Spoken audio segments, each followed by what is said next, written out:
their respective fields. Compared to Xianyu, Chu Kuang is obviously much closer to the rigid criteria of a GOAT.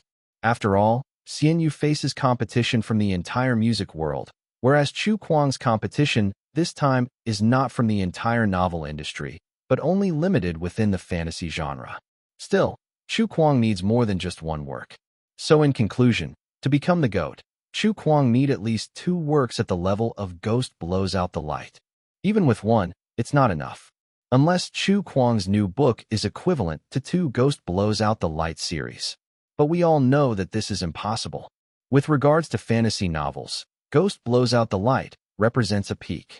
Not to mention Chu Kuang's new book being equivalent to 2 Ghost Blows Out the Light series. Even surpassing Ghost Blows Out the Light is not an easy task. Therefore, I think everyone is overthinking. Chu Kuang's new book titled Journey to the West isn't actually meant to compete for the position of the Supreme God. Instead, it's preparing the way for his subsequent works to challenge for that title. This analysis made many people understand. Indeed, Chu Kuang is indeed a strong contender for the title of Supreme God. But because he hasn't written fantasy novels for the past 2 years, the number of his works is a disadvantage. Becoming a GOAT with only 3 works is already quite terrifying. Trying to reach the status of Supreme God with a 4th work? That's too much of a stretch. There isn't a single Supreme God in the industry who only has 4 fantasy novels to their name. Chu Kuang will probably have to wait until his next fantasy novel is published before he can successfully challenge for the title. Regarding this, someone gave an apt analogy. If this were a long-distance race, Night South Wind would have already covered 95% of the distance. Devil Child would have covered 93%, and Chu Kuang has only covered 80%. It's like the tortoise and the hare. In the end, the tortoise was the champion. Why wasn't it the faster rabbit? Because the rabbit took a nap halfway. Chu Kuang is that napping rabbit. For about 2 years, Chu Kuang has been immersed in the field of deductive reasoning and hasn't written any fantasy novels. But Devil Child and Night South Wind have kept writing, with consistently excellent results. Catching up with Chu Kuang's progress all at once isn't easy, even if he's a rabbit that's much faster than a tortoise. Moreover, Night South Wind and Devil Child are stronger than a tortoise. Even if compared to Chu Kuang, both of them can definitely be considered top-tier fantasy authors. Suddenly, a clear understanding of the situation emerged within the circle.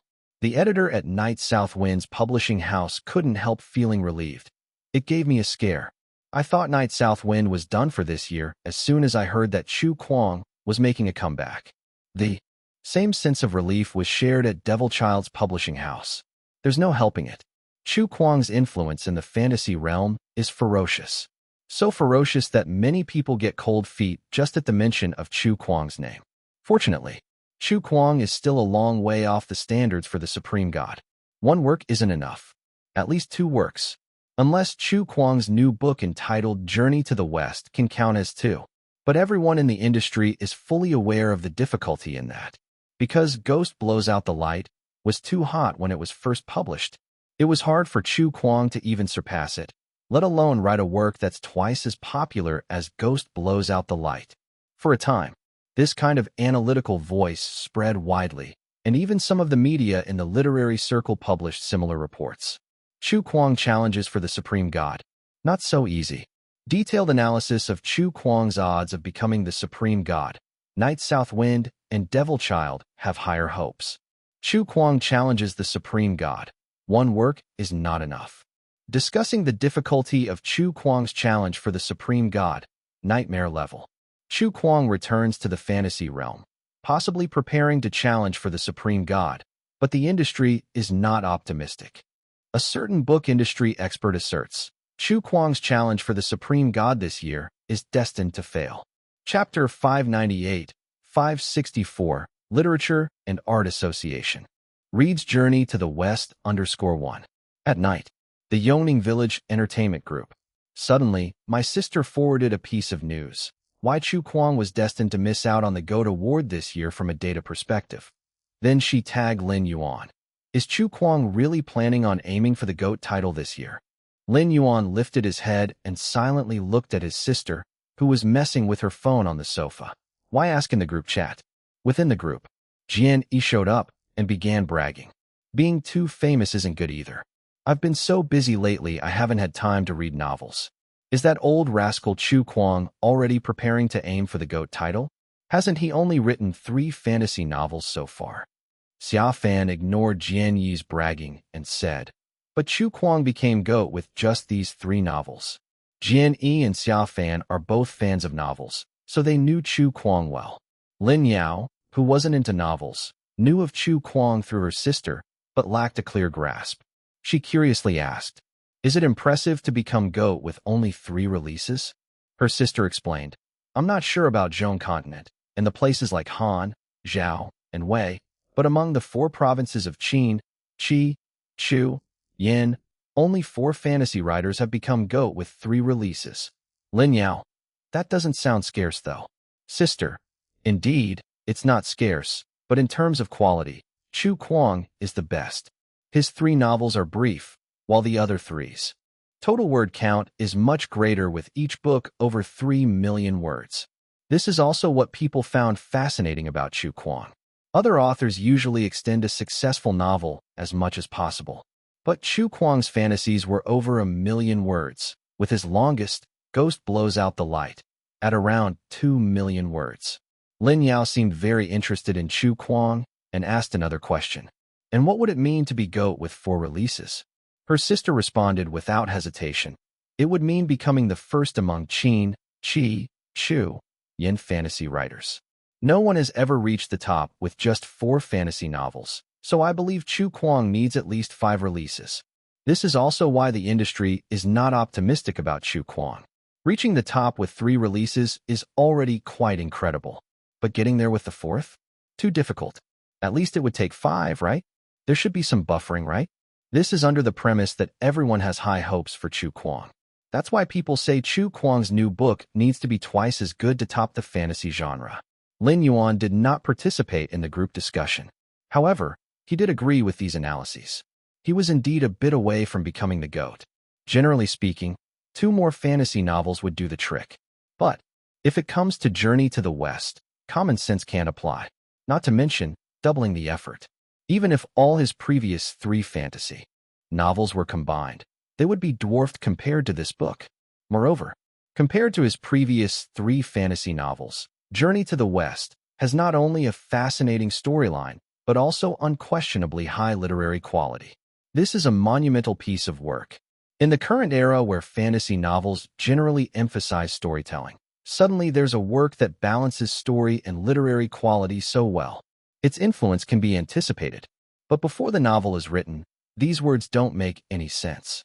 Lin Yuan spent the next few days writing Journey to the West. By mid-October, Lin Yuan had finally finished this grand piece. He sent the 2 versions of the story directly to Jin Mu. Jin Mu laughed. I will send it separately to Silver Blue Books and the Literature and Art Association. Lin Yuan was taken aback. The Literature and Art Association? Jin Mu nodded. Those aiming for awards need to register their works with the Literature and Art Association because they need time for the selection. Okay. Lin Yuan had no objections. Half an hour later, Jin Mu had successfully sent the message. Literature and Art Association. The fantasy novel department was currently holding a meeting. A woman in her 50s, wearing glasses, sitting in the main seat, began to speak. The situation for this year's GOAT selection has pretty much been settled, and it shouldn't change by the end of the year. But there's still 1 slot for the ultimate deity that needs to be deliberated. Currently, we have 3 nominations. The crowd was stunned. 3. Isn't it 2? Devil Child and Night South Wind. Besides the 3 that have already been confirmed, these 2 have the strongest qualifications, so the 4th slot should emerge from between these 2. 3 people. Are you counting Chu Kuang too? I see great potential in Chu Kuang, but it seems like he still falls short of the standard. Even though Chu Kuang is releasing another novel at the end of the year, I fear 1 novel won't suffice to cover such a large gap. The leaders of the department expressed their views. Evaluations of the GOAT and ultimate deity were always topics of repeated discussions during their meetings. The list for the ultimate deity was basically confirmed as well. The last available 4th slot had always been debated between Night South Wind and Devil Child. As per usual, The final decision would depend on how their year-end works performed, providing a more accurate judgment. But in today's meeting, the leader mentioned that there were 3 nominations. The sudden appearance of the 3rd nomination could only mean Chu Kuang, who would be releasing a new book soon. The female leader wearing the glasses said, "Yes, the 3rd nominee is Chu Kuang. Don't rush to conclusions about anything. Since the selection is fair, Chu Kuang, who meets the threshold, should naturally be included. If his end-of-the-year work is good enough, he might just take the 4th spot." Good enough? The crowd chuckled, then shook their heads. The Literature and Art Association had already studied Chu Kuang's case. His previous work, Ghost Blows the Light, was good enough, wasn't it? But even if Chu Kuang releases another work at the level of Ghost Blows the Light at the end of the year, it still wouldn't meet the standard for the 4th ultimate deity as much as Night South Wind and Devil Child. However, the Literature and Art Association had a good impression of Chu Kuang. It was said that the bigwigs above also paid close attention to Chu Kuang and had even praised him privately. So, no one said much more. At this moment, an assistant came over and whispered something into the female leader's ear. The woman's eyes lit up, and she smiled, saying, "Chu Kuang has just sent over the contents of his new book, Journey to the West. How about we take a look first? If it's not up to standards, we'll consider Devil Child and Night South Wind for this year." It's been sent.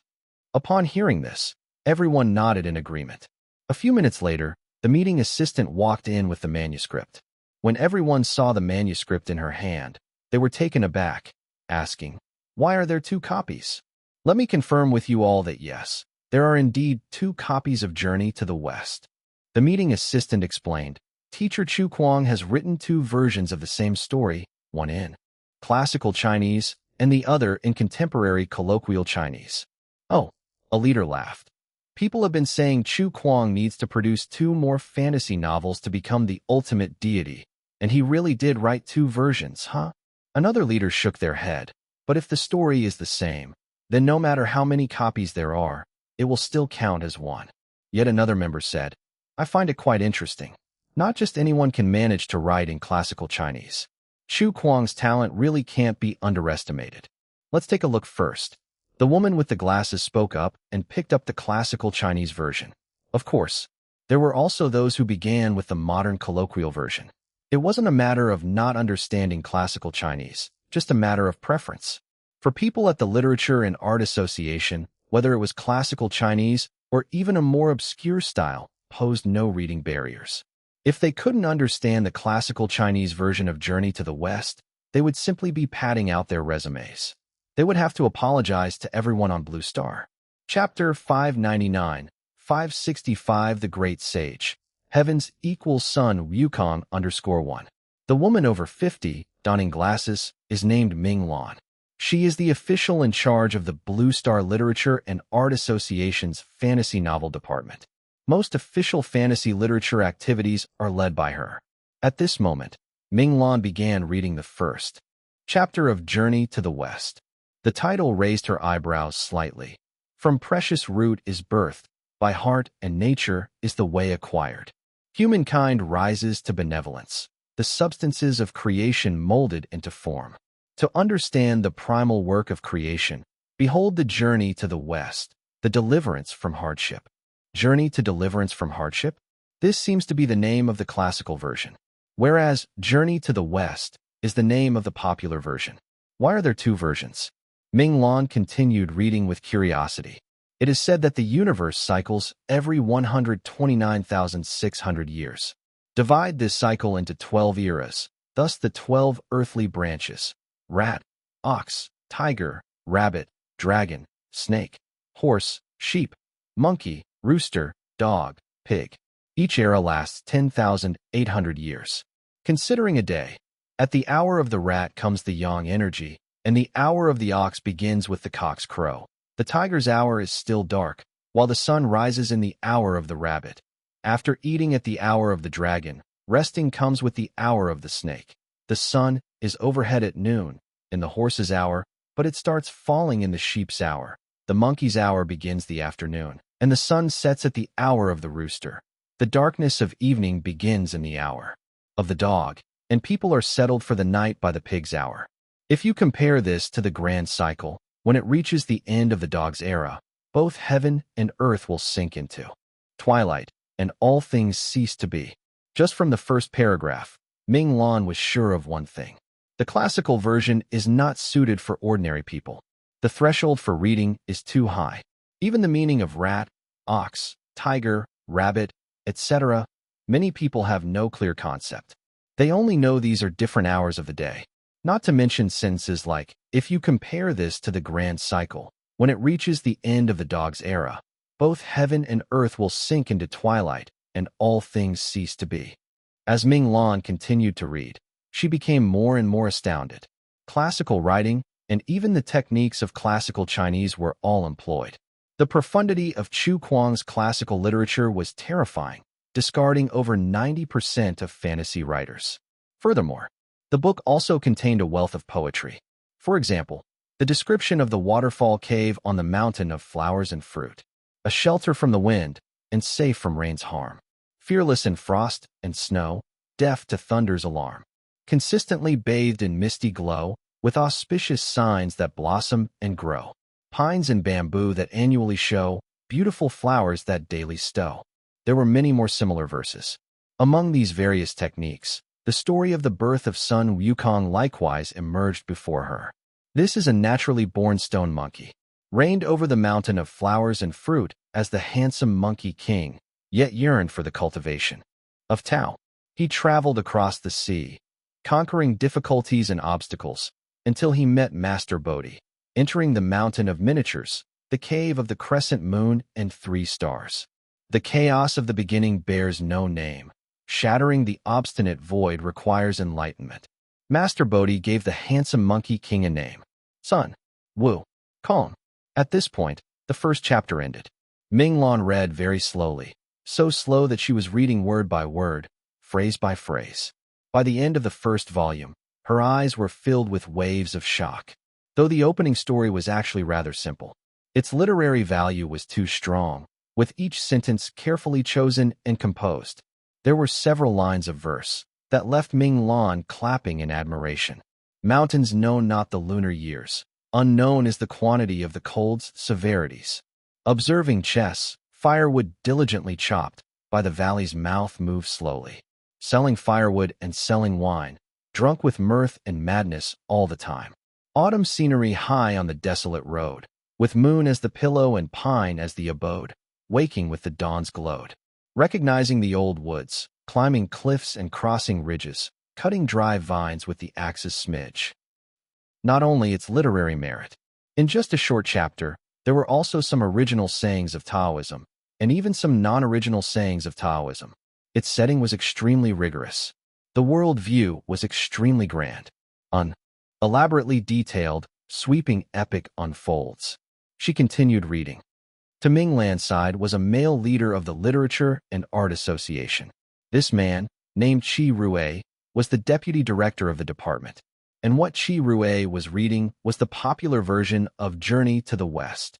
At some point, this high-ranking man turned bright red and started trembling slightly. With the narration of the text, a series of grand and magnificent scenes seemed to unfold before his eyes. Sun Wukong obtains the magic cudgel. He storms through the underworld and changes the book of life and death. All mountains and rivers are surrendered. All creatures in the 9 underworlds and 10 species are eradicated. While the heavenly court welcomed him, he created chaos in the Peach Garden, eventually leaving heavenly court and attaining the title. The Great Sage, Heaven's Equal.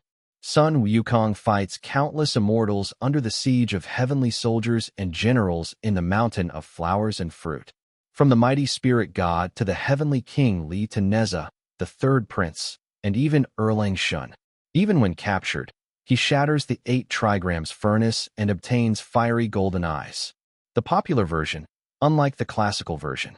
If the classical version focuses on literariness, the popular version gives importance to the description of the scene. Whether it's the abilities of gods or their magical weapons, the scenes of these battles are described meticulously. Here comes a point.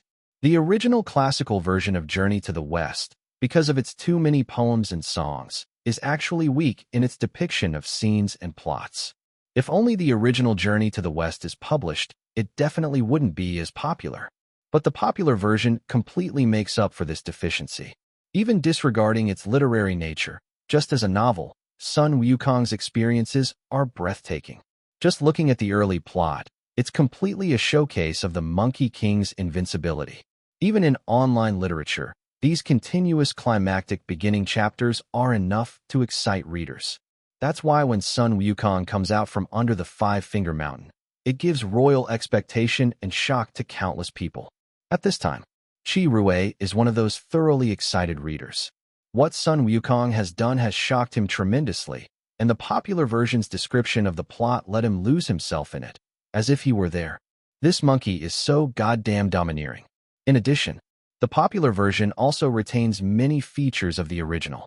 For example, famous lines like, "In the mountains with no sense of years, we do not know the years, and emperors take turns, and next year it will be my turn," were not removed, but, against the exhilarating backdrop, are accompanied by bold and dramatic literary embellishment. Clearly, a novel of nearly 1,000,000 words is not something everyone can finish quickly. But you don't need to read the whole novel. Just revealing the story in the first few chapters already brings about a shock that envelopes the entire conference room. This novel, Ming Lan, reading the part where Sun Wukong thrice defeats the white-bone demon, finally regretfully put the draft down. However, when she started speaking, she realized her voice was slightly hoarse, and she subconsciously cleared her throat. A masterpiece. Qi Rui spoke softly, his expression extremely serious for the first time. For a moment, everyone puts down the novel.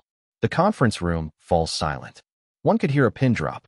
Not until Ming Lan cleared her throat again did everyone glance at each other and gradually start to speak. Chu Kuang is absolutely qualified to sit and discuss who will be the supreme god with us this time. This novel, both literary and storytelling, is awe-inspiring when read in comparison with both versions. This is more than just a fantasy novel.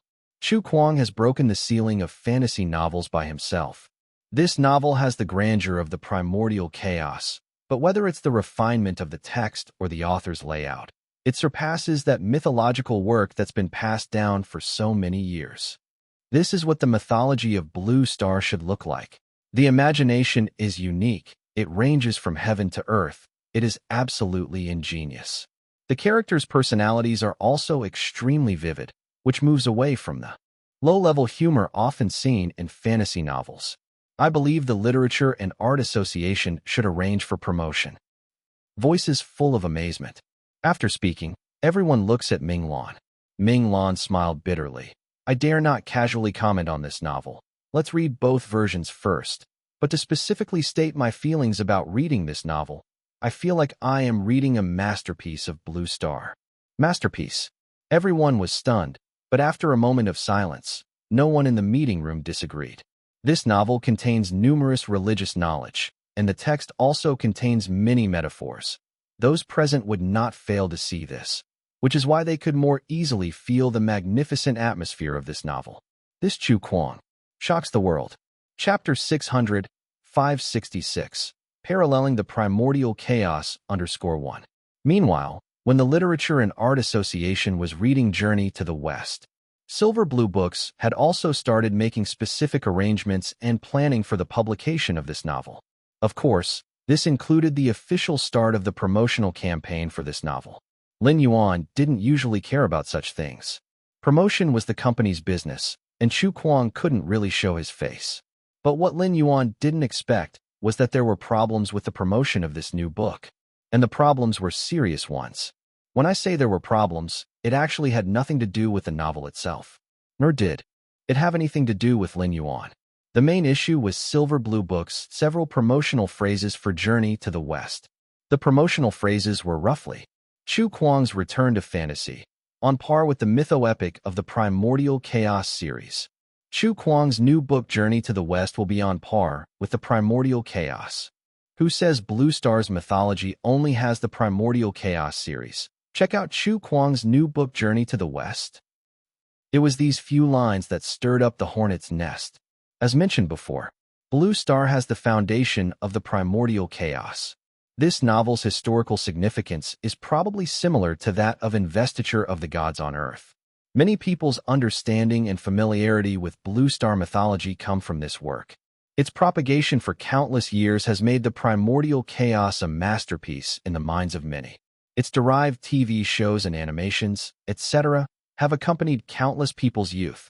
These people are hardcore fans of the primordial chaos. Their number is terrifyingly large. As a result, in Silver Blue Book's promotion, they compare Journey to the West with the Primordial Chaos series. Can the fans of the Primordial Chaos tolerate that? Of course not. Therefore, many fans of the Primordial Chaos were outraged after seeing this kind of promotion. Did this Chu Kuang get so arrogant? Nowadays, novel promotion is full of extravagant claims. We used to just laugh it off, knowing exactly how things actually are. After all, it's nothing more than the merchants mindlessly promoting their own products. But the publicity for Chu Kuang's new book directly hit on the primordial chaos. Do they think we, the fans of the primordial chaos, don't exist? Chu Kuang is indeed talented, but are you saying his new book is on par with the classic that has been handed down since ancient times? It's laughable. Retract these promotions immediately, and also, Silver Blue Books and Chu Kuang should apologize to all Primordial Chaos fans. You want to be on par with the Primordial Chaos? Are you worthy? Because of King of the Net? Because of Zhu Xian? Because of Ghost Blows Out the Light? These few books of Chu Kuang's put together still don't qualify to be compared with the Primordial Chaos. Although I really like the old rascal Chu Kuang's works, to say Chu Kuang's works are on par with the Primordial Chaos, that's indeed a bit presumptuous. I've got to say, in front of the Primordial Chaos, Chu Kuang's all books combined are not enough. Countless fans of the Primordial Chaos launched a furious assault on Chu Kuang online. It even included some readers who had read Chu Kuang's novels. As a work from hundreds of years ago, the author of the Primordial Chaos has long disappeared into the river of history. But the fan base this work bred from its development over countless years is undoubtedly huge. To these people, the Primordial Chaos mythology is unparalleled. For a moment, Chu Kuang and Silver Blue Books were lambasted by countless people. The comment section of Chu Kuang's online forum was immediately drowned out by the tirades of the Primordial Chaos fans.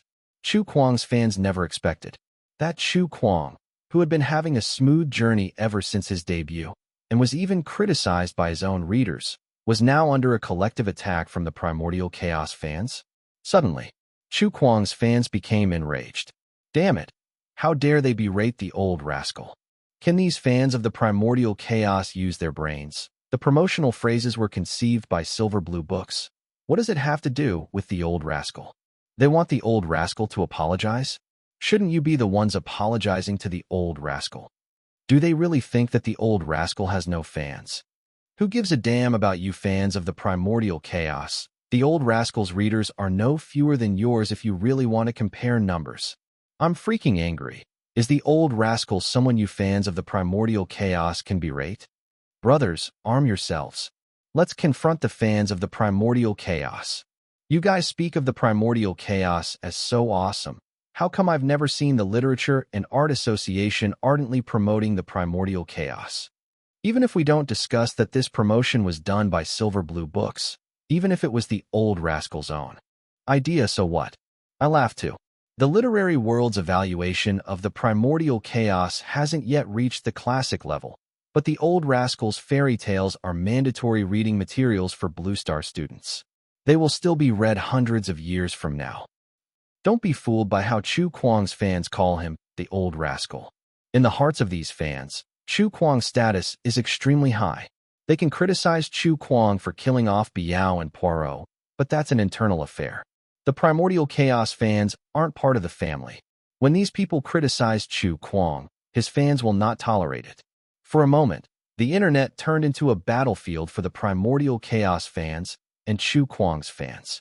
Forum discussions, posts, and countless social networking platforms were filled with the struggle between the two sides.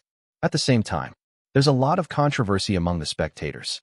Furthermore, with the escalation of the conflict, finally, Xian Yu's fans couldn't take it anymore. It looks like Chu Kuang's side has started a fight with the Primordial Chaos fans. I checked, and there seem to be a lot of Primordial Chaos fans. The Primordial Chaos series has been around for so many years. There are countless fandom culture. It's normal that there are so many fans.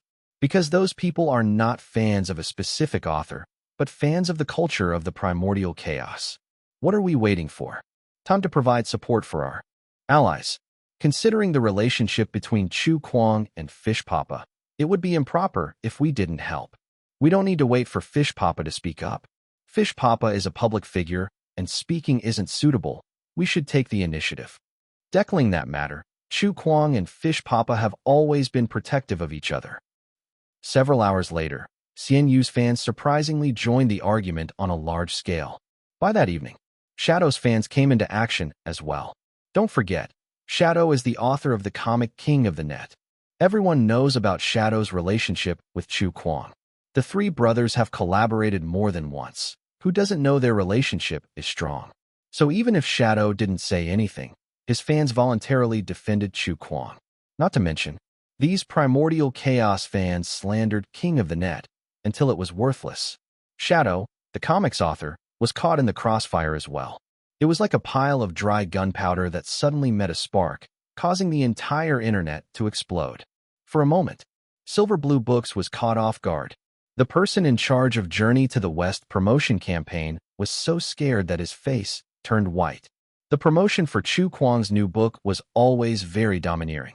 This is a consistent starting style for Chu Kuang's new book. Who would have thought that this time it would anger the Primordial Chaos fans? The person in charge was trembling when he found Chief Editor Liu Bei and stammered.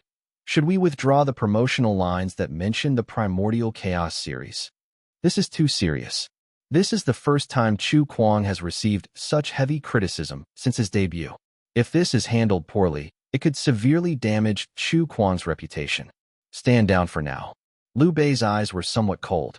This situation isn't simple. It's understandable that Primordial Chaos fans would feel dissatisfied seeing this kind of promotion. But the fact that this has become a hot topic all over the internet in such a short time is definitely due to certain people stirring up trouble. Most of the hot topics that have hit the entire internet in a short period of time are led by internet trolls. There are people who don't want to see Chu Kuang succeed, nor do they want to see Silver Blue Books succeed. But these trolls certainly didn't expect. The reason behind Silver Blue Books promotion was in fact related to the message from the Literature and Art Association. After some quiet contemplation, Liu Bei called up someone. Chu Kuang's number. When the call was answered, Liu Bei said, "Sorry, Mr. Chu Kuang. Our promotion has unfortunately entangled you as well." "It's all right," Lin Yuan replied. He had known about the uptick of activity on the internet a few hours ago through Jin Mu. Liu Bei tentatively asked, "Should we alter the promotion?" Lin Yuan said, "No need." Liu Bei laughed. "I understand. This is Chu Kuang, the audacious Chu Kuang who dares to challenge the entire fairy tale world alone." Chapter 601, 567, Early Publication _1. Yes, Lin Yuan doesn't think there's anything wrong with the promotion of Silver Blue Books. If it had been before, Lin Yuan might have actually considered the possibility of modifying the slogan. But after going through The Masked Singer, Lin Yuan changed a lot. This incident just happens to remind Lin Yuan of his experience of wearing a mask as the Prince of Lanling. Back then, Lin Yuan spoke some harsh truths. Then, a lot of fans of other singers, their fragile hearts were scattered all over the place. So on the day of revealing his identity, Lin Yuan realized one truth. In the world, whoever has the bigger fist has the final say. This time, Silver Blue Books just stated that Journey to the West and the Primordial Chaos series are on the same level. Then the fans of the Primordial Chaos series could not take it. As if comparing Journey to the West to the Primordial Chaos series was a massive insult to the latter. These people clearly have never read Journey to the West. It would be better to at least read Journey to the West before speaking such nonsense. But based on their love for the Primordial Chaos series alone, they devalue themselves and Journey to the West to be worthless. How different is that from those who lashed out at the Prince of Lanling because their idols were criticized? The nature of the matter is the same. Experiencing this kind of thing again, Lin Yuan feels a bit uncomfortable. So, He doesn't want to withdraw the slogan, nor does he want to change it. Even on Earth, no one would dare to say that the primordial chaos is better than Journey to the West, in all senses. So, Silver Blue Books has already taken the feelings of the primordial chaos fans into consideration. This slogan is somewhat modest. Of course, only a few people think this way. The noise of the matter was considerable, and within half a day it was known by everyone. For a while, countless people in the circle were discussing it amidst the controversy. Chu Kuang seems to be a bit too hasty with this. He probably wants to top the charts with a single book, but has overdone it a bit. All the publicity of new books these years has been about bragging. Anyway, that's always been the way in the circle, but Silver Blue Books have been a little impetuous to target primordial chaos this time. However, with such a fuss over this matter, it probably has something to do with people fanning the flames. Ever since Chu Kuang joined Silver Blue Books, their performance has been skyrocketing. Of course, people would be jealous. Another reason is that many publishing houses want to poach Chu Kuang, but none are successful. But ultimately, it's Silver Blue Books that expose their own flaws. If they hadn't targeted primordial chaos with Journey to the West, their competitors wouldn't have found this loophole to attack. They targeted primordial chaos to allow Chu Kuang to directly vie for the highest spot. After all, under normal circumstances, it would be very difficult for Chu Kuang to get the fourth highest spot this year. Just then, someone suddenly said in the circle, "Holy shit, things have completely gotten out of control. You guys quickly look, the Primordial Studies Association has entered the game." Swoosh, swoosh, swoosh. Countless people crowded around in no time. On top of the tribe, the Primordial Studies Association released a screenshot of Silver Blue Books promo about Journey to the West and commented, "The promotion of novels in the industry now, one is more boastful than the other," readily shouting, "This is a world-shaking masterpiece. You guys come and see." Just like those pharmaceutical companies hyping a few tens of dollars worth of medicine as if it can cure cancer is laughable, this phenomenon, if not rectified, will only make certain companies lose their credibility completely. The Primordial Studies Association, self-proclaimed Primordial Studies. It is said to be made up of a group of experts and scholars dedicated to studying primordial chaos. Although not officially recognized by the Literature and Art Association, it still has some influence among the masses. Many classic novels from ancient times have similar civilian associations. This book also feeds a bunch of so-called professional scholars. Following that, the Primordial Studies Association also mentioned Silver Blue Books and Chu Kuang. When you compared Chu Kuang's new book with Primordial Chaos, do you know that this book is not just a flight of fantasy novel? It also covers a level of literary connotation that modern writing can never again reach. As soon as this statement came out, many people's faces changed. Yes, the Primordial Chaos series not only has a strong narrative, but also, it was written in classical language, full of poetry, prose, lyrics and all, and its literary nature is also widely recognized. And modern fantasy novels, for the sake of sales, hardly consider the literary nature and only care about the narrative. Furthermore, even if literary nature is taken into account, modern writers are rarely able to create with poetry, songs and poems, and classical-style texts like classical Chinese. It's nothing. They just don't have enough skills. Even if they can write a few chapters, can they ensure that the entire book is written in the same way? Impossible. Even if a whole book is written like that, it wouldn't sell. Fantasy novels have taken the path of populism. How many of today's readers can understand ancient texts? Some people believe that this is a deceptive analogy. Some people were convinced by that argument. It's indeed inappropriate for Chu Kuang's new book to be compared to the Primordial Chaos. Well, with the whirlwind of the Primordial Studies Association, Primordial Chaos fans are like divine aid. Even if these Primordial Chaos fanatics only learn about Primordial Chaos through animations or TV dramas, they have questions. Do you have any literary value? Do you have any artistic value?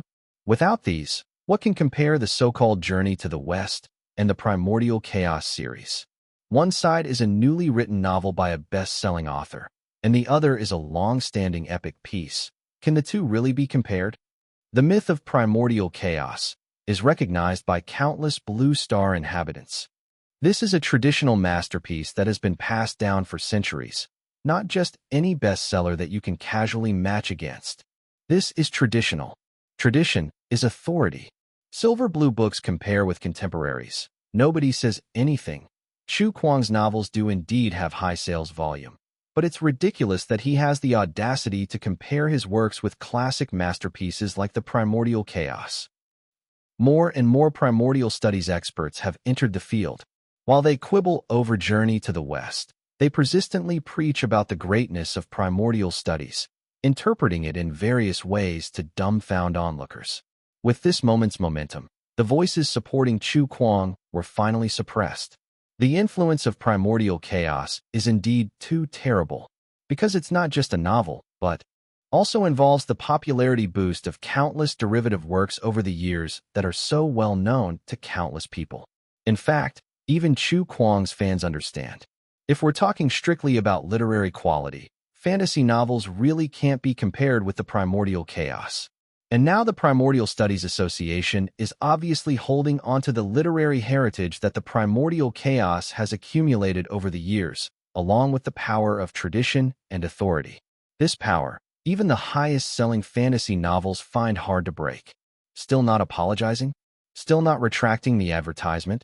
The Primordial Chaos fan base has grown like never before, uniting like never before, and they've even lined up in groups to report the promotional problem of Journey to the West to the official Literature and Art Association.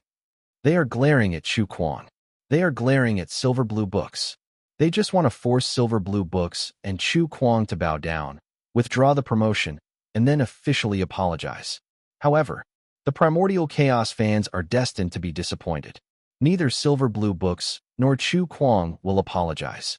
Even Silver Blue Books has issued a new promotional post. The promotional image is a handsome monkey king wearing a phoenix feather cap, clad in Loxun golden armor, stepping on cloud walking boots, and holding a golden cudgel in his hand. He's sitting on the top of a mountain.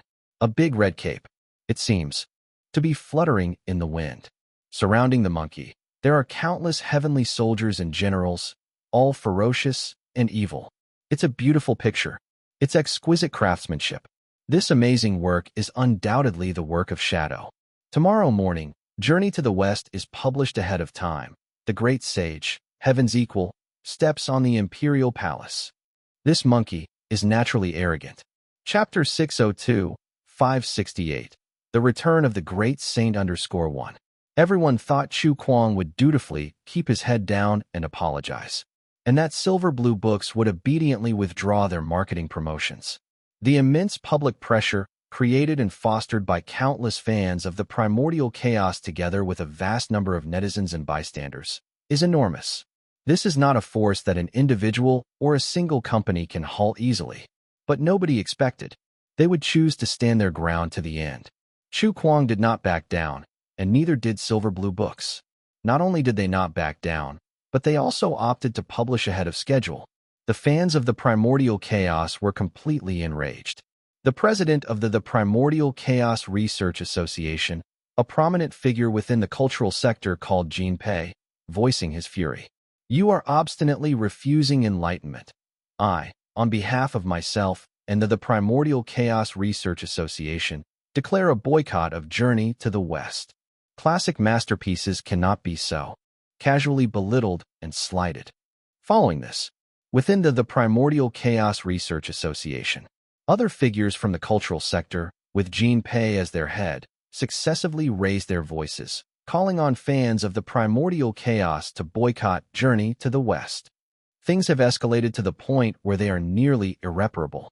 The firm stance of Silver Blue books and Chu Kuang shocked many within the industry, leaving everyone perplexed. Isn't this a bit impulsive? A simple apology to smooth things over would have sufficed. It was only a few promotional lines after all. The number of fanatical The Primordial Chaos fans is frightening. If this group boycotts Journey to the West, it will heavily impact the book. This will also greatly affect Chu Kuang personally. If this novel is published ahead of schedule, it's bound to be compared with The Primordial Chaos. How can the two be compared? The other is written in classical Chinese, and just from a literary perspective, the sheer amount of poetry and song lyrics it contains is not something a regular fantasy novel can compete with. The fans of the primordial chaos may be overbearing, but they actually have the capital to be overbearing. The influence of Chu Kuang is indeed terrifying. But this time, Chu Kuang's opponent isn't just another author. Chu Kuang's opponent is the primordial chaos culture that has evolved over countless years. The fantasy novel circle has many super bestsellers, but due to differences in their era and development time, none have formed a distinct culture, nor do they attract countless experts and scholars to study their works. On just this point alone, the primordial chaos is not an opponent that best-selling authors can challenge head-on. Some even suspect that the publication of Journey to the West may be halted due to pressure from so many bigwigs in the cultural circle. Yet, to many people's surprise, the Literature and Art Association has remained silent, as if they haven't noticed the literary market's earthquake at this time. Their ambivalent attitude puzzled many. Logically speaking, the Literature and Art Association should have stepped forward long ago. By that evening, the Literature and Art Association finally issued a statement. Yet the statement the Literature and Art Association released left many dumbfounded. Disputes within the literary circle have always been settled through works. All uproars before this are meaningless. Please, fans of the primordial chaos, cease your reporting of Journey to the West immediately. The novel has not violated any rules set by related departments. We also ask the fans who support Chu Kuang not to waste their time on the internet. Chu Kuang's new work will be released tomorrow. The situation will become clear then. Let the works speak for themselves. The day will reveal the truth. Finally, someone realized what was going on. Holy shit. Is the Literature and Art Association trying to pit Journey to the West against the primordial chaos culture in an arena battle? Are they asking Chu Kuang to have a literary duel with the primordial chaos? Is it even comparable? How can they be compared? Are they asking Journey to the West and the primordial chaos series to face off without taking sides? It's over. Chu Kuang is done for. Even if the Literature and Art Association takes no sides and implicitly criticizes the primordial chaos fans for unjustly reporting Journey to the West, asking Chu Kuang's new book to have a literary duel with the already cultural phenomenon that is the primordial chaos series, how could it possibly succeed? Meanwhile, the fans of the primordial chaos are pumped. They are shooting themselves in the foot. Your Journey to the West professes to stand shoulder to shoulder with the primordial chaos, doesn't it?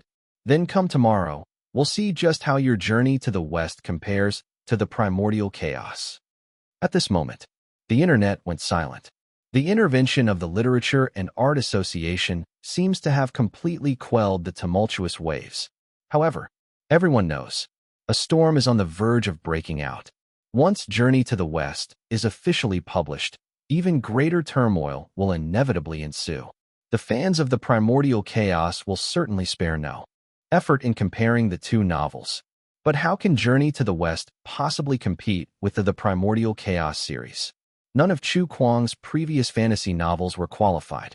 Just in terms of cultural heritage and artistic value, Journey to the West is already being crushed by the primordial chaos series.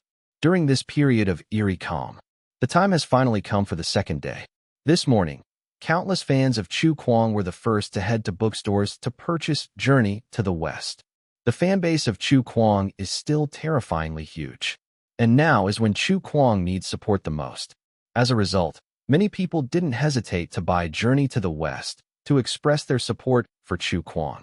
Inside a bookstore, upon purchasing the physical book and casually flipping through it, someone suddenly widened their eyes. This novel is actually available in two versions. One is a modern version, and the other is a traditional version. If memory serves, isn't the primordial chaos also in traditional form? A novel handed down from ancient times is naturally in the traditional form, filled with numerous poems and song lyrics. At that time, novels tried to balance story with a relentless pursuit of art and culture. But Chu Kuang, a modern person, actually wrote an ancient version of Journey to the West. How confident must one be in their cultural proficiency? Oh fuck, ancient version. This is truly competing with the primordial chaos now. I once thought that a modern novel couldn't be compared with a work passed down from ancient times. But with this ancient version, It's a whole different story. Oh my god, I can't understand the ancient version at all. Let me see. Fuck, I can't understand it either. Whoever can understand this, please tell me what the level is of this ancient version. We ordinary people surely can't analyze it. This ancient version is clearly aimed at the bigwigs in the literary world. I'm just going to go ahead and read the modern version, waiting for the bigwigs to analyze the level of the ancient version. Actually, it's not that the ancient version is completely incomprehensible. If you ignore the poetry inside and just read the story, it shouldn't be a problem. The story part is still pretty colloquial, but I still feel more comfortable reading the modern version. The way it's formatted to the writing style is very comfortable. Chu Kuang's writing style is really extraordinary.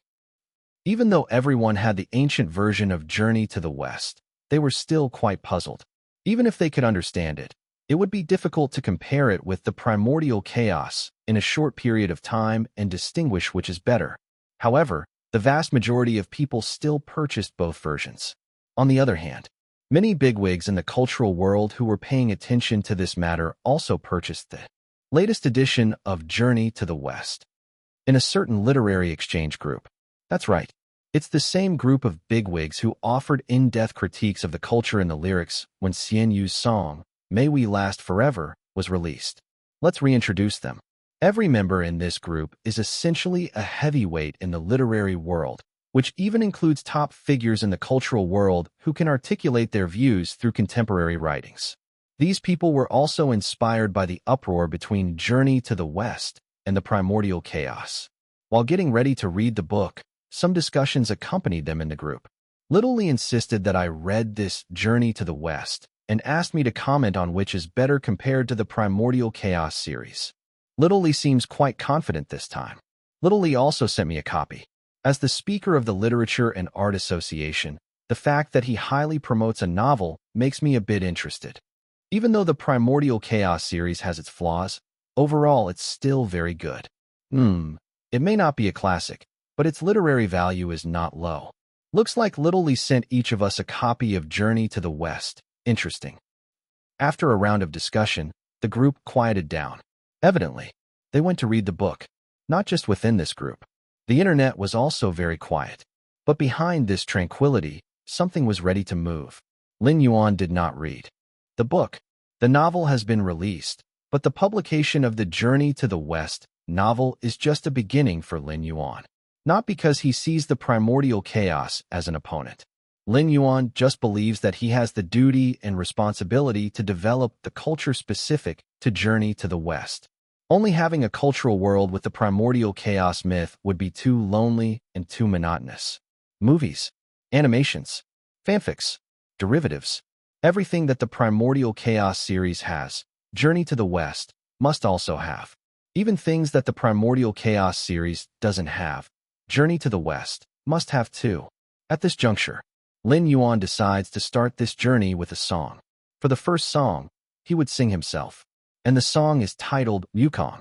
He would do everything he could to popularize the culture of Journey to the West as much as possible. For this reason, Lin Yuan didn't hesitate to use the influence of 3 masks simultaneously. Not until the evening, Lin Yuan finally finished recording Yukong. Not in a hurry to release it, Lin Yuan decided to go online to gauge the situation first. There should be some activity by now, especially for those who read quickly.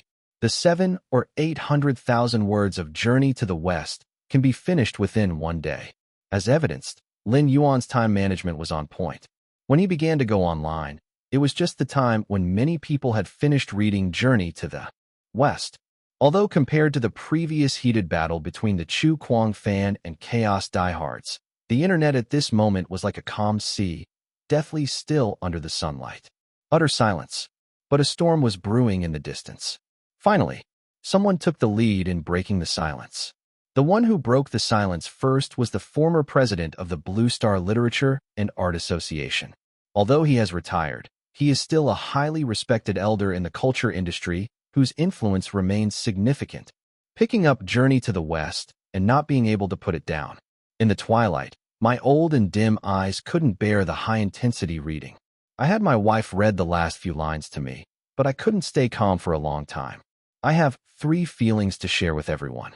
First, the orthodox mythology that the blue star cultural world has been waiting for hundreds of years finally arrives, and I look forward to the day it bears fruit. Secondly, what a great sage, heaven's equal. What a smashing through the cloud palace. Thirdly, the primordial chaos is a classic masterpiece, but Journey to the West is a contemporary masterpiece, also a temple of mythology. On this day, the winds and clouds are turbulent. The golden cudgel stirs a mighty wave.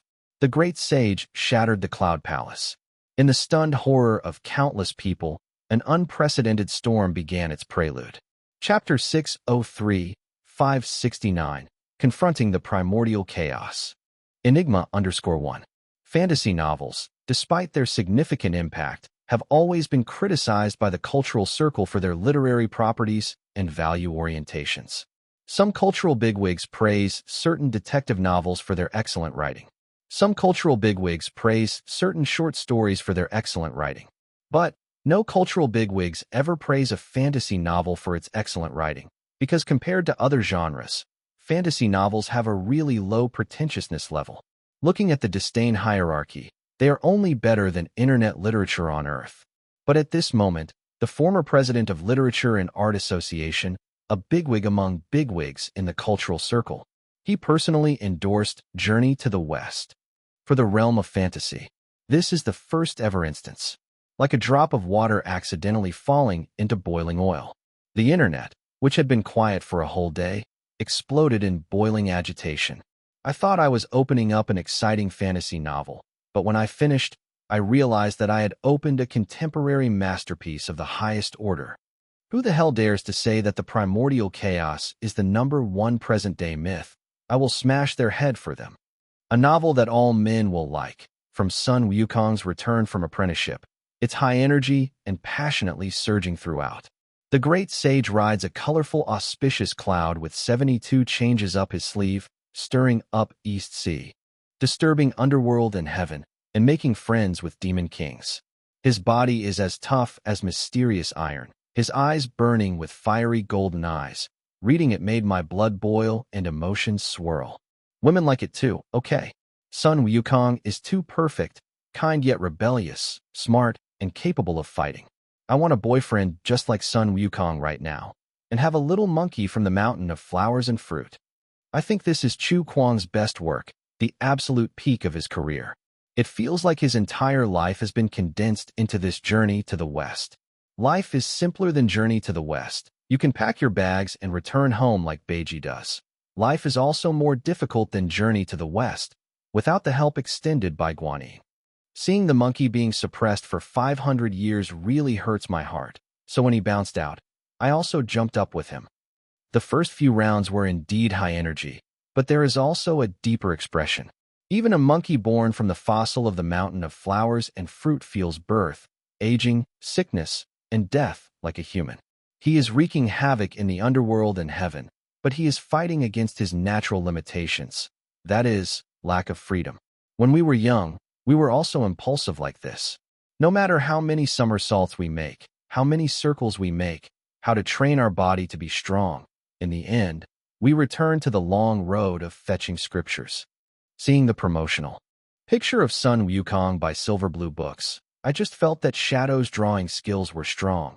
But after reading Journey to the West, the picture of the Monkey King being surrounded by the heavenly soldiers and generals made me feel like my blood had frozen. This is a solitary hero who is positive and optimistic despite the punishment and hardship he faces for his unyielding spirit, making people couldn't help but love him. This book by Chu Kuang is absolutely terrifying.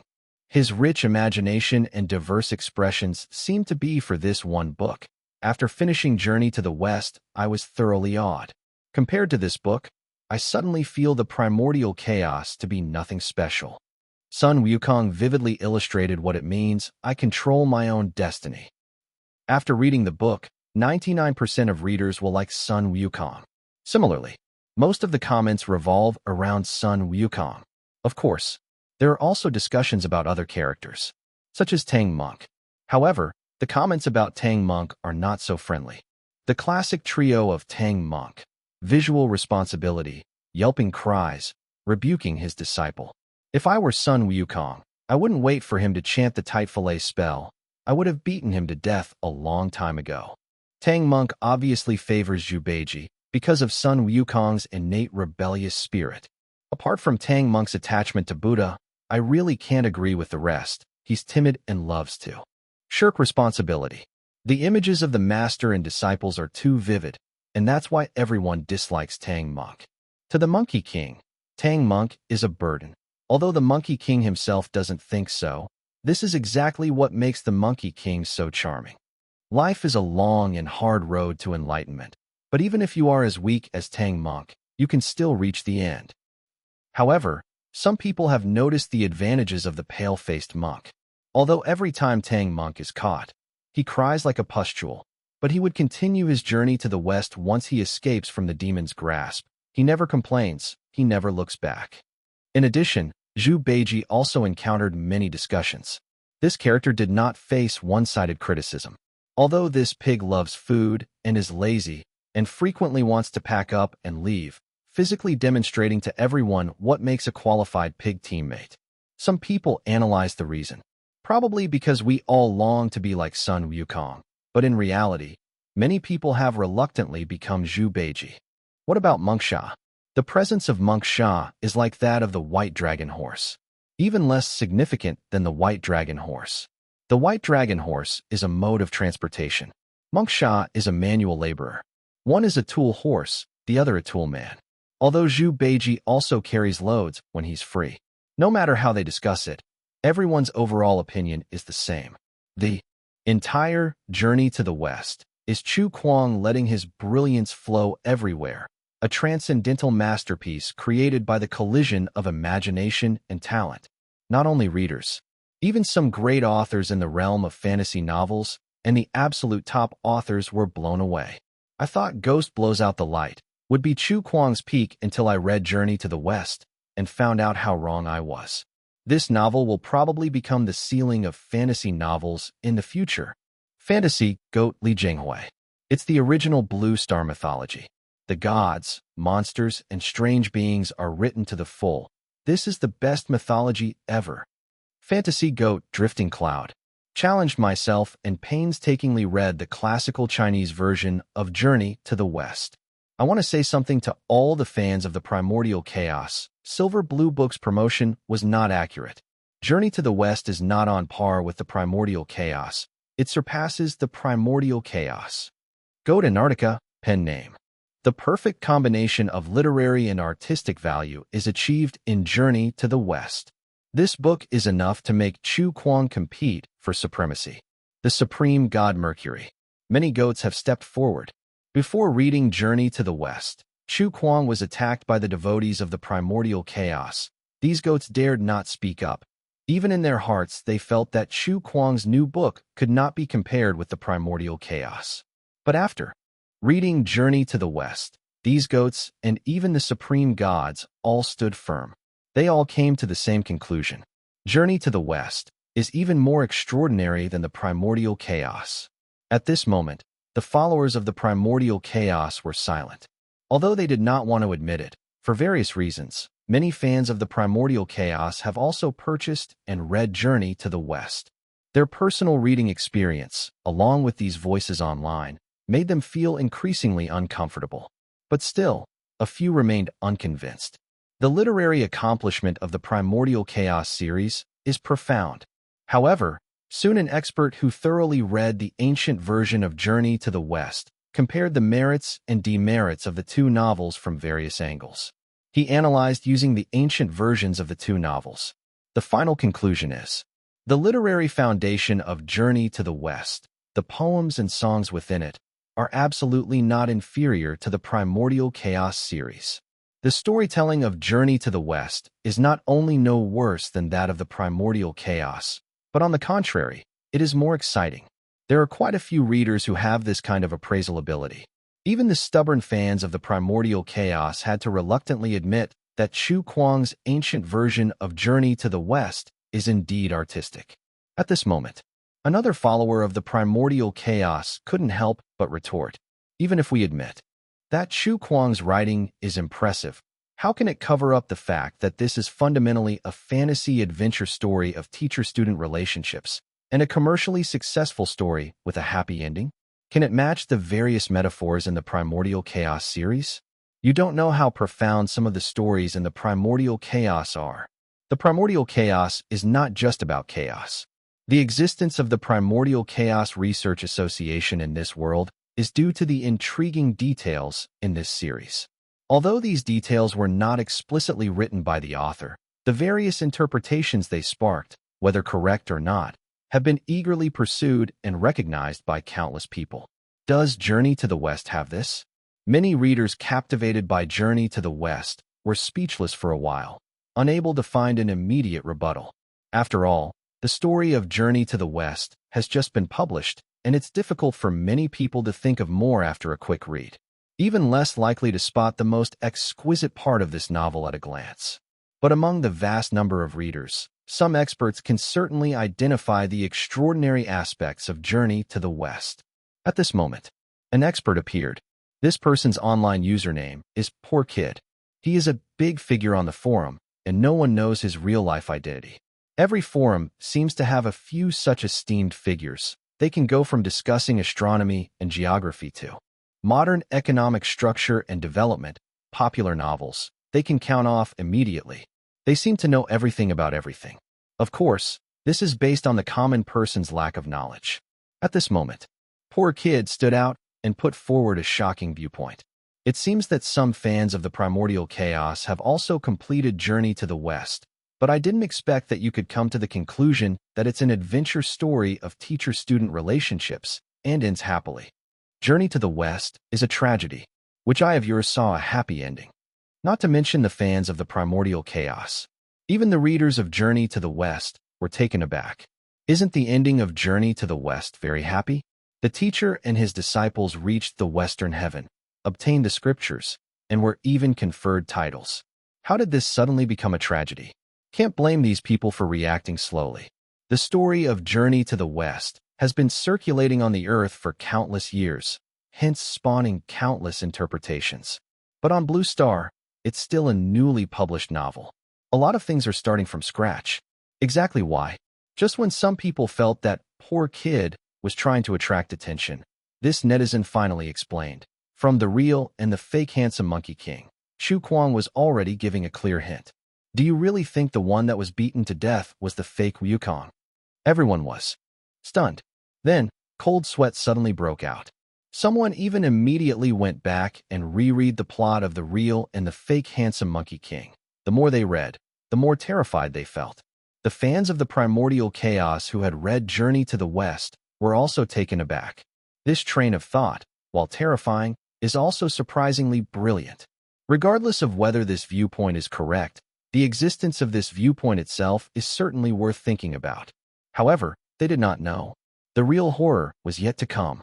Chapter 604, 570 Interpretation, additional for Alliance Hierarch Meng Infeng Yu, _1. At this point, everyone's minds were racing. Was the real Sun Wukong really killed here? Was the monkey accompanying the Tang monk on his pilgrimage actually a fake? Though this conjecture seems presumptuous, upon careful consideration it does not seem entirely baseless. Sun Wukong represents a disobedient variable for the West, while the Tang monk must reach the West. Two monkeys asking countless people to discern truth from false, but none can. The listener knows, but dares not speak.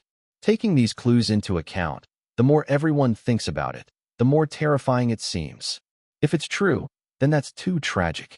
Could it be that the monkey everyone loves isn't even a monkey? Fortunately, the big shot added another point. Just take my irreverent interpretation as a joke. I still believe that Sun Wukong is not dead, because the plot later proves that this Sun Wukong is compassionate and just, not the six-eared macaque who beats up the Tang monk just for a bit of luggage. The tragedy I'm talking about doesn't refer to this event. Everyone felt a bit relieved, but the seed of this interpretation has been planted. Perhaps in the future many such opinions will surface, because it's sufficiently intriguing. So why does Poor Kid say this is a tragedy? Many people became curious. To propose that Sun Wukong was killed by a fake Wukong already implies this person is quite bold.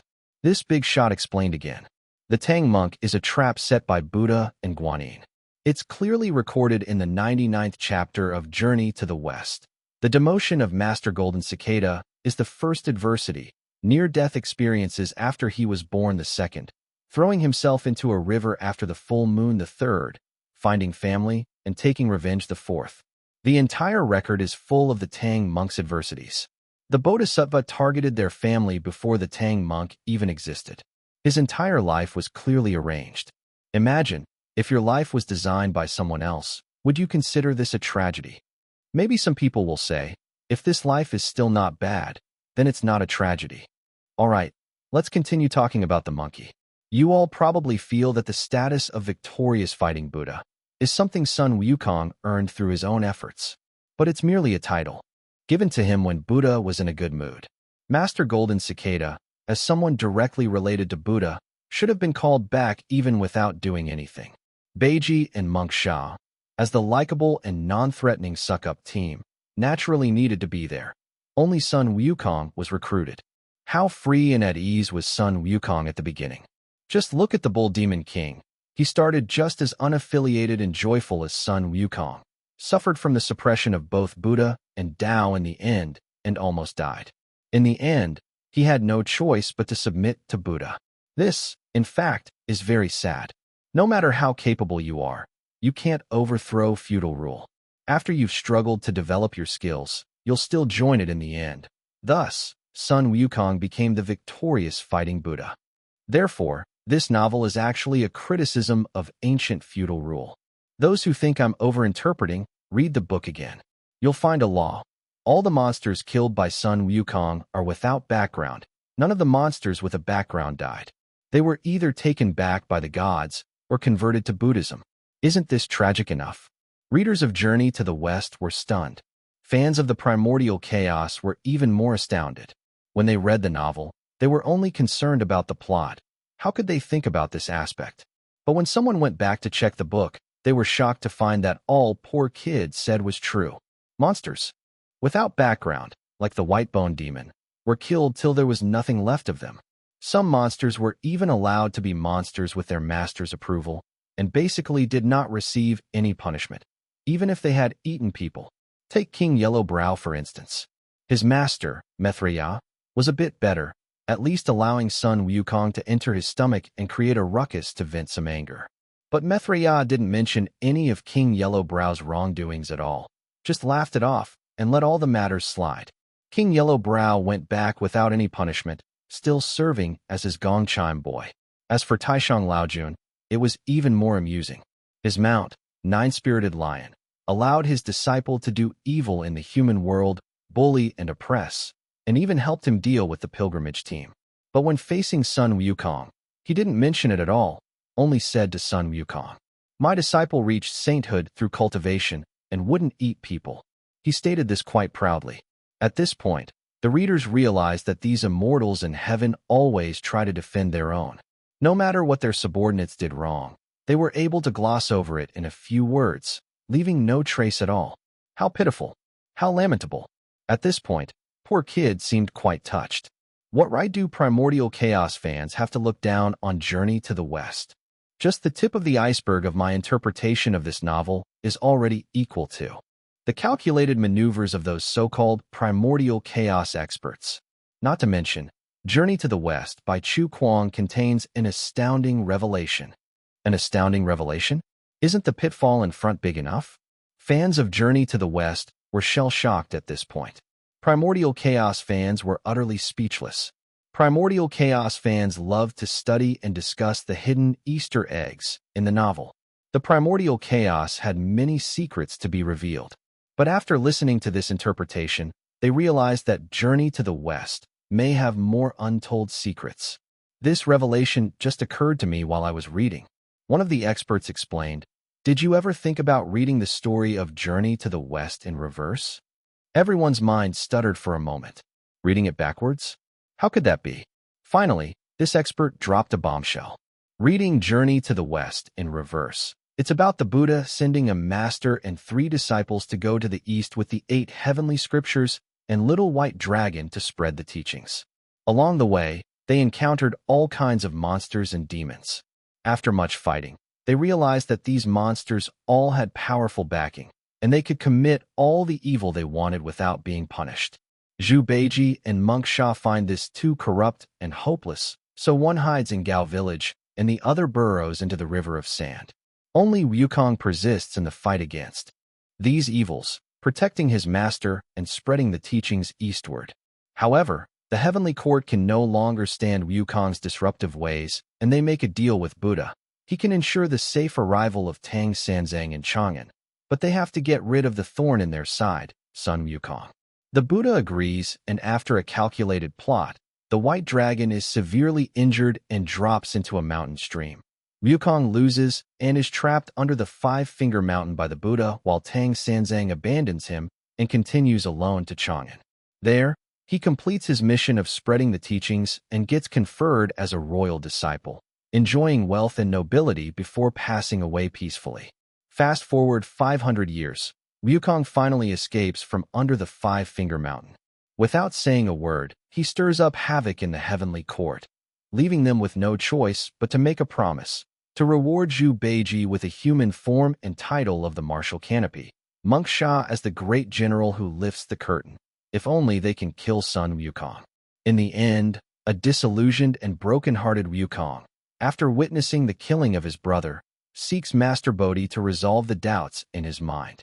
Afterward, he seals away his cultivation skills and throws the as-you-will gold-banded cudgel into the Eastern Sea, where it transforms into a magic cudgel, returns to Mountain of Flowers and Fruit to spend the rest of his life with his monkey brethren, eventually transforming into a stone at the mountain's peak. Shocked with the appearance of this interpretation, everyone was stunned. What a huge twist! Is this overinterpretation, or did Chu Kuang pave the way for this revelation in Journey to the West all along? Why does it still make sense when read backwards? At this moment, many people suddenly felt they had not understood Journey to the West at all. What kind of a freak is this Chu Kuang? A harmless fantasy novel turned out to be full of hidden depths, full of satire and metaphors. And, according to this person, the interpretation of Journey to the West up to this point is just the tip of the iceberg? Everyone was shocked. Are we all reading the same novel? Chapter 605, 571. Have I really read this book before? _1. It was only after seeing this brief decoding, many readers suddenly realized they didn't seem to understand Journey to the West at all. What the experts saw were the novel's implications, the metaphors within the plot, and the ingenuity of the structure. Yet, ordinary readers were simply busy shouting, Sun Wukong is awesome. The great sage, Heaven's equal, is awesome. They completely missed the point. Of course, the plot of this novel is exciting. However, the truly amazing thing about Journey to the West are the elements that are worthy of deep thought or even reconsideration. Metaphors and implications are everywhere. The truly terrifying element is the shocking truth that is not explicitly written, but is revealed between the lines of the novel. No wonder the former president of the Literature and Art Association went out of their way to endorse Journey to the West. Before long, this analysis began to spread among the readers. Soon, fans of Journey to the West were overpowered. The expert is awesome, so Journey to the West can be read in reverse. I thought this was a family-friendly story, but the real Journey to the West is so dark. I thought the master and his disciples were traveling west to punish evil and promote good, but those monsters with backstories didn't die at all. This isn't a mythological novel. It's more realistic than reality. I actually feel a bit sorry for Sun Wukong now. Becoming the victorious fighting Buddha sounds nice, but it's actually a story of a failed rebellion being suppressed and co-opted by Buddha. Sun Wukong, in the end, lost his wildness. After following these thoughts, I can't help but feel sad. I feel like I'm living my life like Journey to the West. I have pressures like Wukong, a body shaped like Beiji, a bald head like Monk Sha, and the nagging and affectation of Tang Monk.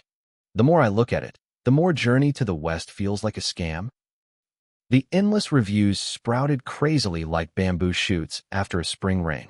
Any mainstream-related forum could easily generate tons of comments that would take dozens of pages to scroll through.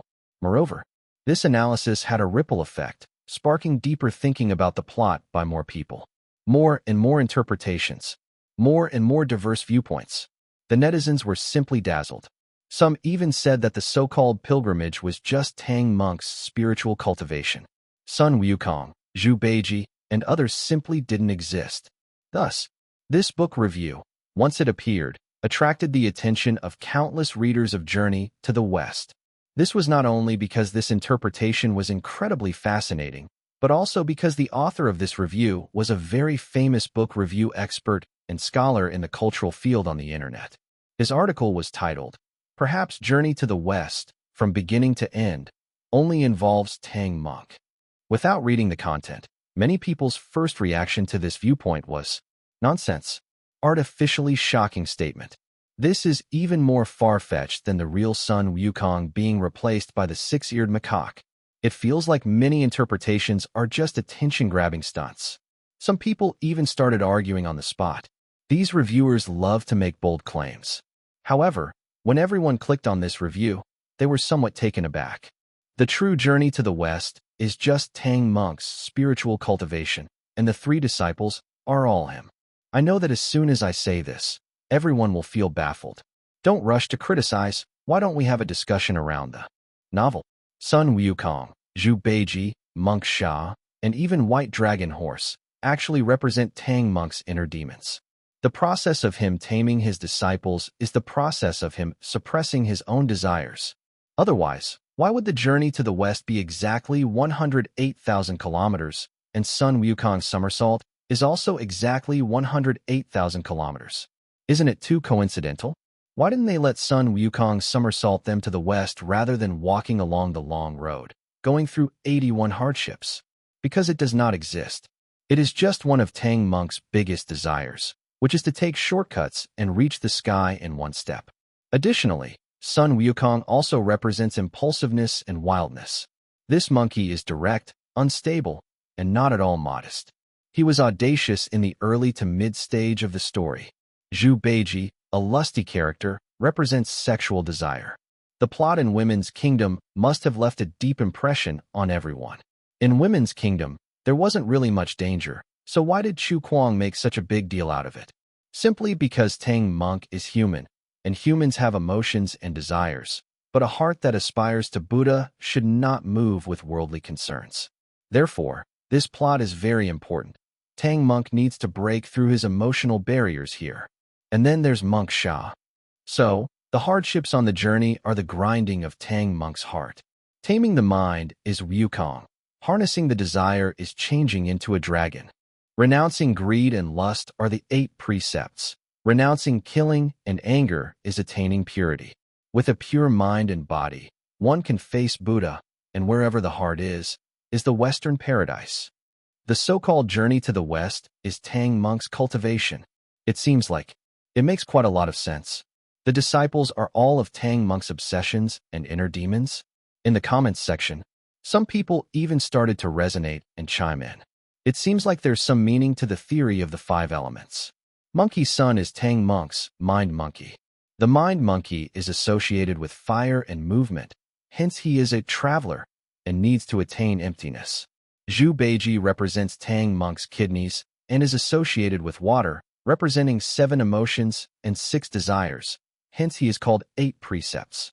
What Beiji should and shouldn't do is represented by his Dharma name, Wuning. Fire and water are incompatible, so there needs to be the harmony of earth, hence the seemingly unnoticeable Monk Sha, because the earth harmonizes conflicts without disputing, which needs to attain purity. Tang monk is the primordial spirit, also known as the Tripitaka in Taoism, which is the place of the mysterious treasure. The movement of the primordial spirit requires the commanding of the desire horse. Hence Tang monk is riding the white dragon horse for the pilgrimage. Yes, yes, yes. I felt something was wrong just by looking at the title of the novel. Reading the chapter titles of the entire book together, it feels like a complete cultivation method. Wow.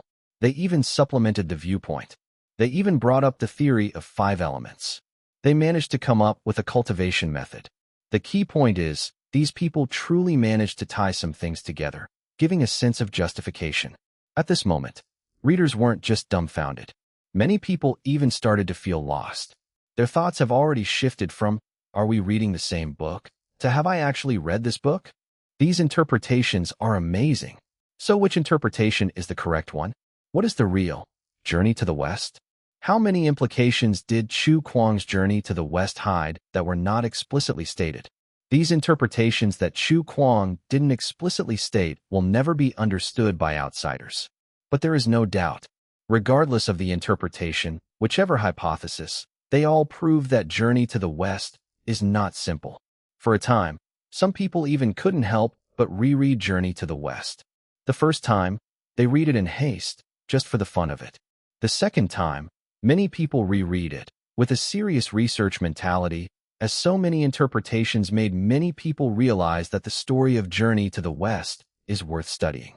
These are the more diligent readers. On the other hand, for readers who are not so diligent and prefer to see the summaries and discussions by experts, they turn their attention to the primordial chaos fans who had been picking on Journey to the West all this time. Chapter 606, 572 Official Promotion _1. It's time to settle the score. Don't fans of the primordial chaos always talk about its high level of cultural significance? What about a classical Chinese version of Journey to the West? The primordial chaos fans say that the primordial chaos series is full of symbolism. Well, can't the primordial chaos also be read in reverse? Can it be interpreted over and over again like Journey to the West? Fans of the primordial chaos say that Journey to the West is just an adventure tale of a master and his 3 students journeying to the West to bring back Buddhist scriptures. How shallow. You are only seeing the surface. This Journey to the West, it's a masterpiece full of cultural connotations, satirical metaphor, and genius problem structures. Any point from Journey to the West can counter the primordial chaos. And each point of Journey to the West is even better than the primordial chaos. In the end, after reading the interpretation, this is what everyone thought. So, readers supporting Chu Kuang, you can finally let it all out. All readers who love Journey to the West have stood up. Do fans of the primordial chaos have anything else to say? Does it hurt now? Back off. I remember when Journey to the West was being promoted, it only made a casual reference to the primordial chaos without showing it off or running it down.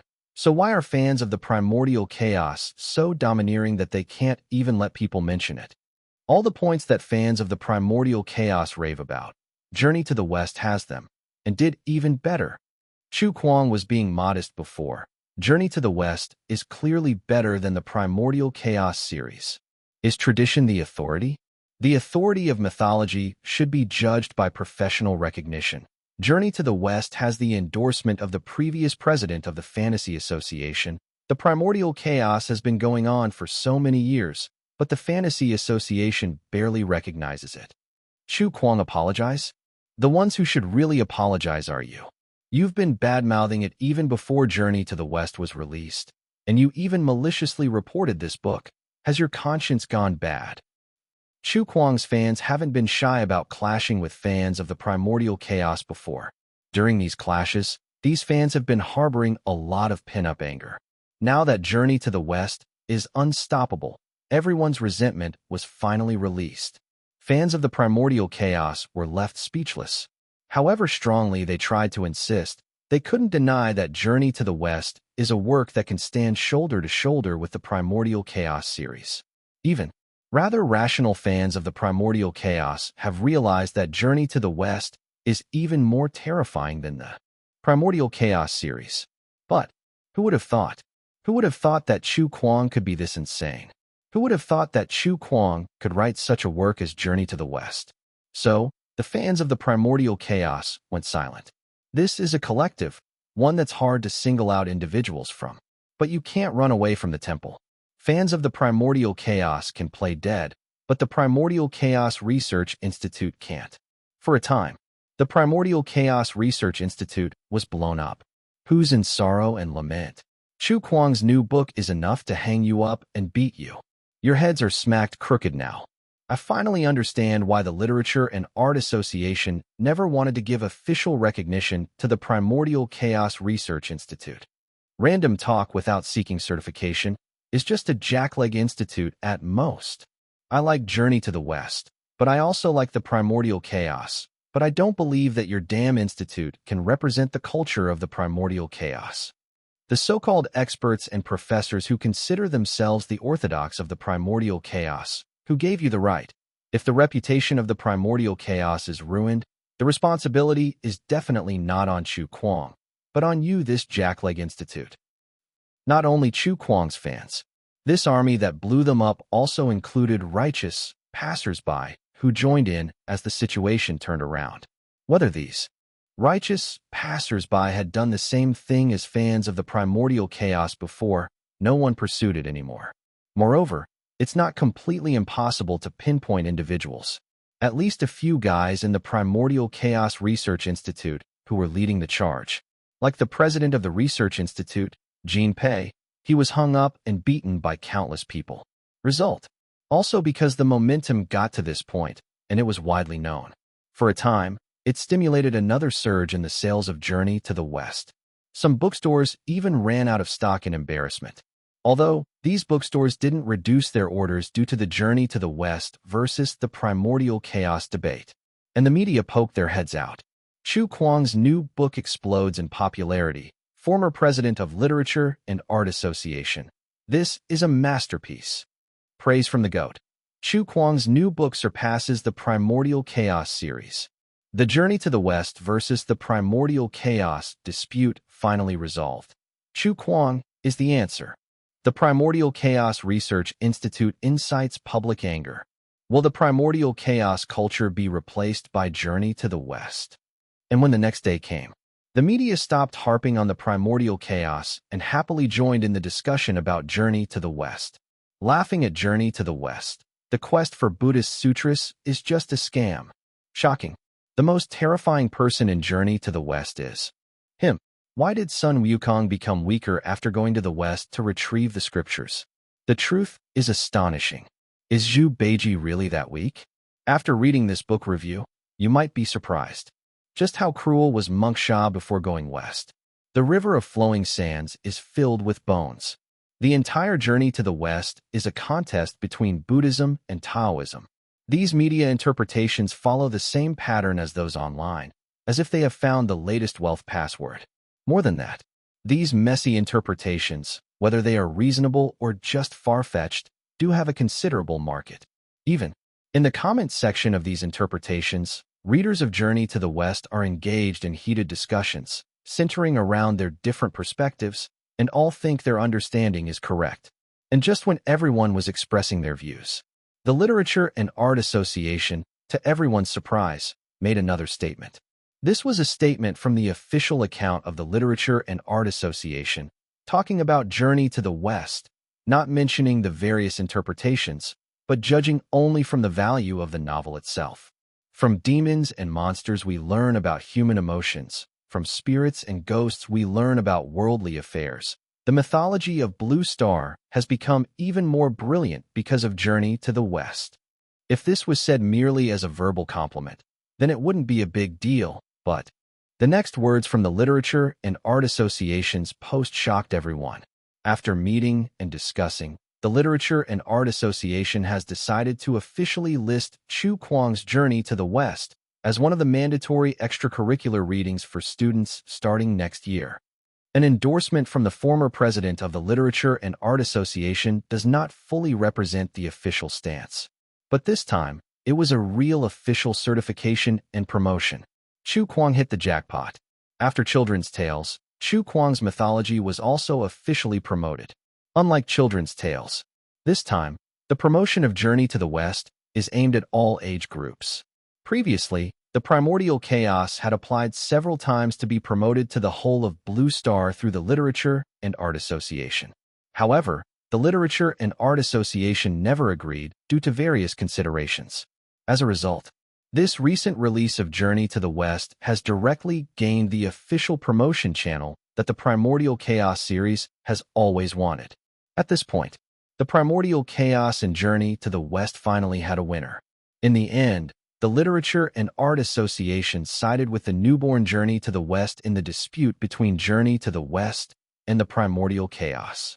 Students across the country, why does it feel like this Chu Kuang is constantly assigning us homework? Chapter 607, 573 Apology_1. Let's be real. At first, students really enjoyed Journey to the West. Even without the official promotion of the Literature and Art Association, they found it captivating. But once the Literature and Art Association started promoting it, the whole thing took a new turn. Because next, it'd be like this. Please answer the following questions. Where did Tang monk recruit his disciples? Please list 4 hardships the Tang monk and his disciples faced on their journey. Teachers would assign homework. Read all of Journey to the West and write a response with at least 800 words. Does it feel familiar now? Damn it. Wasn't Fairy Tale Town enough before? Now you thoughtfully wrote us a Journey to the West. Students were losing their minds. Too much homework. No student who liked Journey to the West was innocent. We cannot coexist with that Chu Kuang, the old rascal. Meanwhile, the industry was shocked. Who would have thought that Chu Kuang's Journey to the West would completely crush the primordial chaos and even get official promotion from the Literature and Art Association? That's the Primordial Chaos series.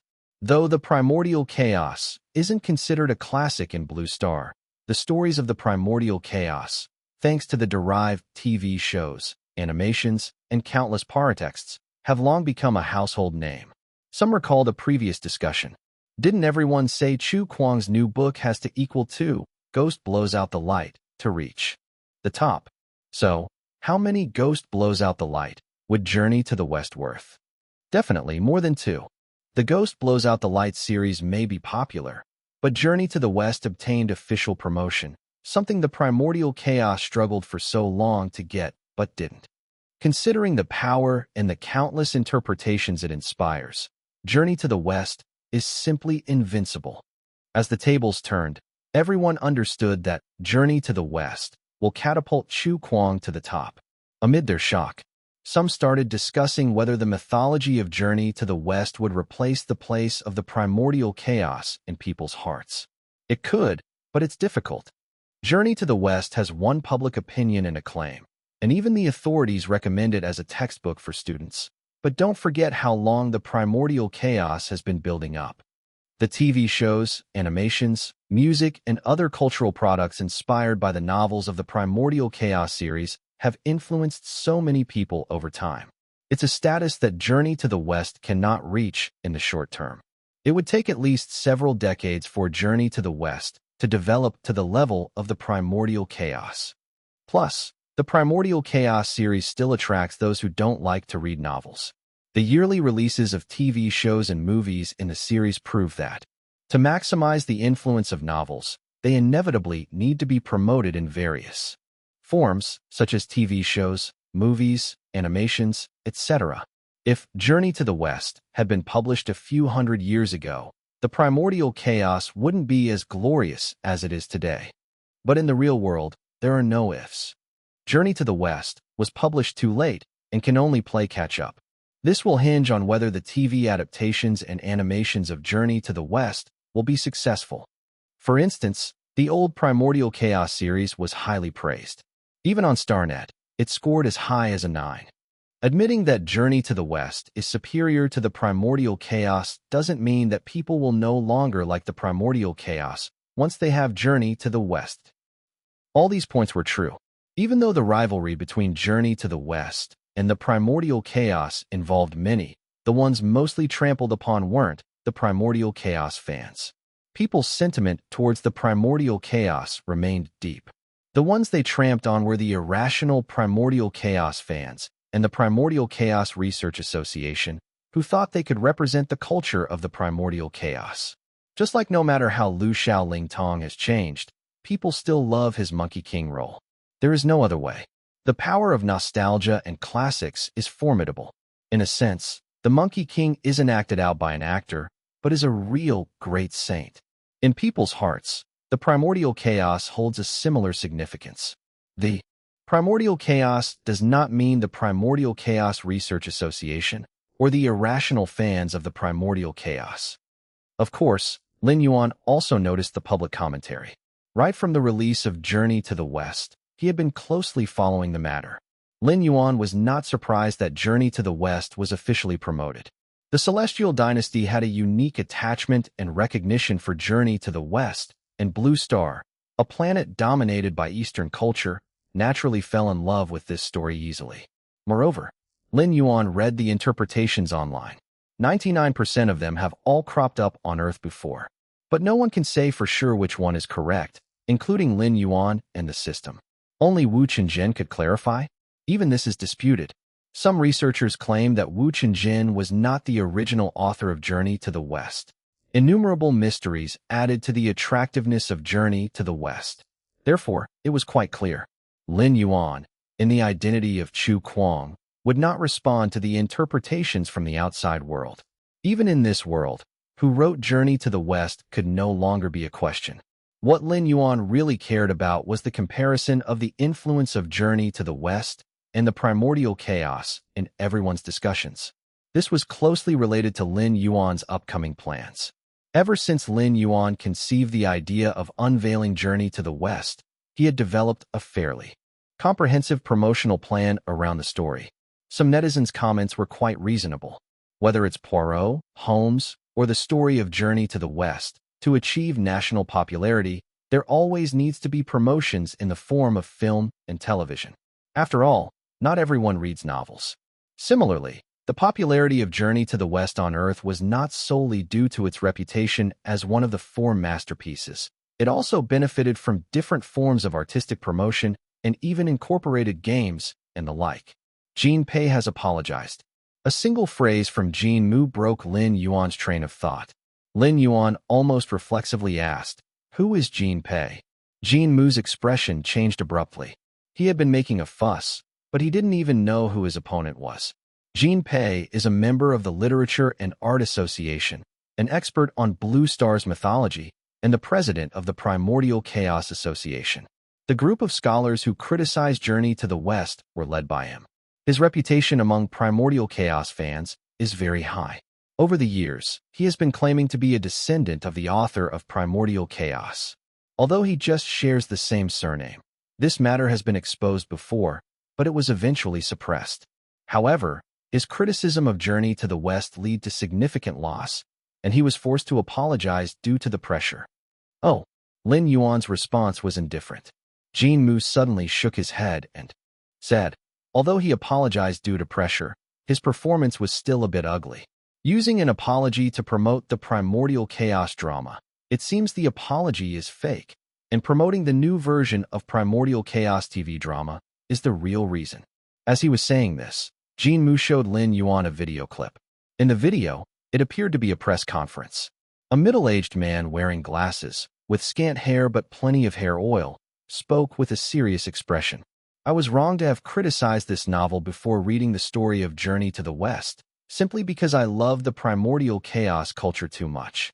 I, like every Primordial Chaos fan, can easily lose my way because of my love for the Primordial Chaos. I am deeply sorry for this. This middle-aged man was Jean Pei. There were many reporters at the scene. Clicking cameras captured it all. After a brief apology, Jean Pei changed the subject. Speaking of our love for Primordial Chaos, I believe everyone feels the same as I do. Because as the orthodox mythology of Blue Star, the status of Primordial Chaos cannot be denied. And the TV shows derived from Primordial Chaos have always been loved by the audience. However, with the advancement of the times and the development of the film and television industry, Primordial Chaos also needs to be updated. Therefore, we have been filming a new version of the Primordial Chaos TV series for the past 2 years. In the second half of this year, the new version of Primordial Chaos, co-produced by Qin Shi, has been completed. As the scriptwriter of the drama, I will strive to create a more wonderful Primordial Chaos. Old and new versions in full bloom. Promote the culture of Primordial Chaos. I hope everyone will pay more attention. During the video playback, Jean Mu complained discontentedly. It was supposed to be an apology, but he only mentioned it briefly at the beginning. The rest of the time was just a press conference for the Primordial Chaos TV drama. Jean Pei keeps emphasizing that Primordial Chaos is the orthodox mythology of Blue Star, which is harsh to the ears. If you didn't know better, you'd think he was the author of the Primordial Chaos series. Lin Yuan didn't say anything. He returned to his previous thoughts. The promotion of Primordial Chaos was greatly assisted by its TV drama, and it was the same for the Celestial Dynasty's promotion of Journey to the West. So the old version of Journey to the West by China Central Television was a great success. And in this life, facing the same problem of promoting Journey to the West, Lin Yuan was considering where to start, and Jinpei reminded him. Start with the biggest impact. Of course, it has to be a TV drama. At this point, the not yet finished Jinpei apology press conference video suddenly started playing a song. A decent apology conference. Only one sentence was relevant to the apology, and the rest was all TV drama promotion. At the end, even a promotional song for the new version of the Primordial Chaos TV drama was played. Jinmu rolled his eyes and turned off the video. Lin Yuan. This approach is not bad either. You can release a song in advance as a promotional track. Chapter 608, 574 Feeding Starlight _1. Lin Yuan was very grateful for the suggestion provided by Jinpei. However, Jinmu harbored a deep resentment towards his own kinsman, Jinpei.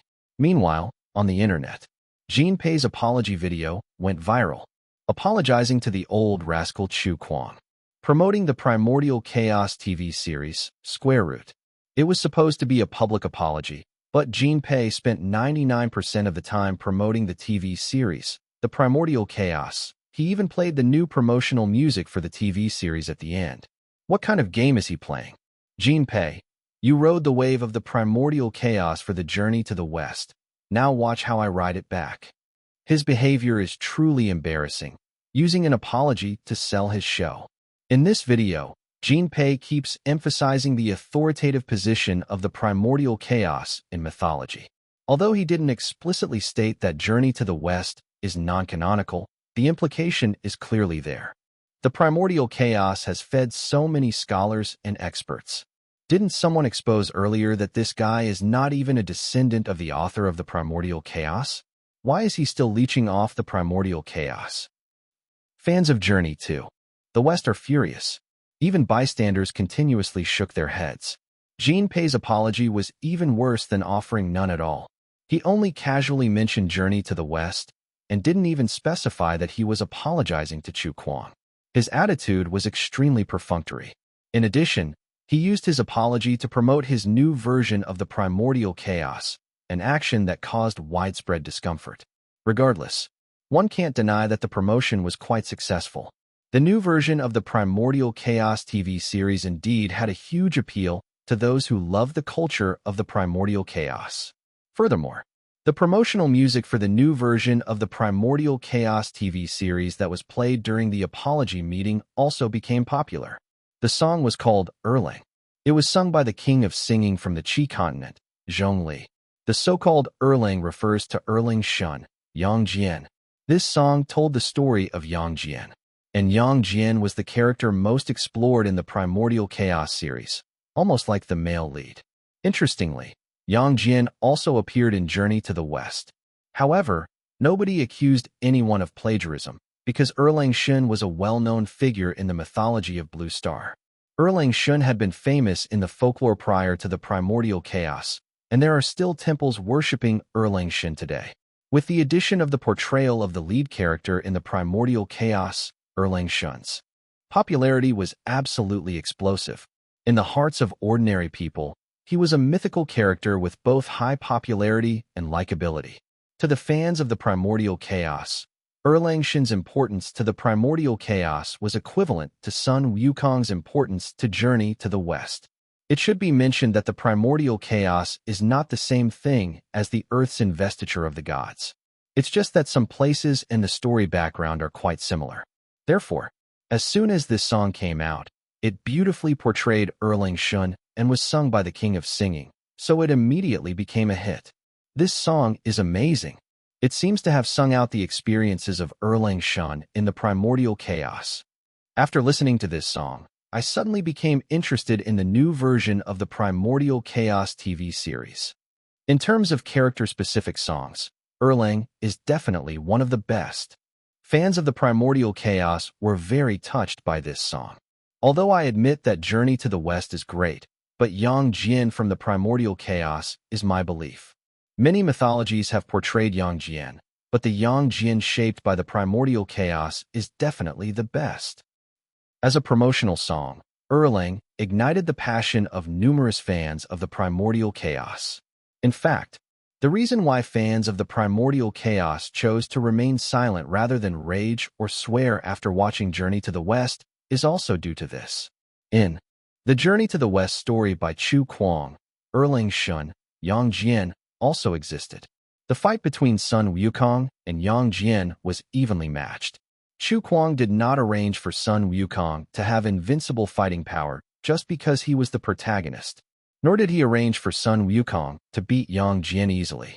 Looking at the description of Erlang Shun in the novel, Chu Kuang treated Yang Jian with full respect. The fight between the two did not have a result. Because there were too many chaotic events in the middle that affected their fight, they couldn't determine the winner. This arrangement already satisfied the fans of the primordial chaos. Moreover, fans of the primordial chaos had their own pride. The Primordial Chaos TV series had far-reaching influences. The music of the Primordial Chaos, each piece was a classic. These were something Journey to the West couldn't compare to. To put it simply, the Primordial Chaos represents culture, while Journey to the West is currently only a novel. Lin Yuan arrived at the company. If he wanted to film a TV series for Journey to the West, he had to seek help from the company. Upon hearing Lin Yuan's opening remarks, Ol Zhou abruptly stood up from the sofa. Are you saying you've obtained the TV rights for Journey to the West from Chu Kuang? You know Journey to the West? Lin Yuan thought Old Zhou would ask what novel Journey to the West is. What a joke, Old Zhou seriously said. Even people who don't follow the news should know Journey to the West, let alone that it's a new book by the old rascal Chu Kuang. Just the Literature and Art Association's review of it is enough to attract attention from the film and television industry. This is a masterpiece that has surpassed the Primordial Chaos series in acclaim. So many people are eyeing the film and television rights of this novel. Lin Yuan. The connection between the novel and film and television industry is deeper than he thought. But how could you call me an old rascal? You're much older than me. Old Zhou stared at Lin Yuan. Did you really get the rights? Lin Yuan nodded, kind of. Old Zhou was startled by this vague answer. This is no joking matter. You must have truly obtained it. Lin Yuan nods again. I did. I can basically get his rights. He left some room for ambiguity with that statement. Lin Yuan suddenly wondered. Should he tell the company he is Chu Kuang? Without revealing his identity, it's inconvenient to handle many things. But he can't rush into this. He has to think it over. You can essentially get all of Chu Kuang's rights. Old Zhou jumped up excitedly. So your relationship with Chu Kuang is really that good. Everyone knows that Chu Kuang and you have a good relationship. But the company has never delved into just how close the relationship between Lin Yuan and Chu Kuang is. Because it involves Yu's privacy. The company has regulations specifically for Yu. No matter how high your position in the company, you are not allowed to discuss Yu's private life excessively. From Yu's behavior, it would seem he greatly values his privacy. It now appears that Yu and Chu Kuang's relationship is rock solid. This is encouraging news for Old Zhou, and even for the entire Starlight. You must know, the rights to Chu Kuang's novels are very valuable. All novels from Chu Kuang's pen cause major film and television companies to scramble for them. Starlight didn't compete before for two reasons. First, Starlight does not have a TV drama department. The company's focus is on making movies. Second, the rights to Chu Kuang's novels are too difficult to obtain. So many film and television companies are competing, driving the price of Chu Kuang's novel rights sky high. One can't play if they don't have a certain financial strength. But if there's the connection to Yu, things would be different. The food is delivered to the front. The rights to Journey to the West have been handed over already. How is this different from raining pies from the sky? At this time, Old Zhou didn't mention that Starlight didn't have a TV department anymore. For Journey to the West, for Chu Kuang, what's the problem with establishing a TV department? Chu Kuang is worth it. With this relationship between Yu and Chu Kuang, in the future, even if there is none in the future, Old Zhou would be willing to establish a TV department just for Journey to the West. Because the Literature and Art Association is going to promote Journey to the West worldwide. All students must watch it. The future influence from this will definitely be astronomical. Should we refuse this opportunity just because there's no TV department? Unless the senior executives of Starlight get their brains kicked by a donkey. It's not that they don't have the money. Without a doubt, old Joe believes if Xian went out now saying he has the rights to Journey to the West, he would immediately be fought over by countless film and television companies. Well, let's start preparing. Lin Yuan said, "Who will produce this drama?" "I will, and I will also personally oversee the selection of the director and such." Old Joe was utterly decisive. No one could take it away from him. Lin Yuan nodded. "The price for the rights won't be too high, but like with the movie, the company has to share the revenue with me." This was the plan Lin Yuan and Jean Mu had discussed in advance. Old Joe nodded. "Of course, no problem." Lin Yuan was somewhat taken aback by Old Joe's enthusiasm. It seems that Old Joe has a clear understanding of the value of Journey to the West. "Continue reading at." Lin Yuan nodded. "Let's leave it at that for now. I'll write the script later. I've finished writing the promotional song, titled Wukong, which I'll sing myself." "Promotional song? Wukong?" Old Joe was taken aback and then started laughing, with a strange look on his face. "Isn't this similar to the promotional song for the recent new TV series, The Primordial Chaos?" Old Joe laughed. He felt even more how good a relationship Chu Kuang and Xian must have. This clearly is getting revenge for Chu Kuang. And to have Xian personally sing it. When Xian gets involved, it's definitely not for laughs. Chapter 609, 575. This strike will leave you in ashes_1. That very night, Starlight's official Weibo account announced the news. The epic mythical novel Journey to the West, promoted by the Literature and Art Association, is about to be made into a TV series, with Xian taking on the role as screenwriter. A few seconds later, Starlight updated its Weibo again. Xian devotedly sings the promotional song for the Journey to the West TV series, Wukong. Poof. Upon seeing the two messages, everyone was stunned. Journey to the West is going to be made into a TV series?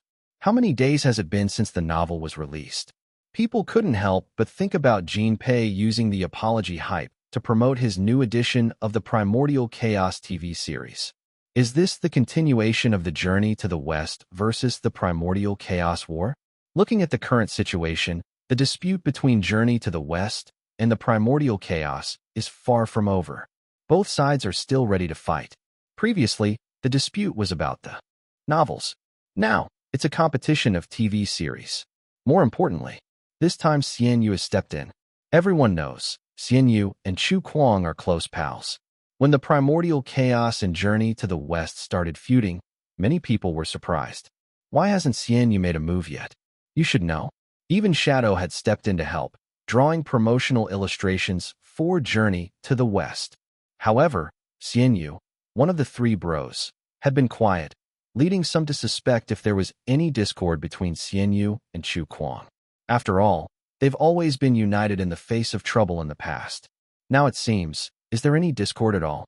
It's clear that Xian is planning to continue the feud with the Primordial Chaos on behalf of Chu Kuang. After all, Chu Kuang is a writer. He doesn't know how to make a TV series. Xian is different. Xian is a highly skilled screenwriter who has made several explosive films. Having Xian create the Journey to the West TV series is definitely not a problem. Moreover, Xian has also created a promotional song for Journey to the West. The promotional song for the Primordial Chaos has just become popular, and now Xian has followed it up with a promotional song for Journey to the West. What's more coincidental is, the promotional song for the Primordial Chaos is titled Erlang, which is about the Primordial Chaos's lead character, Erlang Shenyang Jian. The promotional song for Journey to the West is titled Wukong, which is about Journey to the West's lead character, the great sage Sun Wukong. You produce something, I produce something.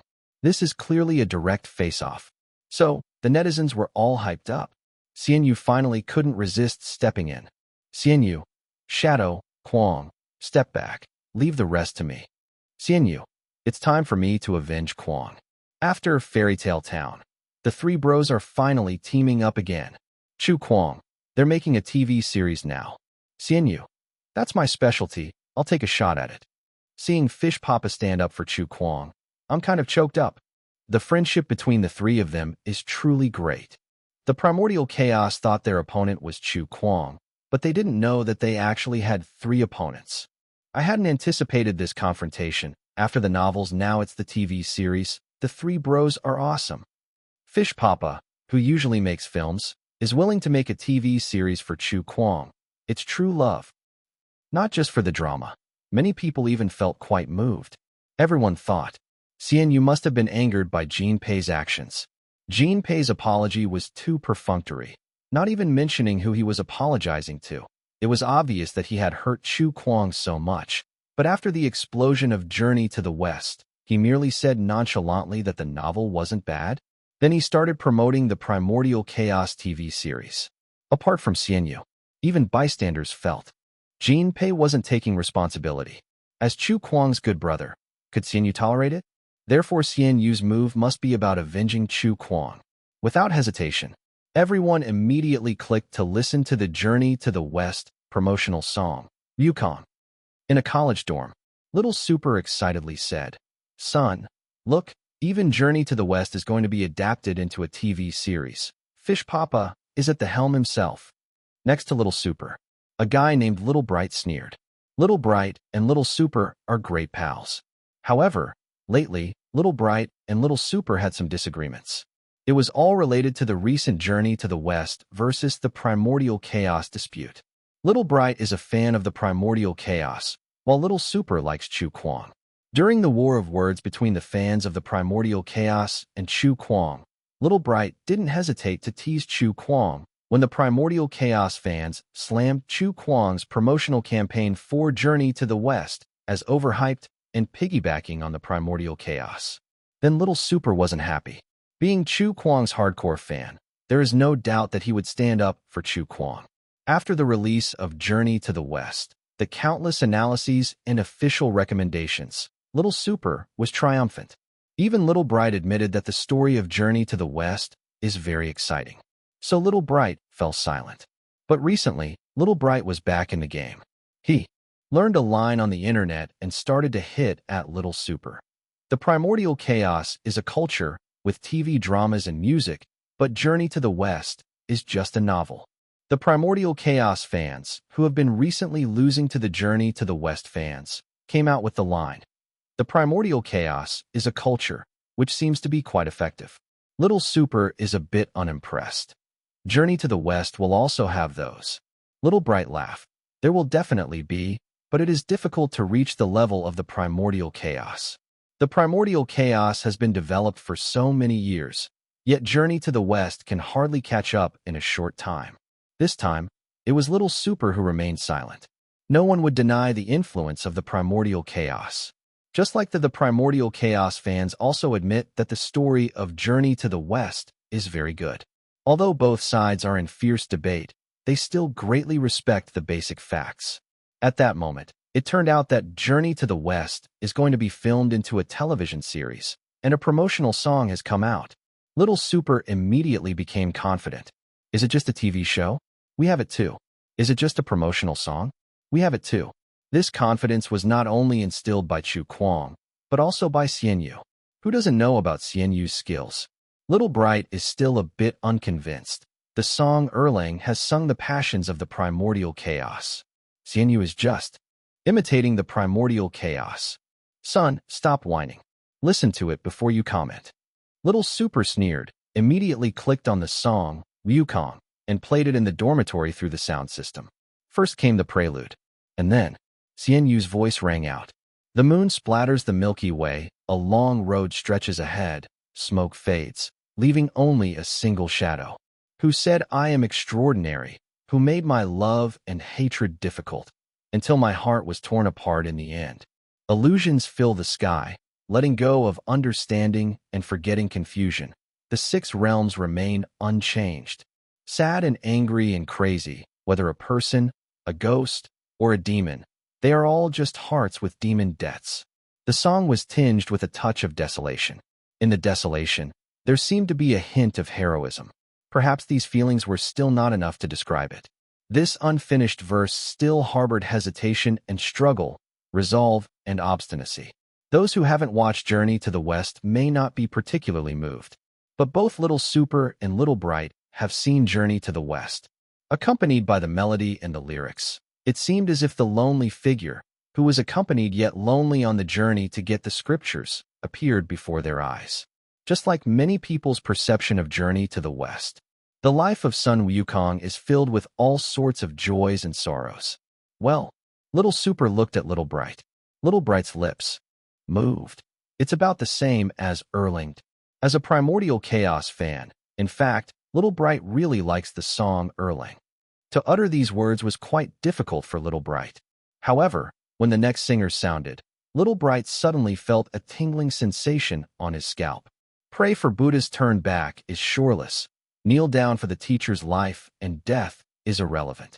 Good and evil, false and real of the world, dust fate separates and gathers unclearly. Hard to sever. Xianyu integrated the singing of Chinese opera. The word Buddha seemed to hit directly to the depth of Little Bright's heart. When it came to the word hard to sever, the expression on Little Super's face had completely changed. The climax came at the same time. I want. What's the use of this iron staff? I have. Even if I have this transformation. Still restless and melancholic. Golden fillet on my head wants to say, but stops. Between the feeling of scalp tingling, Little Bright and Little Super looked at each other, and they broke out in goosebumps. Not just them. Even the roommate in the same dormitory couldn't help but look towards Little Bright and Little Super, and unconsciously pricked up his ears. It was kind of lit. What song is this? Amid the increasing number of listeners, the climax of the song is not over yet. I want. Drunk with this iron staff, dancing with the demon. I have this transformation plunging into chaos. Trample. Over Ling Xiao in defiance. The evil world and the dangerous path are ultimately hard to escape. The melody that twists and turns, releasing an explosive burst like singing, filled the entire dormitory. One of the roommates was playing a game.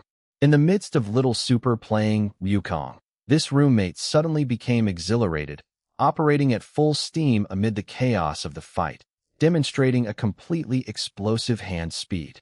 Double kill. Explore stories on. Triple kill. Quadra-kill. Pentakill. For the first time in his life, this roommate got a pentakill, and he howled excitedly. Pentakill. Children, I got a pentakill. It was just at that moment. The song reached its final part. This stick, I'll wipe you out. Chapter 610, 576. Lin Yuan commands _1. Little Bright swallowed nervously. Xiaohua was excited and trembling. As the entire dormitory began eagerly inquiring about the title of the song from Little Bright and Little Super, Wukong had already sparked countless heated discussions on the internet. This song is freaking awesome. Doesn't this beat Erlang in terms of how lit it is? When it comes to the influence of primordial chaos, even Xianyu doesn't dare to claim victory. But if we're talking about promotional songs, don't forget who Fish Papa is. Fish School of Tunes. I can't stop playing this song. It's so touching I could cry. On repeat, it interprets Wukong in a way that deeply resonates with my understanding of the journey to the West. Wukong's pilgrimage to the West was never voluntary. Goosebumps. After listening to the song, I had so much I wanted to say, but in the end the tight fillet spell kept me mute. The last line of the lyrics should be dedicated to the primordial chaos. Crush them underfoot with your music and best them with your promotional songs. This single blow will reduce them to ashes. A true representation of Wukong. Some people say this song doesn't excite them, but instead radiates a sense of tragic heroism and helplessness, and I feel the same way. Regardless of whether the song is exciting or not, it doesn't prevent me from loving it. The song perfectly blends classic charm and deep emotion, unbridled spirit, and popular appeal. The opera-like singing within the song is just brilliant. Brilliant. I thought that the opera-like shout of Buddha was the climax, but it wasn't. I thought, what use do I have for this iron staff, was the finishing touch, but it wasn't either. There was still this single blow will reduce you to ashes. Whether Yang Jian or Sun Wukong is better is difficult to say, as fans of the primordial chaos and journey to the West will each hold their ground. However, comparing Erlang to Xianyu's promotional song, the difference is clear. It's not that Erlang is bad. It's just that Wukong is too good. After all, promotional songs are ultimately about the music. In fact, when many people first saw Xian Yu singing the promotional song for Journey to the West, they had already anticipated this scene. Xian Yu being the lyricist, composer, and singer. Who can compete with that? These kinds of character-inspired songs are always quite popular. Therefore, when Wukong became a hit, many people, even those who had never watched Journey to the West and those not interested in novels, became interested in the TV series. That's precisely the effect of a promotional song. In addition, Wukong also spurred more interpretations of Journey to the West and Sun Wukong, with the public increasingly believing that Sun Wukong's journey to the West was a reluctant one, and that the monkey's eventual transformation into the victorious fighting Buddha represented a tragedy. He lost his freedom and was bound by constraints. The unfettered monkey king who once caused havoc in the heavenly court ultimately ended up shackled, just like the tight fillet spell on his head. This in itself is a form of compulsion. Otherwise, why did the monsters who had connections go unpunished, while Sun Wukong, who merely made a small mistake, was suppressed under Five-Finger Mountain by the Buddha for a full 500 years? Yes, everyone likes Sun Wukong because they believe he hasn't committed any unforgivable sins. If they say the Monkey King refuses to be disciplined, then why should the Monkey King be disciplined by these people? Thus it is that both the heavenly court and the West were too harsh on Sun Wukong. The master and disciples of Journey to the West are all walking on predetermined paths. As a matter of fact, even scrutinized readers of Journey to the West would find that despite Monkey's prowess, he never ate humans. Some argue that Sun Wukong's cannibalism was based on a self-reported passage from Monkey's son. Back in Waterfall Cave, when I was a demon, whenever I wanted to eat human flesh, I would. Considering the context, Sun Wukong was merely boasting.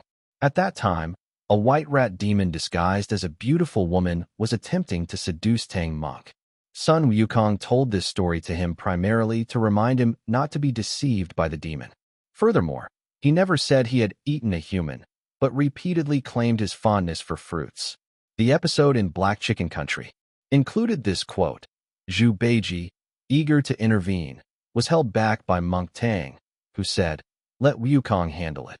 The master was very judicious. Since childhood, Zhu Beiji had committed killings and eaten humans, exuding a foul aura, whereas Wukong, who had consumed only fruits from the bark of pines and cypress since he was young, emitted a pure aura.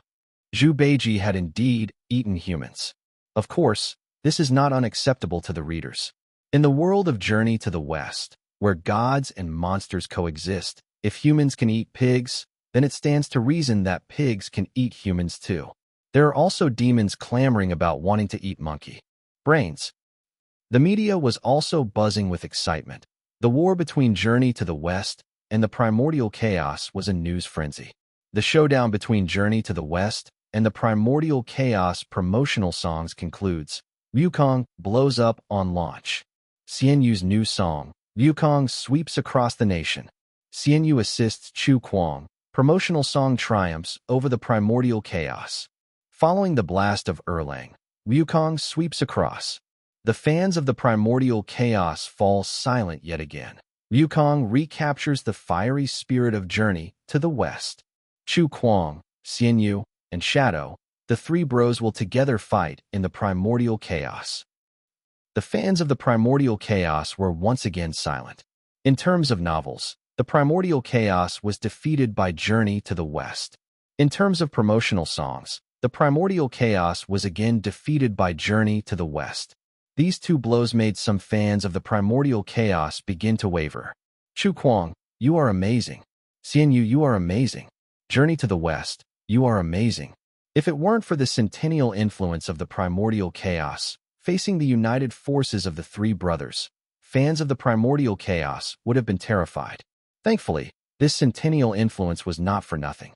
Just as Wukong was once again adding fuel to the Journey to the West's popularity, Jean Pei stepped forward. As the scriptwriter of the new version of the Primordial Chaos TV series, Jean Pei won't be scared by a little promotional song. He took another interview. When the reporter asked, "What do you think about the promotional song of Xian Yu surpassing Erlang in popularity?" Jinpei laughed. The reporters were surprised. You're still able to laugh after being reduced to this state? Explore stories at. Jinpei slightly retracted his smile and said seriously. First of all, there is no hierarchy in music. Furthermore, a TV drama consists of not just a promotional song, but also inserted songs, opening and ending themes, and most importantly, the main theme song. To ensure the quality of these pieces of music, we have invited maestro and several kings and queens of singing. Everyone will know when the TV drama is broadcast in January. Good grief. There is no hierarchy in music. When these words came out, fans of Journey to the West who wanted to retort were worried about whether their own realms were not high enough. Moreover, Jinpei casually said, the quality of a TV drama should not be determined by a promotional song. The popularity of the new version of the Primordial Chaos after its broadcast will prove the love of the Blue Starian people for the Primordial Chaos. This sentence did not surprise many people. The strongest advantage of the Primordial Chaos is the influence it has built up over countless years. If the opponent has Xianyu, when comparing music, the Primordial Chaos dare not be too complacent. But in terms of TV dramas, the Primordial Chaos is confident. No one doubts the appeal of the Primordial Chaos TV series. All of a sudden, the fans of the Primordial Chaos regained their spirits. What does a promotional song matter? There are a pile of excellent music pieces in the upcoming TV series of the Primordial Chaos. Further, the most important thing for a TV series is its ratings. What can Journey to the West use to compete with the Primordial Chaos in ratings? The Primordial Chaos finally bared its fangs. You, Journey to the West, are also making a TV series like Are the Primordial Chaos? Dare you compete with us in ratings? The old version of the Primordial Chaos TV series once created a sensational rating. Now, after many years, the Primordial Chaos is remade. Fans of the Primordial Chaos have no doubt that this TV series can once again create a peak in ratings. The anticipation of countless fans of the Primordial Chaos for the TV series is not faked. At this moment, Starlight finally prepared its TV department and started casting actors for the Journey to the West TV series. Lin Yuan was chosen as the director. Chapter 611, 577. Would you like to audition for Sun Wukong? _1. Lin Yuan was in charge of casting for Journey to the West. Within the system, there were many versions of Journey to the West as reference so that Lin Yuan could discern what actor type suits each role. However, nobody expected that. The first character, cast by Lin Yuan, was not any of the 4 disciples of Tang Monk. Rather, it was Sky Roaring Dog. No choice. It was Antarctica's addiction to acting.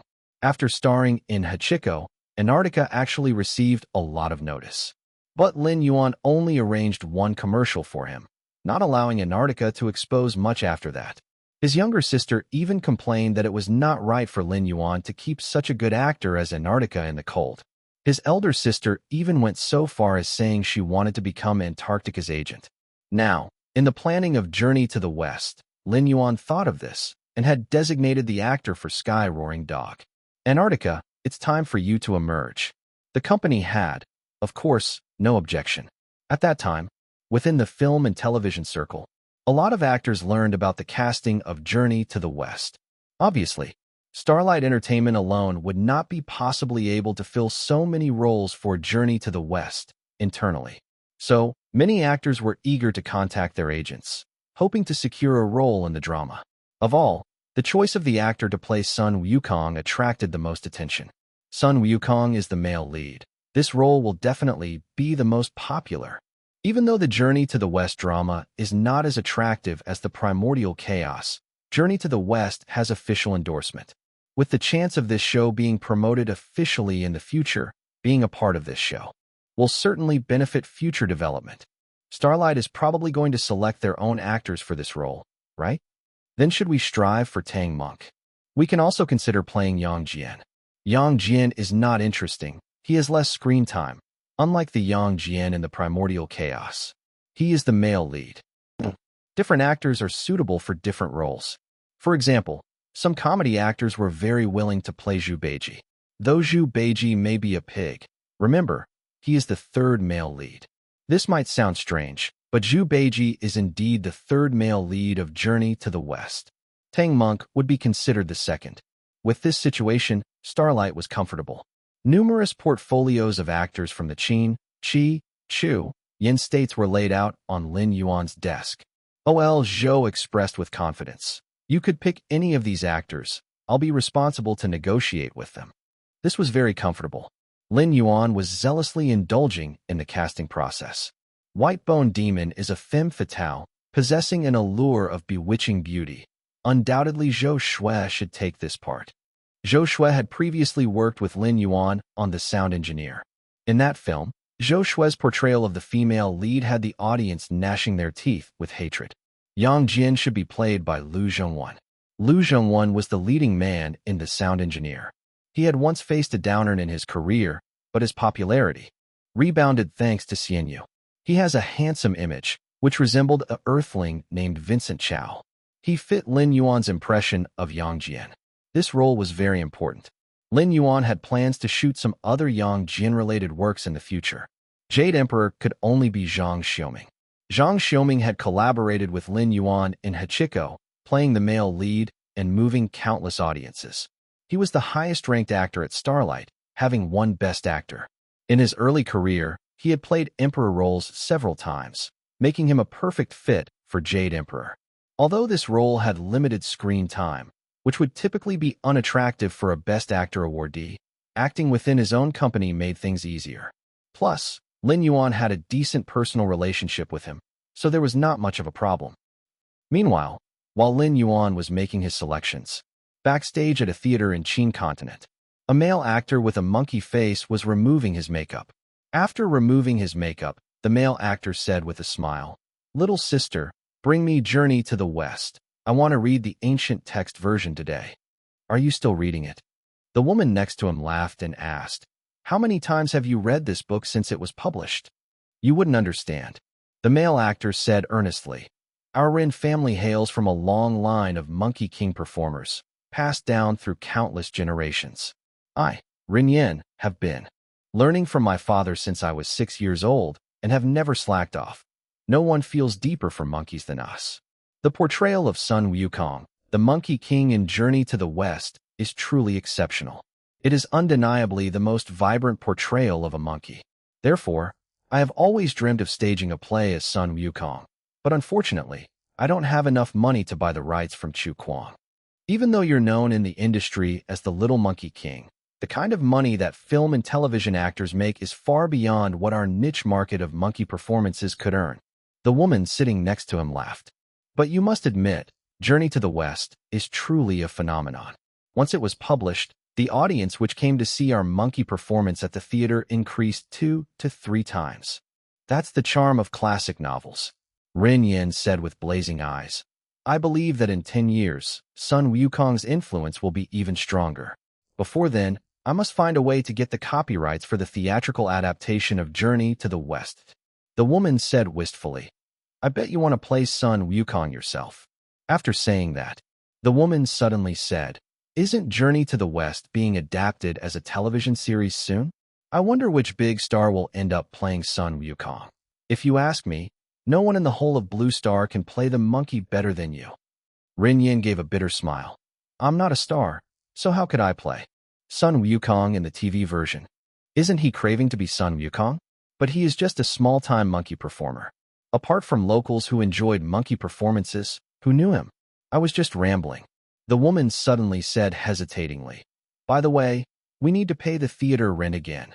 Rin Yin fell silent. A few minutes later, he laughed and said, "Recently, the audience has greatly increased, and we've made a bit more money. It's not a big problem." The woman stared at him. "Do you really have the money? Otherwise, I could lend you my salary for this month." Rin Yin shook his head. "Even if I have to sell the monkeys at home, I can't take your money." The woman teased, "Sell the monkeys? Isn't that like signing your death warrant?" Rin Yin also laughed. The monkeys were his lifeline.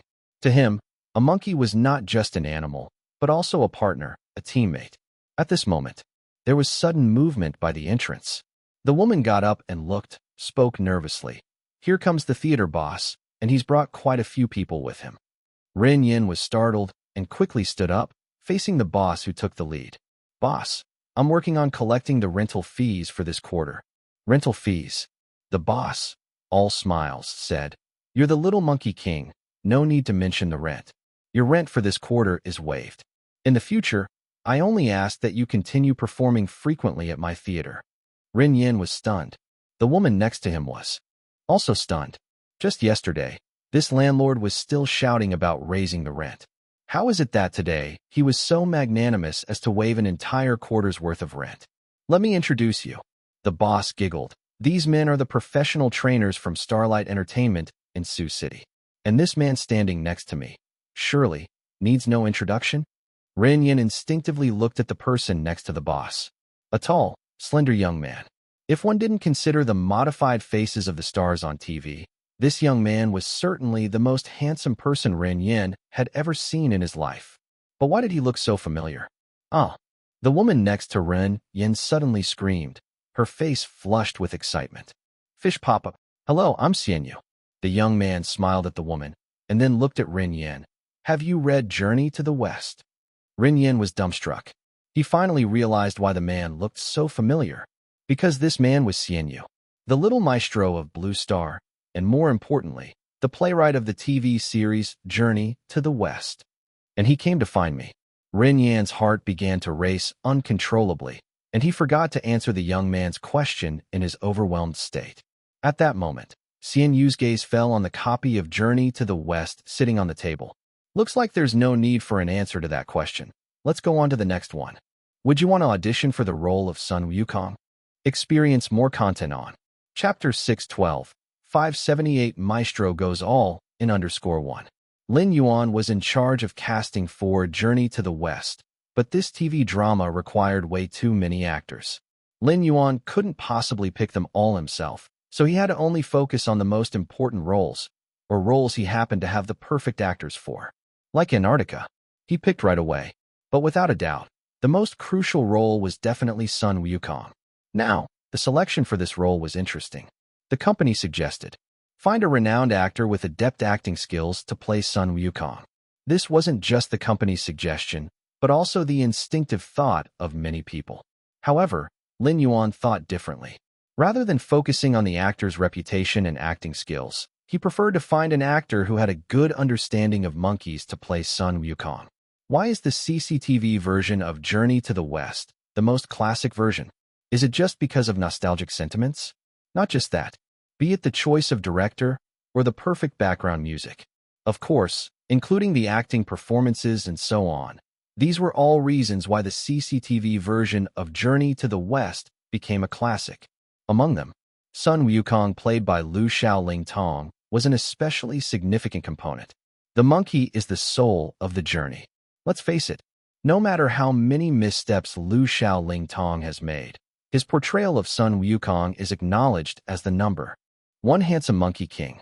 Many actors have played Sun Wukong, but only Lu Xiaoling Tong managed to perform the monkey feel. No one else had the monkey vibe, and Lu Xiaoling Tong could perform that monkey feel because the most important reason is Lu Xiaoling Tong was born into a family of monkey art performers. Having learned monkey play since young, naturally and with deep influence, he understood the behavior of a monkey very well. Actors without such a foundation can't even perform monkey play. So, Lin Yuan overruled everyone and decided to approach the casting from this angle. Interestingly, in ancient times on Blue Star, there was a fairy tale called Monkey Picks the Moon. This Monkey Picks the Moon is a myth featuring a monkey as its main character and has quite the significant impact among the folks. However, in modern times, the influence of this myth has become negligible. But the opera and other performances featuring monkeys as the main character still exist. After expansion and extension, these performances are no longer merely restricted to the myth of Monkey Picks the Moon, but have created many more stories about monkeys. This is known as Blue Star's monkey play. Although it's niche, there are still a small portion of people who love it. After making some inquiries, Lin Yuan found out that in the Qin continent, there was a family surnamed Run that had passed down the art of monkey play for several generations. Someone even showed him a performance of monkey play by Lin Yuan, the current generation of the Rin family. After watching it, Lin Yuan was intrigued. He felt that this Lin Yuan had the potential to portray Sun Wukong.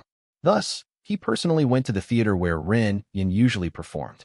After seeing Lin Yuan's face in person, Lin Yuan was even more convinced that this was a good choice. The actor playing Sun Wukong must be handsome. Not everyone can pull off the peach heart-shaped face. The premise is that the other party agrees. Lin Yuan made a special trip over, anxious about whether the other party would refuse. But quite obviously, Lin Yuan was overthinking things. Lin Yuan never expected that admired fish would suddenly drop from the sky and personally invite him to play Sun Wukong. At this moment, Lin Yuan was questioning whether he was dreaming or not. "I'm willing." Lin Yuan agreed hastily. As if worried that admired fish would change his mind, he quickly added, "I don't need any salary." Lin Yuan was taken aback before showing a respectful expression. "You will still have to receive your salary, only if you pass the audition. I'll definitely do my best. Then get ready." Lin Yuan nodded, and things were going more smoothly than he anticipated. Having settled this matter, Lin Yuan headed back home immediately. After sending Lin Yuan to his car, Lin Yuan stood there in a daze. Next to him, a little girl kept saying with a blushed face, "Fish. Papa looks even better than on TV. Congrats, little monkey king." The face of the theater's owner was blooming with happiness. This was the first time Lin Yuan had seen the theater owner showing such a friendly and kind expression. He nodded in confusion. After the owner left, the young girl next to him suddenly nudged him. "Still not awake? Little sister, why do you think Teacher Xianyu chose me to play Sun Wukong? I'm not any star.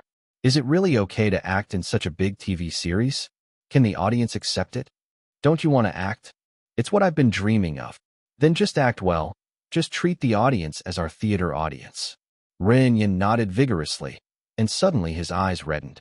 The monkey drama passed on by the Lin family from generation to generation finally had its moment to shine. "Dad, I haven't given up yet. I have not let you down." The casting was still ongoing. Lin Yuan no longer micromanaged everything. However, before confirming the actors, Gudong would let Lin Yuan review the candidates, and only if Lin Yuan gave the green light, it would be officially okay. Lin Yuan's standards were not high. Continue your saga on. One was that the acting skills couldn't be too bad, and the other was that the image of the actor couldn't be too out of character. For example, several female demonists looked extremely identical, as if they were from the same plastic surgery hospital. They looked beautiful indeed, but they lacked the charm of a demoness. Actors like these, Lin Yuan decisively crossed out. It's not that he has a bias against plastic surgery. He just feels that in the performance industry, plastic surgery can affect facial emotional expression. In the CCTV version of Journey to the West, many female actors are very beautiful, and each had its own unique beauty. However, when Lin Yuan just transmigrated, the most annoying problem he encountered when watching a series was that he often confused faces. It felt like many actresses were looking more and more alike. In addition to casting, Lin Yuan also did something else. It was related to the music. Lin Yuan didn't plan to replace the soundtrack of the CCTV version of Journey to the West, and he couldn't even if he wanted to. The original was too classic. The theme song, "The Music of the Cloud Palace," accurately expresses Journey to the West, right down to every single note. Furthermore, there were other songs like "Dare to Ask Where the Road Is," which were very popular. In 2001 on Earth, the Americans voted on the most loved songs by Chinese people. "Dare to Ask Where the Road Is" topped the list. Of course, there was also the lingering sentiment of women's love. And certainly not to forget the heroic arrogance of "The Road to Heaven is Wide and Spacious." Even Zhu Beiji Gives His Wife a Piggyback had an indescribable taste in instrumental version. The music that teacher Su Jingxin composed for Journey to the West was very extraordinary. If it were someone else, it wouldn't have the same feeling. In the end, Lin Yuan added another song to Journey to the West. The song was called "Longing." On Earth, there was a TV series called the sequel to Journey to the West, which was praiseworthy. And there was a song in this series which was very classic, that was "Longing," sung by Mao Amin. Lin Yuan felt that this song, like "Women's Love," could be used to describe the plot of Tang Monk going to the Women's Kingdom. At this moment, Lin Yuan suddenly had a thought. With so many songs, they're bound to become a big hit once the TV series broadcasts. Could he take this opportunity to seize the crown of the maestro in one fell swoop? Although it was piggybacking on the popularity of the TV series, there shouldn't be a problem piggybacking on himself, right? Lin Yuan wasn't one to be indifferent to fame and fortune. Fame is reputation value. Fortune is money. Both of these, the current Lin Yuan liked. Becoming the officially recognized maestro had obvious benefits. If that's the case, all these songs all in. The goal is 12 consecutive championships. Chapter 613, 579. Song Proposition Composition _1. There are 3 ways to become a maestro. First, boost 2 people to become the king or queen of singing. Second, ascend to godhood with a single song and win the Music Sage Award. Third, take home the trophy 12 times in a row in a single season, dominating the charts all year round. The difficulty of these 3 conditions increases progressively, and what Lin Yuan chose is the most difficult one among them, to win the seasonal chart 12 times in a row, proving his worth with power. This is the most challenging path to becoming a maestro. It's not because Lin Yuan wants to challenge himself. It's purely because the status of a maestro comes in different levels. Lin Yuan wants to become a maestro like Yang Zhongming. That's where the most money is. Of course, he also wants to ride on the popularity of Journey to the West. There are so many great songs in this series, it would be a waste not to seize the opportunity of TV series popularity to hit the seasonal chart. Of course, Journey to the West definitely won't be broadcast continuously for a year. If there aren't any added bonuses for the popularity of the TV series songs in a given month, Lin Yuan will write some other songs to hit the charts. This is also part of Lin Yuan's plan. In fact, from The Masked Singer to Our Song, Lin Yuan has written many songs for these 2 programs. Some of these songs are definitely capable of challenging the charts, like Exaggeration, like The Ordinary Road, etc. All these have the potential to win the seasonal championship songs. But because they weren't released at the beginning of the month, the time for charting was too short, so they ultimately didn't make it to the top spot in the seasonal chart. Thinking about it, it feels kind of a loss. The official sprint will start from January next year. Lin Yuan made a decision. It's the end of October now. This year is almost over. In the following days, Starlight was busy preparing for the filming of the TV series Journey to the West. November arrives. The TV series Journey to the West finally started filming. The director of the show is a top TV drama director who Starlight has just poached from Chi Continent. Starlight's seriousness about this drama can be seen from bringing in a top television drama director just for Journey to the West. Starlight is very busy during this period, because they are not only filming Journey to the West. In addition, 2 movies are in production. One is The Truman Show, led by Yi Ching-gong. The other is Life of Pi, under the responsibility of Duan.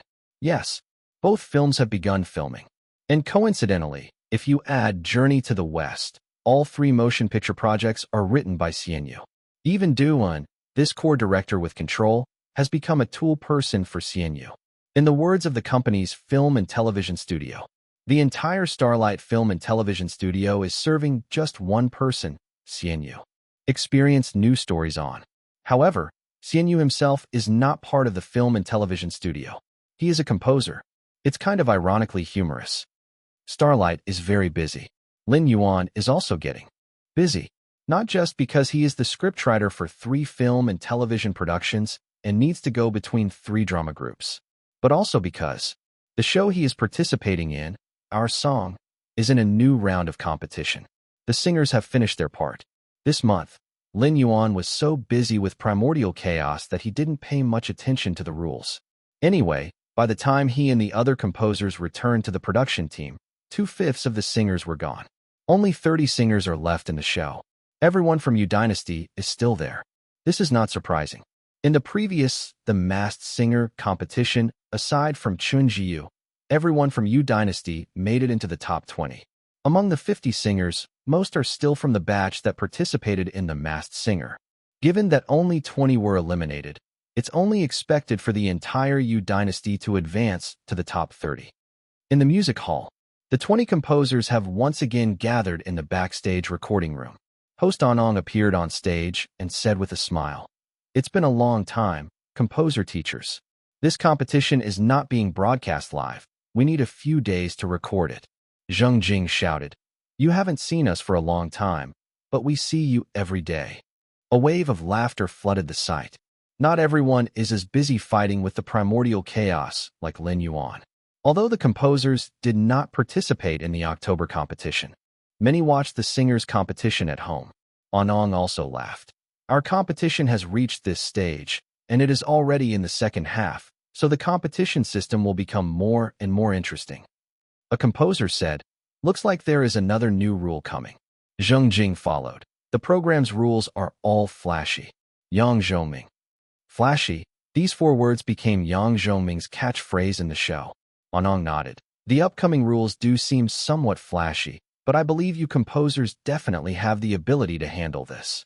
After all, you all managed to withstand the random pairing. Wulong exclaimed loudly. That's not true. Even Xianyu was forced to write most dazzling ethnic style. Everyone laughed again. If the program team hadn't matched Madame Haoyun with Xianyu wouldn't have been forced to write several brainwashing hits. All right, Anong said seriously. Next, I will announce the new rules. The expression on the composers' faces also became serious. What will the new rules be? As you all know, composers will receive orders to create theme songs according to movies, TV dramas, or games. The next rule is to let the composer randomly select a keyword for themselves and then create a song based on the keyword. Anong stated the rule. The composers smiled. Is that it? It seems simple. Everyone present is a maestro, or a composer who is almost at the maestro's level. A music order won't stump them. However, Anhong's next words stunned everyone. Since our program is broadcasted every week, the creativity time for each of you is very short. From the moment you get your keywords, you have less than a week to create. And as for the singers, the composer who finishes writing the song first can choose them first. Just a freaking week? The top composers present, of course, are not afraid of keyword-based creation, but the premise is that there should be enough time. But the time the program team is giving everyone is too short. Considering that time is needed for rehearsals after the song is finished, not to mention finding a singer, the pressure is even greater. What if the song is written too slowly and their favorite singers are selected by other composers? And, after getting the song, singers need to familiarize themselves with it through rehearsals. If enough time is not left, the singer may even forget the lyrics on stage. Are they playing too big a game? Writing a song in a few days? And it's still thematic music? This difficulty is much greater than the random pairing of singers. In fact, it's not difficult to write a song in a few days. Even if it is thematic, it's fine. But who can guarantee that the song written in such a short time will have enough quality? Difficult. Thematic songs with short creation time, they can still write songs. But it's really difficult to guarantee the quality of the music. During previous competitions, many songs were not newly written by the composers, but were from their own stock. For a moment, the composers started to feel a headache. Can you do it? Zheng Jing looked at Yang Zhoming. Yang Zhoming said, I'll give it a try. Zheng Jing then looked at Lin Yuan. What about you? Not a big problem. Lin Yuan answered honestly. Zheng Jing originally wanted to hear the sigh of, it's difficult, from these two, and seek some psychological comfort. But, when these two spoke, not only did Zheng Jing not find comfort, he felt even more overwhelmed instead. Among the 3 maestros of Starlight, am I the weakest? Chapter 614, 580. See you tomorrow _1. People like Lin Yuan and Yang Zhoming are, after all, a minority. Other composers, however, are mostly frowning and under great pressure. This show, rather than being a competition among singers, is more of a competition among composers. Although the competition rules are a bit nonsense, songwriting speed is not the standard to measure the strength of a composer. Some composers may take 1 or 2 years to write a good song. Yet, the quality of that song might be something others can't achieve in a lifetime. But it depends on how you put it. Composers who can't write a good song in a short time aren't necessarily weak. But composers who can write a good song based on a theme in a short time are definitely strong. Everyone present is a big shot in the industry. No one wants to lose to others. So, it's time to draw the keyword lottery. The first 10 composers who had their names read get to draw first. Lin Yuan wasn't on the list. In other words, this round has nothing to do with Lin Yuan. He won't receive a keyword in this round, but that's to ensure fairness in composer's creation time, so he can be a bystander. Yin Dong's name was called. At this moment, Yin Dong breathed a sigh of relief. Yi Zhiqiu laughed next to him. Yin Dong, what's with the sigh of relief? Did I? Absolutely. I didn't. I heard it. Because Yang Zhongming isn't participating this round. The expressionless Yin Dong spoke. Yi Zhiqiu teased. What a coincidence. Xianyu isn't participating either. Everyone burst into laughter. Only Lin Yuan was confused, having no idea what everyone was laughing about. The reason for the laughter was simple. Yin Dong had previously lost to Xianyu, and people online were saying that Yin Dong is the new perennial runner-up. Under such circumstances, Yin Dong definitely didn't want to encounter Xianyu. The sigh he just breathed out was certainly due to Xianyu, and indeed it was. Yin Dong would rather contend with Yang Zhongming than come across Xianyu. If he were to be ranked second by Xianyu again, he would be confirmed as the perennial runner-up. But of course, he definitely wouldn't easily admit that. He coughed once, then drew a ball from the lottery box. On it were two words, Peach Blossom. And Hong immediately declared, the keyword teacher Yin Dong drew is Peach Blossom. So in this episode, teacher Yin Dong is to write a song themed around Peach Blossom. Yi Zhiqiu next to him raised an eyebrow. Peach Blossom? Seems like you'll have to write a vintage-style song this round. Yin Dong nodded. This was more or less his idea. Next, Wulong drew his keyword. Wulong's keyword was safety. Seems the show group still has some conscience. The composer's facial expressions eased slightly.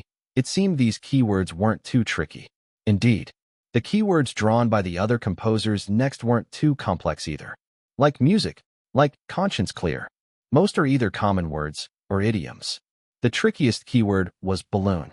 Interestingly, Xianyu did produce a song named Balloon in the early days. But to suddenly ask a composer to write a song themed around balloon was indeed challenging to find a creative angle. After the drawing was over, and Hong led the composers into a small room. According to the show rules, the composers would need to stay in the music center for the next few days, with accommodations arranged by the show crew, to be locked in the black room until they write a successful song. The singers, on the other hand, were always on standby, waiting for the composer's choices. Lin Yuan didn't need to be locked in the black room this round. His turn was next round. Even when it was Lin Yuan's turn next round, he basically wouldn't be locked in the black room for long, because he has the system. After getting the keyword, all he needed to do was find a matching song in the system. Regardless of the keyword Lin Yuan drew, he was confident in being able to quickly find a suitable song. After today's recording was over, Lin Yuan went to the Journey to the West film crew to see how the shooting was going. The role of Sun Wukong had been finalized. It was Ren Yin. Many people in the crew had objected to Ren Yin playing Sun Wukong because he was not famous. But Ren Yin won everyone over by demonstrating a portion of Sun Wukong in the audition. Amazing. The Sun Wukong performed by Ren Yin had both the monkey side and the human side in perfect balance. Now, no one thought Ren Yin was unsuitable for the role of Sun Wukong anymore. Lin Yuan also watched Ren Yin's performance on set for a while. He was thinking to himself, if it still didn't work, he would secretly use the acting potion. However, the acting potion wasn't needed. Ren Yin, not bad at all. Just like Lu Xiaoling Tong, 666666. I must say, it's clear that you come from a family of Monkey King specialists. Over the next few days, Lin Yuan aimlessly wandered around several drama sets in his spare time. The day before the new episode of Our Song aired, his sister suddenly suggested that they eat hot pot at Sun Yaohua's restaurant. His sister was a hot pot enthusiast. About every 2 weeks, she would drag everyone to Sun Yaohua's restaurant for a hot pot meal. Lin Yuan said, Senior Yaohua is busy recording a show recently. His sister responded, We're going for hot pot, not to eat Sun Yaohua. Big Yao Yao excitedly said, I agree. Girls seem to like hot pot more than boys. Mom shook her head. You guys go. I'm not going. I have a competition tonight. Lin Yuan was taken aback. Competition? His mother nodded seriously. Recently, a group of people has been stealing our turf. They're doing the most dazzling ethnic-style dance too. Lin Yuan. Battles between square dance groups? It appeared to be a feud among middle-aged women. He couldn't help with that. So it was settled. Along with his sister and younger sister, Lin Yuan arrived at the Flame Hot Pot restaurant near their house. The Flame Hot Pot restaurant currently has 3 branches in Sioux City. One was close to Starlight. One was close to their school. One was close to Lin Yuan's home. How coincidental. All were set up in places where Lin Yuan could easily reach. Today, Lin Yuan decided to eat at the Flame Hot Pot restaurant closest to his home. However, shortly after the family had sat down, Lin Yuan heard a familiar voice from the entrance of the restaurant. "Why didn't you tell me you were coming for a meal? I could have arranged some special dishes for you." The voice at the entrance unmistakably belonged to Sun Yaohua. The sister was curious. "Aren't you recording the game?" Sun Yaohua hesitated and said, "Well, we're not that busy." Sister said, "I thought you were busy recording the show. Why don't you join us for dinner? Don't be shy. Make yourself at home." Sun Yaohua. Big Yao Yao suddenly looked hopeful. "Since you're not busy, why don't you invite Xiao Fan and Jiang Kuei to eat with us too?" The sister teased. "So, you want to see Jiang Kuei, not Xiao Fan, right?" Big Yao Yao blushed. She was close to Xiao Fan but didn't know Jiang Kuei personally. After watching The Masked Singer, Big Yao Yao became a fan of Jiang Kuei. She had been constantly asking Lin Yuan to introduce her to Jiang Kuei, but Lin Yuan kept forgetting. Today, she finally mentioned her wish. Sun Yaohua looked awkward and said, "Jiang Kuei and Xiao Fan are busy." Upon hearing this, Big Yao Yao couldn't help but feel disappointed. The sister was puzzled. "Why do they have no time while you do?" Sun Yaohua became even more embarrassed. They were chosen to collaborate with a songwriter for the next episode. The sister thoughtlessly asked, "So no songwriter chose you?" After she said it, she realized that might have been hurtful. Sun Yaohua quietly explained, "Perhaps my style wasn't quite right for them." The atmosphere got even more awkward. To break the ice, the sister laughed. "Chun Jiu and Madame Haoyun should have some time, right? I've always wanted to meet your singers from the Yu dynasty. Tonight's hot pot dinner would be livelier with more people. That wouldn't be appropriate." Sun Yaohua was almost in tears. Chun Jiu and Madame Haoyun also don't have time tonight. They've been chosen by the songwriters as well and need to rehearse their songs. The sister, "Out of all the people from the Yu dynasty participating in our song, even Chun Jiu and Madame Haoyun got chosen by songwriters. Were you the only one left out, Sun Yaohua?" The situation became even more awkward. Just then, Lin Yuan and Big Yao Yao suddenly glared at each other. "Why did you order enoki mushrooms?" "It wasn't me." "Sister." The two of them turned to look at Lin Xian simultaneously. It was too much. They were out for hot pot, but were being forced to eat vegetables. Lin Xian shook her head. "I didn't order them." Sun Yaohua opened his mouth. "The enoki mushrooms are complimentary from our restaurant." Lin Xian put a hand on her forehead. Breaking the awkward silence was indeed up to these two people, because they were completely unaware of the current awkward atmosphere. "I'll eat them. I actually quite like enoki mushrooms." Sun Yaohua quietly adjusted his emotions and sat down graciously, resuming his usual gentle smile. "Cheer up." Lin Xian quietly mouthed these words to Sun Yaohua. Sun Yaohua felt a tinge of sadness in his heart and was close to breaking down. Meanwhile, Lin Yuan suddenly said to Sun Yaohua, "See you tomorrow." Sun Yaohua paused. Lin Yuan sighed internally. It seemed like Senior Yaohua didn't get the enoki mushroom joke. Chapter 615, 581 U2 have inventory _1. The second day, the latest episode of Our Song was aired. Lin Xian watched this episode at home. Big Yao Yao watched it with her. In the show, whenever a composer finished a song, they would pick a singer from the Singers' Hall. Sun Yaohua stood up voluntarily every time. But each time, no one chose Sun Yaohua. In the end, all the other singers from the Yu dynasty were chosen by various composers, leaving only Sun Yaohua unchosen. The barrages were all mocking. "Sun Yaohua, what happened to winning easily?" Sun Yaohua, choose me. I guarantee you'll only be famous for your music, not for being famous." It's hilarious. Only Sun Yaohua from the Yu dynasty was left unchosen.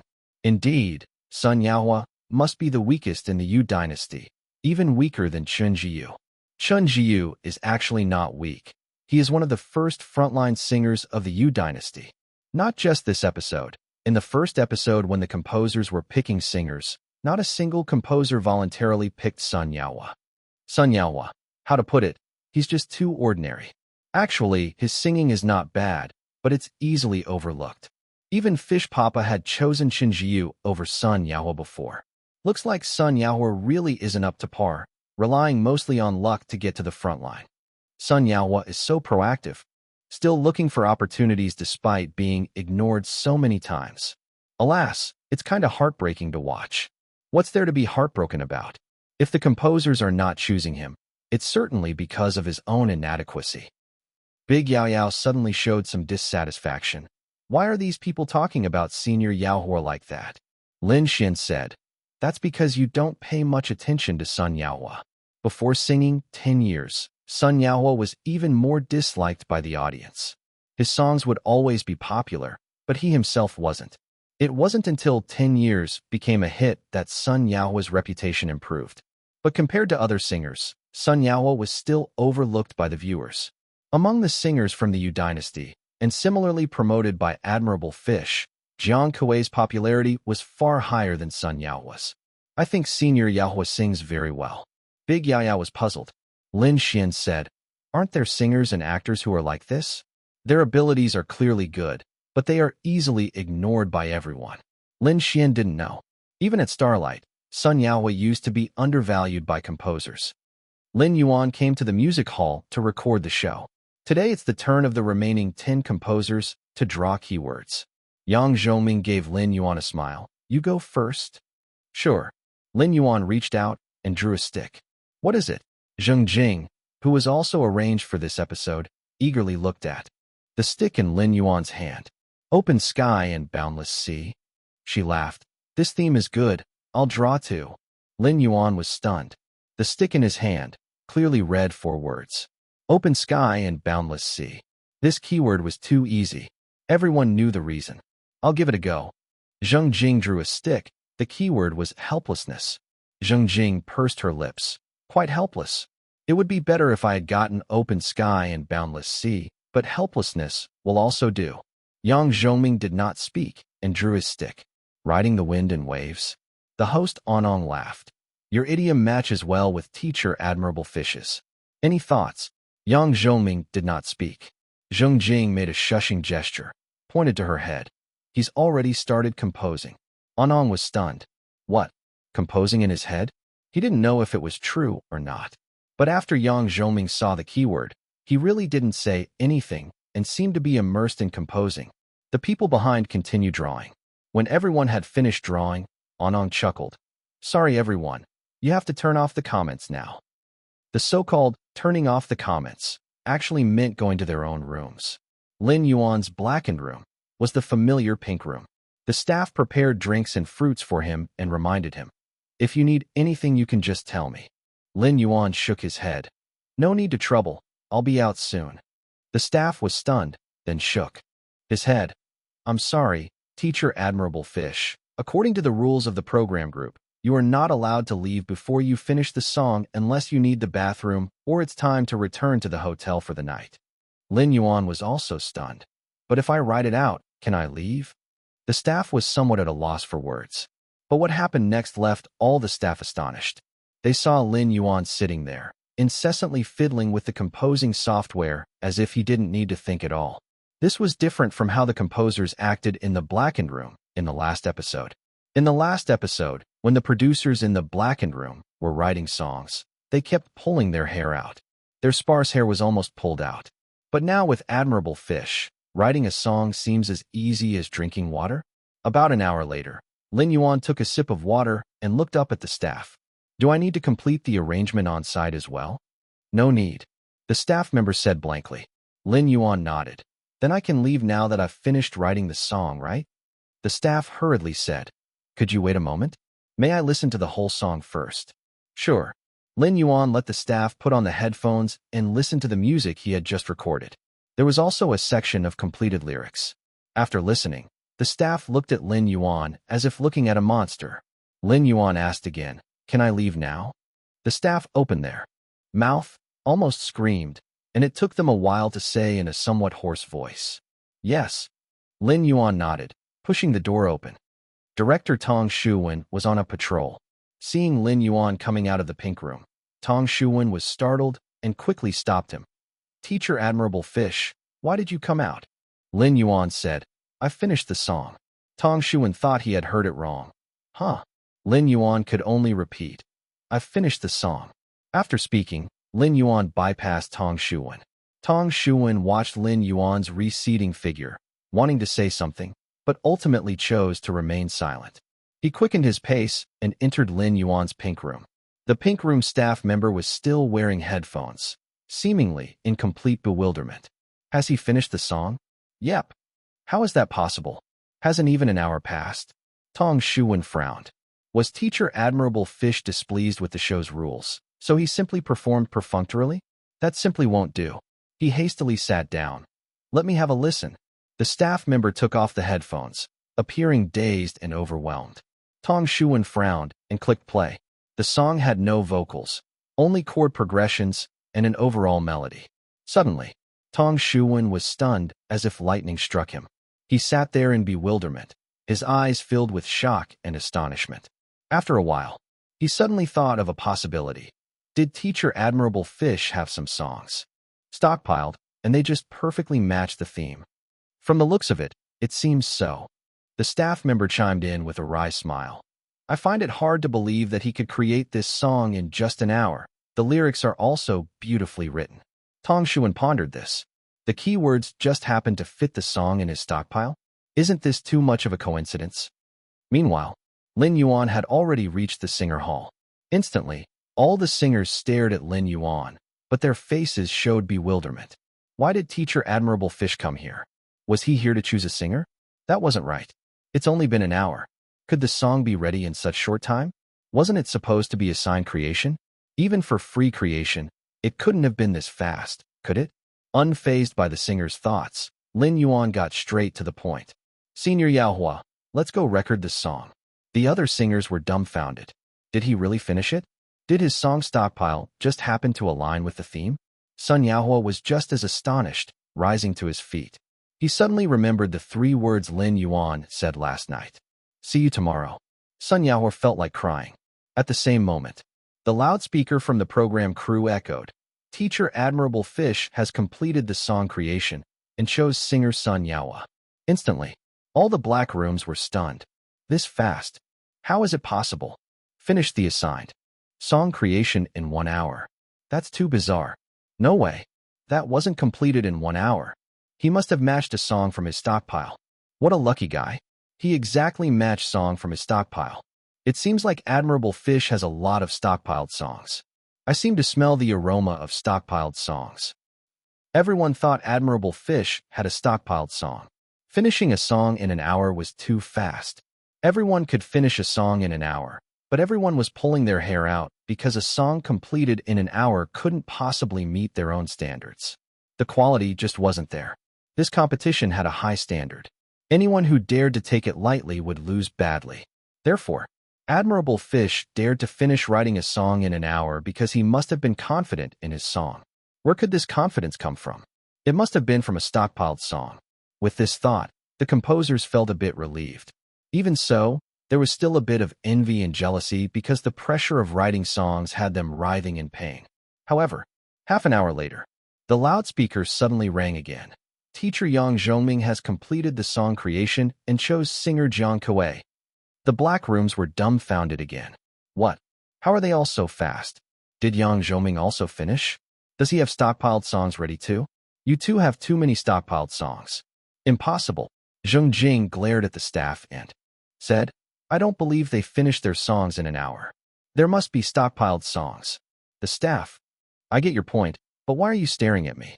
Looking at the pile of scattered hair in front of Zheng Jing's computer, the staff member suggested, "We have sesame paste here for hair growth." The song-making process caused hair loss. In the past recording session, the sesame paste was a hot seller among composers in the black rooms. "Bring me a bowl." Zheng Jing glared fiercely at the computer screen. She hadn't even written a single chord yet. And also 2 bottles of Black Bull energy drink. "I'm sticking with it. No more sleep tonight." Whether it was stockpiled or not, the early completion of Admirable Fish and Yang Zhongming's songs had all the composers on edge. In fact, theoretically, under the condition of an explosion of inspiration, It's possible to create a good song in an hour, but everyone would rather believe they had stockpiled songs. The rhetoric had to be consistent. You two definitely had stockpiled songs. Chapter 616, 582. The Sky is the Limit _1.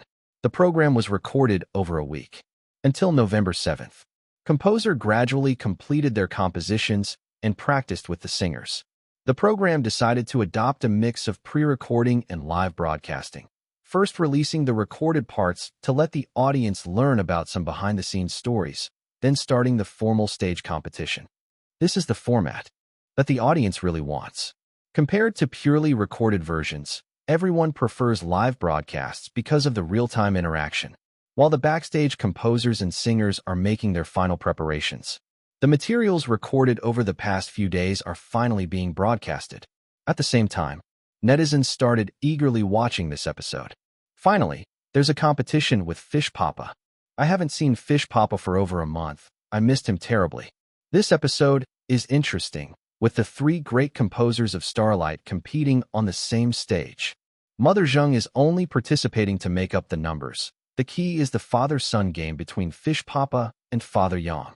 Mother Zheng, don't I have face? Is this the first time Fish Papa directly competes with Father Yang? Don't know who will win. Since the competition started, both of them seem to have hardly lost, right? Since the competition, Admirable Fish, Teacher Admirable Fish, and Yang Zhongming were never assigned to the same episode. As a result, in their respective groups, they were basically in state of chaos. This episode finally brought the two of them together. So netizens were eager to see what kind of sparks will be ignited between them. As a result, they quickly saw what they wanted to see. Fish Papa completed the song in 1 hour? So fucking fast. I don't understand, and I'll ask. What does it mean for a composer to write a song in an hour? I'm a composition student. Let me explain.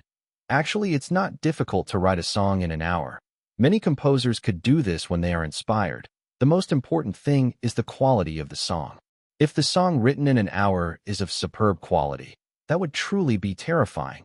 But I rather agree with the conclusion of the composers. The keyword that Fish Papa drew must have struck a chord with one of his previous works that he had written but not published. I see. Judging by Fish Papa's confident demeanor, the quality of the song should be good. It's likely a prior work. Meanwhile, amidst everyone's discussion, Yang Zhongming also finished composing his song. Oh no, another prior work? Should be right. Regardless, this is way too fast. I'm kind of skeptical. Did these two not use any prior works, but truly compose the songs in such a short period of time? Or rather, these two have so many prior works, coincidentally making it easy to match a keyword. Everyone was engaged in a lively discussion.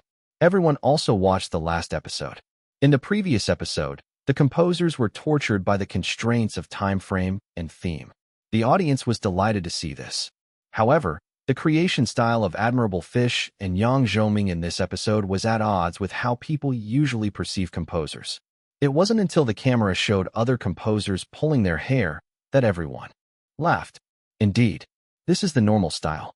Admirable Fish and Yang Zhongming seem to be out of this world.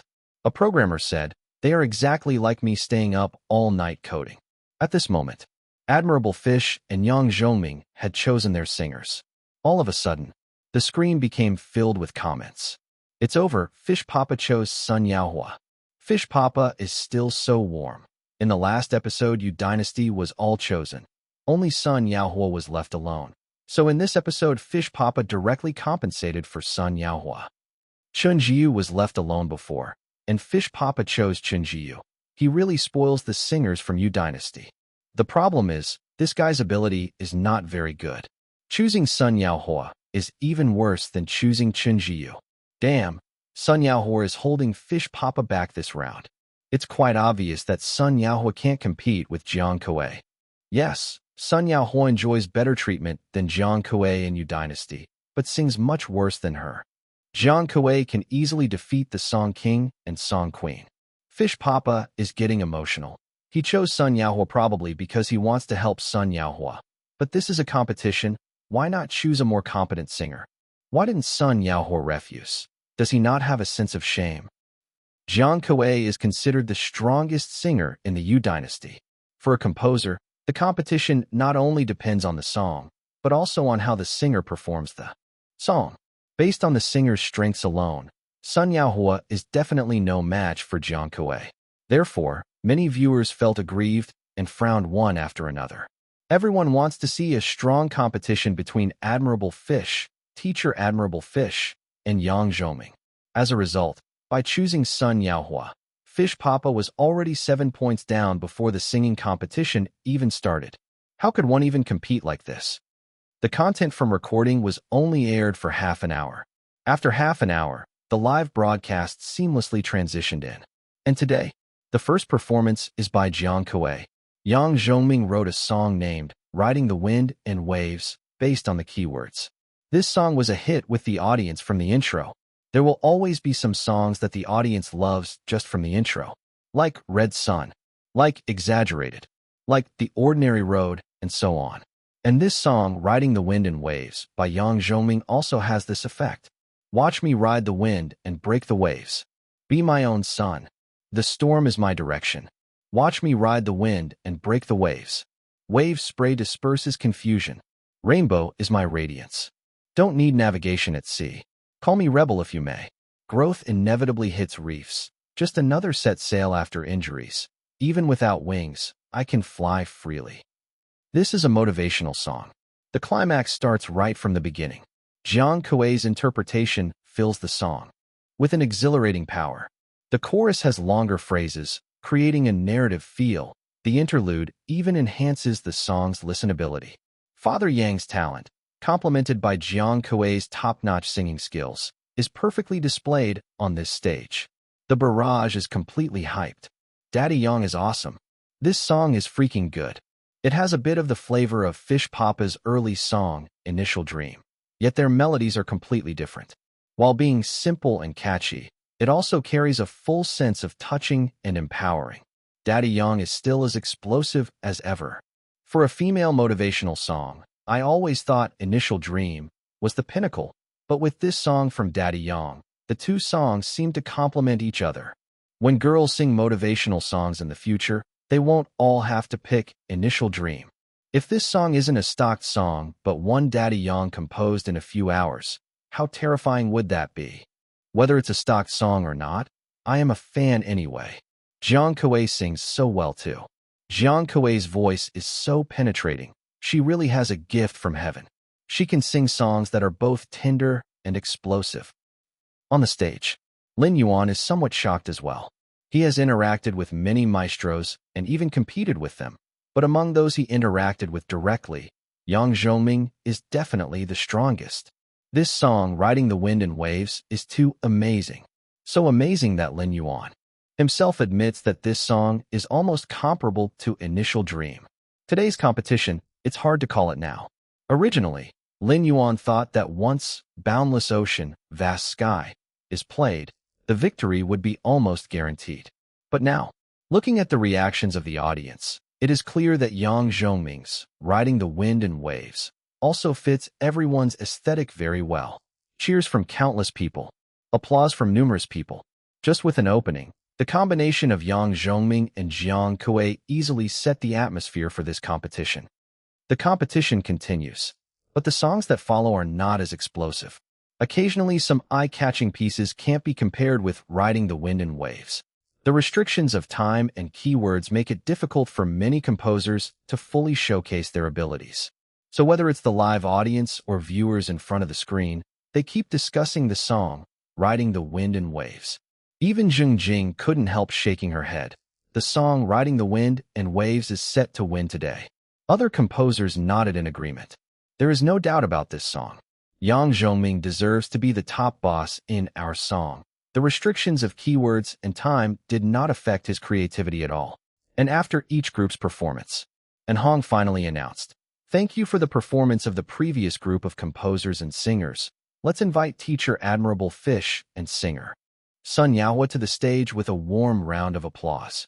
Backstage, Sun Yaohua, who has been silent, took a deep breath and then stood up. At the same time, Lin Yuan, as a composer, took the seat prepared for composers on the stage. On the big screen, information about the next song was displayed. Song name, Boundless ocean, vast sky. Lyrics, Xianyu. Composer, Xianyu. Performed by Sun Yaohua. Like Yang Zhongming, Fish also used the keyword directly as the song title. This is not a hard requirement. The program team only requires composers to create around the keywords they draw, not to use the keyword as the song title. But, in terms of completeness, clearly incorporating the keyword directly into the song title is more impressive. It's like writing an essay. Only then can it be more closely related to the topic. At this time, the barrage finally is not all about discussing riding the wind and waves. It's Fish Papa's turn. I don't doubt Fish Papa's composing ability, but I have no confidence in Sun Yaohua's ability. Sun Yaohua's ability is not as bad as you all say, but facing Jiang Kuei, it does seem a bit inadequate. It seems that Sun Yaohua is very nervous. Looking at the song title, it seems like Fish Papa also wrote a motivational song. Whether it's riding the wind and breaking the waves or boundless ocean and vast sky, they all fit the theme of motivation very well. There should be no problem with this creative direction. But the key is how it's sung. As the barrage discussion was going on, suddenly the stage went dark. Music sounded. The combination of cello and piano created a slightly heavy feeling, resonating harmoniously. Then, a restrained voice started singing. I once doubted myself, walking through the desert, never yielding, regardless what dream is being planted, just spreading the wings, but the wind falls silent. Are used to the pain, can it be counted as a gain? The scene, instantly quiet. There was a light in the darkness, shining on Sun Yaohua. His ordinary face was full of self-mockery at this moment. At this moment, a sour taste emerged in everyone's hearts without agreement. With the music and singing, everyone's expressions subtly changed. The barrage also fell silent. Chapter 617, 583. Thank you, indifferent people, for once underestimating me _1. This song, Zheng Jing's expression gradually turned serious.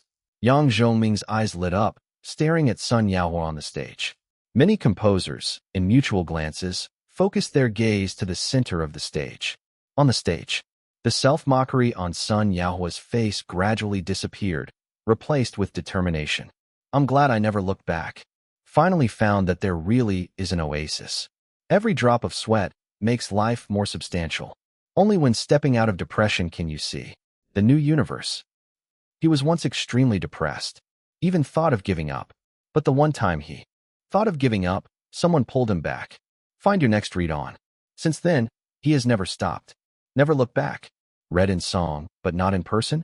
No distinctiveness. Fame is all about lounging. Entered the top league because of luck. When I made it to the top 20 in the Masked Singer on my own strength, did you forget? Have you ever seen me singing until I lose my voice in the recording studio? It's fine. I'll keep singing. Singing until you see me. The agent said, maybe it's fate.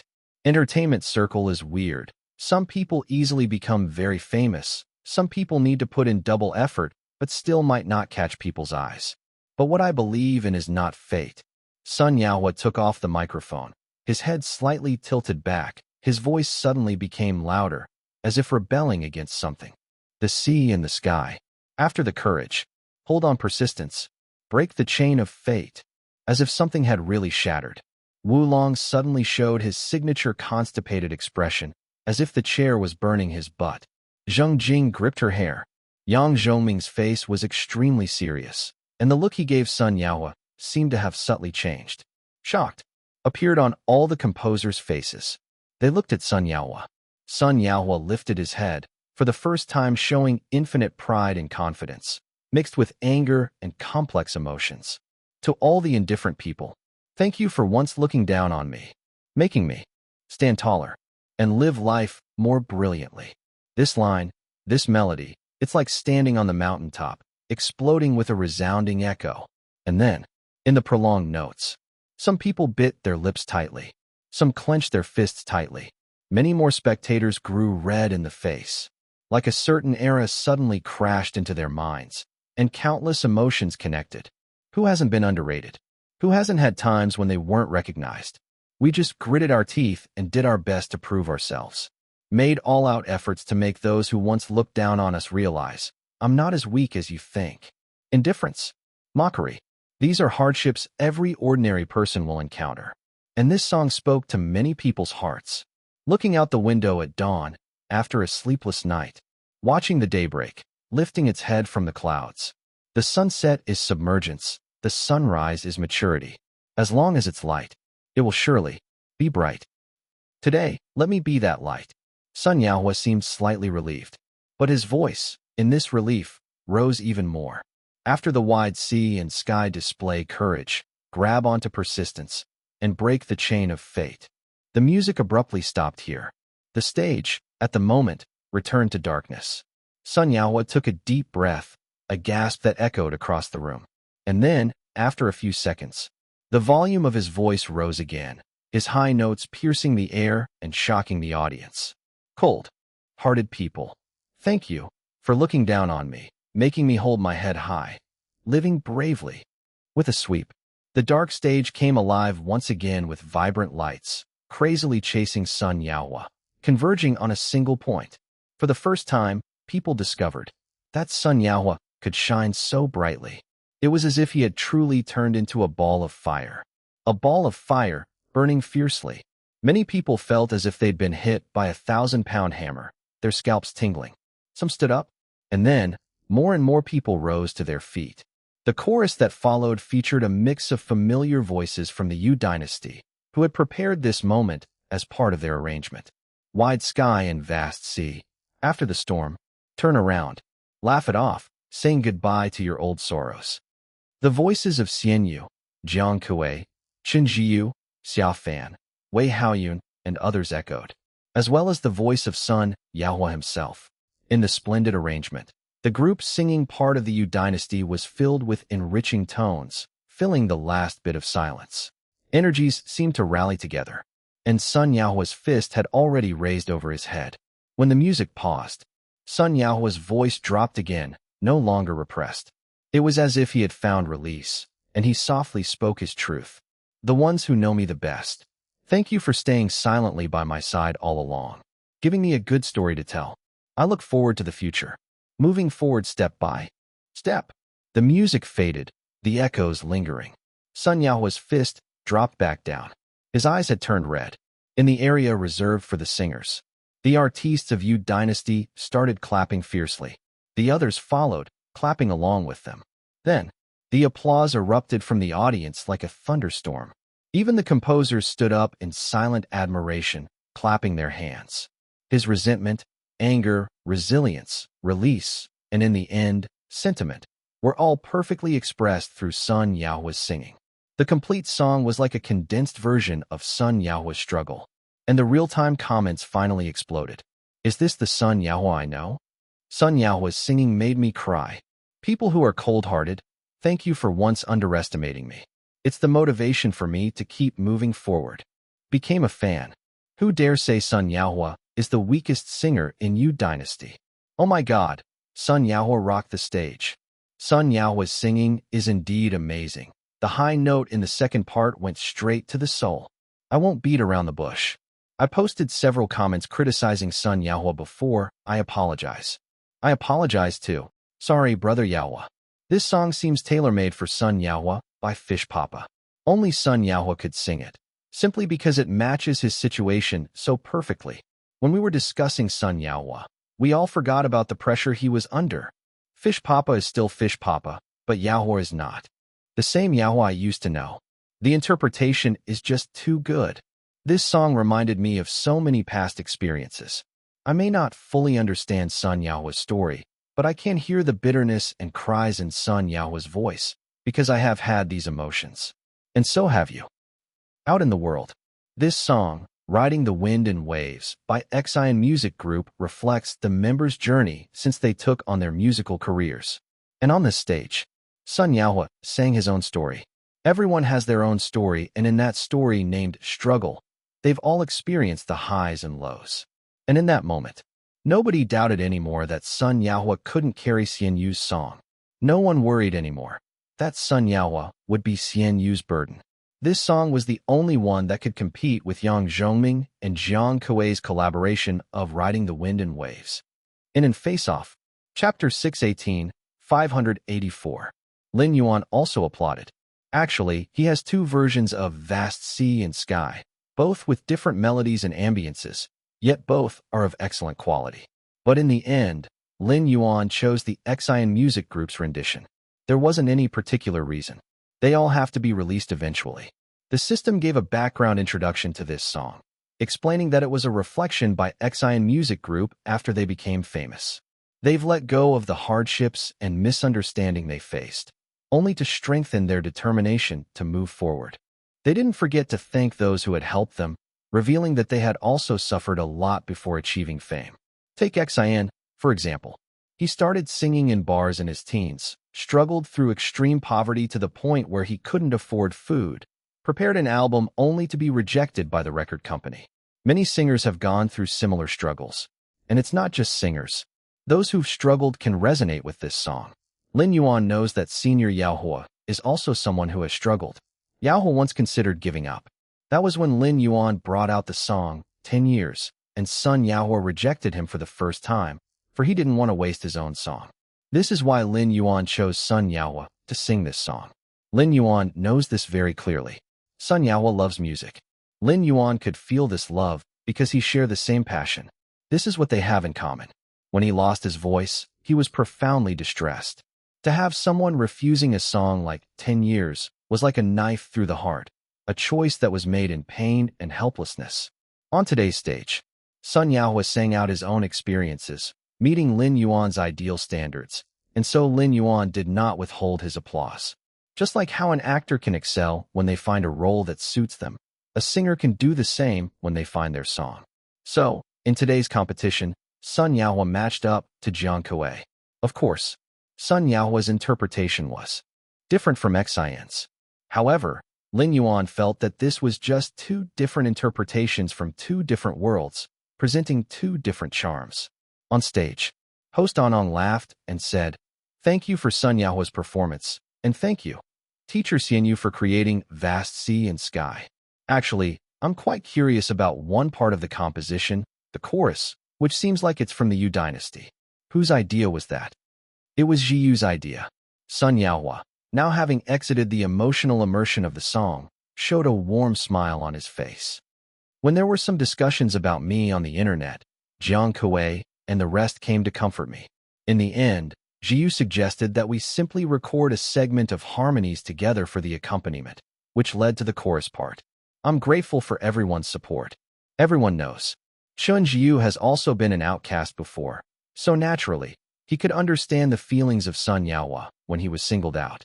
Actually, at that time, Chun Zhiyu said a somewhat cliché line, which was, "There are no weaklings in the Yu dynasty."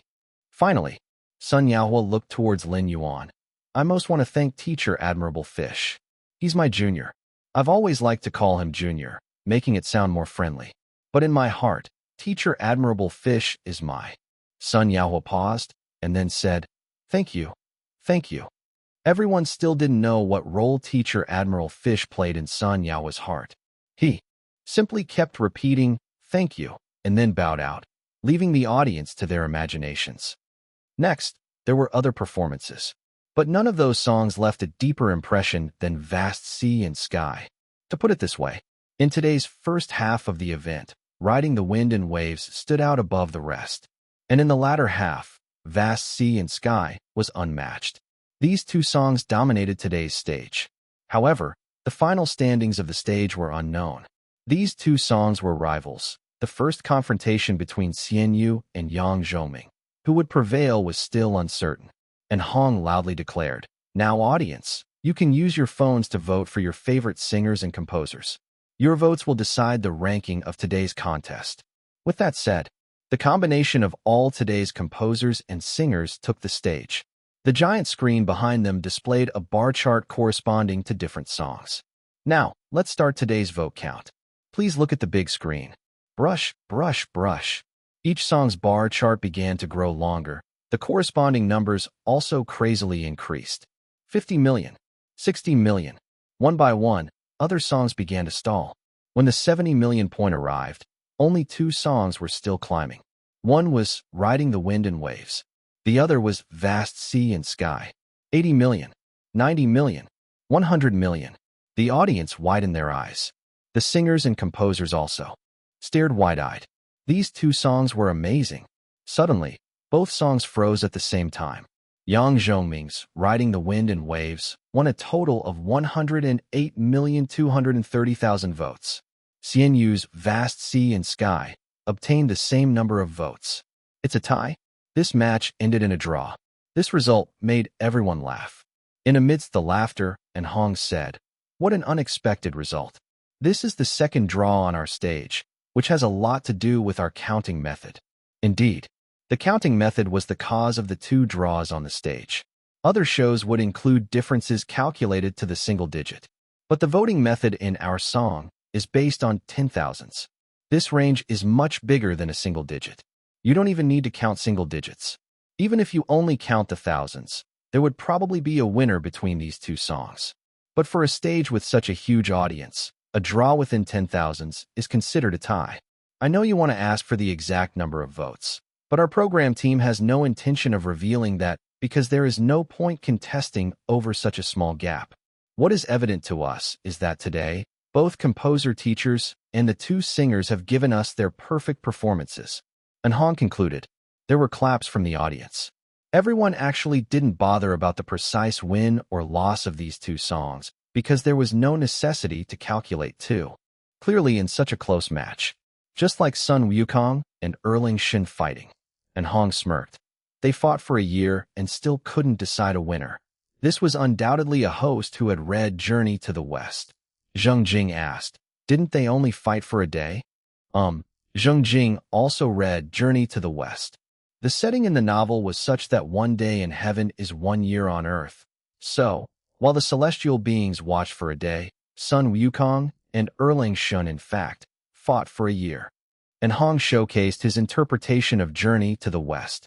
The audience who had read Journey to the West laughed. Find your next adventure on. This interpretation was spot on. The audience who hadn't read Journey to the West felt like they were being left behind. They needed to catch up on their reading when they got home. Chapter 619, 585. The Terror of Yang Zhongming _1. The competition was nearing its end. The live broadcast was still ongoing. The composers had been gathered in the hall. Director Tong Shuwen appeared. All you composers have worked hard these past few days. Everyone has done a great job in this short period of creating, but considering the difficulty of your work, the competition will be among the singers for a while. Everyone nodded in agreement. The requirements of the competition were high for the composers, especially the timed creative assignments, which had burnt out many of their brain cells. If the next round continued in this manner, some people were likely to go bald. Of course, Tong Shuwen smiled. We're letting you rest to give you time to prepare for the Gods' War at the end of the year. We also wish good luck to the composers joining the Gods' War. The crowd laughed. This was probably the real reason why the production team had given the composers another break. It was now November. Next month was December. The annual Gods' War in the music circle was coming. Many of the composers present were preparing to participate in this Gods' War. Is Little Fish participating? Zheng Jing looked at Lin Yuan on her right. Lin Yuan nodded. He definitely had to participate in the Gods' War in December. The prestige bonus for topping the Gods' War was significantly high, so he was contemplating which song to use for the end-of-year chart. TSK Tisk. Zheng Jing teasingly said, "You will be the target this year, with your 2 consecutive championship songs at the Gods' War. Many composers want to bring you down. Even I'm itching to try. Are you participating?" Yang Zhongming curiously asked. Zheng Jing shook his head, smiled bitterly. "I participated several years back, but the perverts in the Gods' War are too many. It was tough to even make it into the top 3, let alone being a champion." "I am participating," Yang Zhongming declared. Zheng Jing's eyes widened suddenly. At the same time, a few composers nearby heard Yang Zhongming's words. Their faces, all of a sudden, turned pale. The scene fell silent. After a few seconds, looking at Yang Zhongming's determined face, Wu Long swallowed. "Are you really participating?" Yang Zhongming nodded. Wu Long, with a grieving expression, said, "I was planning to boost my composer status with the Gods' War this year, and you are not leaving any room for others. Good luck," Yang Zhongming expressed. Wu Long rubbed his forehead. "This is not about good luck or not. Everyone knows that you, Yang Zhongming, are the king of charts. You have participated in the God's War 3 times. Each time, you were the champion. Yes, Yang Zhongming has won the God's War 3 times. Though not consecutive victories like Xianyu, Yang Zhongming sometimes wouldn't release a song for a whole year. However, no one dared to underestimate him, because every time Yang Zhongming made a move, it was bound to be victorious. In Zheng Jing's words, Yang Zhongming can't afford to lose. Others might write a song if they are 70% sure, but Yang Zhongming has only one prerequisite for releasing a song. He has to be 90% certain. So, when Yang Zhongming said he was going to join the God's War at the end of the year, everyone knew that he must have prepared a song that he was 90% sure could win the championship. For a moment, the composers who planned to release songs at the end of the year started losing confidence. A song Yang Zhongming believed in wasn't expected to be simple. Are you nervous? Zheng Jing glanced at Lin Yuan. Lin Yuan shook his head. He was not nervous. Not because he was confident of winning against Yang Zhongming, but because Lin Yuan could accept losing. No one is an always victorious general, especially in a place like Blue Star. In fact, today's competition has already shocked Lin Yuan. Many people say that Yang Zhongming and I have stock songs. They just corresponded to the keywords, so they composed so quickly and performed so well. But Lin Yuan knew. Indeed, I have stock songs. But Yang Zhongming probably doesn't. The song that tied with mine, Riding the Wind and Waves, Lin Yuan could almost confirm, was created by Yang Zhongming in just about 2 hours. Maybe Yang Zhongming just got the relevant inspiration. But no matter how explosive the inspiration is, the quality of a song that is created in 2 hours shows the horror of Yang Zhongming. As for why Lin Yuan was so sure, because he heard the flaws in Riding the Wind and Waves. The flaw isn't big, ordinary listeners can't hear it, but Lin Yuan heard it. The progression melody in the main song part could be more flavorful. And Yang Zhongming's music shouldn't have this kind of flaw. The appearance of a flaw means only one thing. The time was too tight. Yang Zhongming wasn't fully prepared. This allows Lin Yuan to directly perceive the horror of a composer at Yang Zhongming's level for the first time. On earth, which composer dares to pat his chest and say that he can write a song of no less quality than Under the Broad Sky within a few hours? Only the top composers of Blue Star can do it. Of course, Yang Zhongming being able to write a song not inferior to Under the Broad Sky in 2 hours doesn't mean that he could casually write another song of this level. Inspiration is also an important factor. It's just a pipe dream for ordinary people to grasp this kind of inspiration within 2 hours and then write such a great song. Looks like there might be a Starlight Derby situation this year. Yi Zhiqiu sighed. Zheng Jing self-derided. Our company has 2 freaks. Little Fish is a little freak, and Yang Zhongming is an old freak. Lin Yuan. Yang Zhongming. Then I'll ask a question everyone is interested in. Did you come up with Under the Broad Sky on the spot? Zheng Jing stared at Lin Yuan. Lin Yuan shook his head. Zheng Jing seemed to breathe a sigh of relief. I figured. It's way too unreasonable to write such a complete song in 2 hours. What about Old Yang? She looked at Yang Zhongming again. Yang Zhongming said, I was quite lucky. Zheng Jing. All the composers showed bitter smiles. This essentially confirms that Riding the Wind and Waves is a song Yang Zhongming came up with on the spot. Lin Yuan's judgment was correct. Zheng Jing concluded, it seems this tight match can't be considered a draw. The old freak is still a bit more terrifying. The composers nearby glanced at Yang Zhongming, then at Xianyu, and all of a sudden sighed. Starlight, indeed, is frightening. Yang Zhongming represents the present of Starlight, whereas Xianyu represents the future of Starlight. Even if it's stock, having a song of the caliber of Under the Broad Sky as stock is enough to prove Xianyu's prowess. What's more commendable is that Xianyu admitted that he used stock. In truth, Xianyu could totally claim that Under the Broad Sky was also a song he came up with on the fly. Explore more stories at. If he were just a bit vain like a young man. If he were just a bit showy like a young man. Anyway, you can't really prove it one way or another in such cases. But Xianyu generously admitted that he used stock. This kind of magnanimousness is truly admirable in a young man like Xianyu. Chapter 620, 586. Blue Star Maestro Ranking _1. Actually, the feelings of the composers on the scene also mirror those of the viewers. After the program ended, There are many discussions online about the final scene of the live broadcast, such as, Father Young is awesome. He really didn't have any stockpiled songs. The older the ginger, the spicier. Father Young actually drew with Fish Papa without any stockpiled songs. It's not that mysterious. Father Young himself said that he was just lucky to get inspired. Sometimes, inspiration comes inexplicably.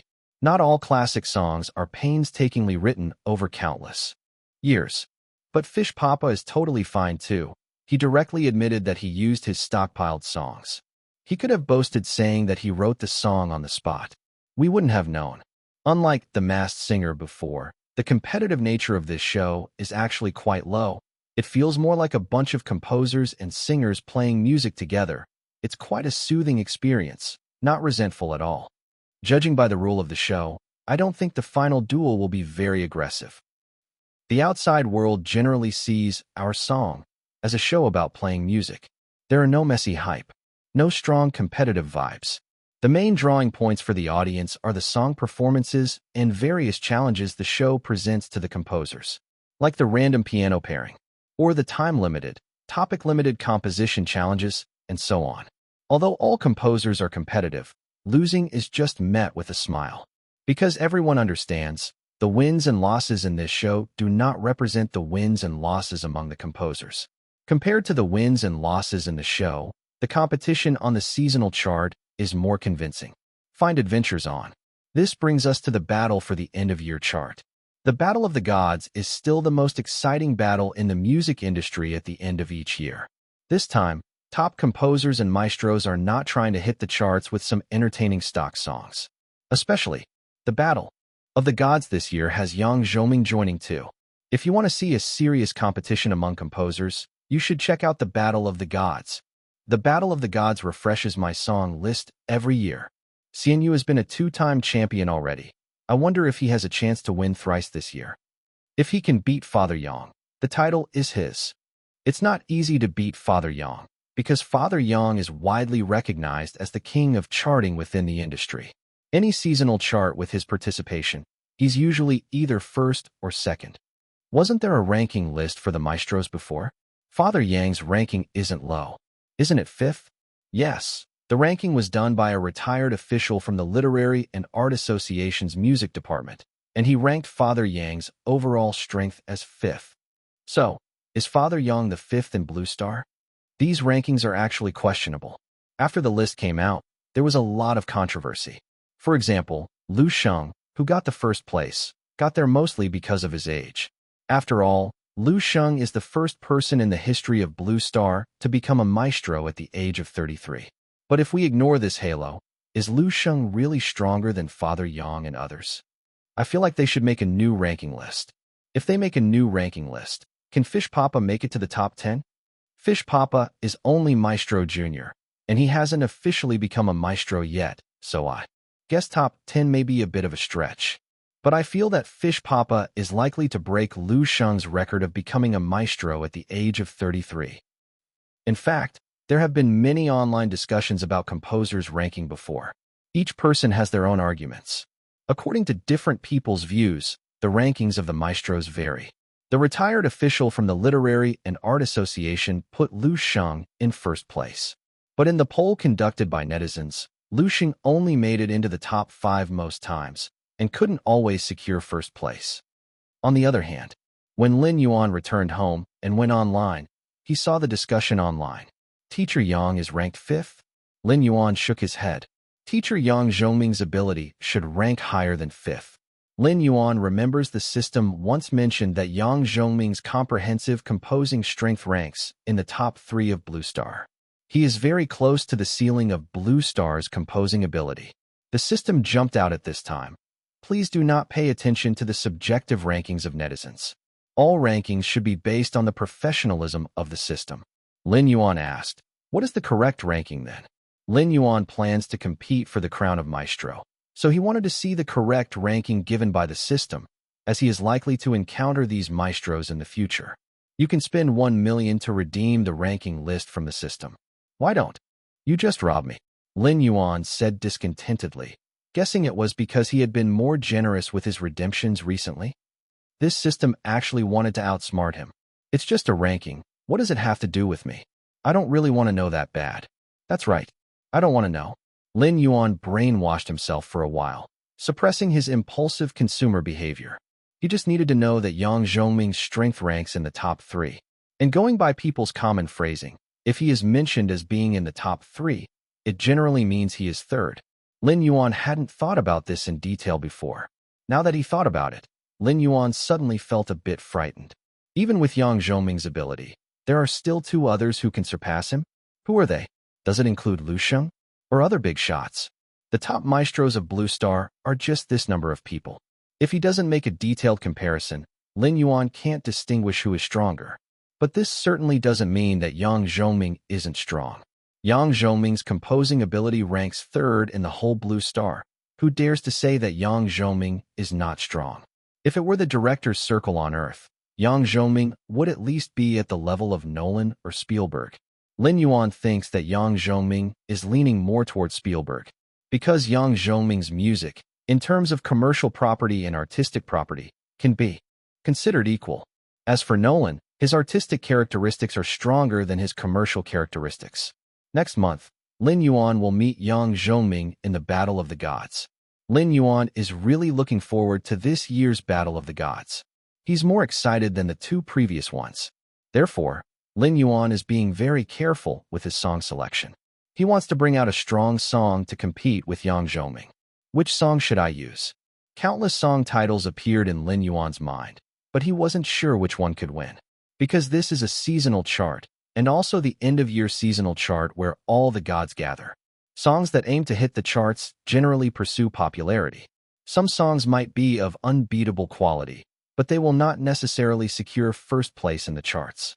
Thinking about what to have for dinner, Lin Yuan still hasn't finalized the song, but there were a few songs that appeared in his selection. Let's leave it at this for today. I'll think about it again tomorrow. Chapter 621, 587, Chinese-style song _1. He said he would think about it tomorrow, but when the next day truly came, Lin Yuan was still clueless. Starlight Entertainment. Lin Yuan was sitting in his office, browsing through his collection of short tunes, when there came a knock at the door. Come in. Lin Yuan replied casually. The door opened, and his assistant Gu Dong, along with few workers, carefully carried in a large, elegantly shaped vase with an antique coloring. Careful, careful. This is porcelain, it's fragile. It wasn't cheap. Supposedly it's an antique from hundreds of years ago. Just put it down here. Right. Don't scrape it. Lil Gudong was nervously directing until the vase was finally set down, allowing him to exhale easily. Thank you all. Gudong smiled and sent the workers away. What's this? Lin Yuan looked at the large vase. Gudong smiled and said, These are gifts from the company to the 3 maestros.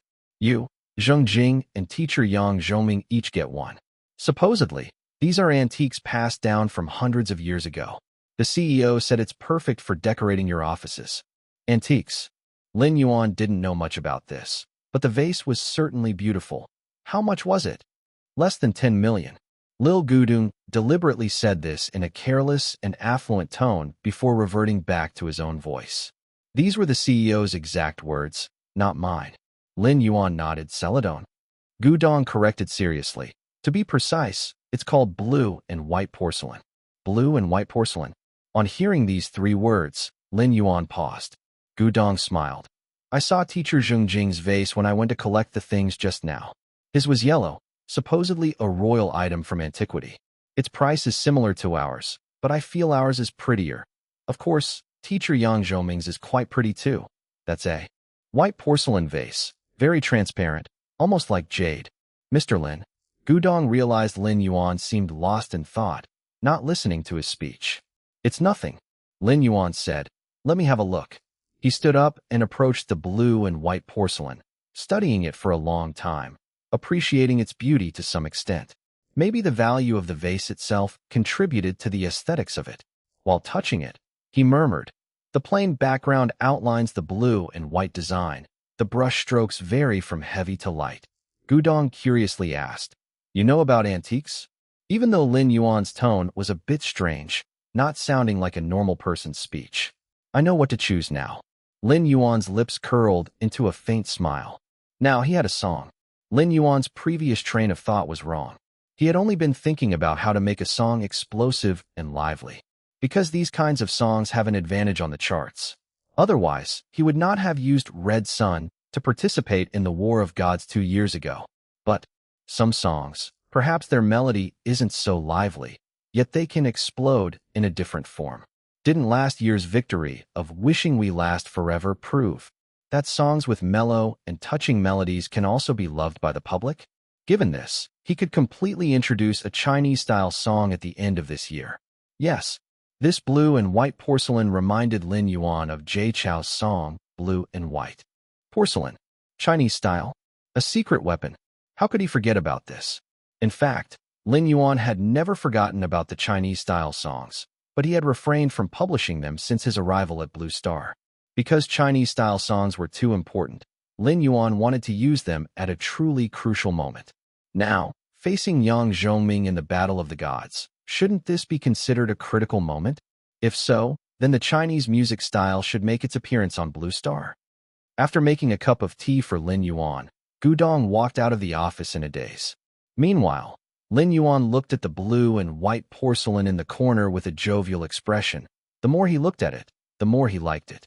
The vexing problem that had troubled him all night was finally resolved. Why not use Chinese-style songs to confront teacher Yang Zhongming? Of course, Blue Star has no concept of China, so Chinese-style songs in this world probably need a new name. Perhaps the people of this world would categorize Chinese-style songs as ancient-style songs? In any case, what's important isn't the label, but this entirely new musical style. Lin Yuan was familiar with all the various musical styles on Blue Star. He was well aware. This world only has ancient-style music, not Chinese-style music. The two somewhat resemble each other, but fundamentally possess significant differences. Gong, shang, zhu zhiyu. Chinese-style songs often use the gong mode as the main melody. In terms of music arrangement, Chinese style makes widespread use of traditional Chinese musical instruments, such as the eru, guzheng, xiao pipa. Vocals occasionally employ the use of Chinese folk songs or opera methods. Chinese style also has a concept of three ancients, three news. Ancient lyrics, ancient culture, ancient melodies, new singing techniques, new arrangements, new concepts. The lyrics must contain a sense of Chinese culture, with innovative singing techniques and arrangement skills emphasizing the ambience of the song. The song combines a nostalgic Chinese backdrop with modern rhythms to create subtle, melancholy, elegant, and lively song styles. But even Chinese-style music is of two types. One is pure Chinese style, and the other is closer to Chinese style. The pure Chinese style songs adhere to all the aforementioned criteria, like the representative works of Jay Chou. Songs closer to Chinese style are the ones that don't satisfy some conditions, but are very close to pure Chinese style songs. After all, the criteria for creating Chinese-style songs are very rigorous, and it's difficult to adhere to every single one. Therefore, if Lin Yuan brought out a Chinese-style song, it would definitely be a groundbreaking move on Blue Star. But there are numerous Chinese-style songs. Lin Yuan had just recited a line from Blue and White Porcelain. However, this song is too fierce, and Lin Yuan doesn't plan on presenting it now.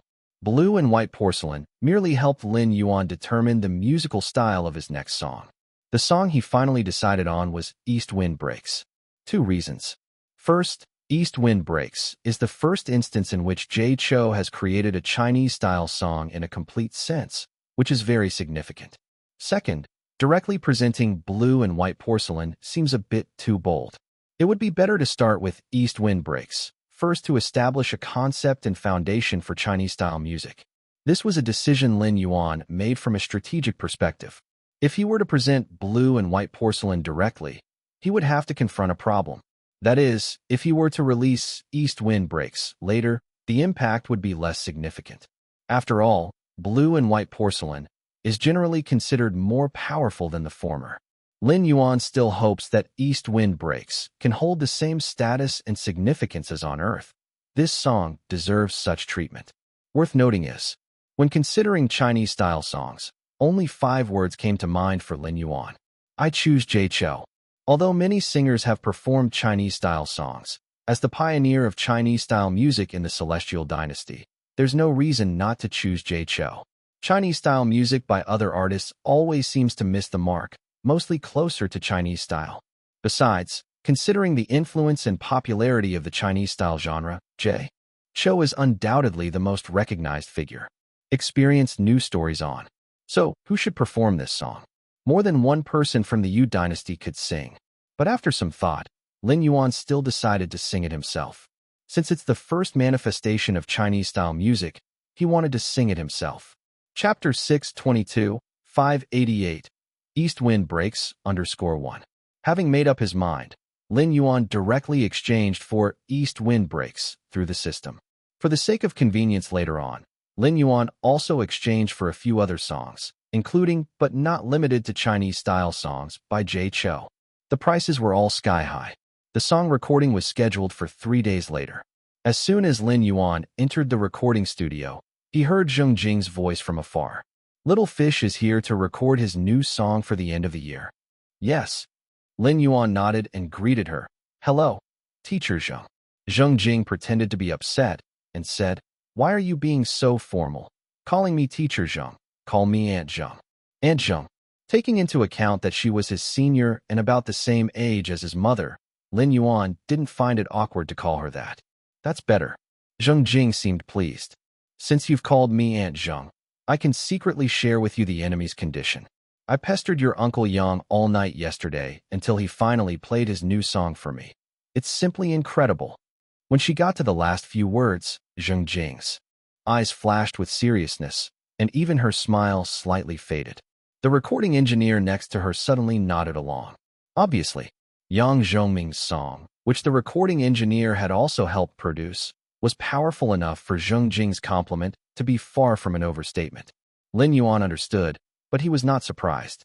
The top 3 composer of Blue Star, Yang Zhongming, had decided to make a significant move in the Battle of the Gods, so the song he had presented couldn't be just ordinary. And a song that Zheng Jing describes as incredible must truly be extraordinary. However, it remains to be seen how it will perform against the first ever Chinese-style song in Blue Star's history. What will the outcome be? Lin Yuan also felt a strange sense of excitement and anticipation. As for the fact that teacher Yang Zhongming was referred to as his Uncle Yang by Zheng Jing, Lin Yuan didn't mind. He never bothered about such formalities. Don't feel any pressure. Just take it easy. Zheng Jing comforted Lin Yuan, fearing he might get nervous. After all, my taste does not fully represent the taste of the audience. That's what Zheng Jing said. But actually, Zheng Jing knew her judgment was correct. Once Yang Zhongming's song is released, its popularity is destined to explode. Because some songs, people know from the first listen that they're going to be hits. They're just too catchy.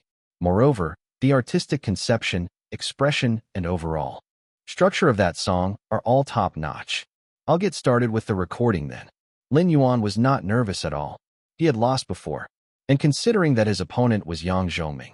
However, the song he had this time might not necessarily lose. In Blue Star, where the overall appreciation level is high, Chinese-style songs are only treated better than in the Celestial Dynasty. Sure. Zheng Jing found a chair and sat down. You don't mind if I listen, right? I'm quite curious about your new song. Of course, as you wish. Lin Yuan nodded, then greeted the instructors in the recording studio and entered the recording booth. After adjusting the state of his throat, Lin Yuan began to sing. Outside the soundproof glass, Zheng Jing, wearing headphones, was listening with curiosity. As Lin Yuan sang the first 2 lines of lyrics, Zheng Jing's face remained composed. But as he continued singing, Zheng Jing's face gradually changed. By the time the chorus started ringing in her ears, all that was left on Zheng Jing's face was pure shock. With her mouth slightly agape, she stared dumbfoundedly at Lin Yuan, who was fully immersed in his performance on the other side of the soundproof glass, her mind filled with a tumult of emotions. Show me the score, she suddenly exclaimed, turning to the recording engineer. The recording engineer, who also seemed to be fascinated by Lin Yuan's song, reacted half a beat late, and not until a few seconds later he reminded her. It's right next to you.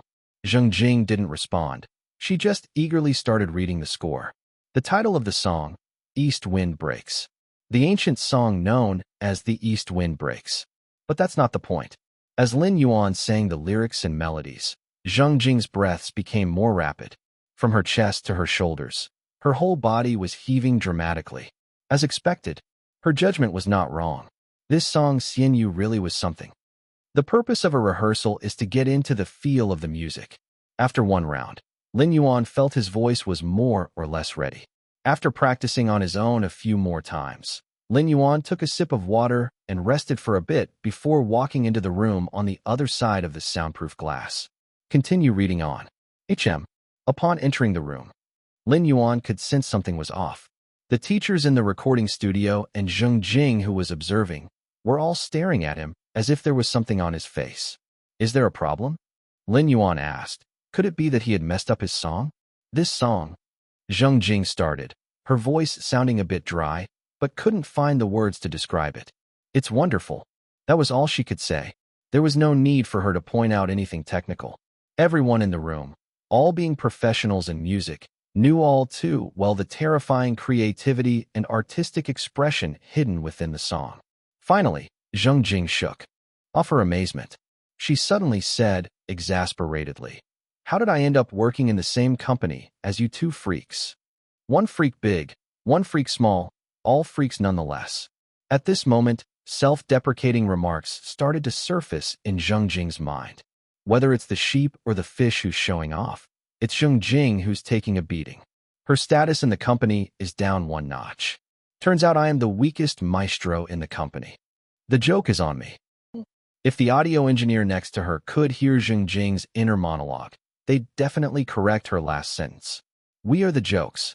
Zheng Jing stood up and patted Lin Yuan's shoulder. This was a battle of the gods. After this year's Battle of the Gods, Starlight Entertainment will have completely established its position as the best music company on Blue Star. After all, no other music company has both Yang Zhongming and Xian Yu. Oh, and me, she said, seemingly lost in thought. Lin Yuan was stunned. Then he started to feel happy. Zheng Jing's words suggested that the song, The East Wind Breaks, could take on teacher Yang Zhongming. It made sense. This was the first time a Chinese-style song appeared on Blue Star. If he couldn't even compete, how high will his standard need to be for song selection in the future? His mood was quite good. After a quick break, Lin Yuan continued recording and managed to finish recording the song later that night. Zheng Jing, however, did not seem to have any intentions of leaving and stayed in the recording studio until Lin Yuan finished recording the song.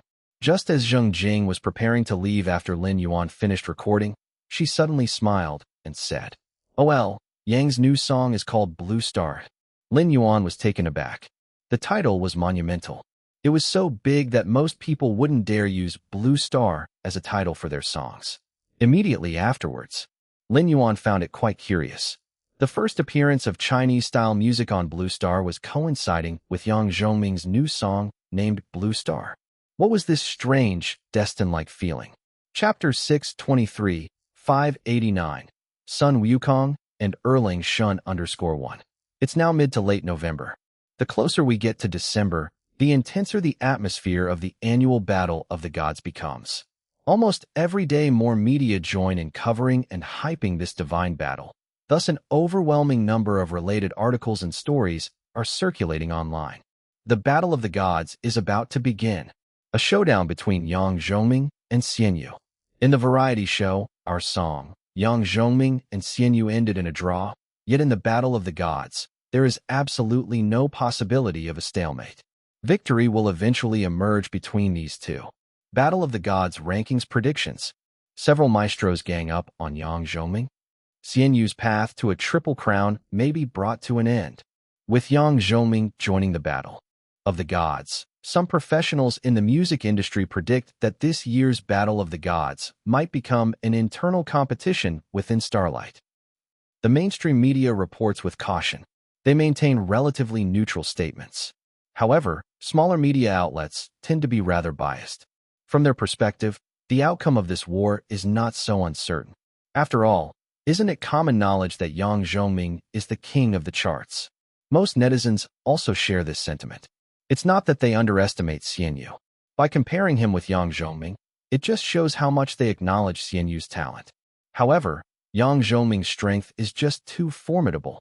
which all of them are well aware of. Accordingly, they all predict that the highest possibility of this epic clash is Yang Zhongming emerging victorious, making Xianyu's prospects of victory rather slim.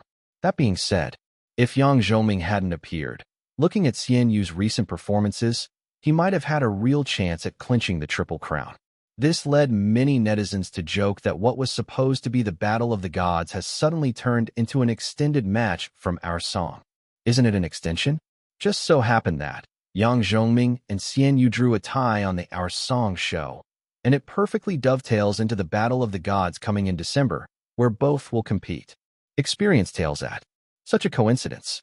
This coincidence is, of course, welcomed by everyone. As for this year's Battle of Gods, where Xianyu will directly face Yang Zhongming, some people just can't stop making puns. Fish, fish, fish. Sheep, sheep, sheep. The battle between the fish and the sheep. Land versus ocean? Are we watching Animal Planet? This pair really sparks joy. Lock fish and sheep together for me. This year's Battle of Gods might be less explosive than the previous two, but because of the atmosphere of the internal rivalry in Starlight, it feels pretty novel. After all, Father Yang has always been fond of Xianyu. If we lose, it's not a loss. Fish Papa, go and act adorable in front of Father Yang. For him being ranked in the top 5 of Blue Star's maestros, he dares to aim for your Triple Crown at the Battle of Gods. This matter cannot pass without some compensation. Netizens love to ship pairings. Most of them have been following along from The Masked Singer. They are well aware of Yang Zhongming's consistent support towards Xianyu. There are already numerous online discussions about how good their relationship is. Not to mention, Yang Zhongming's attitude towards Xianyu in Our Song is undoubtedly different from how he treats others. Although it's widely accepted as a senior's appreciation for a talented junior, there's no way to stop netizens from letting their imaginations fly. The names of the two are also interesting. Xianyu, being a fish, needs no further explanation. The word Yang in Yang Zhongming's name, if phonetically translated, actually means sheep. This presents a curious correspondence. Of course, apart from making puns, not everyone is leaning towards Yang Zhongming's guaranteed victory over Xianyu. Xianyu has performed more than just one miracle since his debut. So who dares to say that he can't continue to create miracles? On the surface, Father Yang is stronger. But Fish Papa often creates spectacles. Like his Laugh in the Sea, a song of this level could be a challenge even for Father Yang, who back then gave the song extremely high praise. Also flashy, and The Ordinary Road. All we can say is that Father Yang, as the senior figure who debuted earlier, has created more sensation with his songs, and thus has stronger solid strength. But in the end, it will still come down to their state and performance on the day. After all, even Father Yang and other top maestros like Lu Sheng have had slip-ups in their battles. This is the opinion of the remaining netizens. State and performance are also critical. It's like the world's top-ranked athletes. They have not always won. They just win more times than the others. In the music industry, professional musicians certainly pay keen attention to the upcoming Battle of the Gods. Some of them also hold a similar objective view. If Xianyu performs exceptionally well, while Yang Zhongming does not deliver his best this time, there's still hope for Xianyu to defend his Triple Crown at the Battle of Gods. As for both of them messing up, the possibility is not zero, but it's so low that it can be almost ignored. Despite the presence of other maestros in the same period, they do not rank among the top few of Blue Star. When they pit against Xianyu, they still couldn't dare to claim assured victories, let alone facing a daunting opponent like Yang Zhongming, who rules the stage. Someone then notices. Zheng Jing, a maestro from Starlight, just like Xianyu and Yang Zhongming, unexpectedly posts a new update on his social media feed. There's no caption or comment, just a picture. On the left of the picture is a monkey. The monkey is depicted magnificently, wearing a phoenix feather cap, a Loxsun golden armor, cloud-walking boots, and holding the as-you-will gold-banded cudgel in its hand. To the right of the picture is a man. The man looks majestic, clad in gorgeous silver armor with a black cape waving behind his back. There's a conspicuous golden line running vertically down his forehead, and a three-pointed, double-edged lance in his hand. Someone smiles knowingly. Those who have seen Journey to the West would know that this image depicts the scene of the battle between Sun Wukong and Erling Shun. Drawn by a fan based on the storyline of Journey to the West, it was primarily intended to portray one of the most exciting scenes in the novel, and also as a metaphor for the Great War in the primordial chaos era in Journey to the West. Now, it's being used to metaphorize the competition between Yang Zhongming and Xian Yu. In our song, when Xian Yu and Yang Zhongming tied in terms of votes, host Anong once jokingly remarked that their competition somewhat paralleled the battle between Sun Wukong and Erlang Shun. Xian Yu is like that monkey, making grand appearances and creating numerous miracles. Yang Zhongming, on the other hand, is like Erlang Shun. As one of the most powerful combat forces in the heavenly court, backed by numerous accomplishments, he is one of the most impressive gods in Blue Star in the eyes of many. However, many thought this picture posted by Zheng Jing was mocking Anhong's comment and recalling the tie between Xian Yu and Yang Zhongming in our song. Barely anyone guessed that Zheng Jing was subtly hinting at the upcoming battle of gods at the end of the year. Some people made those guesses, but soon others rebutted. For Xian Yu, Yang Zhongming is not Erlang Shun, a formidable adversary who matches him in combat. Instead, he should be likened to the Buddha, who trapped Sun Wukong under the Five-Finger Mountain. So what does Zheng Jing's post mean?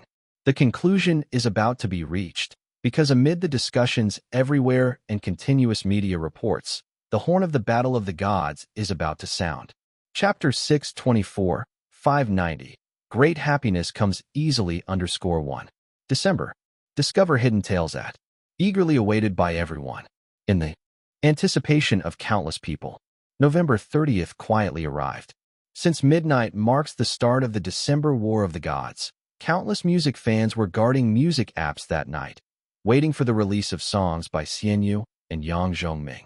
Of course, the other composers who released music during this period were also the focus of public attention.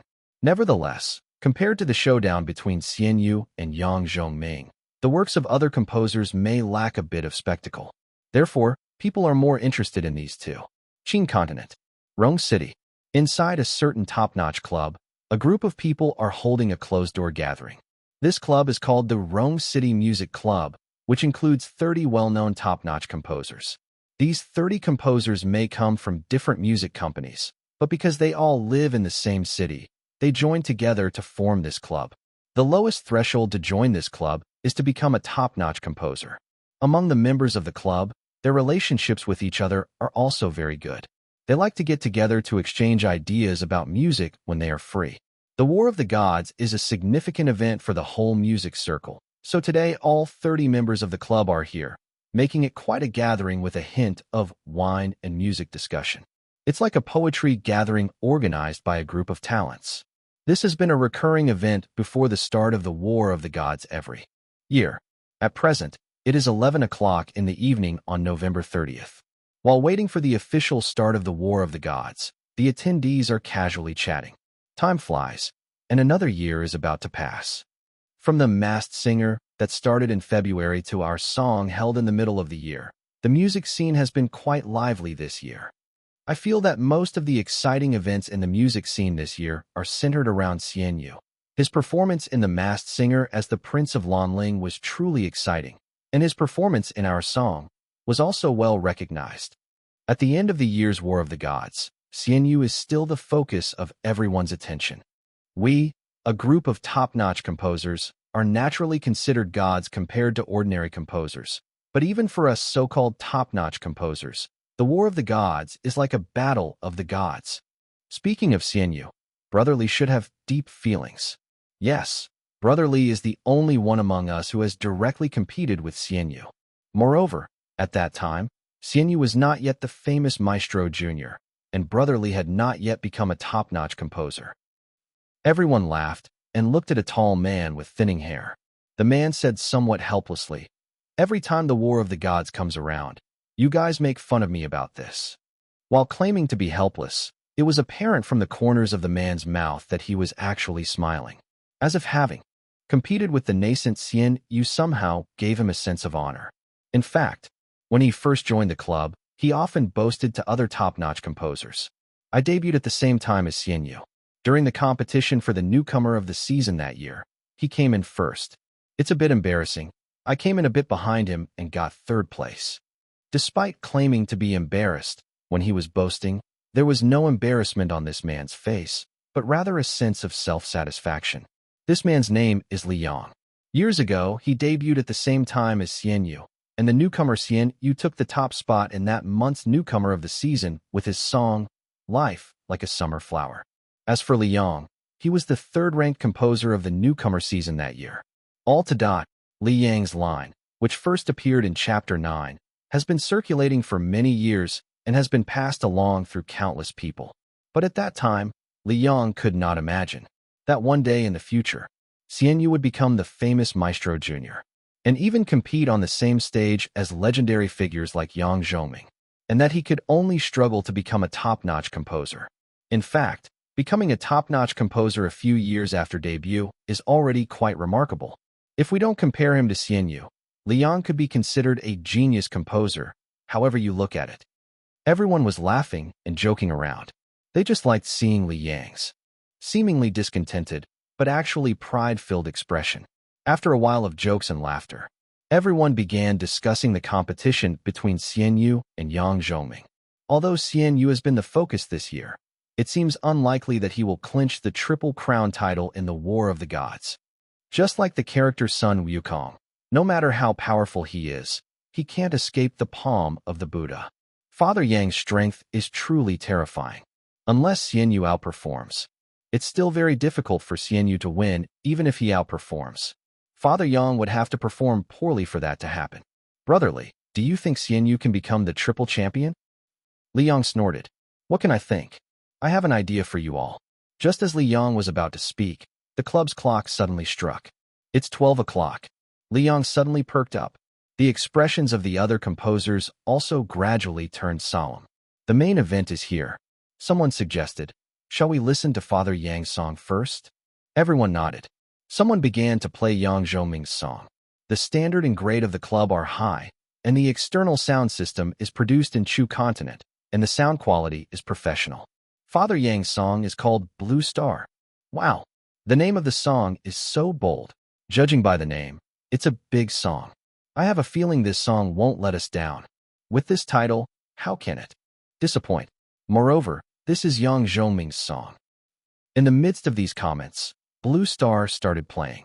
The performer is Starlight's king of singing, Lin Yuan. Lin Yuan's talent is undoubtedly exceptional. The song, Red Sun, that Xian Yu won the first God War with was also sung by Lin Yuan. The effect was generally recognized as good.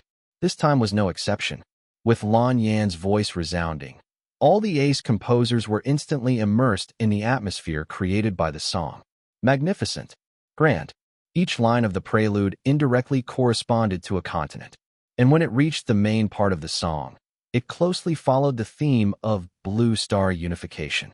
This song is indeed monumental. Inside the club, it was incredibly quiet. Only Blue Star's voice resonating throughout the hall. The composers went from initial enjoyment to wonder and then astonishment. When the song ended, the only feeling left in everyone's hearts was worthy of Yang Zhoming. For a while, no one spoke. In the end, it was Lin Yuan who broke the silence. This song can shame 90% of the maestros. Everyone finally came back to their senses, but no one denied it, just nodded in agreement one after another. They are all top composers. Even though they might not possess the skills of a maestro, they do have a keen ear for music, and their judgment of song quality far surpasses that of an ordinary person. Yang Zhoming's song is both artistically and commercially exceptional. Despite having the entire Blue Star as its theme, the melody is not too complex. If anything, this simplicity adds a touch of returning to the original state. For words, great music is easy. After a long time, a composer laughed bitterly. Should the other maestros bother to compete? Being the top chart hit maker among the maestros is no joke, but even if the other composers' songs are not up to par, they definitely hold value in giving a listen. Lin Yuan spoke again. Let's play Xian Yu's song next. For this God's War, everyone was extremely curious and expectant of Yang Zhoming's song. Indeed, Yang Zhoming lived up to everyone's curiosity and expectations. Under such circumstances, everyone believed that Xian Yu had little chances of winning. despite Xian Yu's song being the second most anticipated piece. Not just Xian Yu. Other maestros also faced slim chances. Yang Zhoming's song was simply too powerful. But Li Yang, he always cared about Xian Yu. Even though Yang Zhoming's song was nearly in an unbeatable position, Xian Yu's song, titled East Wind Breaks, is written, composed, and sung by him. The composer responsible for playing the music began to speak, briefly introducing Xian Yu's song information. While everyone casually nodded, they were still whispering about the composition technique of Blue Star, obviously not yet out of the shock brought by Yang Zhoming's song. However, not knowing from which moment, the scene suddenly became quiet once more, and everyone halted their discussions about Blue Star. Meanwhile, Xian Yu's voice slowly emerged in the music, carrying a hint of sadness and loneliness. A light of sorrow, standing alone by the window. I am standing behind the door, pretending you haven't left yet. Chapter 625, 591. Bold faction and refined faction _1. Revisiting the old place. The full moon adds to my loneliness. The night's half-awake candlelight can't bear to blame me. The song flows, the melody lingering. Tasting this song carefully, Li Yang's heart suddenly skipped a beat, as if something was quietly melting. He subconsciously looked around. Wherever his gaze touched, everyone's expression began to change. The venue was filled with the top musicians from across the city, all ace composers, who could hear something extraordinary in this song due to their discerning ears. The singing in his ears continues. A pot of wandering, drifting around the world, hard to swallow. After you left, the wine warms my memory, the missing is thin, the water flows eastward. How does time steal? The flowers bloom just once to blossom. But I missed it. If we say Yang Zhoming's Blue Star is bold and atmospheric, reflecting the realm of great music, is easy. Then Xian Yu's song is delicate and refined, like a slowly unfolding dragon and phoenix painting. Boldness contrasts with refinement. The song's faint. Sorrow and helplessness belong to the feelings of a young boy's first love. The song style is antique, blended with the soul of modern piano, yet it doesn't feel discordant at all. Everything seems so harmonious. In sadness, your next chapter is on. Thoughts are flying, as if people are on a lake. From the boat one sees, the charm of green mountains, the rippling of lake waves, and the passage of time. This mood, this scene, is old-fashioned, as if created by nature itself. A surge stirs up. Between the natural bounces of the classical tune, the pipa rolls like jade beads. The eru dances in the ears. The occasional harp gracefully posed. And when the melody for the chorus part resonates, it seems the atmosphere in the hall changes indescribably. Everyone's heartstrings are suddenly struck. Who's playing a song on the pipa as the east wind breaks? Years are peeling off the wall to reveal our childhood. I still remember when we were all very young. Now the sound of the piano is faint. You never heard me waiting for you. Li Yang's mouth hung open. On Li Yang's left, the acclaimed composer who earlier discussed the brilliance of Blue Star had his eyes wide like ping-pong balls. On Li Yang's right, the acclaimed composer who proclaimed, Yang Zhoming will surely win, looked constipated, like a certain coach at a live singing competition. Their shock was clear. Actually, the song wasn't intense. The singing of the chorus was as light as the sake, sipped before a meal, with only a hint of drunkenness. But, without anyone anticipating, the drunkenness seemed to instantly surge to their heads, stronger than any aftertaste from strong liquor. Everyone was drunk in the small courtyard. At this time, the solitary lamp was already extinguished. In the dim night, the wanderer, after drinking the wine made from wandering, slowly hummed a song from his childhood memories. Who's playing a song on the pipa as the east wind breaks? The maple leaves color the story. I can see through the ending. Outside the fence, I walked with you on the ancient road. In the year of wild smoke and grass. Even breaking up was silent. The drunkenness gradually dissipates. At this moment, even though they were in a modern, grand hall, everyone felt as if they were seeing a distant, ancient era slowly becoming blurred through hundreds and thousands of years. There were no explosive drum beats. There was no intermittent crescendo. No need for magnificent singing. This is a story told gently and unhurriedly. As the second refrain ends, With only the music lingering in the aftermath, there seemed no need for a voiceover or superfluous details. Still, everyone understood the message of the song. The end of the song seemed to be the moment of awakening for everyone. Suddenly, there was a sense of regret. Everyone seemed to be lost in a silent disappointment. The helpless feeling of that period, neither intense nor mild. Neither willing to recall nor able to forget. All beauty vanishes in the ancient times. All bitterness remains in seemingly deceiving questions. Whom is playing the lute for the song of the east wind? Thus, those silent people become even quieter, along with someone's silent sigh that came out of nowhere. The silence was finally broken once again. Lin Yuan began to speak with some difficulty. Never have I felt so hopeless since my debut. I suddenly realized that I probably won't ever become a maestro in my life. A bitter smile crossed everyone's faces. Wasn't Li Yang's lament the voice of many others there? This evening, the works of Yang Zhongming and Xian Yu laid waste to the pride of many composers, making any personal conceit they had worthless. Because the ace composers present understood, be it Blue Star or Shattered East Wind, both were songs they would never be able to write. Songs they would never be able to write in their lifetime. Shattered East Wind is an ancient-style song, but in comprehensive perspective, can it still be considered an ancient-style song? If this is deemed an ancient-style song, then when Shattered East Wind was performed, it seemed all the other ancient-style songs were nothing in comparison. The piano, lute, eru, guzheng, and it seems a harp or yanqin. It's a harp. Even the lyrics, when compared to Wishing We Last Forever, are modern, yet remarkably ingenious. The lyrics do not intentionally express longing and melancholy, but when the music starts, you feel these emotions. Even without lyrics or vocals, describing it as sorrow without hurt is very apartment.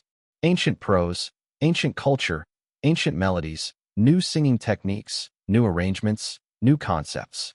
Whether it is the conception, melody, or style, all are of the highest quality.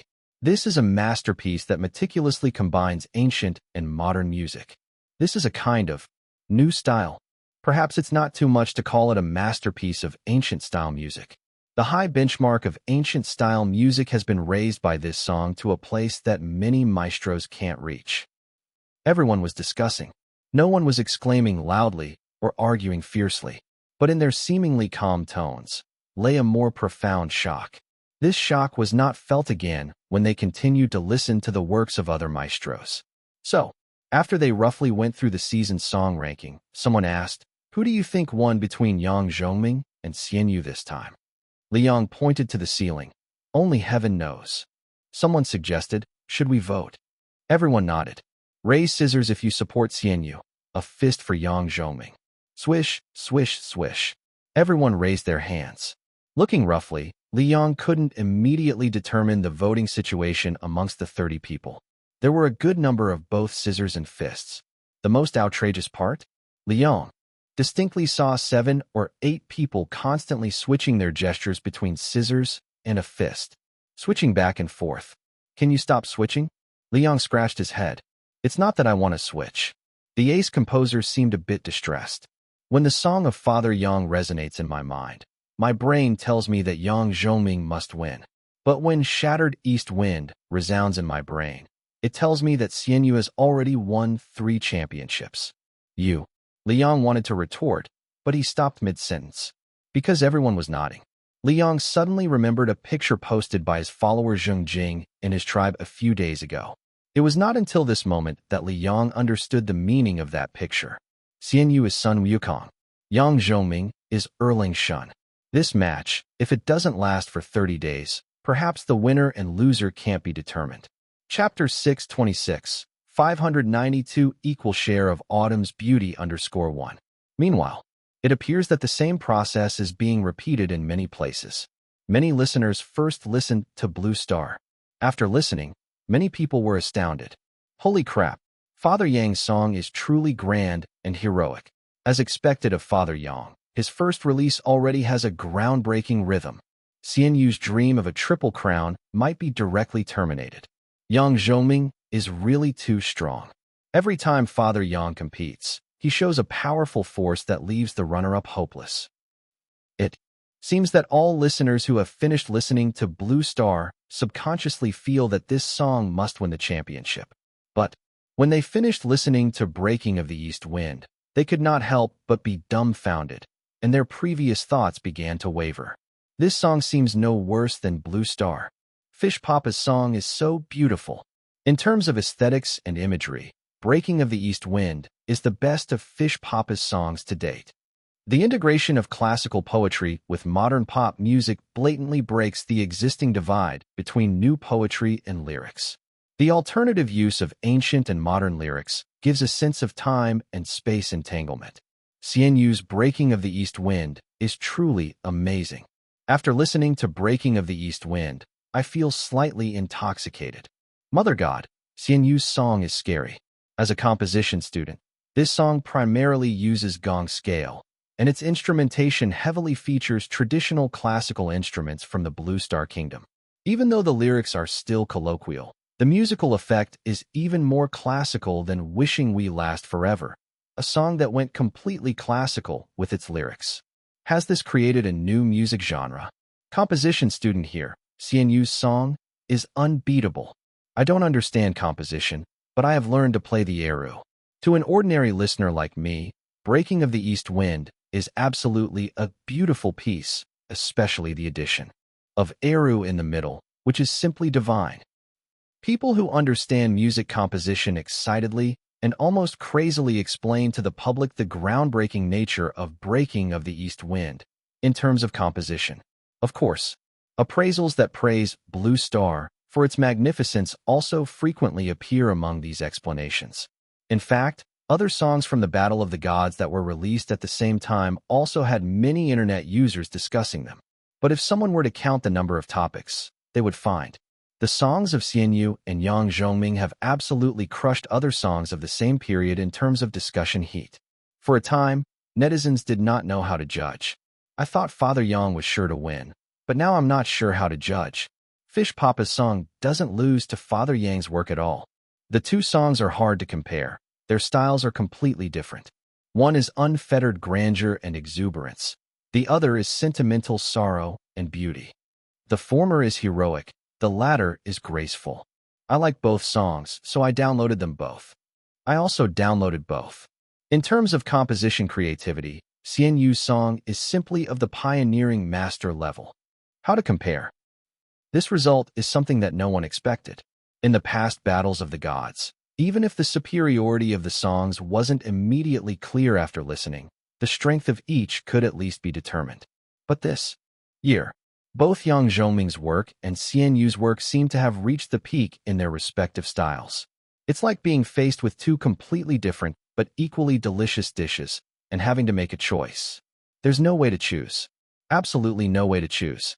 This is not only true for the audience, but also for the professional music industry. The two songs each stand out in their own right. For a while, everyone was a bit stunned. CNU and Yang Zhongming share the limelight. In fact, in the previous Our Song, CNU had already tied with Yang Zhongming once, but at that time everyone did not pay too much attention or struggle over the result, treating it as purely an entertainment competition. After all, it was just a variety show. Because of the quirky competition system and rules, the outcome couldn't say much. But this is a battle of the gods. Despite Yang Zhongming's all-out effort, he didn't crush CNU. Instead, the two were evenly matched, leaving countless audience members unable to judge who was superior. And what this represents is entirely different. Yes, in many people's eyes, it was expected that Yang Zhongming would compose a song like Blue Star. While it was indeed stunning, it wasn't particularly surprising. Any song composer who can rank among the top 5 with Blue Star would certainly possess such ability. But the fact that CNU could create a song like East Wind Broken was a huge surprise. Even though CNU's previous songs had received high ratings, they were still predominantly pop songs. Whether motivational or romantic, they merely represented excellent performances within set boundaries. This time, East Wind Broken completely broke away from conventional music styles, creating a refreshing and unique melody. That melody, resembling ancient tunes, yet possessing the aesthetic of modern simplicity, was irresistible. Those who knew composition once they heard East Wind Broken, could easily discover the sheer horror of this song. Even those who didn't understand composition could still appreciate the beauty and grace of the song. So, the vast majority of the audience, after listening to the songs, chose to download both of them. Then, more and more people recalled the image that Zheng Jing posted before the Battle of the Gods began. Sun Wukong battling Erlang Shun. The showdown between Xian Yu and Yang Zhongming was indeed like Sun Wukong battling Erlang Shun. Even the powerful Yang Zhongming didn't suppress Xian Yu, who represented Sun Wukong, as effortlessly as Buddha with his five-finger mountain. Mother Zheng's predictions are spot on. I declare, Mother Zheng has won this round. Impressive, Mother Zheng predicted this from the start. The first one to predict it wasn't Hong. These two are like Sun Wukong battling Erlang Shun. They could fight for a year without a decisive victor. After listening to Blue Star, Father Yang is unstoppable. After listening to East Wind Broken, Fish Papa is guaranteed to win. It's not that I want to sit on the fence, but they are both so good. This is a real, godly battle. I bet Mother Zheng listened to the new songs from these two in advance. That's why she foresaw it with an image. Everyone online was making light remarks in Zheng Jing's comment section. Just then, someone exclaims online, "Bloody hell, the seasonal chart is updated. Quickly look at the number of downloads." It turns out that the December seasonal chart had started to be calculated. Everyone hurriedly opened the chart. At the moment, the song ranked first on the seasonal chart was Blue Star, with a whopping more than 36 million downloads. Following closely in second place was Xian Yu's East Wind Broken, with just over 35 million downloads. Did Father Yang win? Just as someone finished saying this, someone else on the internet exclaimed, "Damn, Fish Papa has overtaken." Alongside the shouted surprise, many of them saw that, in an instant, Blue Star had fallen from first to the second place. Meanwhile, East Wind Broken had become the new first place holder with a slight lead. So did Fish Papa win? Before everyone could sigh again, they saw Yang Zhoming was back in first place. What followed was a sight many would never forget in their lifetimes. Under the dumbfounded gaze of everyone, Xian Yu and Yang Zhongming's songs went back and forth in the rankings. Yang Zhongming might be in first place 5 minutes ago, but 5 minutes later Xian Yu would become the new first place. After a while, Yang Zhongming reclaimed his spot. And a moment later, so did Xian Yu. Discover hidden stories at. This top position kept alternating between the two. Looking back at the image of Sun Wukong battling Erlang Shun, if they remembered correctly, the battle between Sun Wukong and Erlang Shun was also like this, back and forth. Netizens. Chapter 627, 593 Lu Sheng _1. Sailing through life, drifting to the ends of the earth, sipping sorrow's brew, warmed by memories, thinned by thoughts of you. In some room, Yang Zhongming was sitting quietly, headphones on, listening to the song Dongfengpo. As the lyrics, "Who breaks the east wind with a lute," ring out, a faint smile gradually appears on Yang Zhongming's calm face. Gong tone, so that's it. He nods slightly, eyes glowing, fully feeling the creative spirit of the song. This boy didn't let him down after all. As for the season ranking, Yang Zhongming did not check. Since a few years ago, he stopped checking the seasonal rankings after releasing a song. For Yang Zhongming, the release of a song signified fulfillment. Being first isn't his goal. Suddenly, the phone rang. Yang Zhongming looked at the caller ID. It read Lu Sheng.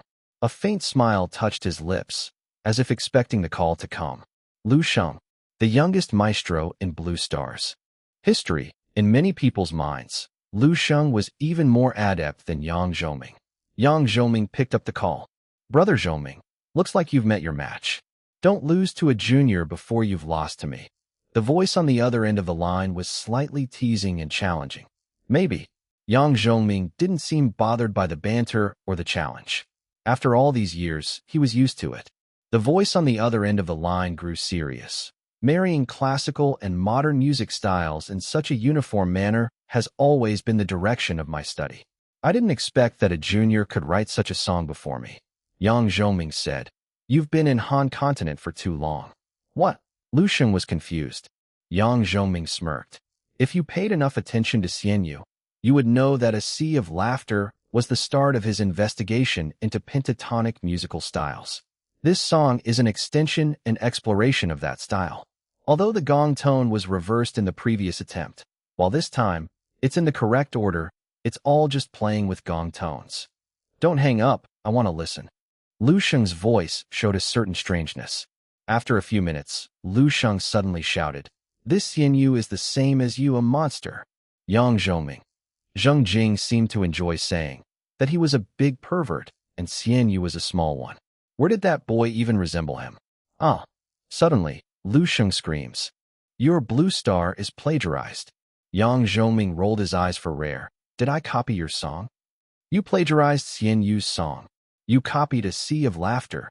Lu Sheng's voice was certain. "Great music must be produced with ease." Yang Zhongming smiled again. "Gong, shang, jiao, ji, and yu, the simplest of scales. Indeed, Xian Yu gave me this idea and hence, there is blue star. Using the simplest of scales to create the grandest of feelings." Yang Zhongming knew very well what Lu Sheng meant by plagiarism. The inspiration for his song, Blue Star, comes from one of Xian Yu's previous songs. The chord progression may not have anything to do with plagiarism, but Yang Zhongming has to admit that the inspiration for this song came from Xian Yu's A Sea of Laughter. In The Masked Singer, Xian Yu sang this song as the Prince of Lanling, and Yang Zhongming just happened to be a judge at that time. After hearing this song, Yang Zhongming was inspired to create Blue Star. He seized the phrase, "Great music must be produced with ease." Simple doesn't necessarily mean superficial. Well used, it could even reveal a sense of returning to the origin. Just joking. Lu Sheng chuckles. Of course, it wasn't plagiarism. This Xian Yu might even break my record. Lu Sheng was the youngest maestro in the history of Blue Star. Lu Sheng had thought that this record was his alone, and no one could break it in the future. However, he didn't expect Xian Yu to appear on Blue Star. In this man, Lu Sheng saw a terrifying potential. Yang Zhongming casually replied, "Your record isn't worth much. I think it's valuable." Disgruntled, Lu Sheng continued quietly. "Seems like there's no reason for me to stay in Han Continent any longer. They're about to join the merger soon."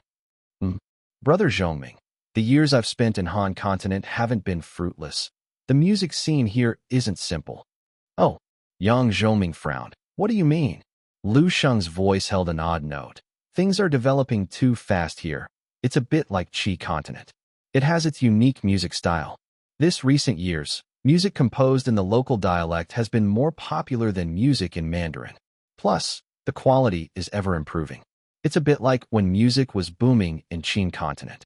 "You mean, the position of Qin Continent as the land of music may be challenged by Han Continent. This brand new music style will shock the entire world." Lu Sheng was quite certain about Han Continent in his remarks. "Is that so?" Yang Zhongming chuckled. "Then I'll have to study it carefully." Lu Sheng said, "It's indeed worth studying. I've been trying in recent years, and the results have been pretty good. The music style here is very mature. Soon, next year, the music from Han Continent will impact the market." Yang Zhongming mused. Including Zhong Continent, Blue Star consists of 8 continents. Enjoy new adventures from. Zhong Continent doesn't have a distinctive feature because it integrates well. However, the other 7 continents have their own distinct local cultures, which can be found in their novels, music, and even films. However, Lu Sheng interjected, "Qin Continent's music is undoubtedly the best in Blue Star. I just think that the music of Han Continent also has many merits. It's the only continent that can keep up with the pace of music in Qin Continent." Yang Zhongming nodded. Lu Sheng continued, "If nothing unexpected happens, Xian Yu should be vying for the title of maestro soon. He has enough ability, it just depends on the way he chooses to do it. I hope he doesn't follow the same path as me. It's not easy." Lu Sheng became a maestro thanks to one particular piece of work. Back then, people said that Lu Sheng becoming a maestro was sheer luck. To prove himself, in the second year after becoming a maestro, Lu Sheng held a 12-time championship in the seasonal rankings. After that, no one dared to say that Lu Sheng becoming a maestro was just luck. But now that Lu Sheng thought back, he felt it was a path full of thorns. If given another chance, he wasn't even sure if he could hold the championship for 12 times again. Yang Zhongming stayed silent. He was actually curious about which route Xian Yu would choose to challenge the maestro title. Speaking of which, could the song Dong Fengpo claim the maestro award directly? Lu Xing seemed to be asking Yang Zhongming, while also thinking out loud. It falls a little bit short. Upon some thought, Yang Zhongming answered. From a creative perspective, it suffices, but it falls short in certain aspects. Currently, most of the songs that could directly claim the maestro award with a single piece were instrumental music. And Dong Fengpo, while still primarily pop, was hard to break away from the confines of lyrics. That's true. Lu Xing grimaced. If I were a judge, I would award the prize directly to Dong Fengpo. Yang Zhoming said nothing. The next day, the fierce battle between Sun Wukong and Erling Shun had intensified, and the media was reporting nonstop.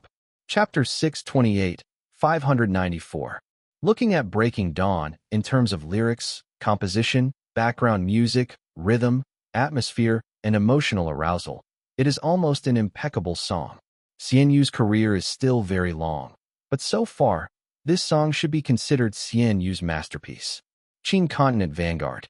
The beauty of logical rational text, the touching beauty of emotional text, two styles that seem to be opposed to each other, both appear in the hands of the same creator. This is Breaking Dawn, a song that startled the industry, declaring Xian Yu to have created a new genre of neoclassical music and a song that fans of ancient style call the ceiling of ancient style songs. Qi Continent Pop. The whole song is imbued with the style of the pipa, a Chinese lute, crying and lamenting. Xian Yu's easy grasp of classical music makes people realize more and more that his success is no fluke. Chu Continent Music Magazine. If you still have to use language deconstruction to evaluate Breaking Dawn, it has already destroyed its most beautiful flavor. The music scene at the end of this year has become exciting because of Xian Yu, and Blue Star music has become even more dazzling because of Xian Yu. Yin Continent Entertainment. All the regional media have reviewed this song. Even the official literature and art gazette said, Xian Yu has created a genre of modern classical music. The song uses 3 ancient and 3 new standards and ideas to highlight the jade carving of the work. It is not only a beautiful ancient style song, but also a perfect combination of classical and modern music. Of course, in the flurry of reports, there is no shortage of high praise for Blue Star. Unable to determine the strengths and weaknesses of the two songs from the direction of the media, even the literature and art gazette gave a relatively conservative evaluation of both songs. Bold and tender, rough and sophisticated, in their own styles, both songs have reached their extremes. You can't blame the media for being conservative. These two songs are just too good, not only leaving the third-place song far behind, but they are also wrestling for first and second place, just like a stalemated tug of war. 1 day, 2 days, 3 days. The two songs are still competing back and forth, and no song can warm up the champion's throne. After this repeated overtaking situation, no one can predict who will win after 30 days. However, the outside world's evaluation of Xian Yu is getting higher and higher because of the birth of Breaking Dawn. Experienced news stories on. After all, this time, Xian Yu's opponent is Yang Zhongming, a top-class maestro whom everyone acknowledges as in the top 5 ranking in Blue Star. Being able to compete back and forth with this kind of maestro already explains a lot. Online, the tug-of-war between the two has gradually formed 2 camps, one camp calling themselves the Sheep Party, supporting Yang Zhongming, and the other camp calling themselves the Fish Party, supporting Xian Yu. On this, there are even whimsical netizens who have made fun of whether they like Xian Yu or Yang Zhongming's song, jokingly asking if they prefer to drink mutton soup or fish soup. Both mutton soup and fish soup are famous culinary dishes. I love fish soup. One Fish Party member seriously analyzed. Fish soup has a rich collagen, which can enhance the elasticity of the skin, thus having a good beauty effect, and the taste is delicious, which can stimulate the taste buds very well and enhance the appetite. The Fish Party really knows how to play. The Sheep Party refuted. Mutton soup is good for the glands and benefits qi, warms and enriches kidney yang. It's very good for those with bad kidneys, and it has a very good therapeutic effect on qi deficiency caused by a weak spleen. Someone said, this is a competition between fish and sheep for freshness. So-called fish and sheep competing for freshness is actually a famous dish in some region. Coincidentally, the words fish and sheep combined happen to be this word, fresh. The competition between the two sides doesn't have a hint of hostility, but rather is full of the scent of delicious food and the common scenery of life. Looking at the download numbers of both songs, they seem to be promoting each other. When one song's data soars, the other song will make an urgent effort. Even those in the industry marvel at the data of both songs. That would be this year. If it were previous year's Battle of the Gods contest, either of these two songs could easily snag the crown. That's because the performance data of these two songs significantly outshines previous years. At this moment, Lin Yuan was writing the Sherlock Holmes series in his studio, occasionally glancing at the season charts. Realizing that a winner wouldn't emerge in the short term, Lin Yuan broke into a smile, putting on his headphones, listening to music, and continuing to type. He was listening to Blue Star. This song has been on Lin Yuan's loop lately. Putting the competitive stance aside, Lin Yuan personally enjoys this song a lot. He even thought that if there were an Olympics in this world, this song should be much stronger than Me and You. Popularity, artistry, both were stronger. As days went by in the competition between the two songs, everyone began to care more about the outcome between Yang Zhongming and Xian Yu as time went by. Although even if a winner was determined, the gap would certainly be minuscule. Of course, the passage of time not only signified the outcome of the Battle of the Gods for Xian Yu and Yang Zhongming, but also meant that the Lunar New Year was around the corner. Lin Yuan could already sense the coming of that New Year feeling. The New Year is coming. Lin Yuan suddenly wonders whether Earthlings are also celebrating the New Year. As far as Blue Star is concerned, the New Year is not just the lively spring festival. It also coincides with the grand event of merging new continents. Next up is the Han continent. The merging of the Qin, Qi, Chu, and Yin continents brought various changes to people's lives in these four continents. The future integration of the Han continent into Blue Star will undoubtedly bring various influences as well, covering various fields of the 5 continents. Lin Yuan is quite looking forward to this. As a matter of fact, this future is not many days away. On December 25th, when Xian Yu and Yang Zhongming still hadn't determined a winner, the announcement was finally made that the Han continent would join the Blue Star's integration process on December 31st. That very night, the Literature and Art Association official Weibo suddenly re-forwarded the song Blue Star and solemnly stated, on the official platform, as the lyrics of this song say, in the near future, our Blue Star family will be more closely connected. Immediately after, the account of Homeland also re-forwarded Blue Star. Everyone's hearts are connected in Blue Star Village. The spring breeze of integration is blowing across this vast planet. The horn of the times resonates in more people's hearts. Official endorsement. Immediately, countless official institutions of the Qin, Qi, Chu, and Yin continents re-forwarded the song Blue Star. For some special reasons, this song was suddenly imbued with special significance, and for the first time, the ranking difference between Yang Zhongming and Xian Yu on the season's chart widened. Swipe, swipe, swipe. The game's over. Everyone was flabbergasted. How is this even possible? At this moment, all supporters on both sides were filled with frustration. Even Lin Yuan and Yang Zhongming, the two parties involved, fell into a strange silence. What just happened? Chapter 629, 595. The prophet has already seen through everything _1. The so-called fish-sheep controversy had lasted almost a month of intense chart competition, constantly shifting up and down.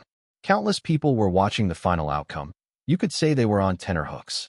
Everyone had finally reached the end of the month, but thought that the two songs would fairly decide the winner. But then, official intervention came out of the blue. Xian Yu and Yang Zhongming's equilibrium was instantly shattered. The scales of victory were completely tipped towards Yang Zhongming. At this moment, countless individuals wanted to vomit blood in frustration. What the heck? Why is there suddenly some official intervention? This is no longer fun. Official promotion, the deadliest move. Who can withstand the heat when it's boosted by the authorities? Last time when watching our song, I just wanted to know the exact number of votes for these two, but the program team considered them tied. I thought the season chart couldn't continue to be a tie. There must be a result. Geez, the officials suddenly got involved. All I wanted was to see Fish Papa and Father Yang outdo each other. Why is this so hard? Father Yang won. But in this case, Xianyu didn't lose. There's a victor now. But this victory is not what everyone wanted to see, so everyone was so frustrated. At this moment, suddenly, someone slapped their forehead, remembering something from the past. Do you remember how Xianyu got the champion song during the first duel between Fish Papa and Fei Yang? Seems like it was also officially backed. If it wasn't for the official backing, Fei Yang should have won the first encounter with Xianyu. But as soon as the authorities intervened, Xianyu immediately overtook Fei Yang and took the first place. If I remember correctly, that song was Change Yourself by Chun Jiyu. At that time, the authorities promoted the song, saying that the content of Change Yourself was a call for unity in all states of Blue Star, advising everyone not to have alienation and bitterness. This time, Father Yang also used the same theme, calling for the unity of all the states in the Blue Star. Well, the internet users were left in a state of laughter and tears. Every cause has an effect. Fate is indeed wonderful beyond words. The initial official intervention gave Xianyu a boost and forcibly placed Fei Yang in second place. That time, Xianyu was considered extremely lucky. Who would have thought that this time, during Xianyu's duel with Yang Zhongming, the officials would intervene for the same reason again, but the beneficiary was not Xianyu anymore, but his opponent Yang Zhongming. Does every official gift come with a price tag in the dark? Look up. No one is spared by the heavens. Never thought Xianyu would have this day. Fei Yang, sweet revenge. So the authorities' thought process is so long-term. This is too fair. Help Xianyu once, so they should help Xianyu's opponent once too? Well, we can look forward to the third duel between Fish Papa and Father Yang. This time, it's too absurd. The internet users, while joking around, couldn't help but laugh and sigh. They didn't know how to complain anymore. What could they complain about? Obviously, the official move was not deliberate. Blue Star's big merger is the main theme, and it just happens to be the end of the year, with Han Continent about to join the merger. In such circumstances, the promotion of the song Blue Star is also for the benefit of the people. The funny thing is, during Yang Zhongming's Battle of the Gods, he just happened to write a theme song that the authorities could promote. Wait a minute. At this moment, someone had a sudden realization. The confrontation between Fish Papa and Yang Zhongming, which was described as the battle between Sun Wukong and Erlang Shun, clearly refers to Xianyu as Sun Wukong, because Xianyu is the screenwriter of Journey to the West. Yang Zhongming is Erlang Shun. Coincidentally, Erlang Shun is named Yang Jian, which suggests a connection with Father Yang.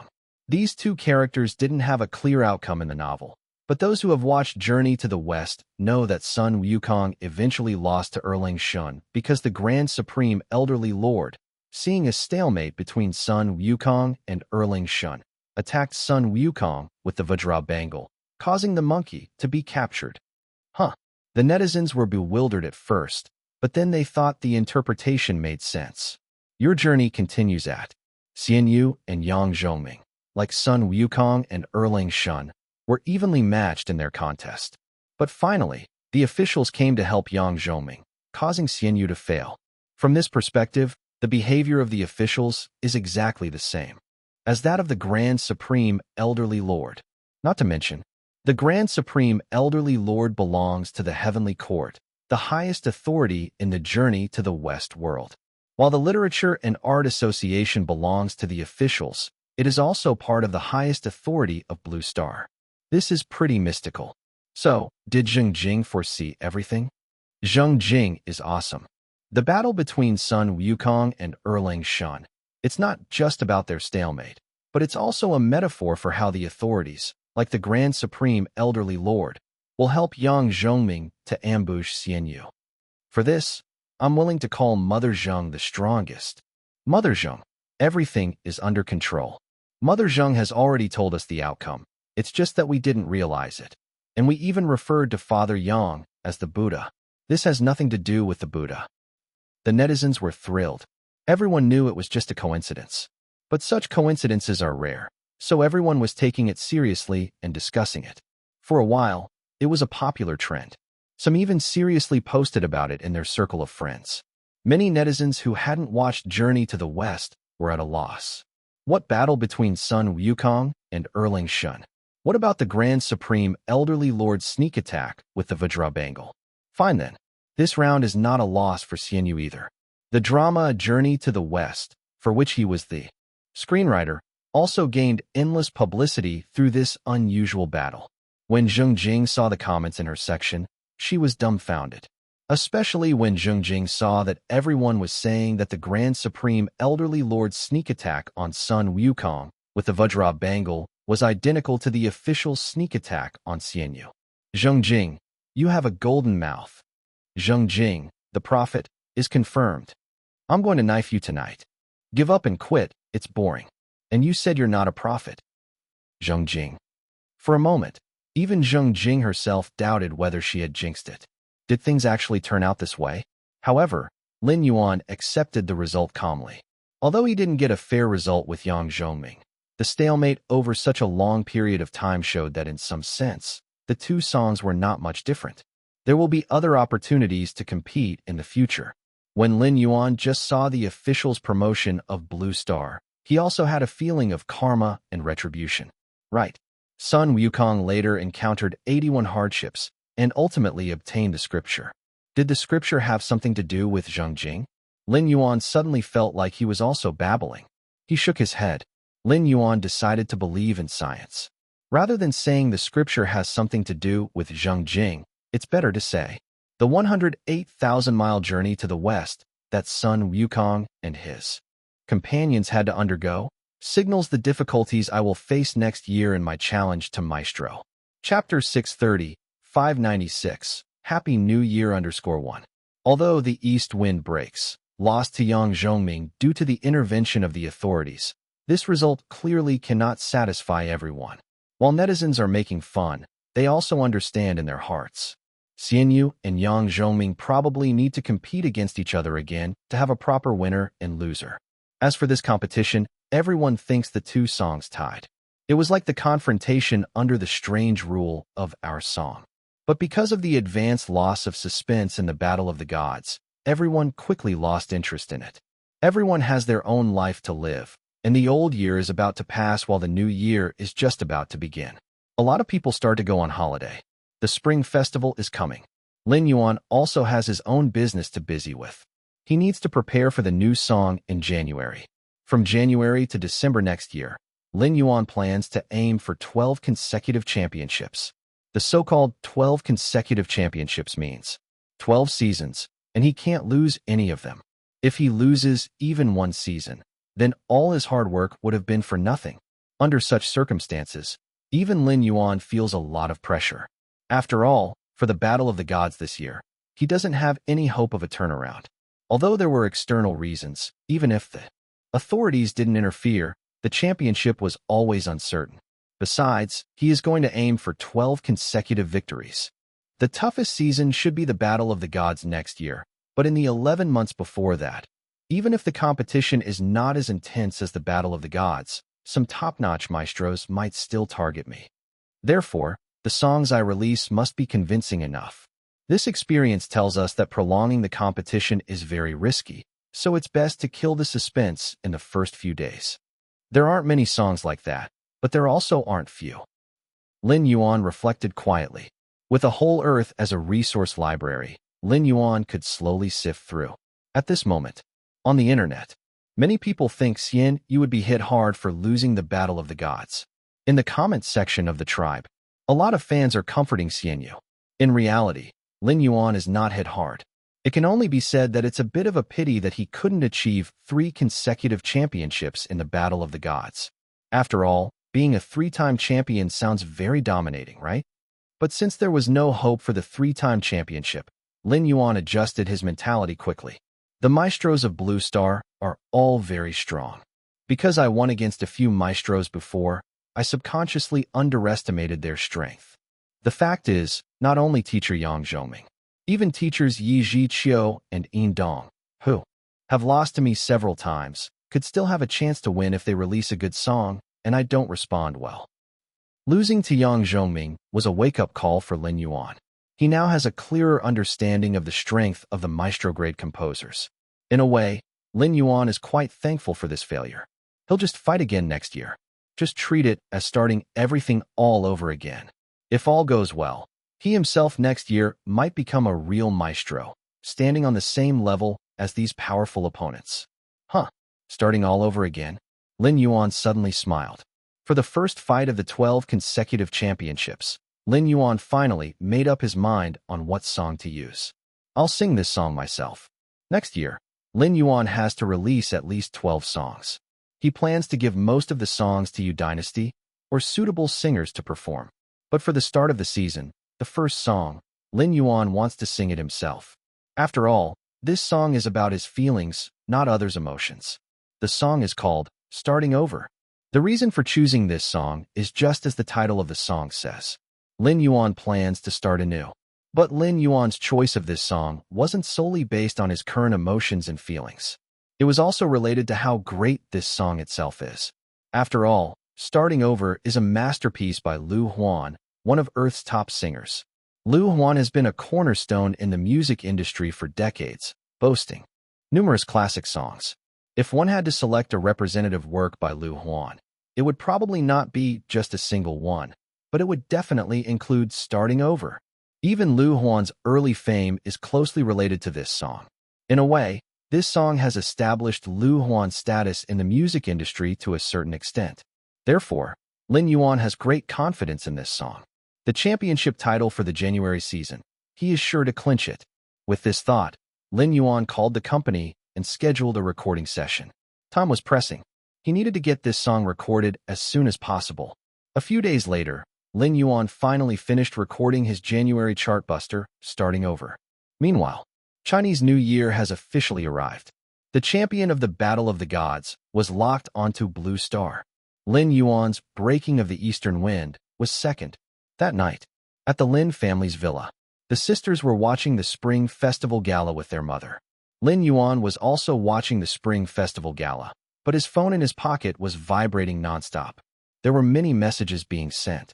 Happy New Year, Teacher Admirable Fish. Keep up the good fight next year. In my heart, you are always the best. Happy New Year, Teacher Admirable Fish. Breaking of the Eastern Wind is very beautiful. Good luck, Teacher Admirable Fish. Wish you good health and success in the new year. I hope Teacher Admirable Fish will not be affected by this setback. In the new year, the Fish Dynasty will always be with you.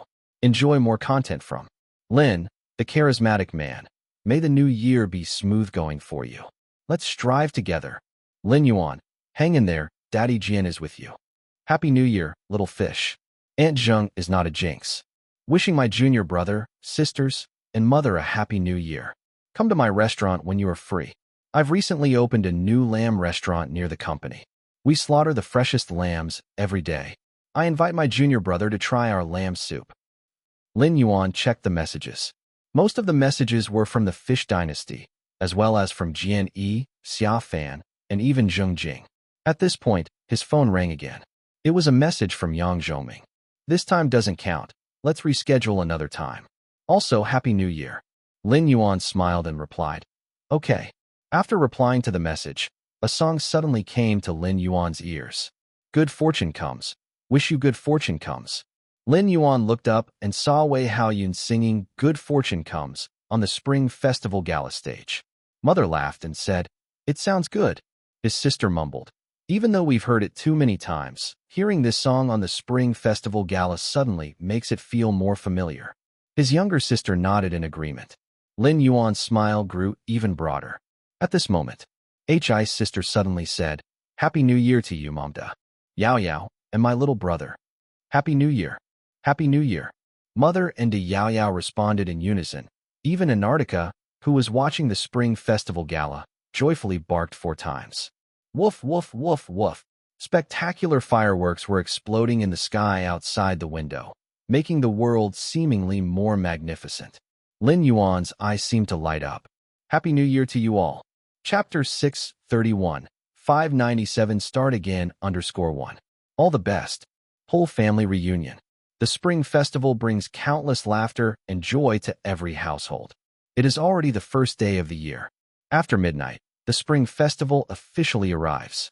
And the Han continent of Blue Star has finally joined the merger.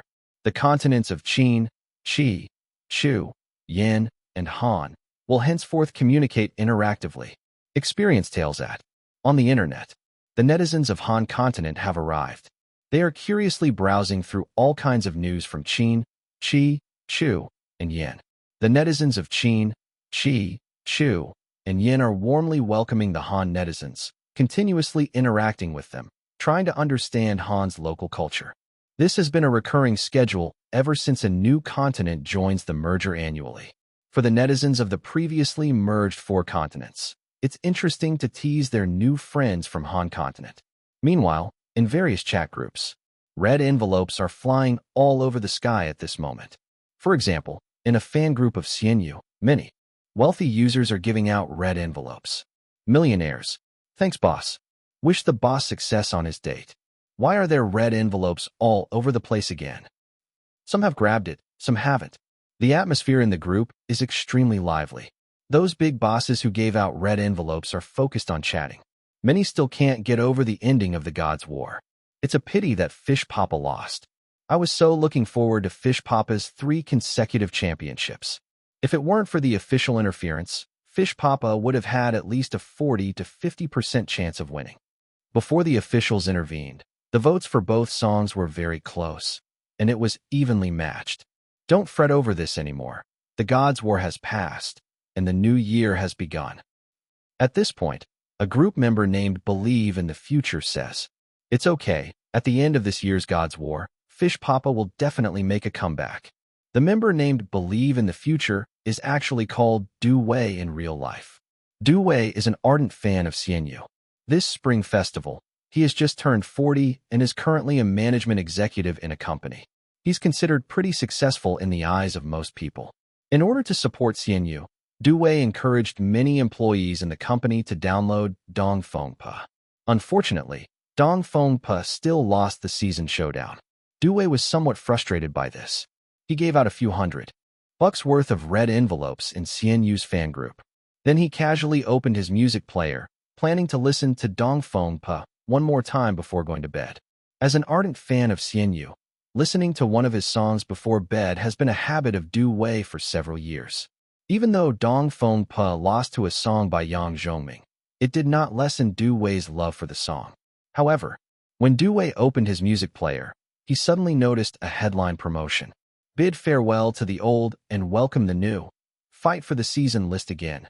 Xianyu's new song from the beginning. As long as the heart is dreaming.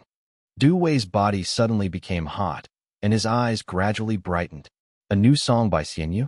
The Gods' War has just ended, and Xianyu has immediately released a new song? For a senior fan like Du Wei, this is without a doubt a huge surprise. He didn't rush to listen to the song. Du Wei immediately forwarded, from the beginning, to Xianyu's fan group. Suddenly, the fan group became lively. Fish Papa's new song? I honestly thought the January season list would be boring. After all, the Gods' War was so exciting. I didn't expect Xianyu to participate in the monthly chart battle for January. First Dongfengpa in December, then a new song like this in January? From the beginning? This title is so straightforward. Releasing a song like this at the turn of the year, it's just too timely. Then we will also start anew with Fish Papa. Why listen to the song first? Let's discuss it first. Rustle, rustle, rustle. After the hustle and bustle, the group chat became quiet. Obviously, everyone had gone to listen to the song. Without hesitation, Du Wei put on his headphones and started playing the song, Start Over from the beginning. The rhythm at the beginning is very soothing. After a moment, voices started to sing. Yesterday's glory has become a distant memory. After years of hard work, tonight, I walk into the storm again. The song title is explicit enough, but the lyrics are even more so. It is so clear that everyone does not need interpretation or imagination. This song is about Xianyu himself, the battle of the gods, the shattered 3-time champions. In the new year, he set foot on his journey once again. But Du Wei heard not only Xianyu's story from the song, he was also reminded of his past. Many years ago, Du Wei had to serve a 2-year jail sentence because he got into a fight defending his family from bullies. After getting out of jail, Wei was isolated from society. Once a promising civil servant, he fell so far that no one wanted to employ him. I can't drift aimlessly. For my loved ones. No matter how hard, I must be strong. Just for those hopeful eyes. The ongoing song slightly brought a red tint to Wei's eyes. He was once at a loss. But when he saw his family in difficulty because of his situation, his wife getting up early too, send the kids to school, and then going off to work at the factory, he realized he couldn't give up. He is a man. He is the backbone of the family. Like the song lyrics, he couldn't drift aimlessly. He had to be strong no matter the challenges, just for those hopeful eyes. At this moment, the song reached its climax. The uplifting song entered Wei's ears, making his eyes more sore. As long as you have a heart, the dream is there. Between heaven and earth, there's still true love. Look at success or failure. Life is heroic. It's just a matter of starting over. Success or failure is not predetermined. It's just a matter of starting over. No company wanted him because his life had a stain, so Wei took the path of entrepreneurship. That path was extremely difficult. But after many years, Wei finally managed to establish his own business. Although he didn't become extremely wealthy, at least his family is not stuck in poverty. His parents don't have to worry about his life. His wife doesn't have to juggle between taking care of the children and work. This is Xian Yu's start over from the beginning. But simultaneously, it is also Wei's starting over. The beautiful melody, the impressive singing voice, accompanied by the past scenes, finally draws tears from Wei's eyes. It might sound melodramatic, but everyone is the same. Listening to someone else's song, but shedding their own tears. Comparing to Easterly Broken Wind, the new song of Xian Yu doesn't have the creator's melody, and the lyrics are not as profound and antique. From the lyrics to melody, it is quite simple and straightforward, like an old outmoded song. However, this song addresses people's hearts. Maybe he is just encouraging himself. But as a listener, Wei is also inspired. At the same time, this song is motivating more people in this simple yet straightforward manner. On the first day of the Spring Festival, due to Xian Yu's unexpected visit, the comment sections of all major music players surrendered.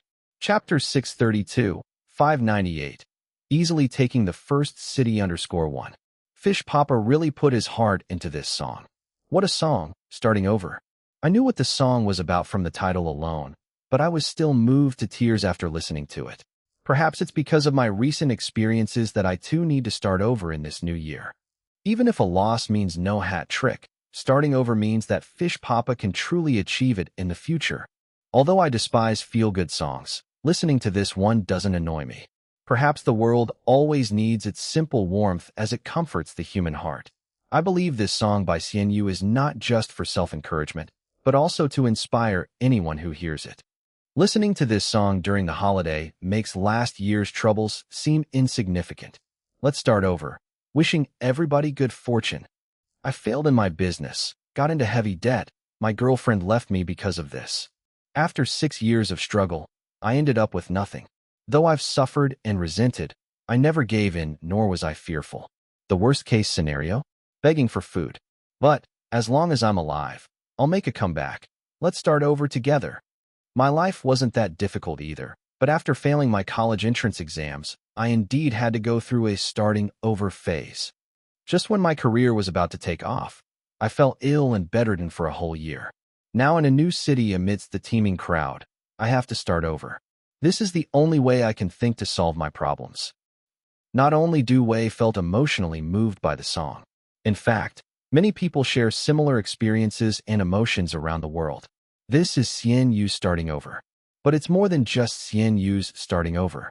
Within Xian Yu's fan community, the fans who listened to the song were all deeply touched. Even Xian Yu's simplest songs are so captivating. But outside the comment section, there are doubters online. I feel like this song isn't just about Fish Papa encouraging himself, but also for the countless people who are dealing with failures and setbacks. After all, for Fish Papa, this loss is unfortunate, but it's not like he needs to start over, right? Isn't this a bit of an overreaction? Fish Papa seems more fragile than I expected. Did his loss to 3 consecutive wins hurt that much? Soon someone explained. Have you forgotten how Xian Yu was diagnosed with a terminal illness and lost his voice? only to then transition to a composer. For Xianyu, giving up singing and learning to compose was completely starting over. This is just a song. There's an artistic interpretation to it. Plus, everyone knows about Xianyu's past. Switching to composing is starting over.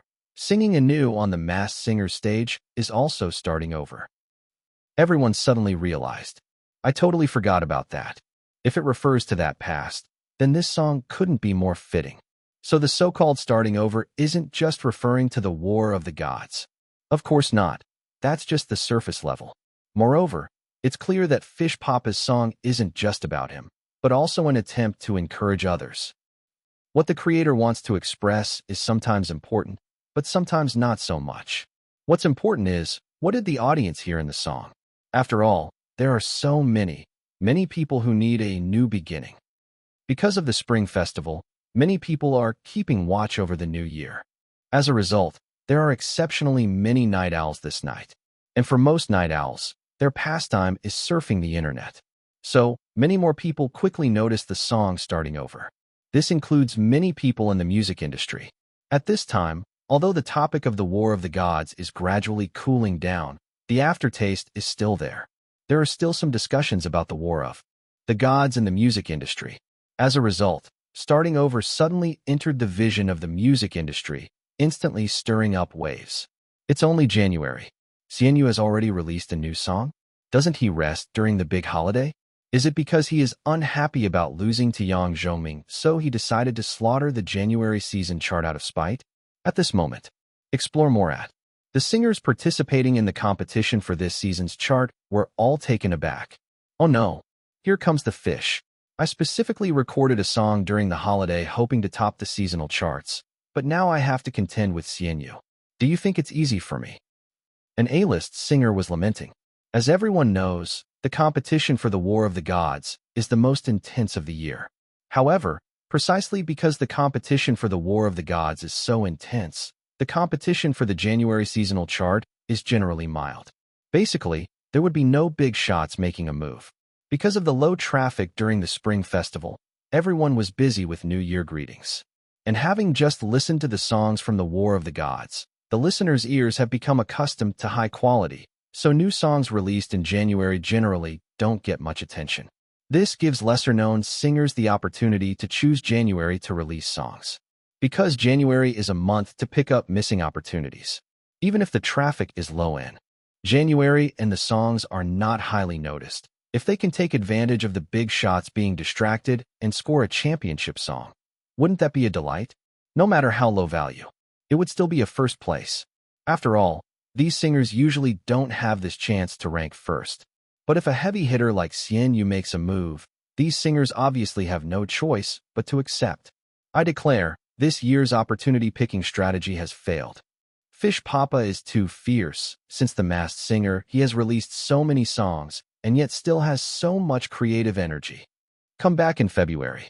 Save your energy for February. With Han joining the league, based on previous trends, there's bound to be a large number of Han musicians making a strong appearance in February. Damn, I almost forgot. It looks like I have to wait until next year to try and pick up an opportunity. Finding opportunities is getting harder and harder. Qin, Qi, Chu, Yin, Han, musicians from 5 continents are competing for one seasonal chart. Who can withstand this? I miss the old seasonal chart, when only Qin's musicians were competing. The difficulty level of the seasonal chart is rising year by year. Before the merger, it was only Qin's musicians competing for the seasonal chart, but now it has become a competition between Qin, Qi, Chu, Yin, and Han. The difficulty can be imagined. And as someone from the industry analyzed, Hem musicians will surely make a strong move in February. This is customary. Basically, every newly added state wants to flex its muscles in competitions like the seasonal chart to show its state's strength. However, no matter what happens in February, at least the January seasonal chart has found its winner.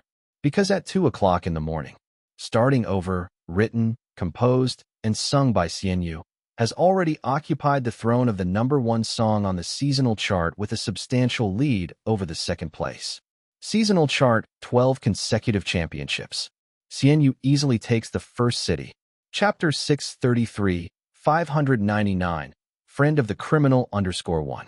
The next day, upon waking, Lin Yuan looked at the season's rankings and heaved a sigh of relief. There were no accidents. It seemed like he was going to come out on top for the first month of the season. Actually, this was within Lin Yuan's expectations. If it could be said the 12th season had the divine battling, then every year's first season was recognized as a free-for-all amongst the weak. Of the 12 seasons, the simplest one was January. Unless Maestro made a move, even the kings and queens of singing would find it challenging to threaten Lin Yuan's position. Lin Yuan was an exception. Xian Yu's popularity was no less than those kings and queens of singing. His skills were even more substantial. He was the first masked king of singing. Speaking of which, if he can't take the simplest month of January, then Lin Yuan might as well give up on dreaming about a 12-time championship. Hence, it's only right that Lin Yuan should seize the championship for the month of January. Following that, Lin Yuan looked at the prestige value on his data panel. Music 1.94 million. Literature 1.83 million. Painting 970,000. Film and television 900,000. Among them, his prestige in music was the highest, mainly because Lin Yuan participated in 2 music variety shows this year. His song release frequency far surpassed previous years, leading to Xian Yu's prestige soaring the fastest. Literature was not much behind. Although Lin Yuan's books were few in number, each one was heavyweight with quality, making up for the lack of quantity. Moreover, the influence of novels didn't ferment as quickly as songs. Once all the influence of Lin Yuan's novels ferment, they would definitely not be inferior to his music. Explore stories at. The popularity in painting and film and television was still comparatively low as before. However, looking at the progress, it was little by little catching up. Particularly for film and television, Lin Yuan had 3 upcoming works to be launched. Once these 3 works were all released, breaking 1 million in film and television prestige would be a piece of cake. Not to mention, the recent addition of the Han continent. As the Han continent had just joined the merger, the people of the Han continent were not entirely familiar with the culture of the Qin, Qi, Chu, and Yan. Once they come in contact with more culture from the Qin, Qi, Chu, and Yan, they would inevitably come across Lin Yuan's songs, watch Xian Yu's films, read Chu Kuang's novels, and see Shadow's comics. The prestige gained from this part should be quite considerable. Alright, while Lin Yuan was awaiting the influx of prestige, he also went online to familiarize himself with the situation on the Han continent. As a result, Lin Yuan was surprised to discover that the language of the Han continent was actually English from Earth. That's right, it was miraculous. The dialect of the Han continent, just like on Earth, was called English instead of Korean. This had to do with some historical origins, and I won't go into detail here. Just ask about parallel dimensions. Plus, Lin Yuan obtained knowledge through clarification. Not only the Han continent, the dialects used in the Zhao continent and Wei continent, which had not yet joined the Blue Star merger, were also English. The only difference was in their accents. What's even more surprising is, in Blue Star, English is not only a dialect, but also retains its own script. This left Lin Yuan quite shocked. English turned out to be the second major language on Blue Star. However, this second major language actually held little influence, because although they maintained the English script, it was seldom used. And after all, it was only featured in 3 or 2 of the continents. On Blue Star, including the central continent, there are 8 continents in total. Mandarin is the official language. Even the people of Han, Zhao, and Wei speak more Mandarin. Blue Star's complete sinicization was implemented flawlessly. English, official Blue Star documents do not recognize it. What truly grabbed Lin Yuan's attention was, with English and English script, it means that English songs are popular in the Han continent. For Lin Yuan, this is not bad news. There are many English songs in his music library. If this world didn't have English, Lin Yuan's English songs would be quite awkward. If he releases them, others would not understand them. If he doesn't release them, it would be a bit of a shame. He couldn't possibly claim that English was a language he invented, could he? Who could invent a language with such strict grammar on their own? If he told that to people, they would not believe him. You must be a transmigrator. No such worries now. Lin Yuan doesn't have to bother thinking about how to reword the English songs in his library with Chinese lyrics. You must know, many English songs, when translated into Chinese, lose their flavor. Now that the Han continent has joined the merger, based on past tradition, several English songs should appear in the season rankings for the next few months, especially next month. Lin Yuan intends to aim for a 12-time championship, and he's only taken the first one now. The second one will have to face competition from English songs. Why not release an English song myself next month? Lin Yuan pondered for a moment and gently shook his head. He was uncertain about how accepting the Qin, Qi, Chu, and Yin were of English songs, so he decided to continue releasing Mandarin songs in February. The language with the broadest audience will invariably be the most popular. Wait until the influence of English songs spreads before releasing his own English songs, for safety. For the sake of this 12-time championship, Lin Yuan has become very steady. Choosing Start Again in January was a steady move. This song is not explosive. Its composition and lyrics do not contain much depth, but the general public easily likes this kind of pop music. For February, Lin Yuan intends to continue his steady strategy. He had an idea about the song he would choose. One worth mentioning is, Lin Yuan had also prepared this song for the Battle of the Gods in February, but considering the groundbreaking action of Breaking Dawn, Lin Yuan opted for Jay Chou. Now, for February, Lin Yuan had to contend with competition from the Han continent, so he decided to use the song initially shortlisted for the Battle of the Gods. He was giving it due importance. Interestingly, the contest song Lin Yuan has prepared for February, although it's a Mandarin song, also has Qi language and English versions. Song title, Farewell Kiss.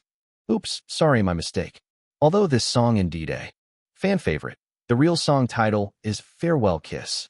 Even more of a steady choice than Start Again. Because this song is not only one of the representative works of the god of songs, Jackie Chung, but also one of Earth's most classic love songs. Even if he went to compete in the Battle of the Gods, it would have great potential for winning. As for the singer, Lin Yuan intended to pick someone from the Yu dynasty. But there was no rush right now. Lin Yuan continued to surf the net, checking out the response to Start Again. Many media outlets were covering this song.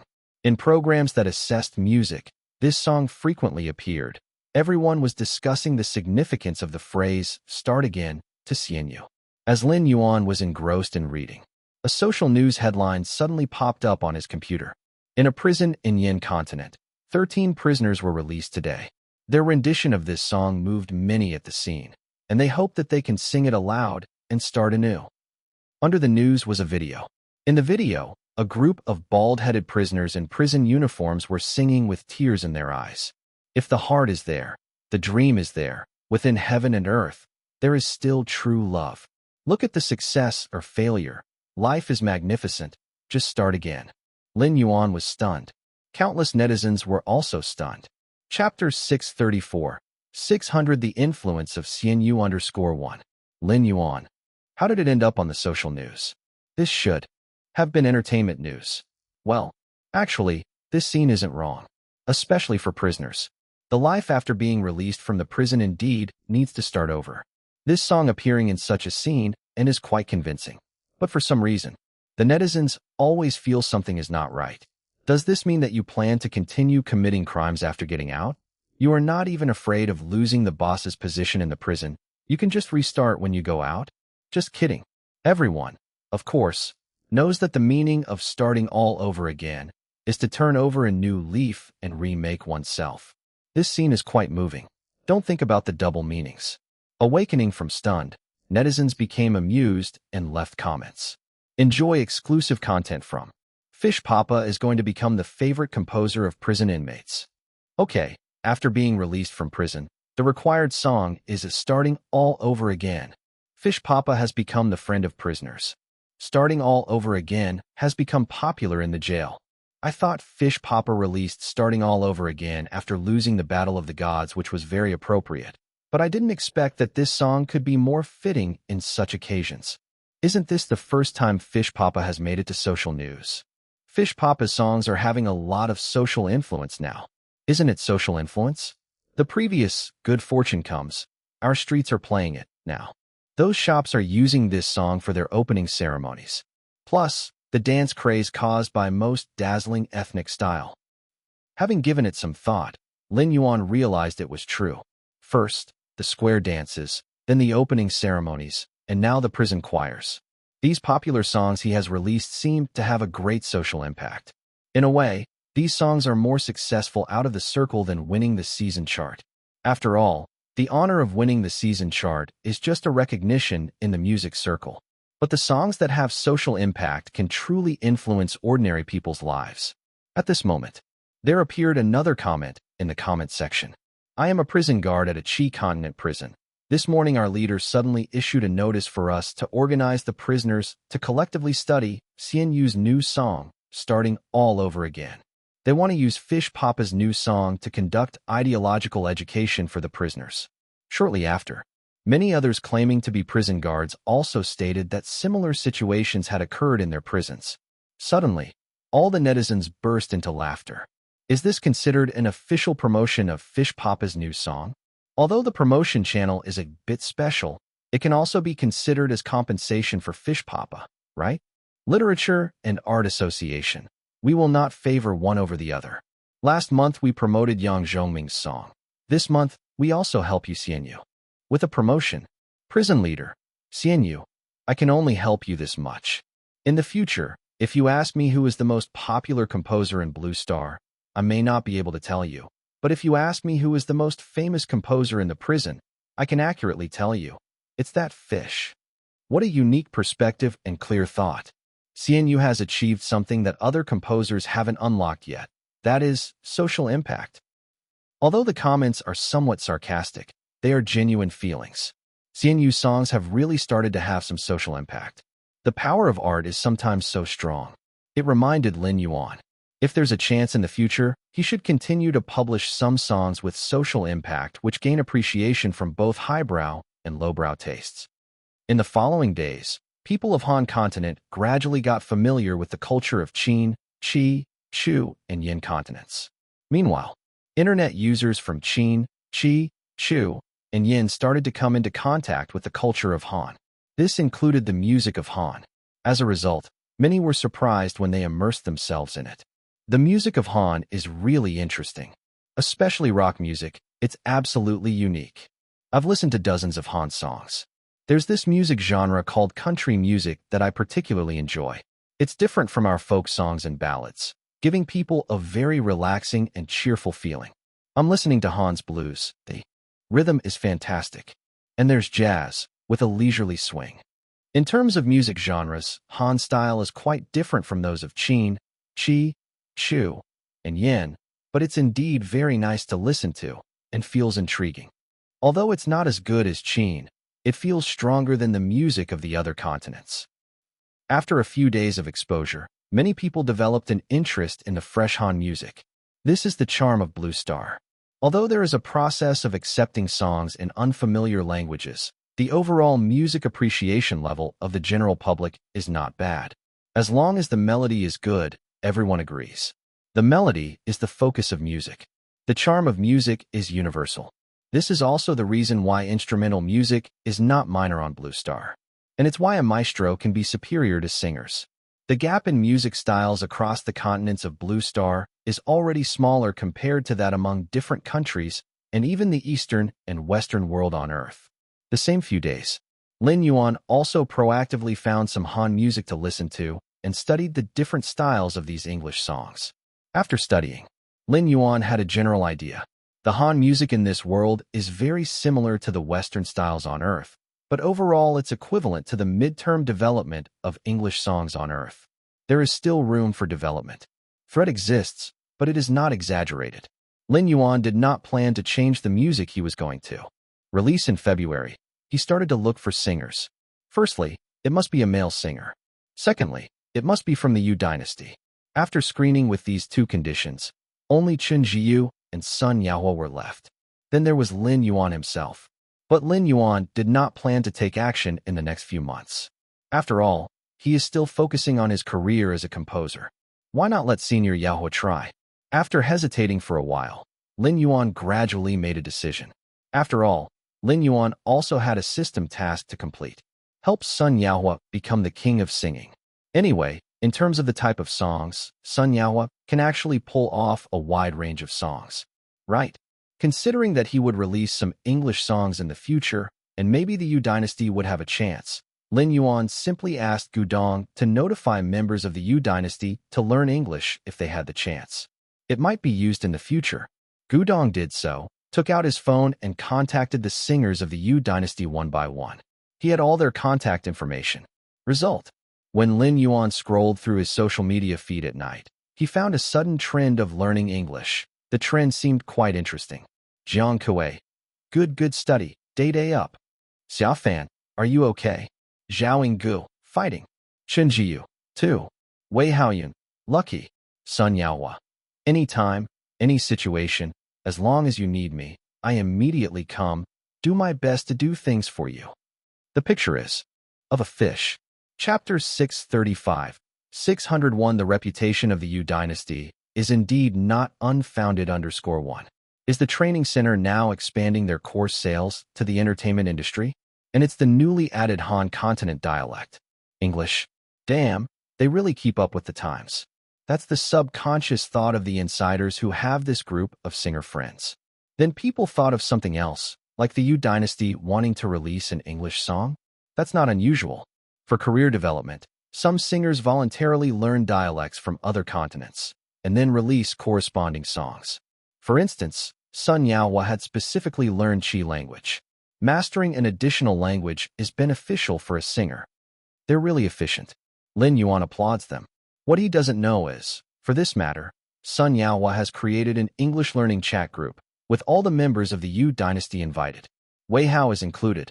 Upon being added to the group, Wei Haoyun saw the member list, was overjoyed, ecstatically grabbed his manager's hand, and exclaimed, "I'm in the Yu dynasty's group." The manager was also quite happy. It appears that you've been recognized by the Yu dynasty. I must get along well with everyone. Wei Haoyun was eager to fit into the Yu dynasty, so he typed in the chat, "English is so hard to learn." Immediately, there were responses in the group. Jiang Kuei, I agree. I gave up after a bit of study. Chen Jiyu, I've given up struggling too. Just can't learn it. Sun Yaohua, seems like I'm destined not to sing English songs. My pronunciation is awful. Zhao Gu, did an hour, and I've completely given up on English. Thankfully, it's not on the exam. Wei Haoyun said, we still have to learn. Teacher Admirable Fish said there might be English songs for us to sing in the future. And I've seen everyone's WeChats. Your English seems quite good. Unlike me, I learned for half a day and only got the word lucky. Can't learn. So unlucky. Too hard. You hang in there. WeChat posts were all copied. I've given up on English songs anyway. Everyone appeared to be defenseless. Wei Haoyun paused a bit, looked at his manager, and said excitedly, "Great. If everybody doesn't want to learn English, doesn't that mean I'll be the only one who can sing Teacher Admirable Fish's English song once I learn it? Talk about holding a monopoly." The manager glanced at the chat, then gave Wei Haoyun a deep look, his back breaking into a cold sweat. The Yu dynasty, truly living up to its name. Huh. Wei Haoyun seemed puzzled. Is anything wrong? Innocent. The manager scoffed. All this about English being too hard to learn, I'm giving up struggling, is all bullcrap. It's the Yu dynasty's tactic to lull their competitors into a false sense of security. They are trying to give you the illusion they've given up learning English, to have you lower your guard, or even give up too, when in fact, they might be working their tails off learning English behind your back. Wei Haoyun paused. It can't be that serious, right? The manager scoffed again. Have you ever met people like this in school before? Which kind?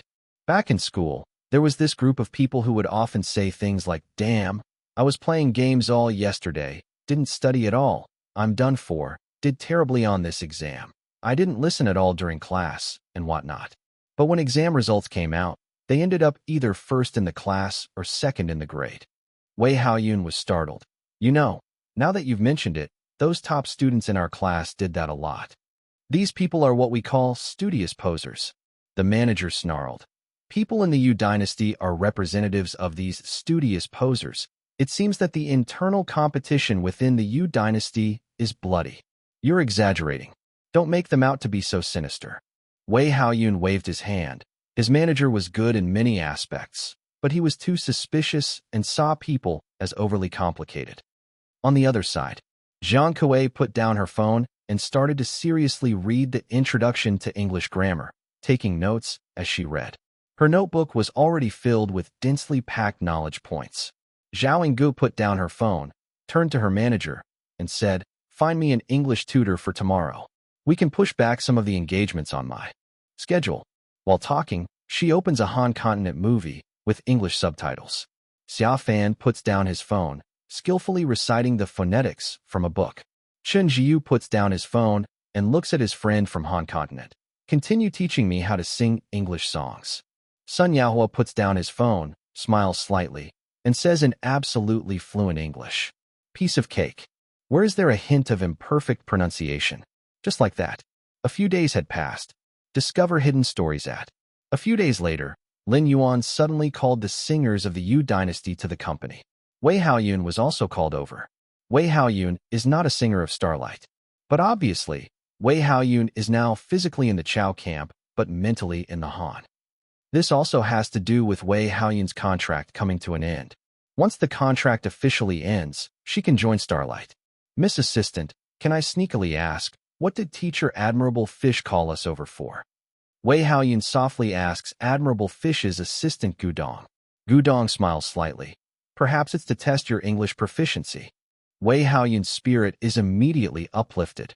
She recently put in a lot of effort to learn English. Today, she is destined to leave a deep impression on Teacher Admirable Fish. 5 minutes later, Lin Yuan appears in the office. The singers of the Yu dynasty all looked towards Lin Yuan. Lin Yuan smiled. "Sorry for the delay. I just want to check how your English proficiency is. Here is a simple English text. Everyone, try reading it. Who would like to go first?" "Me first," Wei Haoyun excitedly said. Lin Yuan nods. "Skip the words you can't read." Wei Haoyun picks up the text and stammers. "Today is Sunday. Ben and his uncle, Jack, are making." It must be said that Wei Haoyun is learning very quickly. She identifies all but 5 words in this text, with a few she recognizes but doesn't remember how to pronounce, so she substitutes them with Mandarin. After finishing, Wei Haoyun reveals a confident smile. Her reading isn't good, and her pronunciation is also a mess. But for someone who has only learned English for a few days, this level is already remarkable. The newly hired English teacher even complimented her talent. Lin Yuan nods. "Not bad. Who's next? Let's change the text. The difficulty won't differ much." "It's me." Zhang Kuei speaks up. Lin Yuan nods again.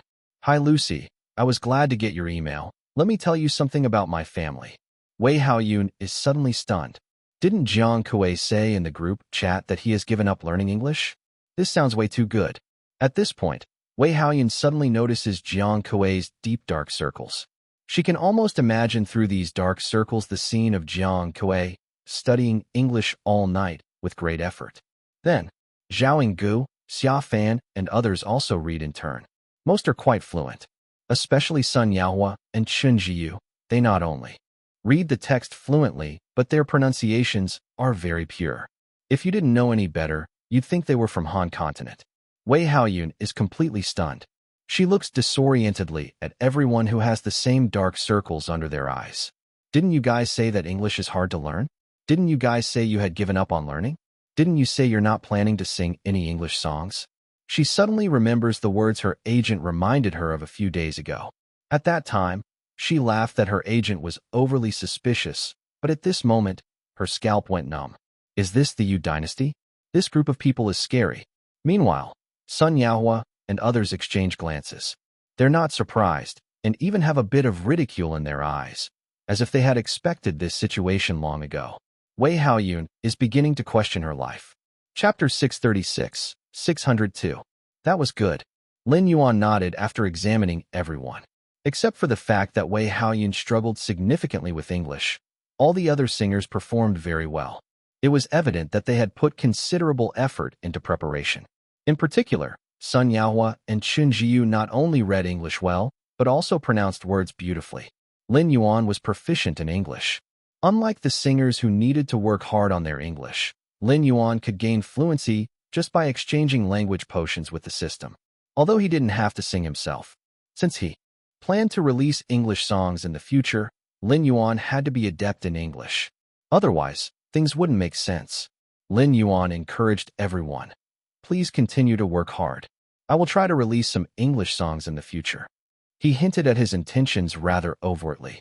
Lin Yuan still cared about the singers from the Yu dynasty. He would prefer to keep his good songs exclusive within the company unless the singers were really incapable, in which case, he would seek external collaborations.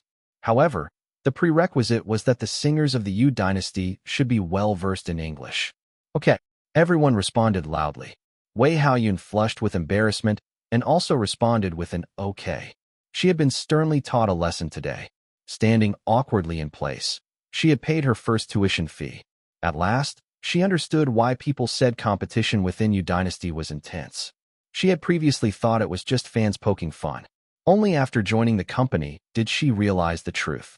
If Fish Papa were an ancient emperor and the singers of Yu dynasty were his concubines, the conniving queens might as well step down. The beautiful unity of the Yu dynasty was a fraud. The internal competition was bloody and brutal. After examining everyone's English, Lin Yuan let everyone take a break, except for Sun Yaohua, whom he asked to stay back. When everyone was leaving, they shot envious glances at Sun Yaohua, including Wei Haoyun. She was finally starting to fit in.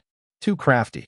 He says he'll give up on English, but he speaks it better than any of us. He was just fooling us. As naive as I am, I actually believed his nonsense. He's the most cunning. Almost forgot. He's the only capitalist among us. Once outside the room, Jiang Kuei and the others started grumbling. Wei Haoyun looked dumbfounded again. Shouldn't I be the one saying all that? Aren't you all behaving exactly the same as Sun Yaohua? How dare you call yourselves naive? Meanwhile, inside the room, Sun Yaohua grinned. Junior brother, feel free to speak up.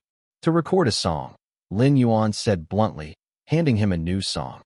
Get familiar with this song, Senior Yaohua. We'll start recording it next week. Okay. Sun Yaohua joyously took the music score. Farewell kiss. Yes. I promise to learn it by tonight. Okay. Oh, junior brother, I have something for you. What? Lin Yuan was puzzled. Just give me a moment. Sun Yaohua exited the room, returning after a while holding a shopping bag. It's nothing really expensive, just a woolen sweater.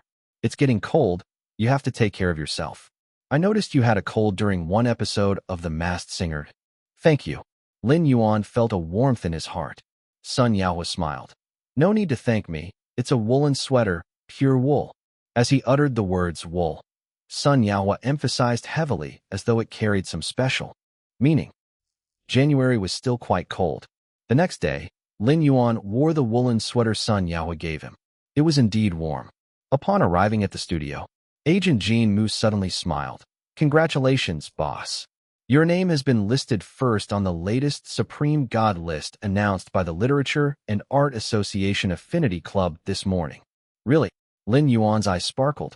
His reason for choosing Journey to the West was to achieve this Supreme God status, which he finally succeeded in. How about the stock shares? The matter of the shares is still under negotiation. I think we can get around 5% of shares, and there's the possibility for an increase in the future. But in the short term, 5% is the limit. That's good enough already. Lin Yuan was not green in these matters. He understood that 5% of Silver Blue Books shares were no small matter. After all, Silver Blue Books was a top-ranking novel publishing company in the 5 continents of Qin, Qi, Chu, Yan, and Han. To get the shares, there are 2 options. One is to buy them at a certain price. Another is for Silver Blue Books to give them to us directly. Let's go with the latter. Lin Yuan blurted out instinctively. Jean Mu laughed bitterly. I haven't mentioned the conditions yet. The gift comes with certain conditions. All your future works can only be published on Silver Blue Books, and they would also want involvement in the copyright development of your works. We can decide on the partner, but Silver Blue Books wishes to take 40% of the profit share. Is that so? I think it's acceptable. Silver Blue Books have significant experience in copyright development. Their vast resources can help us create a higher value for our copyrights. Plus, they guarantee that if we grant them this share, our share can be increased to 10% in a few years. I have prepared a detailed report. You can review it later. Lin Yuan had a team built up by Jean Mu. With Lin Yuan's growing responsibilities, Jean Mu couldn't handle them all.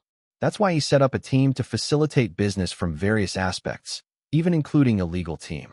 Okay, Lin Yuan had great faith in Jinmu's competence. Jinmu had diligently worked for years, much to Lin Yuan's satisfaction. Therefore, instead of a salary, Jinmu now received a share of the profits provided by Lin Yuan, ensuring handsome compensation. By the way, Jinmu hesitated for a moment. Lin Yuan said, "Speak your mind." Jinmu nodded. "I believe, boss, you could consider buying shares in Starlight. You have already created high value for Starlight. If you are interested, I can negotiate with Starlight on your behalf. If necessary, we could disclose Chu Kuang's identity to strengthen our negotiation stance. Of course, only to the decision-makers of Starlight." "Is that so?" Lin Yuan mused. "I'll consider it."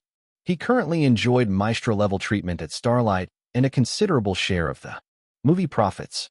However, as Jinmu pointed out, owning company shares would garner more profits. But just like Chu Kuang's shares in Silver Blue Books, Lin Yuan needed an opportunity, a convincing recommendation, like becoming a true maestro, or waiting for the grand success of the Journey to the West series. What Lin Yuan did not know was that Starlight was already discussing giving him shares. Because either way, Lin Yuan's importance to Starlight was indisputable. Meanwhile, with the news of Chu Kuang achieving Supreme God status, the internet was buzzing with discussions. Chapter 637, 603 No Time _1. Chu Kuang has become a supreme god of fantasy. Everyone said before that Chu Kuang's new book would need the quality and delivery figures equal to 2 volumes of Ghost Blowing Lantern to have a chance of securing the title of Supreme God. He really did it. And the influence of Journey to the West is now more than twice that of Ghost Blowing Lantern. The book is too insane. Chu Kuang has become the supreme god with the fewest works in the fantasy literature world of Blue Star now. Other supreme gods have had to publish so many works over the years to succeed, but he is the only one who nailed it with just 4 fantasy books. Where are the followers of the primordial chaos?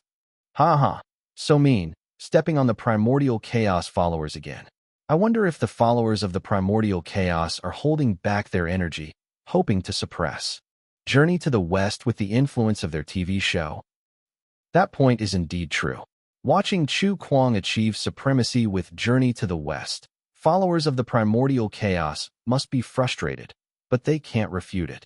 The professional reviews of Journey to the West do indeed surpass the primordial chaos, and they even have the official backing of the Literature and Art Association.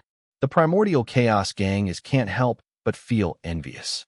The only advantage the primordial chaos has now is that it has been released for a long time, and its influence is greater than Journey to the West. So, the only turning point for followers of the primordial chaos can only be their TV show. Until the new version of the TV series of the primordial chaos is broadcast, the followers have opted to lay low and accept ridicule. Wait till the primordial chaos TV show is out, and we'll make you Journey to the West fans kneel down. This was the collective aspiration of some of the more diehard followers of the primordial chaos. The group had great confidence in the TV show of the primordial chaos. As for Journey to the West also shooting a TV show, the followers of the primordial chaos were not anxious at all. The audience base of the primordial chaos was already established. How long ago was Journey to the West published? They wanted to quietly gather strength, silently plan an earth-shattering comeback, and then astonish everyone. Lin Yuan, for now, didn't really have any intentions of a showdown with the followers of the primordial chaos. That would have to wait until the TV adaptation of Journey to the West was completed. With Jinmu and Silver Blue Books negotiations, he successfully bought into Silver Blue Books. Even though his shares were only 5%, he was indeed one of Silver Blue Books' dozen or so shareholders. Working people, working spirits, workers are noble. But if you can be a shareholder, who would want to work for others? However, Chu Kuang's buy-in to Silver Blue Books was done very low-key. No one knew about Chu Kuang's identity change overnight. Becoming a shareholder didn't greatly impact Lin Yuan's lifestyle. For Silver Blue shareholders, unless there were significant events, they generally wouldn't participate in company decisions. Most of the time, Lin Yuan just had to sit back and wait for the annual dividends. This was the advantage of being a shareholder instead of an owner. Let Silver Blue's owner worry about the operations of the company. To celebrate becoming the supreme god of fantasy, Lin Yuan took a day off for himself. He leisurely went to the studio and enthusiastically took a 2-hour drawing lesson with Luo Wei. After the lesson, Luo Wei asked, "Are you sure you didn't forget anything?" Lin Yuan was taken aback. "What?" Luo Wei let out a helpless sigh. "I understand why Shadow would become so obscure. When do you plan on starting work on your new comic?" Since Death Note had finished, Shadow hadn't drawn any comics for a while. It was as if he had completely forgotten about his alias as Shadow. And the last time Shadow had work, it was to draw promotional images for Journey to the West. "I don't have time," Lin Yuan replied seriously, in the manner of a very busy cowboy. In reality, he was just being lazy recently, simply not feeling like drawing comics. "Okay." Luo Wei nodded her head. She thought Lin Yuan probably wasn't truly busy. He just didn't have any inspiration at the moment, but was too embarrassed to admit it. It's the same with all comic artists. After finishing a comic book, they would always need a break to think about new ideas for their work. In contrast, it was previously when Lin Yuan released new comics consecutively, seamlessly connecting them, as if his creativity was inexhaustible. That was abnormal. So, she didn't urge him any further. Instead, she was very understanding. Shadow is also a person. When publishing a new comic, you need to have inspiration and an outline. It feels really good to be lazy. Lin Yuan sat on the couch in the studio, sipping tea and browsing the internet. He had never felt so relaxed, stealing half a day's leisure from life. Right then, Jinmu appeared. He looked somewhat serious and said, "Boss, have you seen the news on the internet?" "What's up?" "Someone has challenged you to a literary duel." Lin Yuan was curious. "Is it a writer from the Han continent?" After the merger of the new continents, once you understand the culture of Qin, Qi, Chu, and Yin, you would certainly hear of Chu Kuang. In this situation, someone challenging Lin Yuan to a literary duel is really the most normal thing ever. "No." Jinmu forced a bitter smile. "It's by Jie, a long-term fairy tale writer from Yin continent." "Again Yin people?" Lin Yuan was taken aback. "By Jie." Somehow, this name rang a strange bell. He probably heard it somewhere. The man must be of some significance. Why are the fairy tale writers of Yin continent incessantly targeting me? Lin Yuan stated, previously in Fairy Tale Town, Chu Kuang's record of defeating 9 in one go was considered extravagant. Later he used the long-term fairy tale, Shook and Beta, to defeat Teacher Hu. He didn't expect that, after losing so many literary duels, Yin continent was still not disheartened. Couldn't it be that they regard me as the opposing boss to defeat? Surely the people good at fighting reside in the war continent. One by one, like honey badgers. They are either in a fight or on the way to fight. How does your song go again? Oh, that's right, starting from scratch. The fairy tale world of Yin continent wants to start from scratch too. Jinmu surprisingly joked. Seeing Lin Yuan had no reaction, Jinmu's smile faded slightly. Bai Jie and Hu are different. Who can only be considered as a leading figure in the long fairy tale genre of Yin continent, but not the top one.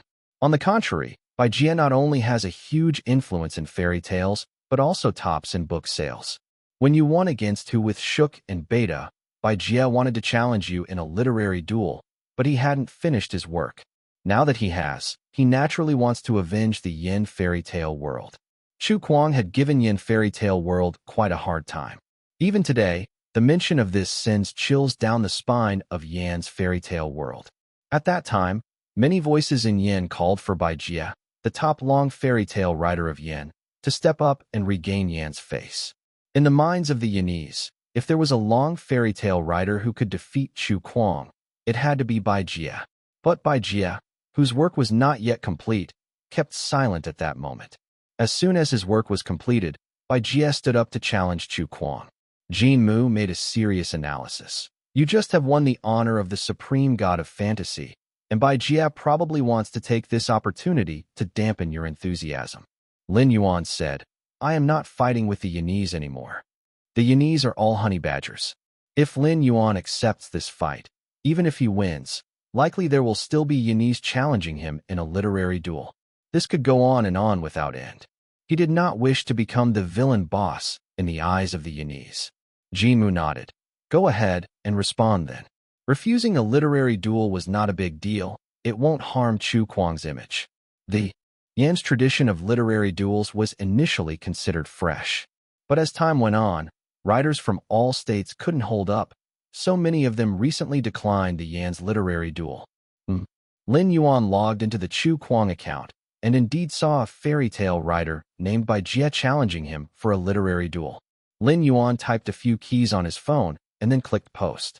Did you respond? I did. That fast. For some reason, Jinmu had a bad feeling about this. He immediately checked Chu Kuang's reply on the tribe website. To his surprise, Chu Kuang had simply replied with 2 words. Busy. The look Jinmu gave Lin Yuan suddenly turned strange. Busy. These 2 words. Why do they seem so mocking? Although Jinmu knew Lin Yuan absolutely did not mean to be mocking. The busy from Lin Yuan was probably just a literal meaning. Just like the time when the 9 famous fairy tale writers of Yin declared war on Chu Kuang simultaneously. Chu Kuang suddenly responded. Who else? Even though those 3 words carried a heavy mocking tone, Jinmu knew Chu Kuang had no intention of mocking. But the Yinese wouldn't understand. When they saw the words, busy, they would definitely imagine Chu Kuang saying it with a condescending expression, as if he didn't care about the fairy tale circle of the Yin continent. To be precise, apart from these people around Lin Yuan who understand his character, anyone else in this situation seeing these 2 words would let their imaginations run wild. Just like Chu Kuang's classic, who else, when he took on 9 people.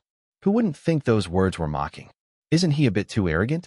Yet again now, even if he truly intended to refuse the literary duel, he should have at least been more tactful about it. Jinmu put a hand to his forehead. The Yin fairy tale world must be even less pleased with Chu Kuang now. Is there a problem?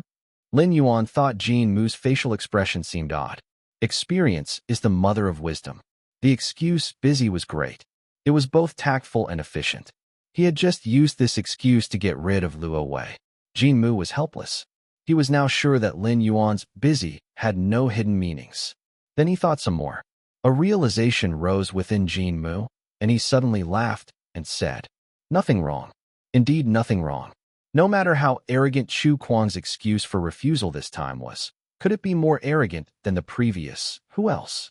Even though it wasn't intentional, Chu Kuang's who else had successfully sculpted him an image of being arrogant and domineering. Now everyone in the circle is saying that Chu Kuang is, as his name implies, extremely audacious, even more audacious than the Yinese.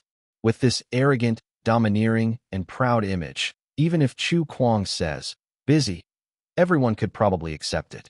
So, the problem isn't big. This line is very Chu Kuang. It's not like it's his first day being so audacious. In fact, some people might even admire him more for this.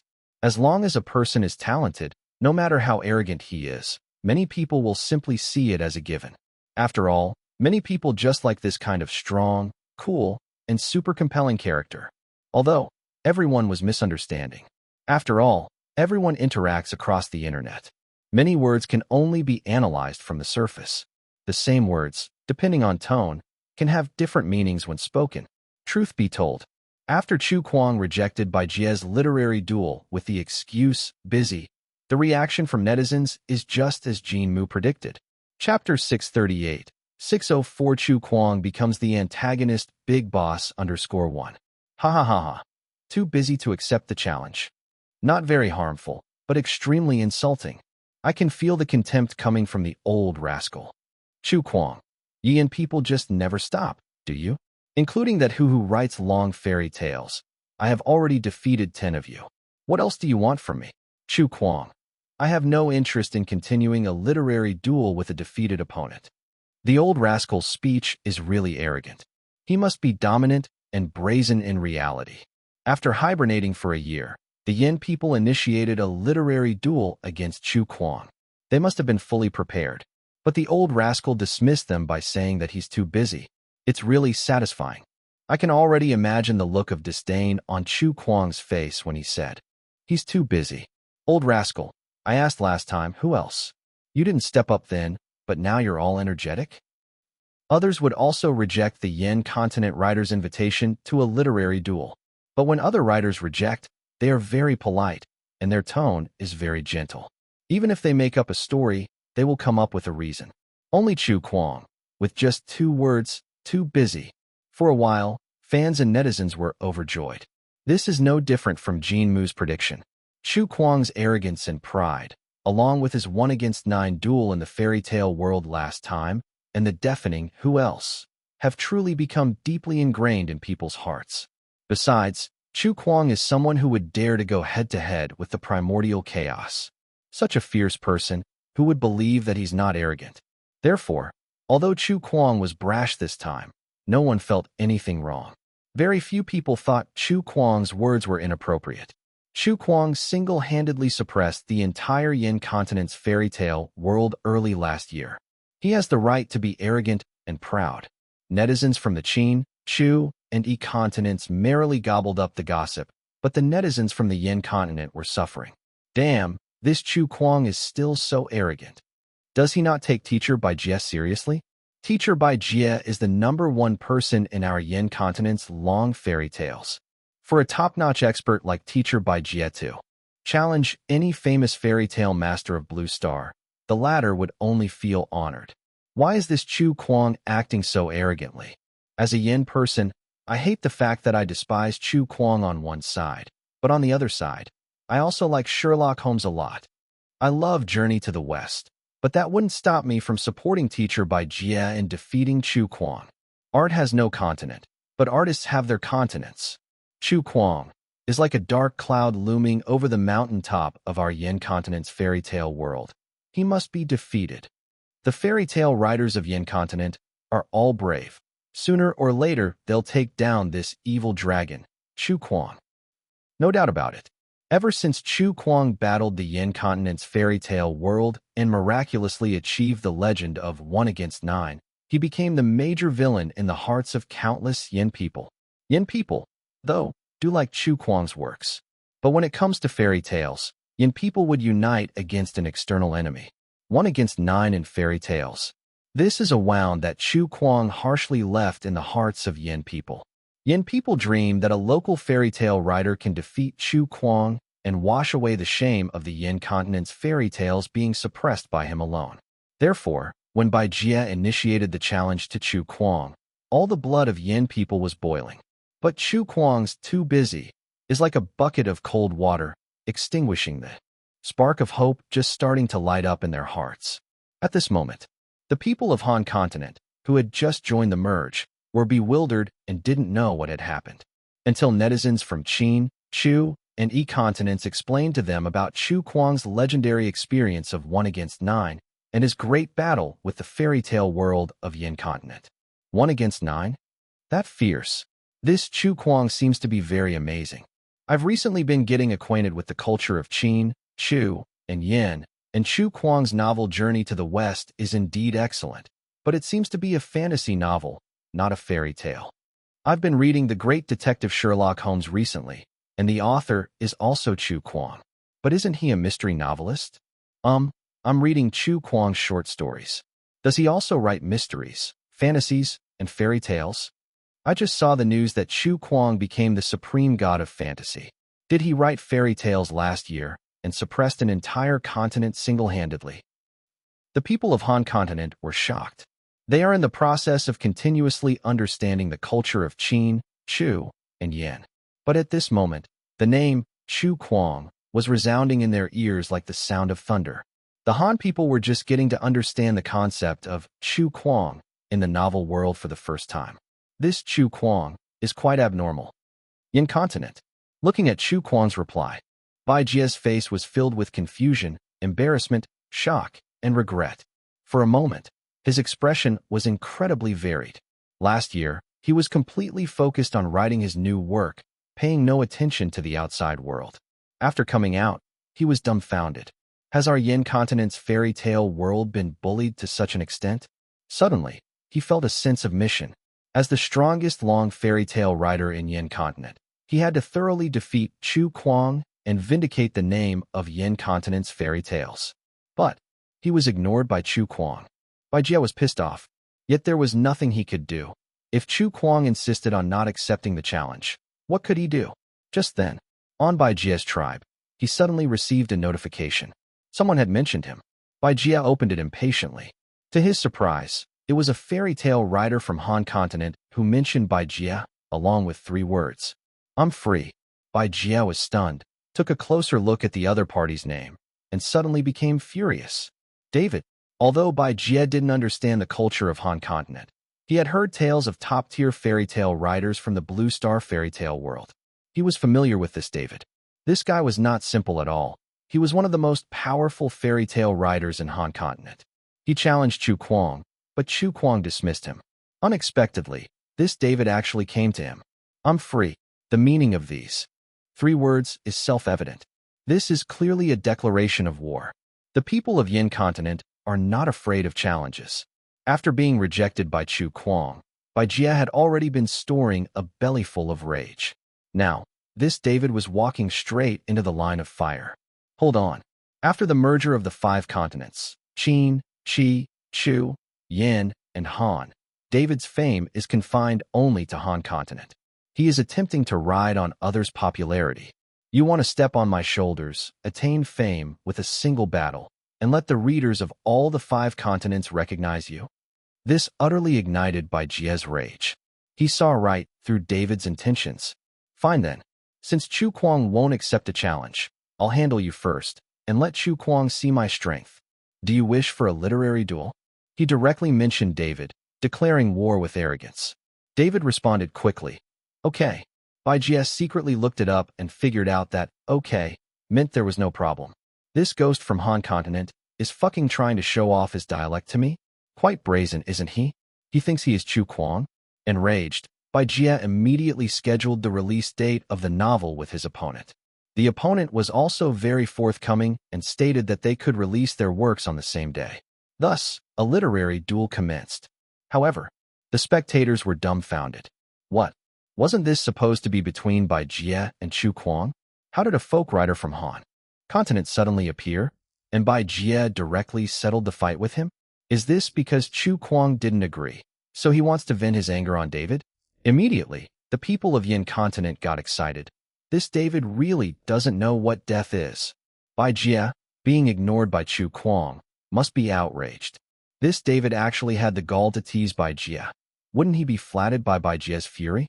Although the direction of the whole thing became strange, it did not seem to lose its excitement.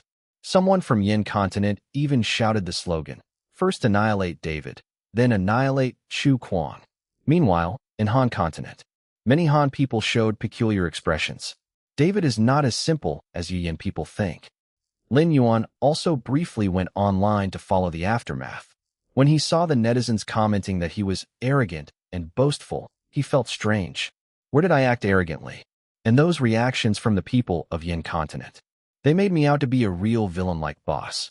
They even claimed I was a wicked dragon and called for the brave warriors of Yin Continent to slay me. But when he saw Bai Jie challenging a children's writer named David to a literary duel, he no longer worried about whether he was arrogant or a villain. He remembered, people of Yin Continent are indeed like honey badgers, not to be trifled with. This David only said, I'm free, and Bai Jie is ready to duel with him. Well, that's fine. It has nothing to do with me now. Perhaps because the Spring Festival makes people lazy. Lin Yuan recently has been really lazy. He doesn't want to draw comics or write novels. He gradually shifted from Xianyu mode to salted fish mode. Of course, this also had to do with Lin Yuan focusing all his energy on the 12 consecutive victories. He was hell-bent on challenging Maestro, felt pressure in his heart, so decided to relax a bit. He even started nibbling on melon seeds leisurely, curious about the outcome between Bai Jie and David. Previously, others used to gossip about him, but he rarely gossiped about others. Looking at the commotion, the people of Yin Continent are already at loggerheads with the people of Han Continent. When it comes to regional conflicts, the people of each state can always unite surprisingly. It seems this is also the tradition of the merger of Blue Star. Every time a new state joins, there will always be some cultural regional conflicts with a state that has already merged. Qin Continent has been involved in this several times too. Lin Yuan himself has participated in this more than once. This David is not simple. Jin Mu, who was also nibbling melon seeds on the side, suddenly said with a smile. Lin Yuan was curious. How so? I looked at David's resume. This writer is a bit like the boss.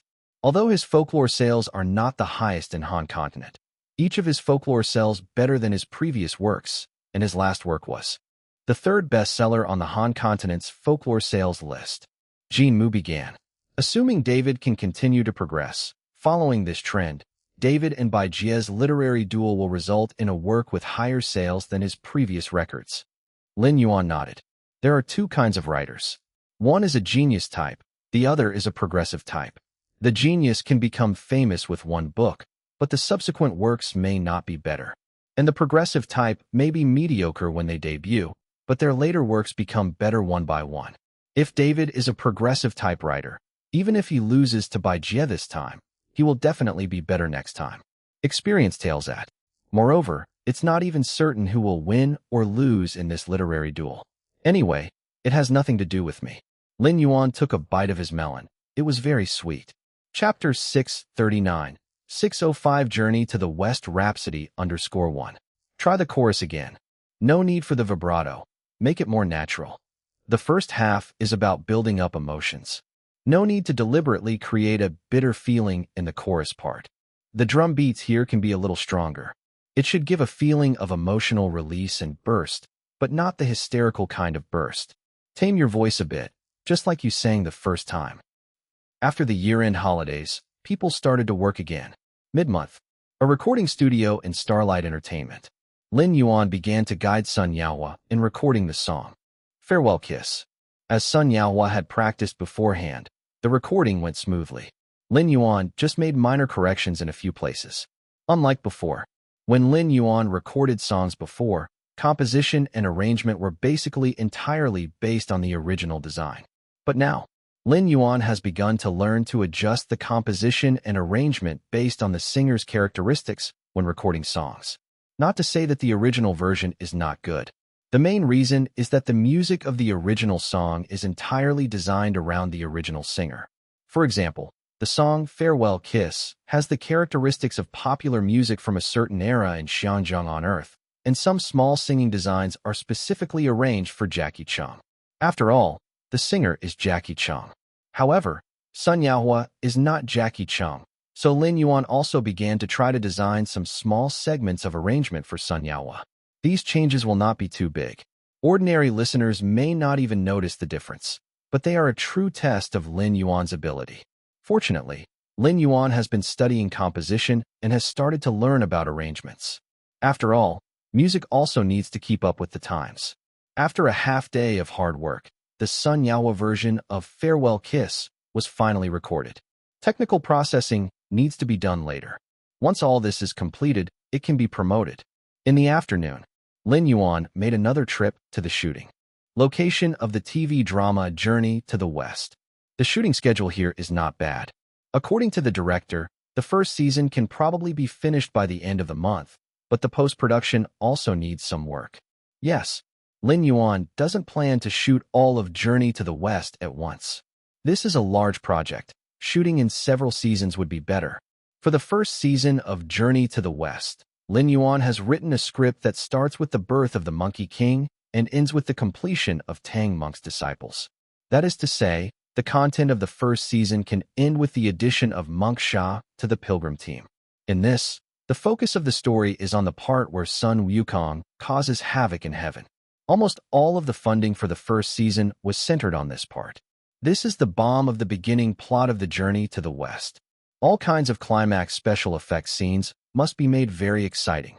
It is worth mentioning that the Lin Yuan version of the Journey to the West TV drama is different from the CCTV version on Earth.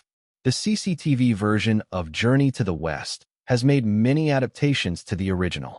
The Lin Yuan version of Journey to the West, although it also has some adaptations to the original, does not necessarily follow the same direction as the CCTV version. Of course, overall, it should still follow the base tone of the CCTV version, and it cannot be filmed too dark, even if some parts of the Journey to the West story are indeed quite dark. If the scope was opened up for filming, the TV drama might even focus on several scenes of demons eating humans. Lin Yuan can't do this. If he wants to make Journey to the West a TV drama suitable for all ages, he can't take this path. If the style is so bloody, children won't be able to watch it. The main focus should be on the plot and special effects. When the CCTV version of Journey to the West was filmed, Earth's special effects level was not very high, especially in the technologically limited Celestial Dynasty. So the style of the battles can be described as fantasy, but the fights still have a strong sense of martial arts. In Blue Star, there is no need to worry about special effects. The version of Journey to the West that Lin Yuan is shooting in Blue Star will undoubtedly have the most authentic style. Lin Yuan and the company have given a generous budget for the investment. If the investment amount that Starlight put into the Journey to the West TV drama is revealed, it would definitely shock the industry. What fiery golden eyes! They'd have to literally be on fire for that to work. For divine duels, there has to be some natural spectacle. Otherwise, it would be a disservice to Blue Star's current special effects technology. For this, Lin Yuan is going all out. He must be willing to spend money, not leaving any regrets behind. Actually, investing too much money in a TV series is not really worth it. After all, the profits from a TV show have a limit. The money you can make from special effects done to 80% versus 90% might not be much different. This is the main reason why investments in TV series are never higher than in movies of the same level. Because the cap for movies is much higher. Stay connected through. Now, Lin Yuan is directly treating the TV series like a big-budget movie. As long as it can become popular, even if this TV series ends up operating at a loss, Lin Yuan is willing to absorb it. That's right. Lin Yuan is fully prepared to lose money, because he is confident that he can earn back all the lost money from the subsequent development of Journey to the West stories. The premise is that the TV series on Journey to the West needs to become well-known and influential first. His approach is simple. Doesn't Earth have the Marvel Universe? Then he can totally create a Journey to the West universe on Blue Star. In the future, Lin Yuan can revolve around the Journey to the West universe to make movies and TV shows about characters from the Journey to the West. Something akin to a Chinese Odyssey, for instance. Or even the Lotus Lantern or something. Marvel has Spider-Man, Iron Man, Thor. When they unite, there's the Avengers. Separately, individual characters have their own TV series and films. In Journey to the West, there's Sun Wukong, Yang Jian, Neza, and other characters. When they come together, there's Journey to the West. While they can also have independent TV series when alone, as if any of them didn't have their own individual storyline. If Journey to the West is truly developed well, even characters like Marshall Canopy could have TV series like Sunny Piggy and still become a hit due to the popularity of Journey to the West. There's no need to worry that these type of works will conflict with the plotline of Journey to the West TV series. Earth's Marvel and the scriptwriters of X-Men have already taught everyone how to play with this setup. When in doubt, rely on quantum mechanics. When explanations fail, time travel.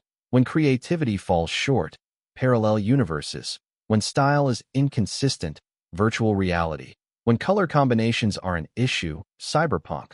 When the graphics are old, go for vintage. When clarity is lacking, tribute to Cthulhu. In conclusion, Lin Yuan has big plans for Journey to the West. As for scriptwriting, Lin Yuan isn't rigid about it. If the system has it, he can leverage the system. If the system doesn't, he can find his own scriptwriters for modifications. As long as he provides the ideas, finding a few talented scriptwriters on Blue Star to polish and fill out his ideas isn't difficult. For instance, if Lin Yuan wants to film a derivative work about Yang Jian, he could exchange it for the script of the Lotus Lantern TV series. If he wants to get fancier, he'll just bring out Everlasting Regret. The combination of the two would produce an absolutely astonishing effect. If he wants to go bigger, Lin Yuan dares to film The Legend of Wukong for you to see. Okay then, these are some of Lin Yuan's immature ideas. He'll have to figure out exactly how to implement them in the future. If the TV series fails, it would be an ominous beginning, making the future development of Journey to the West extremely difficult. This is also why Lin Yuan hasn't gone to the sets of the other two movies today, and instead went to the Journey to the West set. This TV series is currently the project he values most. This determines whether he can successfully develop his grand plan of the entire Journey to the West world in the future. Chapter 640, 606. Chu Kuang of Qin Continent has the demeanor of a great emperor _1. Nighttime. Home. Lin Yuan didn't continue to dwell on the grand blueprint of his envisioned journey to the West. Instead, he chose to surf the internet, a leisurely activity enjoyed by him and many others. There were many news stories online. For instance, the second trending topic on Tribe right now. Annual variety show Our Song Top 10 Singers Revealed. Although the composers were resting, the singers were still competing in the show, and the top 10 have already been determined. The show would probably invite the composers to contribute before it ended. Although Lin Yuan hadn't participated in the recordings recently, he would usually check on the competition's status. Considering the popularity of this contest, it should have been the #1 trending topic. What explosive news has stolen Our Song's trending spotlight? Lin Yuan looked curiously. At this time, the #1 trending topic was, "This is the darkest day in the fairy tale scene of Yin continent." What happened? Lin Yuan couldn't help but check. Then he understood what was going on. As it turned out, the most recent drama involved Bai Jie, the #1 long-format children's author from Yin continent, and David, a top fairy tale author from Han continent, culminating in a literary duel. Just yesterday, Bai Jie lost the duel. Below the topic was detailed news report. Ever since Chu Kuang single-handedly suppressed the fairy tale world of Yin continent, Bai Jie, the leading long-format fairy tale author of Yin continent, was regarded by the Yin people as the last hope of local fairy tales. In the hearts of Yin people, among all their local fairy tale authors, only Bai Jie could defeat Chu Kuang, reversing the disgrace of last year's defeat. This might also be what Bai Jie himself believed, so he proposed a literary duel to Chu Kuang. Unexpectedly, Chu Kuang simply declined the duel, citing no time. While everyone was lamenting Chu Kuang's arrogance for his talent, David, the fairy tale writer from Han continent, started a duel with Bai Jie. The whole of Yin continent believed that Bai Jie could easily defeat David, proving his and Yin people's capability to write fairy tales, while also showing Chu Kuang the real strength of Yin people. However, surprisingly, even in terms of popularity differences, Bai Jie's work lost to David in sales. He lost. The pride of Yin people's fairy tales, the last hope of Yan's fairy tales, shockingly lost to David, a newly joined author from Han continent, before even having a showdown with Chu Kuang. No wonder the #1 trending topic calls it the darkest day in the Yan's fairy tale world. Chu Kuang's 1 versus 9 challenge was already humiliating enough for Yin people. Now, Bai Jie has stepped up, initially believed to turn the tide, but was disregarded by Chu Kuang. Instead, David from Han continent appeared, crushing the #1 long-format fairy tale author of Yin continent. David, triumphing over Bai Jie and the entire Yin fairy tale scene, becomes recognized after a single battle in the 5 united continents. What's even more infuriating was that David posted a status update afterward. 2 letters. K.O. When Bai Jie challenged David to a duel, David's reply was okay. But after winning the duel, David reversed the 2 letters to say K.O. People who didn't understand English looked it up and understood the meaning of KO. The letters were the same, but the meaning completely different. It was like a dagger to the heart. In response to this, people in all continents discussed, "It's over. Yin children's literature will never be able to lift its head again." As the #1 long-format children's author of Yin continent, Bai Jie braced the chill without even exchanging blows with Chu Kuang. First Chu Kuang, then David. Yan's children's literature, it seems no one can win. Though I have to admit, David is really strong. His fairy tales are truly amazing, completely different from the popular prince and princess narrative in the current children's literature. I never expected that Bai Jie, such a powerful person, would lose the duel. I originally thought Bai Jie would defeat David, draw attention from Chu Kuang, and then the two would have a duel. Chu Kuang, I haven't even made a move, and you've already fallen. While expressing their feelings, the netizens from each continent of course didn't forget to ridicule Yin people, especially the newcomers from Han continent. Isn't our Han continent fierce?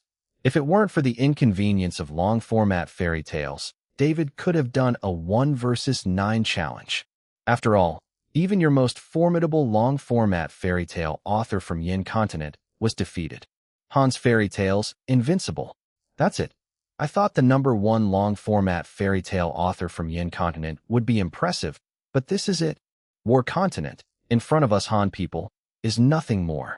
Before, I felt that Chu Kuang's 1 versus 9 challenge was really incredible, like a legendary character.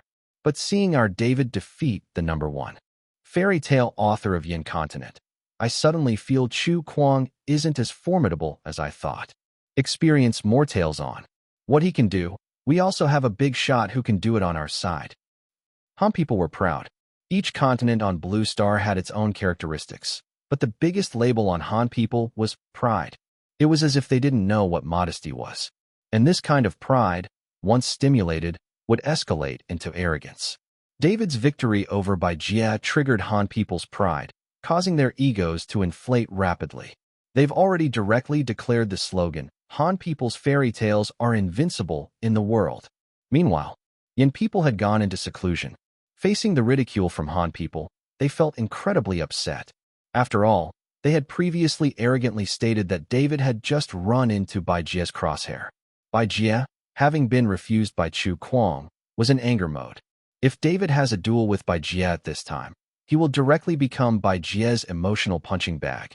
Bai Jie would transfer all his anger towards Chu Kuang onto David's head. Turns out, Bai Jie just couldn't beat David. At this moment, one extremely infuriated Yin person stepped forward. What's the big deal about winning us? If you have the guts, let David face Chu Kuang. This comment. It seemed as if Yin people had suddenly found a way to fight back, each of them turning red and stating, win against Chu Kuang. Only if you win against Chu Kuang, we Yin people will admit your Han's tales are indeed awesome. In an instant, all Yin people knew how to refute Han people. Comparing David and Chu Kuang, do you really think anyone can challenge Chu Kuang? Without defeating Chu Kuang, don't brag about being invincible. It's Chu Kuang that scares us Yin people, not David. Chu Kuang is the most terrifying beast. When it comes to fairy tales, we Yin people only concede to Chu Kuang. The gap between David and Chu Kuang, at least 2 Bai Jies are needed. Compared to Chu Kuang, David is nothing. Although Chu Kuang is arrogant, the Qin people are more gracious than the Han people. When Chu Kuang dominated the Yin continent's fairy tales world initially, the Qin people didn't ridicule like this. Han people's mouth, sharp as a knife, stabbing directly into the hearts of Yin people, one strike after another. So infuriating. Compared to the Han's David, the Yin people felt closer to Chu Kuang all of a sudden. For a moment, even in the Yin continent's fairy tales world, some people agreed defeating Chu Kuang would show real skill. Qin continent. Qi continent. Chu continent. What a great move, driving one enemy against another. What a strategy of killing with a borrowed knife. If David were to really go up against Chu Kuang, regardless of who wins, the Yin people wouldn't lose. If Chu Kuang lost, the Yin people would vent their anger. If David lost, the Yin people would also vent their anger. To accomplish this scheme, fairy tale veterans from Yin continent began to set the mood directly, loudly shouting. Chu Kuang of Qin continent possesses the posture of a great emperor. Perhaps at this moment, the Yin people still hoped for Chu Kuang to win. David was even more infuriating than Chu Kuang, winning and still mocking, as if he hadn't won before. For this, Yin people did not hesitate to flatter Chu Kuang. In fact, some Yin people had already started to suck up to Chu Kuang. Many Yin people rushed to the comment section of Chu Kuang's tribe.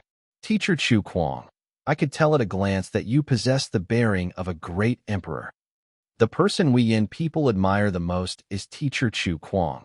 Yet the people from Han continent actually said that Teacher Chu Kuang's achievements in the fairy tale field are mediocre.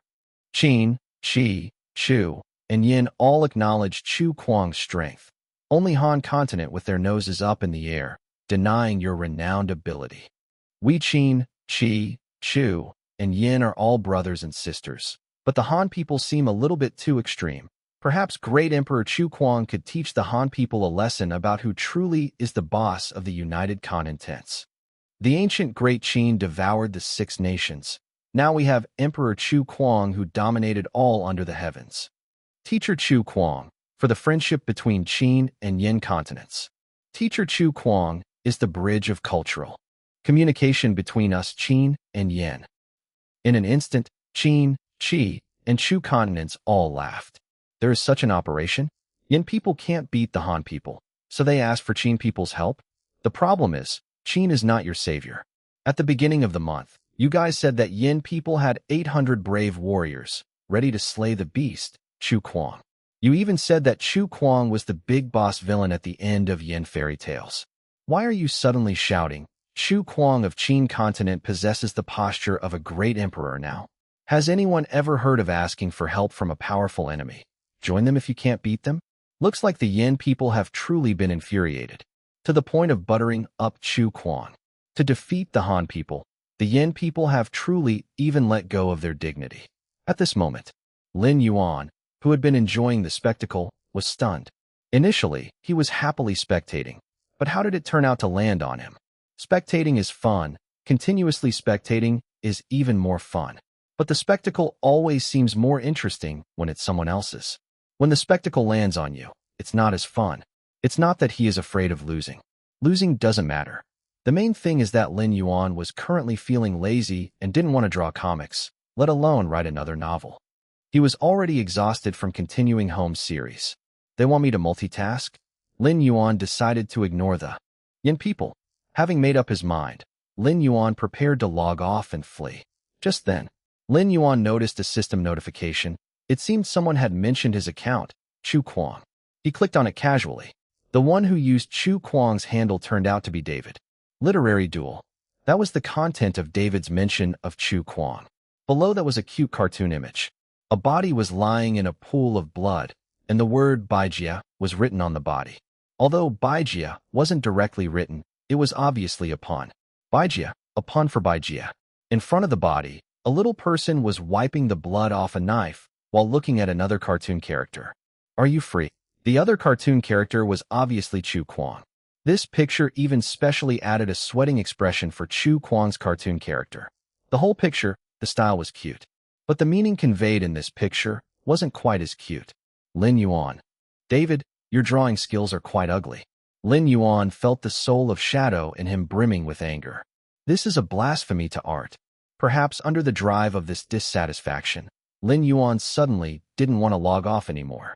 If he didn't accept the challenge, there might be a group of Han fairy tale writers challenging him to a duel. According to the past pattern, every time Lin Yuan won, the frequency of being challenged suddenly decreased. Then he might as well not evade it. Lin Yuan simply returned a mention to the other party with just 2 English letters. Okay, it's not that he wanted to play tit for tat.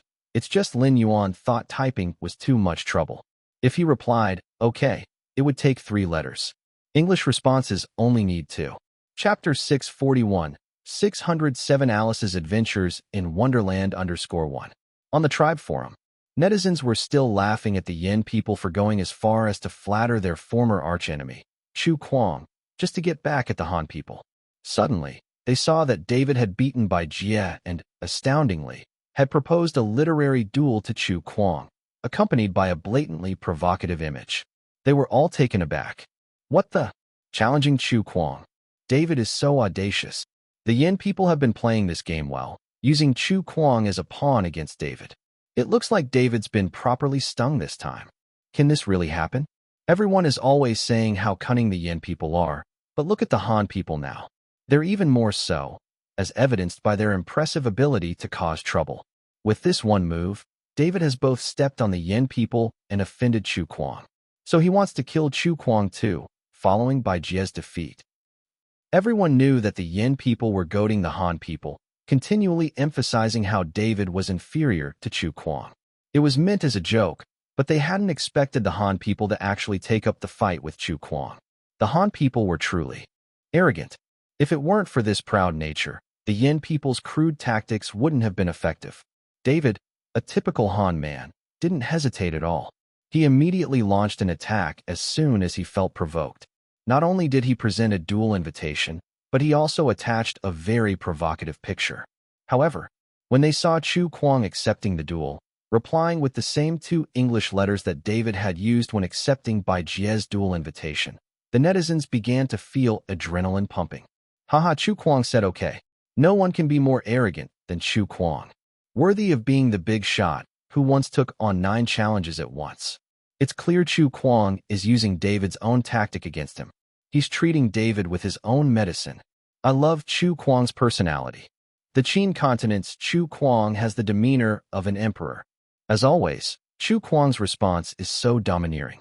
David has already demonstrated the correct usage of okay once. This word reversed means KO. The literary duel between Bai Jie and David attracted a lot of attention, so much so that it even made the trending list. As a sequel to this duel event, the duel between David and Chu Kuang attracted even more attention. Chu Kuang is about to write a fairy tale. The people of the Qin continent were most excited because Chu Kuang was from the Qin continent and had once suppressed the Yin continent's fairy tale circle on behalf of the Qin continent. So the Qin people all supported Chu Kuang, and many considered this duel as the fairy tale showdown between the Qin and Han continents. In addition, the Yin people were also exhilarated. They had initially been worried that Chu Kuang would not want to intervene, but unexpectedly, David was very cooperative and was successfully provoked by the Yin people's goading strategy, directly leading to a duel with Chu Kuang. I'm speechless about this move. Even some Yin people patted their chests and declared, if Chu Kuang successfully suppresses David this time, I will never say a bad word about Chu Kuang again. I will become his hardcore fan. This was not just empty talk. The Han people had been too harsh on the Yin continent's fairy tales, and no one from the Yin continent could deal with David. So even though Chu Kuang wasn't from the Yin continent, if he defeated David, he would become the savior of the Yin people, and their resentment would be gone forever. Lin Yuan was not preoccupied anymore. He found this situation neither crunchy nor sweet. Rather than continuing to observe, he thought about how to solve this problem. He began to consider what fairy tale work he should use to duel David. Harry Potter? Lin Yuan suddenly thought of this work.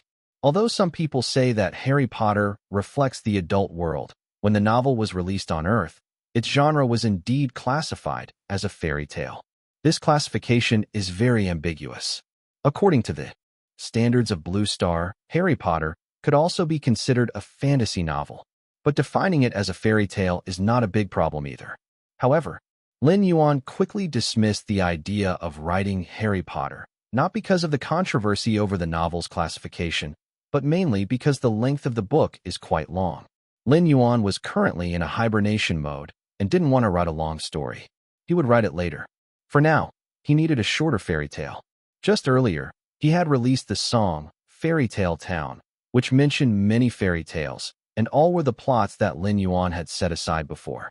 Why not take this opportunity to fill in one more plot? Thinking about it this way, Lin Yuan began to look for one. About 10 minutes later, Lin Yuan finally chose a suitable work. In the song Fairy Tale Town, there was a lyric that goes, I heard Mad Hatter likes Alice. Lin Yuan almost sang it out loud. The fairy tale referred to by this lyric was Alice's Adventures in Wonderland. The Mad Hatter was an important character in the fairy tale, and Alice was the protagonist, a little girl. Lin Yuan felt that this work was ideal for a literary duel with David. David's fairy tales tended to lean towards Earth's Western fairy tales, and Alice's series was also a Western fairy tale from Earth. The styles of both sides of the literary duel would not have too much of a difference. Another key point was, this novel could make a hit. On Earth, the Alice series was considered one of the most influential novels of the 19th century. The renowned Chinese author Shen Kongwen had published a satirical novel, Alice's Journey to China, mimicking the writing technique and style of this book, even disguising it as a sequel to Alice to reflect the darkness of society at that time. Beyond that, the famous Western fairy tales like the Wizard of Oz series and the Chronicles of Narnia series were partly inspired by Alice in Wonderland. This novel was translated into more than 100 languages, and its derivative works span the areas of art, music, drama, fashion, film, TV series, radio dramas, and games, demonstrating the significant influence of the work. Well, Lin Yuan admitted that these were all excuses. He chose Alice's Adventures in Wonderland because the length of the novel was not long, and he could write it out in a short period of time. This was a decision influenced by his lazy nature. The Alice series has 2 parts. The first part was only about 70 or 80,000 words, which was not quite enough for a novel publication. So, he decided to write out the second part as well. After all, even both parts combined were not more than 200,000 words. Lin Yuan gave himself a thumbs up. Even a lazy person must have self-awareness. He shouldn't present such a short novel, even if he was in his hibernation mode. There would be no need to worry about this if he published both parts at once. Even for an online writer with high update frequency, writing nearly 200,000 words in a month would signify him as a diligent author. Updating 500,000 or 600,000 words in a single month. No question, that person must be cheating somewhere. At this moment, Lin Yuan had another idea. Beethoven had a piece which seemed to be called To Alice. Although this Alice was not the same character, who Alice referred to was pretty vague, and there was no way to trace the exact idea. Could this be an opportunity for cross-promotion? Chapter 642, 608. Slap, and then give a sweet date _1. Beethoven's Paralysis is a well-known piano composition, so famous that even numerous non-piano lovers on Earth are very familiar with it. The impact of this piece is truly global.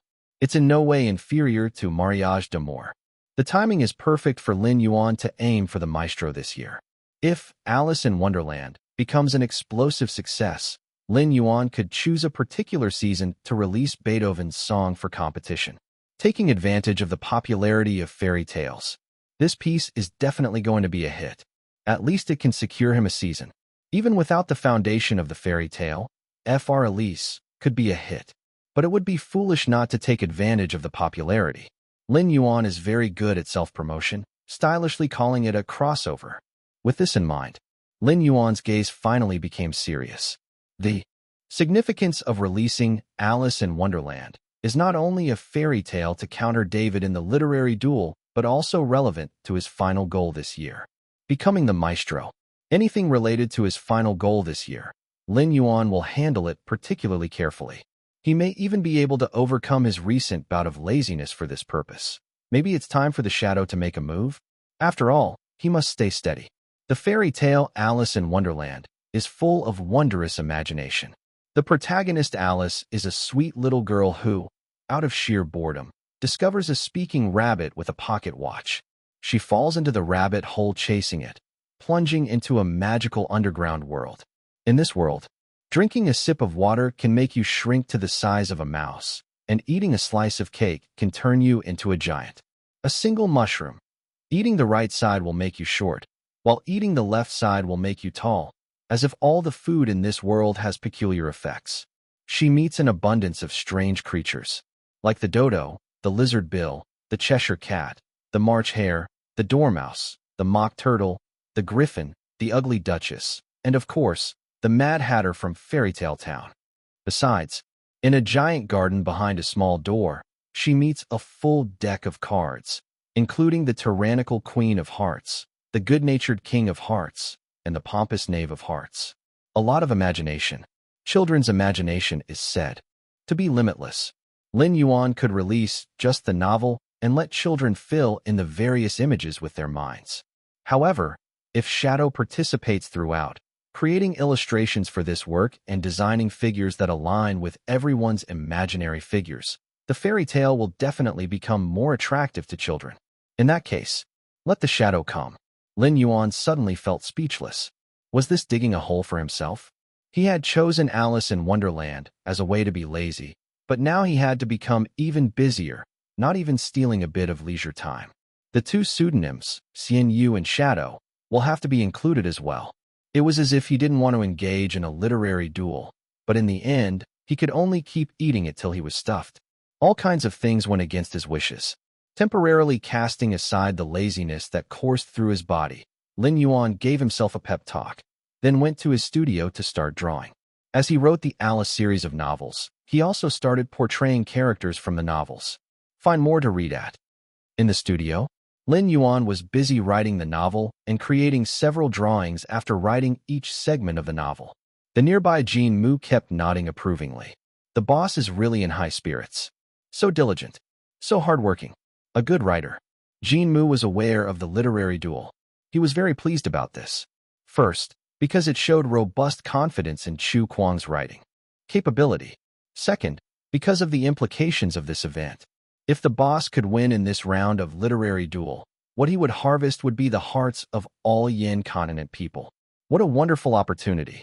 The Yin people urging a literary duel between Chu Kuang and David might not have pure intentions, but it was true that the Yin people were being suppressed by the Han people. They desperately needed someone to rescue them, or at least help them preserve their dignity. At this point, Chu Kuang's acceptance of the challenge feels like a hugely anticipated emergence. If Chu Kuang wins, he who once knocked Yin fairy tales into an abyss will instantly become the savior of Yin. A strong sense of déjà vu, isn't it? Destroy them, then save them. It sounds a bit like slap the Yin instantly, then compensate Yin people with a sweet date. Put it more elegantly, this is called carrot and stick approach. One way or another, it aligns with the subtle strategies of ancient emperors. No wonder Yin people have been shouting Lin Yuan of Qin continent possesses emperor-like power for so long. Although the approach is sneaky, it is undoubtedly effective and always successful. Otherwise, the ancient emperors would not have been so intrigued by it.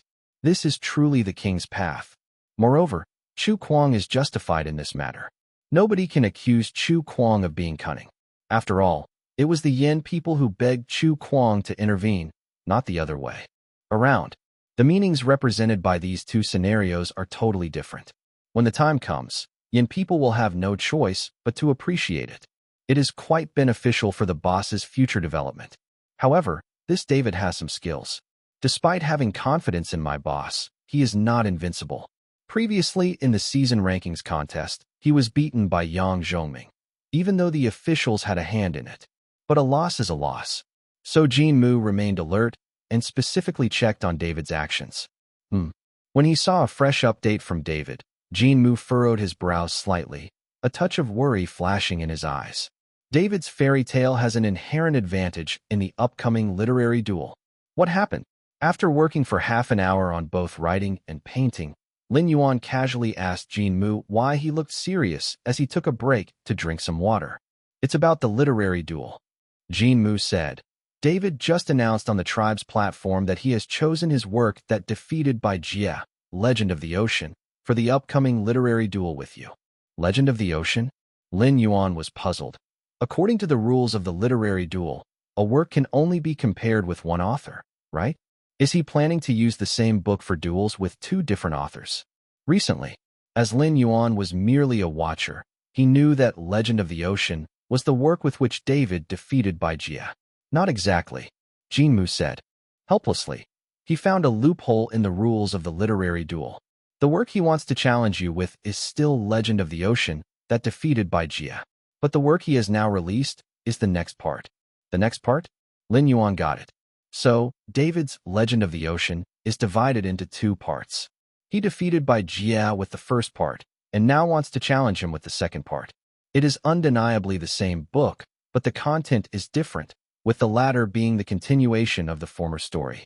I see.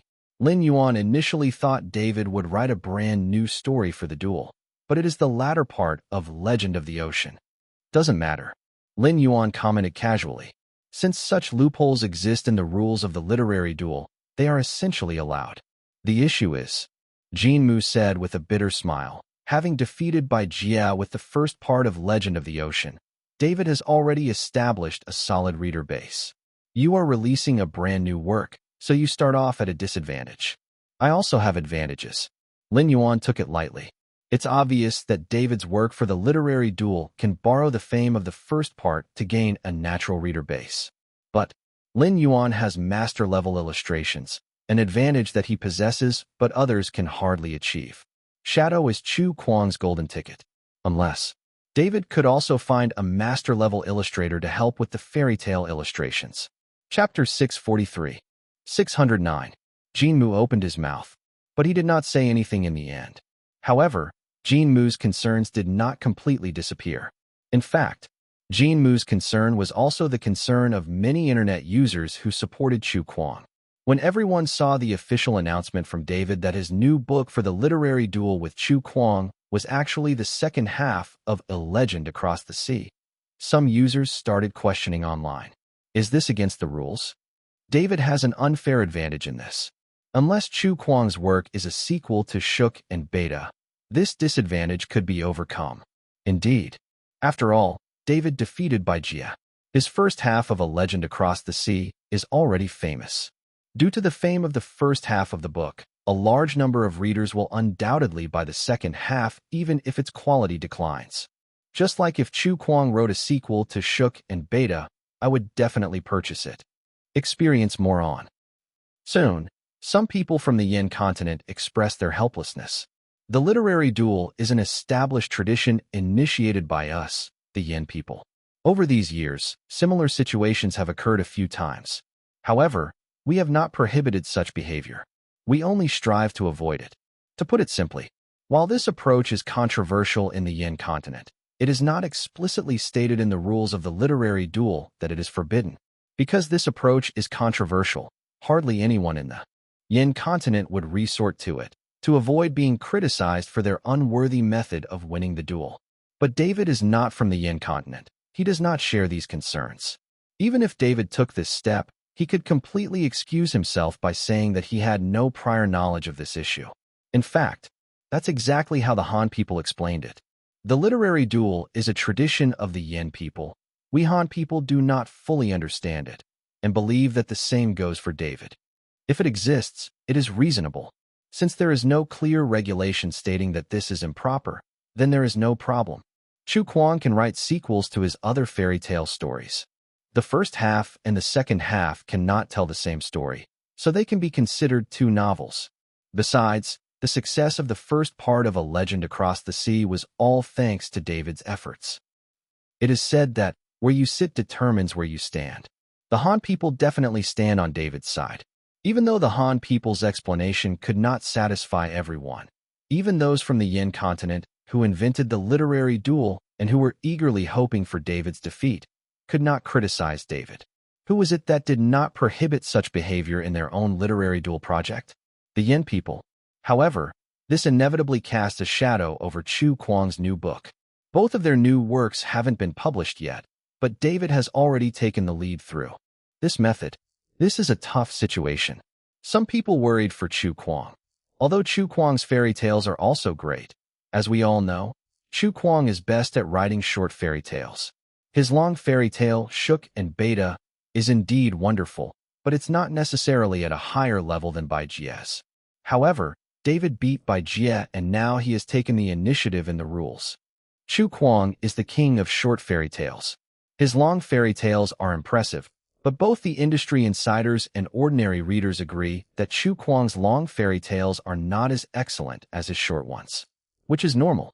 Chu Kuang's Fairy Tale Town includes many top-level short fairy tale stories from Earth. It is the culmination of the works of more than one fairy tale master. All are the essence of the top fairy tales on Earth. While Shook and Beta is amazing, it is just one long fairy tale written by teacher Zheng. To have this kind of evaluation is completely normal. At this time, someone optimistically said, "What if the fairy tale by teacher Chu Kuang is actually a sequel to Shook and Beta?" This eased some people's minds a bit. If it was a sequel to Shook and Beta, there was still room to play. The foundation of the previous work was equally massive. It can tough it out with the second half of A Legend Across the Sea. At this time, only Jinmu knew that there was no sequel to Shook and Beta at all. Chu Kuang's new fairy tale is called Alice in Wonderland. It is a completely new fairy tale story. There was no secret. It didn't need to be kept until the end. So, a few days later, Silver Blue Books communicated with Jinmu over the phone and took the opportunity to announce the news of Chu Kuang's new fairy tale as a form of early promotion. Chu Kuang's new fairy tale, Alice in Wonderland. The release date is yet to be decided. Please stay tuned. The internet was abuzz in no time. Chu Kuang's new fairy tale is called Alice in Wonderland. It's not the sequel to Shook and Beta that some people were anticipating. David is still getting the better deal. Chu Kuang is still at an innate disadvantage. At this moment, suddenly, some people find the title Alice in Wonderland sounds a little familiar. Some make the connection. Holy crap, could this Alice is the same Alice mentioned in Xian Yu's song Fairy Tale Town? The song Fairy Tale Town. Many people instantly think of the song lyrics. A lot of people can sing that song, and the lyrics are deeply engraved in their minds. A line in the song says, "Heard that Mad Hat likes Alice." When the song was released, Chu Kuang openly said, The unknown characters mentioned in the song Fairy Tale Town will successively appear in my future fairy tales. And it was indeed so. After the release of Fairy Tale Town, Chu Kuang wrote his first long fairy tale novel about Shook and Beta from the song lyrics. And now, Alice, from the song, is about to make her debut. Some people dug up Chu Kuang's original post and reflected it emotionally. Chu Kuang is truly amazing. Turns out, even back then, he already had the idea of creating Alice in Wonderland. Weren't Harry Potter or something also mentioned in the lyrics? And Peter Pan. I remember that name because it's interesting. I recall Pinocchio being mentioned. Right, and the Little Prince. So many of them. Back then, many netizens said that each name in the song lyrics was a plot yet to be revealed. Turns out, Chu Kuang still has many fairy tales to be written. This Alice in Wonderland is the start. Just like Shook and Beta, Mad Hat likes Alice. That lyric indicates that Mad Hat should also appear in his new book. For a moment, many people marveled at Chu Kuang's brilliance, starting from Shook and Beta to the upcoming Alice in Wonderland, continually corresponding the song lyrics to characters, validating what he had originally claimed. From Shook and Beta to Mad Hat and Alice, the characters in the song really are making their way onto the stage. Even last year, or earlier, Chu Kuang had already sketched out a blueprint for his future fairy tales. Some people made a tally and were shocked. Chu Kuang has given advance notice for 6 of his fairy tales. Question is, how many authors on Blue Star dare to hint at their future works through a song? The answer is, not many. At this point, the only one is Chu Kuang. Many writers don't even know what their next work will look like. After all, it's impossible to predict when inspiration will strike. But Chu Kuang did it. Not only did he give advance notice for 6 fairy tales, but he also successively brought those works to life. The first one is out, and the second is about to be released. This proves that Chu Kuang's hints were not baseless. If they are short fairy tales, then it's easier to conceptualize. But if they're all long tales, then it's insane. Someone said uncertainly. At this moment, it seems that Silver Blue Books has also noticed the fans' discussions, and they updated their tribe's official microblog. Just had a conversation with Chu Kuang's manager. The unfamiliar characters mentioned in the song Fairy Tale Town are from his future long fairy tales, including stories that are millions of words long. Fans, there really is a fairy tale universe in Chu Kuang's mind. Chapter 644, 610, originally came prepared _1. However, despite the successive shocks, people's worries did not disappear. Did Chu Kuang pre-release his book title for publicity, intending to use the hype of Fairy Tale Town to promote his new fairy tale? It did have an effect, but it's still not enough. The influence of David's The Legend of the Sea is not something that can be matched with just a song. For a moment, discussions continued. Lin Yuan, however, no longer paid attention to the online movements. In the following days, he dedicated himself to writing Alice in Wonderland. During this process, Jean Mu brought Lin Yuan a piece of news, which was also related to Chu Kuang. The TV drama version of Detective Poirot has finished shooting. It's currently in post-production and is expected to be aired once that's complete. Chu Kuang's novels have basically sold the rights to their adaptations, but Lin Yuan didn't get too involved in the filming of these dramas after the rights were sold. His energy is limited, he can't manage everything. Jean Mu usually only informed Lin Yuan when these dramas were about to be premiered. I'll take a look later, Lin Yuan said without asking further. The production of this drama is none of his business. Although he didn't involve himself in the shooting, Lin Yuan definitely hoped that the TV adaptations of his novels would be well produced. If the production team ruined the drama, then Lin Yuan would not continue collaborating with companies like this in the future. They're utterly ruining the classic works of the world. All film and TV production companies in the industry were aware of Chu Kuang's rules. So when they bought the rights to adapt Chu Kuang's works, they took it very seriously and put effort into the filming. Jean Mu laughed and said, speaking of which, your old rival, the new version of the Primordial Chaos should also be premiered soon. The exact date hasn't been announced yet, and it should be still in post-production as well. Then Journey to the West should also be close. Lin Yuan had been closely paying attention to the production of Journey to the West. Because they were only shooting the first season, the content was not abundant, so the production speed was quite good. In fact, not long after Lin Yuan and Jean Mu's conversation, the production team of Journey to the West announced that the shooting for the first season was officially completed. On the day of wrap-up, Lin Yuan even personally made a trip to the set, and he rarely attended the completion dinner that evening. After all, as the main scriptwriter of the drama, even though Lin Yuan is getting more and more comfortable with a hands-off approach, he still has to attend these key occasions whenever possible. At the completion dinner, there's no doubt that Lin Yuan was the center of attention. The director, the producer, and even the leading actors took turns in toasting Lin Yuan. Lin Yuan didn't drink alcohol, so he toasted back with tea. Everybody knew that Lin Yuan was not in good health and was unaware that Lin Yuan's physical condition was now better than most people, so nobody thought it improper for him to drink tea at the dinner table. Of course, even if Lin Yuan was in good health, if he wasn't willing to drink alcohol, nobody dared to say anything about it.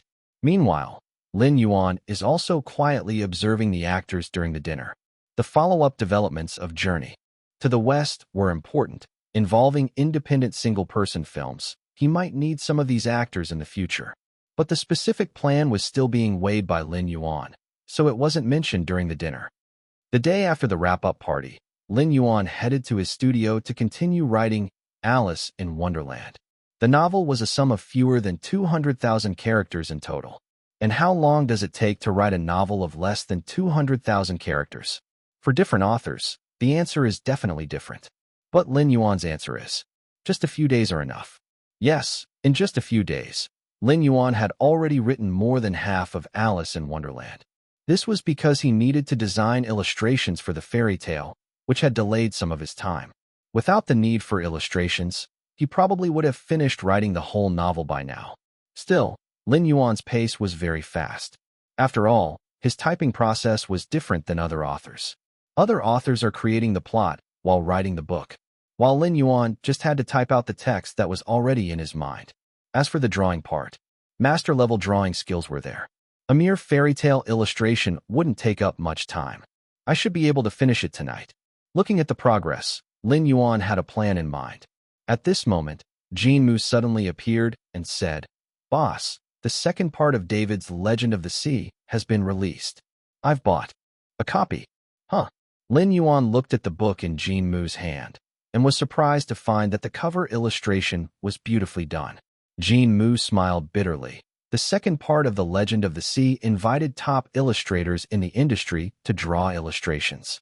Your advantage in illustrations isn't all that significant anymore.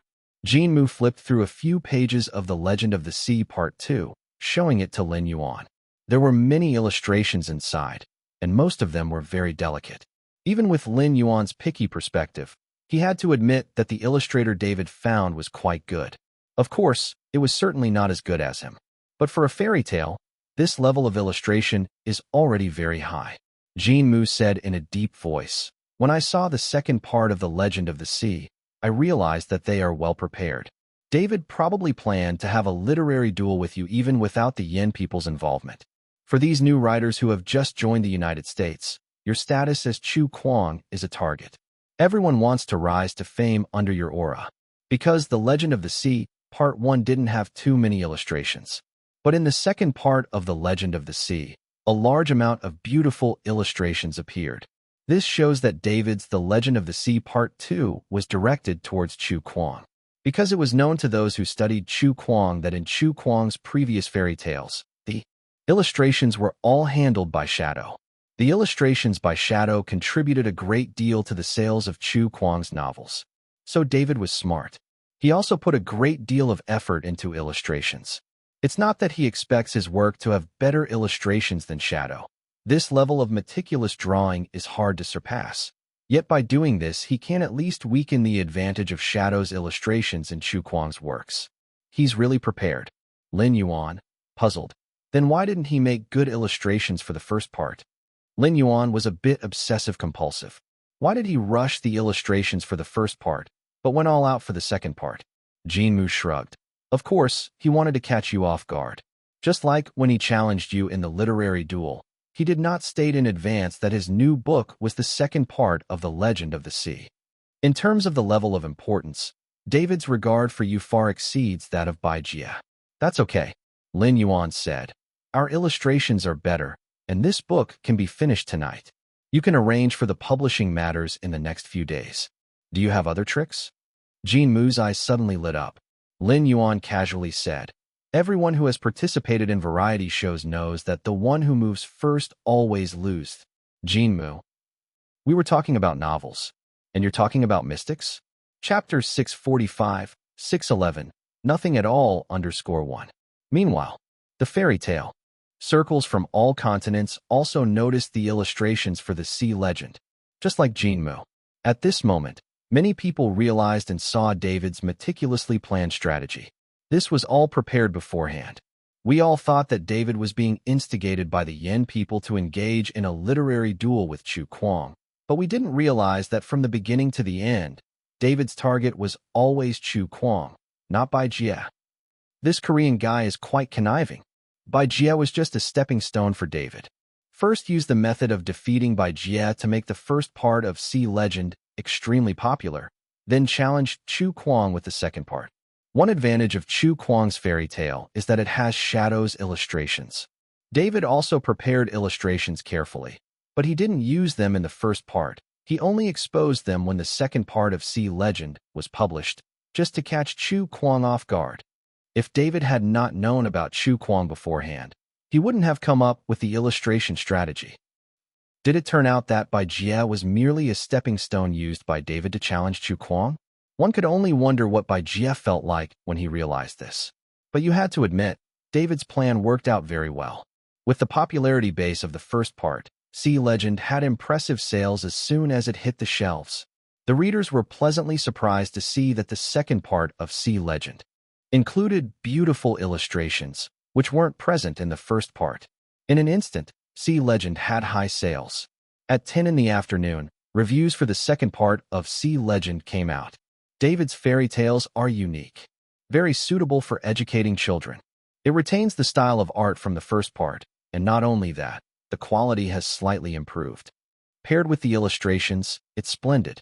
The scenes feel even grander than in the first part. I really love this fairy tale story that takes place on the sea. The Legend brothers fight a shark in the second part. It's amazing. David is indeed a fairy tale author who defeated Bai Jie. He does not write juvenile stories of princes and princesses. Older children will also find it very interesting. The part of the story where the Legend brothers face a storm at sea carries significant educational value. I heard that this work entered into a literary duel with Chu Kuang. David might just step on Chu Kuang and Bai Jie's shoulders to become a god in the fairy tale world all at once. David is steady. If it was a short fairy tale, even two Davids might not be a match for Chu Kuang. But if it's a long one, David's chances of winning already seem very obvious, especially seeing that Chu Kuang might not be able to beat even Bai Jie. Firstly, one must acknowledge that Sea Legend is indeed splendid. Otherwise, David wouldn't have been able to defeat Bai Jie. The story tells of two brothers exploring the sea in a large ship. On the ocean, they face heavy rainstorms and various hardships and dangers. Furthermore, the brothers also made friends with some marine animals. They would join forces to fight against some powerful and evil marine creatures. A fairy tale story full of original ideas. This story, paired with the boat illustrations, is beautifully charming and widely welcomed by all. Please enlighten me. The same night, David tagged Chu Kuang again, full of confidence. The Yin people fell silent. Would Chu Kuang be able to withstand this move? However, some netizens from the Qin continent still held on to their optimism. A few even began to comfort the Yin people by recounting a past event with a chuckle. When Lung Guang and Chu Kuang were having a reasoning duel, Lung Guang made the first move, saying, "Please enlighten me. You can look up the rest of the story if you don't know. The internet has a memory." That said, while their words seemed very optimistic, many people from the Qin continent secretly wiped their sweat at this. David's strength was beyond many people's expectations. As for Chu Kuang, everyone knew that long-form fairy tales were not his strongest suit. Chu Kuang's strongest area when writing fairy tales had always been short stories. Not to mention that David also had the support of the foundation laid by the first part of the Sea Legend. This event was indeed amusing. Those Yin people who used to see Chu Kuang as a thorn in their side were now worried about him. And those comforting the Yin people turned out to be a group of Qin people? This felt slightly off somehow. Lin Yuan finally finished writing Alice's Adventures in Wonderland. The time taken for completion was almost the same as his initial estimation. He didn't bother about the online trends and directly handed it over to Jean Mu and Silver Blue Books. So, that same night, Silver Blue Books released a promotional announcement.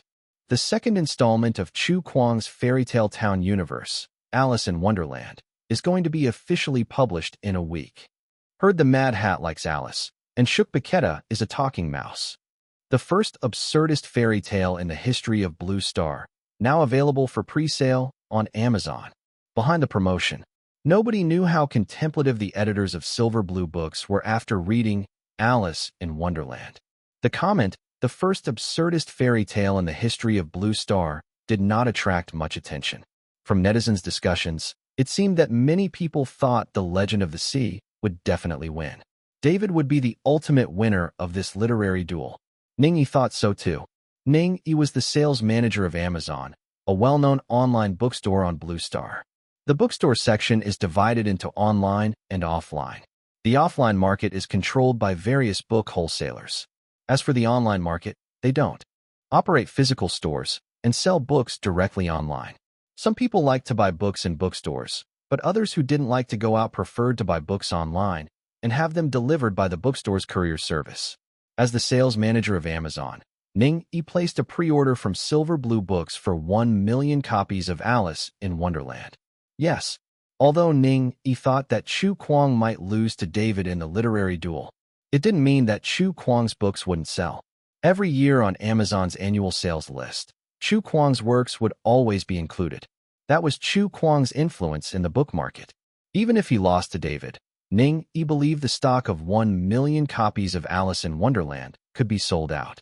As for the so-called online pre-sales, this was just a small event that Ning Yi came up with on a whim. After all, movies nowadays are keenly into pre-sales. He wanted to see if novels could also have pre-sales. Some novels had dabbled in pre-sales before, but the results were mediocre. Movie pre-sales relied on various exciting trailers and promotions, as well as the appeal of directors and actors. Novels couldn't possibly reveal the plot in advance, could they? That would be a spoiler.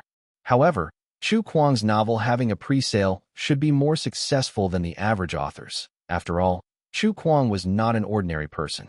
Regardless, even if this type of promotion failed, it wouldn't have much of an adverse effect on Amazon.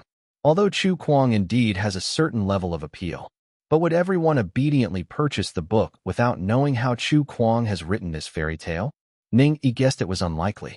However, there was a strong possibility that Chu Kuang's diehard fans would rush to pre-order without a second thought to support Chu Kuang.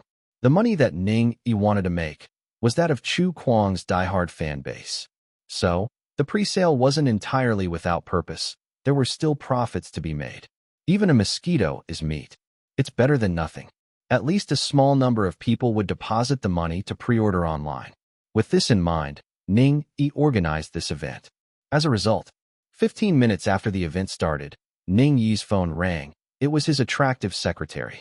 "Manager." The attractive secretary's voice seemed shaky. Ning Yi said, "How are the pre-sales going?" "Something is going wrong." The sexy secretary seemed stressed, and her voice wasn't right. "Are there very few people buying?" Ning Yi was stunned. Something didn't feel right.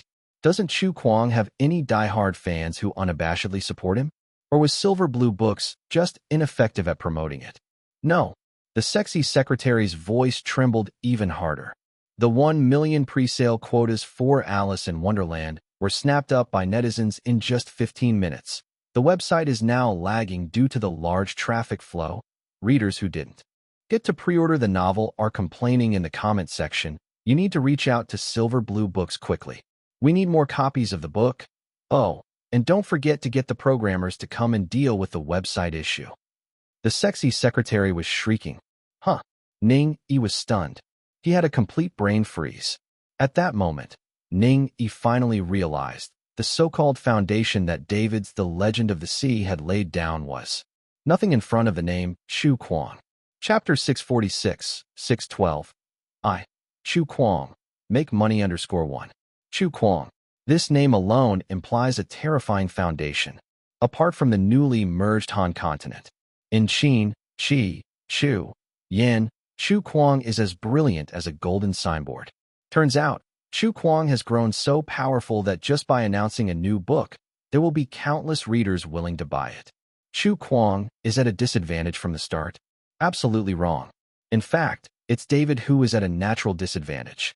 Choosing Chu Kuang as his opponent in the literary duel, he must face Chu Kuang's omniscient market position in the readers' hearts across the 4 continents of Qin, Qi, Chu, and Yan. This is a solid foundation laid by Chu Kuang after years of hard work. This foundation is far beyond comparison with half of Legend of the Sea. The fact that Amazon sold out 1 million copies of Alice in Wonderland in the blink of an eye is the best proof of Chu Kuang's appeal in the book market. Ning Yi suddenly thought of a phrase. In the face of absolute strength, any schemes and trickery are meaningless. In order to catch Chu Kuang off guard, David has been too cunning.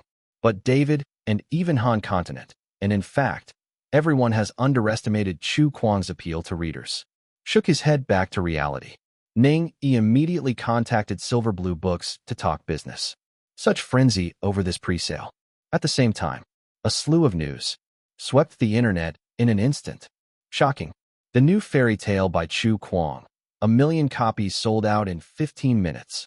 Amazon's presales for Chu Kuang's new book, 1 million in stock, instantly snapped up by netizens. How terrifying is Chu Kuang's market appeal? 1 million new books sold out in just 15 minutes. Chu Kuang's new book is selling like hotcakes on Amazon. The site almost crashes due to the large number of pre-orders. The level of anticipation for Chu Kuang's new book breaks records. The media's reaction is swift. The news that just happened on Amazon is being reported simultaneously by major media outlets. Boom. Seeing this news, netizens had the same reaction as Ning Yi. Stunned. A full 1 million copies sold out in 15 minutes? This is too terrifying. This is just an online presale. People buying the book don't even know what is written in it. They just know that the author is Chu Kuang. With enough stock, what would the level of presales be? It's crazy. There have been similar presale events for novels in the book market before, but none have been as ruthless as this one. Chu Kuang's appeal is against the heavens. Has the old rascal become this awesome? I was worried earlier about the old rascal losing the literary duel, given David's pre-existing heat from Legend of the Sea. But now it looks like that bit of David's prior work's heat doesn't mean shit compared to Chu Kuang's big name. The reaction to this presale just slaps David in the face. Chu Kuang doesn't need to write a sequel to Shook and Beta. He simply needs to release a new book to attract countless readers flocking in. In short, there's just one thing to say. I, Chu Kuang, am making money. This summary is too apt. It is crude and unreasonable. It's basically the I, Chu Kuang, am making money series. It seems like people don't care how Chu Kuang's new book is. Alice in Wonderland hasn't revealed any related content about the novel. People are buying the book purely for the name Chu Kuang. This highlights a brainless behavior. The netizens who wanted to pre-order but found Amazon had sold out smiled bitterly. I selfishly thought that Chu Kuang's new book couldn't be that bad, so I decided to pre-order it online. But guess what? It seems like the whole world had the same idea as me. Amazon must be dumbfounded by this round, right? This tells me one thing. Any random trash story, as long as the author is Chu Kuang, there will be countless readers like me who will buy it without a second thought. May David's mental shadow area increase manifold. I saw that Alice in Wonderland was available for pre-order, and my first reaction was to buy it right away. It seems everyone else had the exact same thought. Silver Blue Books was quick to react, immediately promising more orders to Amazon. Meanwhile, Amazon's programmers were working overtime to stabilize a website server that was on the brink of crashing due to excessive traffic. When people refreshed Amazon's pre-order page, they found that pre-orders were able to continue. It was a pre-sale volume of another 1 million copies. Actually, Amazon could allow unlimited amounts for pre-orders. After all, they could get more stock from Silver Blue Books at any time. But Amazon was playing a clever trick. They wanted to use pre-order numbers to stimulate spending, giving netizens a sense of urgency. as if everything would be sold out if they didn't hurry and place a pre-order. That's right. It wasn't their intention to use scarcity marketing before, but this time they were genuinely using scarcity marketing. The effect was obviously great. The second batch of 1 million copies was quickly sold out again. Netizens who successfully placed orders even posted screenshots to show off, spreading the news on social media like their story feed or friend circles, etc. Readers who failed to secure a pre-order urged for the website to restock. Restock? Amazon didn't have anything physical to restock. This was a pre-order. The physical novels haven't even been printed yet. The so-called restocking was just Amazon placing yet even larger orders with Silverblue books. Meanwhile, other online book vendors belatedly realized what was happening. Jealous and seeing red, they quickly contacted Silverblue Books to place orders. They wanted to do pre-sales of Chu Kuang's new release game too. Chu Kuang, was stealing all the money. Silverblue Books didn't turn anyone away. They weren't exclusive to Amazon after all, with the other major online book vendors also starting pre-sales for Alice in Wonderland. The scarcity marketing finally couldn't continue. In the following days, the pre-sale craze for Chu Kuang's new book began to sweep the globe. Chi Continent, buy. Chu Continent, buy. Qin Continent, buy. Yin Continent, buy. Enjoy exclusive adventures from Han Continent. To buy or not to buy? Statistics showed that the most orders were coming from the Yin Continent. This was completely at odds with the sales distribution from Chu Kuang's past works. Chu Kuang's previous works were most popular in Qin Continent. Because Chu Kuang is a Qin native, he was most famous in the Qin Continent. He had established a solid foundation in Qin Continent long before the merger. Compared to this, Chu Kuang was noticeably less popular in the Qi, Chu, and Yin continents than in the Qin Continent. But this time, the buying power from the Yin Continent was even stronger than that of the Qin people. This indicated that the Yin people really hoped for Chu Kuang to win. They were avidly supporting Chu Kuang through their actions. Clearly, the Yin people had been seriously irritated by previous mockery from the Han Continent. After all this drama, has the Han Continent inadvertently boosted Chu Kuang's popularity? Seeing this scene, everyone in the fairy tale circles across the continents was left gawking. David's invitation to the literary duel had inadvertently turned the Yin people into Chu Kuang's main supporters. Earlier, while David had been carefully plotting against Chu Kuang at every turn, Chu Kuang's response, in the eyes of many, was merely to overcome all obstacles head-on, in a crude and straightforward manner. But now, some people speculated that perhaps Chu Kuang was actually a master schemer himself.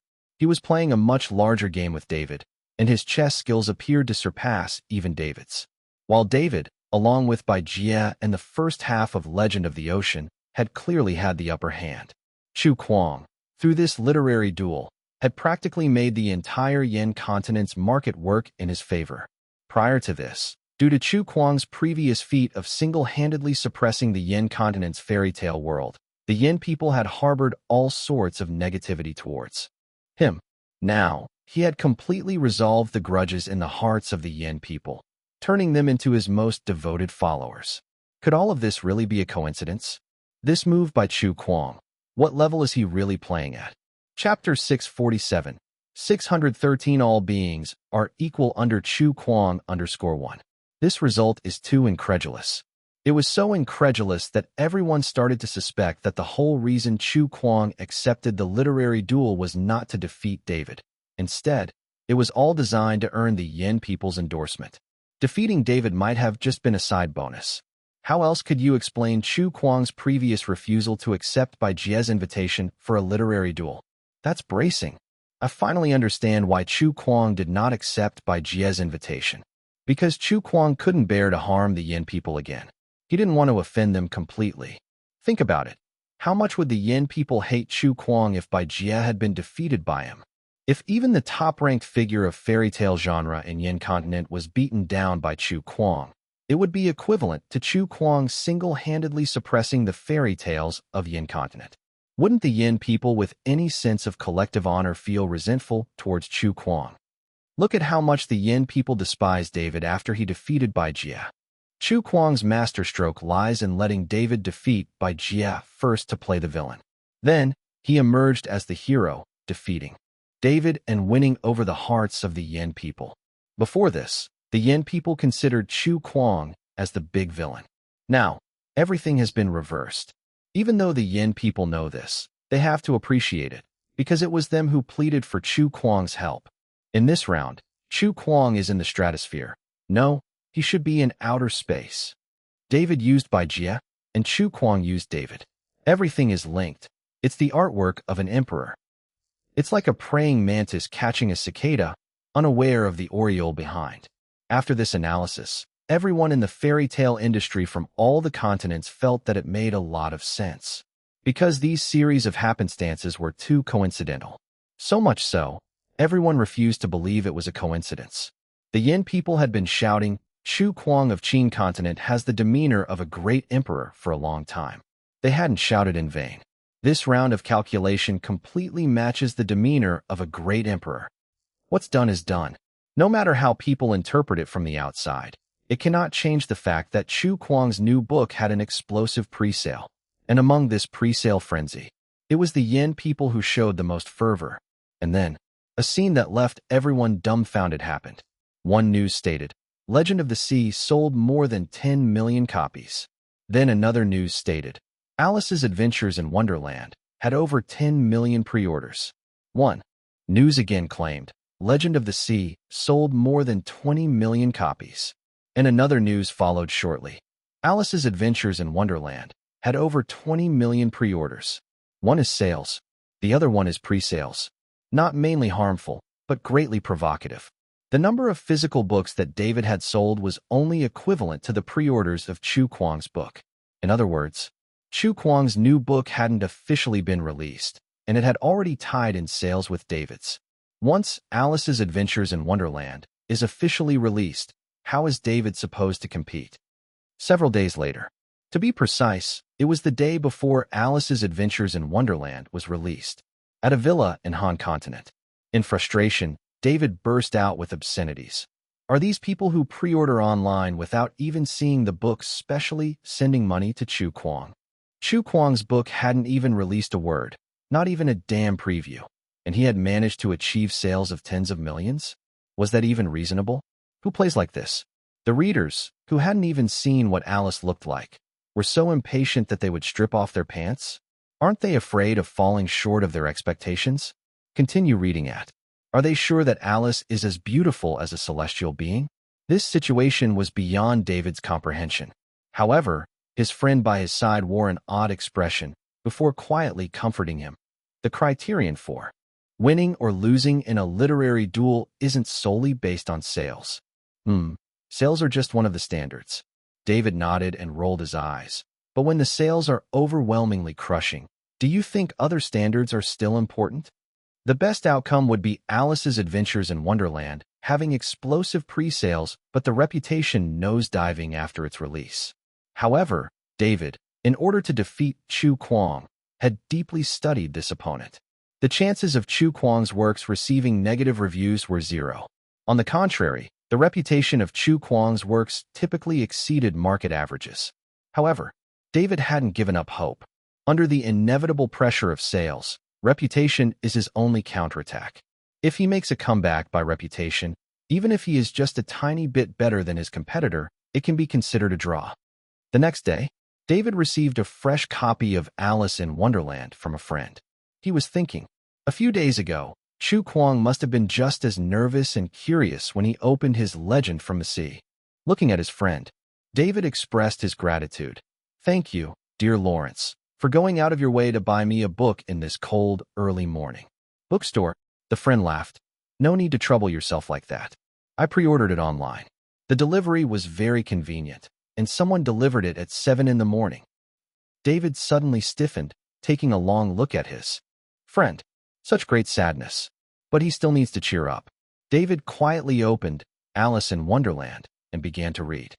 At the same time, many readers from Qin, Qi, Chu, Yin, and Han continents also received the novel and began reading.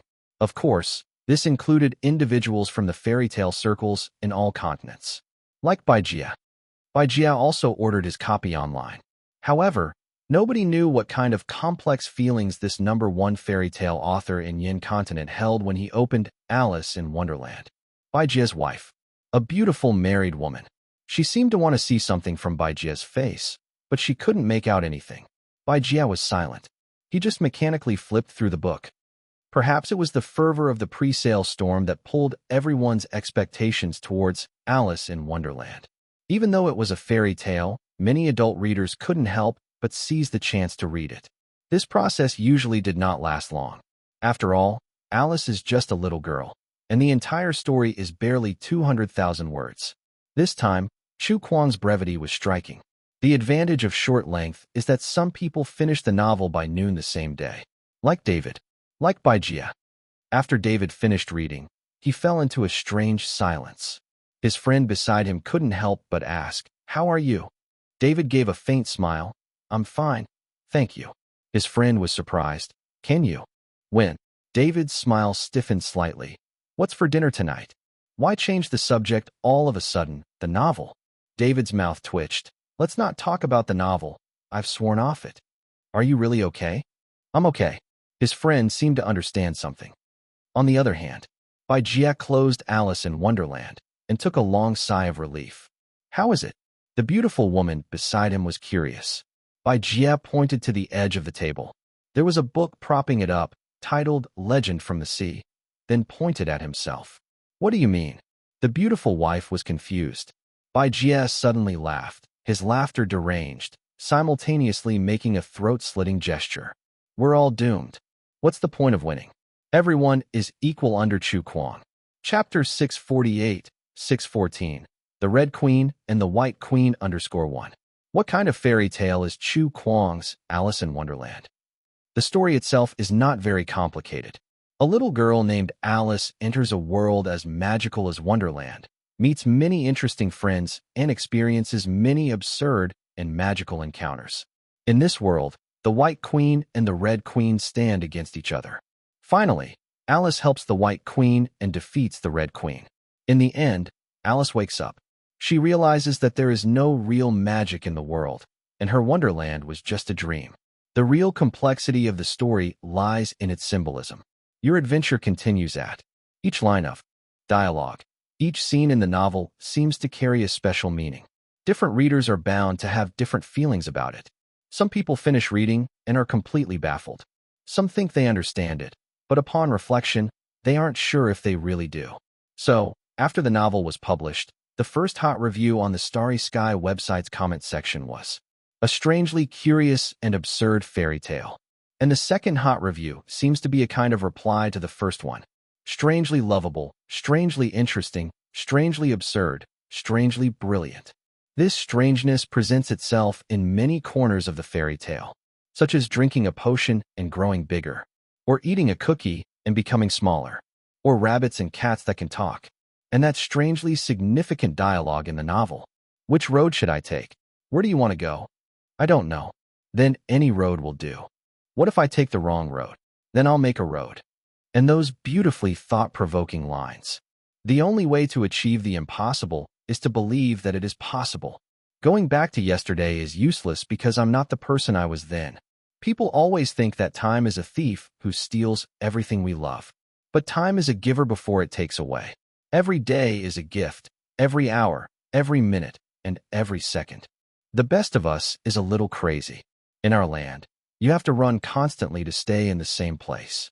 Of course, there's also that question for which many people couldn't find the answer. Why is a raven like a writing desk? But undoubtedly, everybody loves this fairy tale. The storm of book reviews officially begins now. Chu Kuang's fairy tale is absurd yet lovable. I don't regret being one of the first batch of pre-order readers.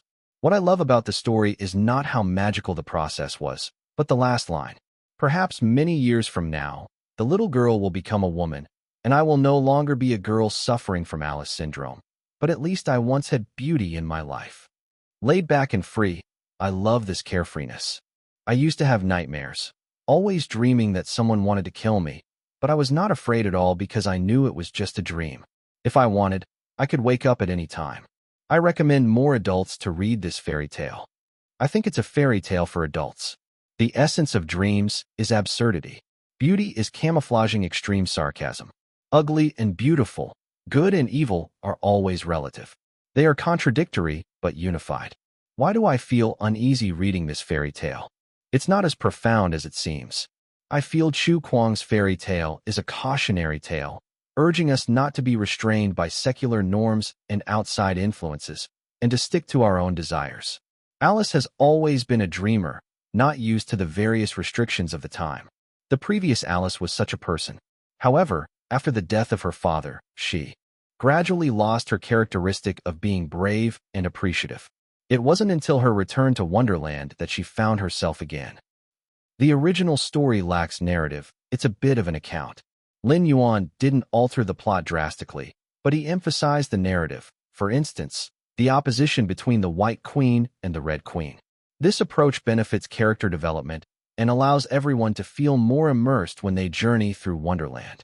This concept references Earth's film and television adaptations of the Alice series. The results are quite good. Paired with Shadow's illustrations, the effect when consumed is doubled. In this slightly modified story, the Red Queen is brutal and the White Queen is kind. But the reason the Red Queen became cruel is that she was hurt by the White Queen in her youth.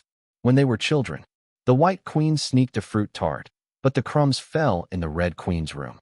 Their mother questioned the Red Queen, and the Red Queen denied it, opting for the White Queen to confess. But the White Queen, out of fear, did not admit that she had eaten the tart. The mother scolded the Red Queen. As the eldest girl, the Red Queen was unjustly blamed. Out of anger, she ran out of the room and bumped her head, transforming into a big-headed monster. This ugly figure was ridiculed by the citizens. The Red Queen felt insulted and threatened to decapitate those who laughed at her. Furious, their father declared on the spot, the Red Queen lost her inheritance rights, and the White Queen would inherit the kingdom. That is the reason for the conflict between the White Queen and the Red Queen in the story. Many readers have debated this plot point. Some believe that the Red Queen was innocent and only turned dark because of this experience in her youth. They argue that the White Queen should have told the truth instead of letting her sister suffer the unjust blame. Others argue that the White Queen was too young at the time to understand these things. The Red Queen's turning evil, they contend, was because the Red Queen was never good to begin with.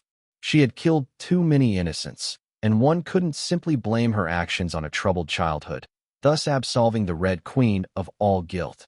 Nobody loves me, the Red Queen often mutters. In comparison to being loved, it is more useful to be feared. The Red Queen rules through force. The White Queen rules with kindness.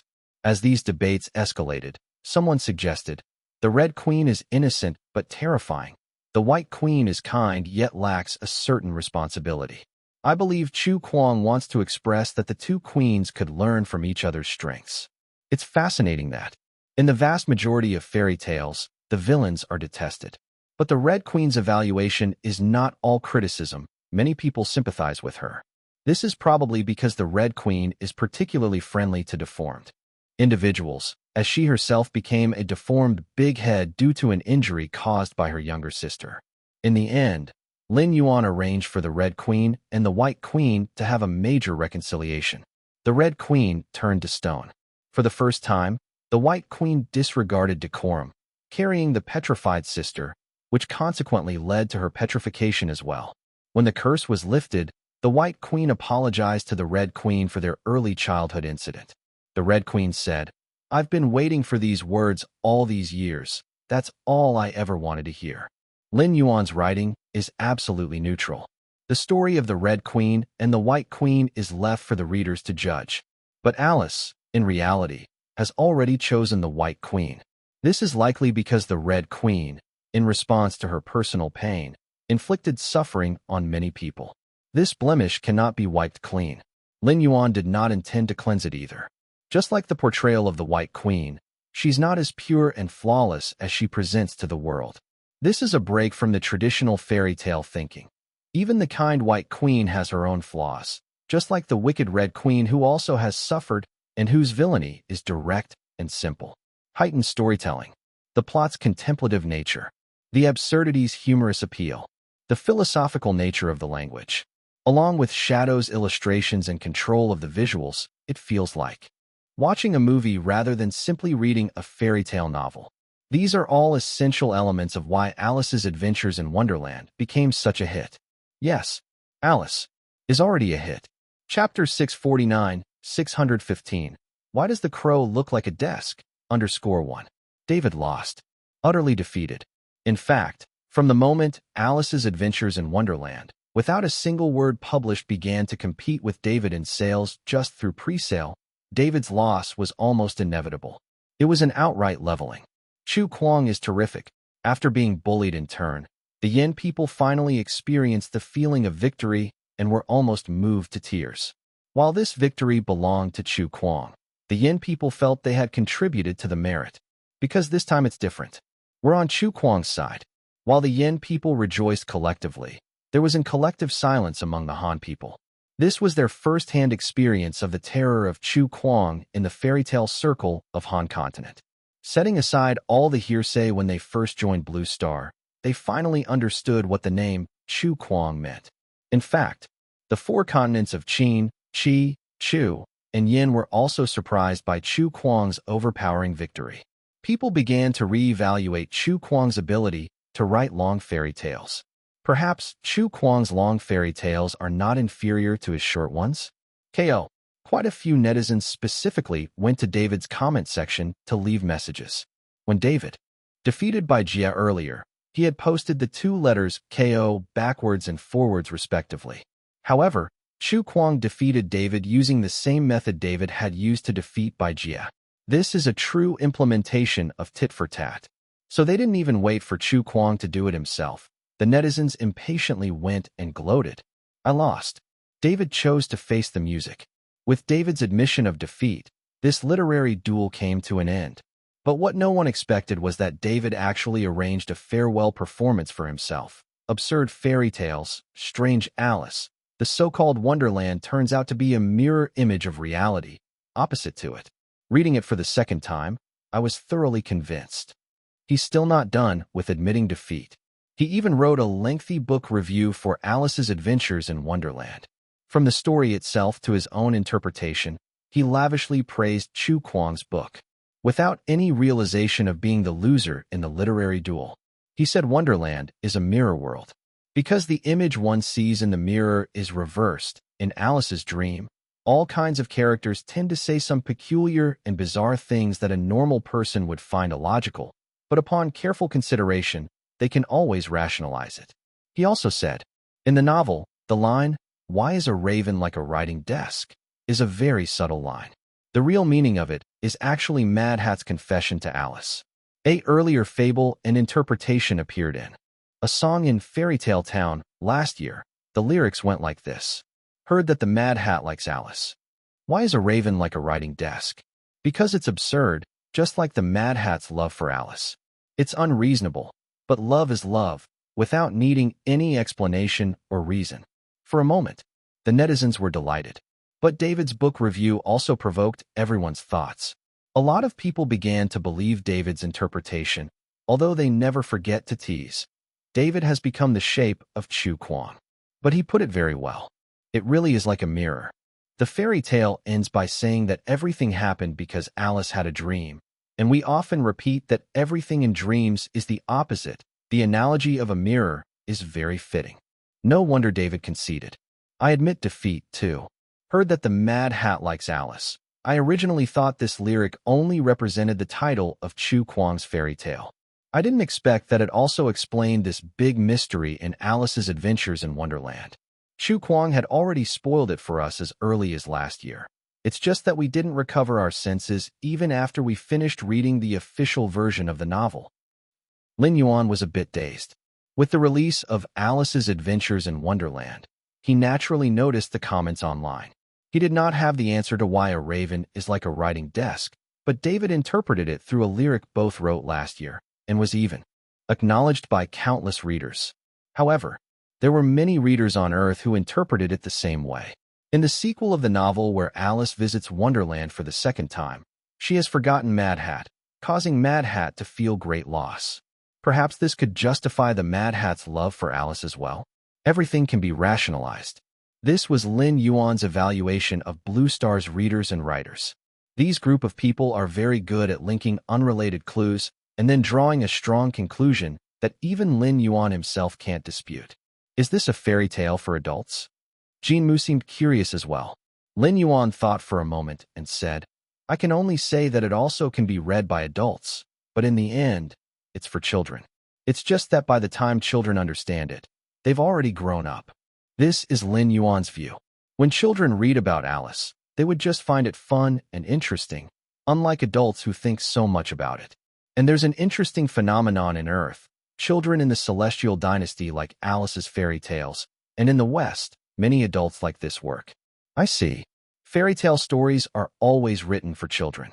Besides, the adventurous nature of Alice's adventures in Wonderland is indeed quite interesting. There's no such thing as a fairy tale written for adults in the world, Jinmu said with a smile. Well, that's not necessarily true, Lin Yuan casually replied. Jinmu laughed and didn't think much more about it. Regardless, our gain from this round is obvious. Your status in the hearts of the Yin people has obviously risen. They consider you a hero. In the future, Yin people will definitely pay more attention to your works and not have a seemingly distant and resistant attitude like before. Lin Yuan nodded. After finishing writing Alice, his reputation grew rapidly. Most likely, most of it was contributed by the Yin continent. The pace of the merger between Qin, Qi, Shu, Yan, and Han have been quite fast.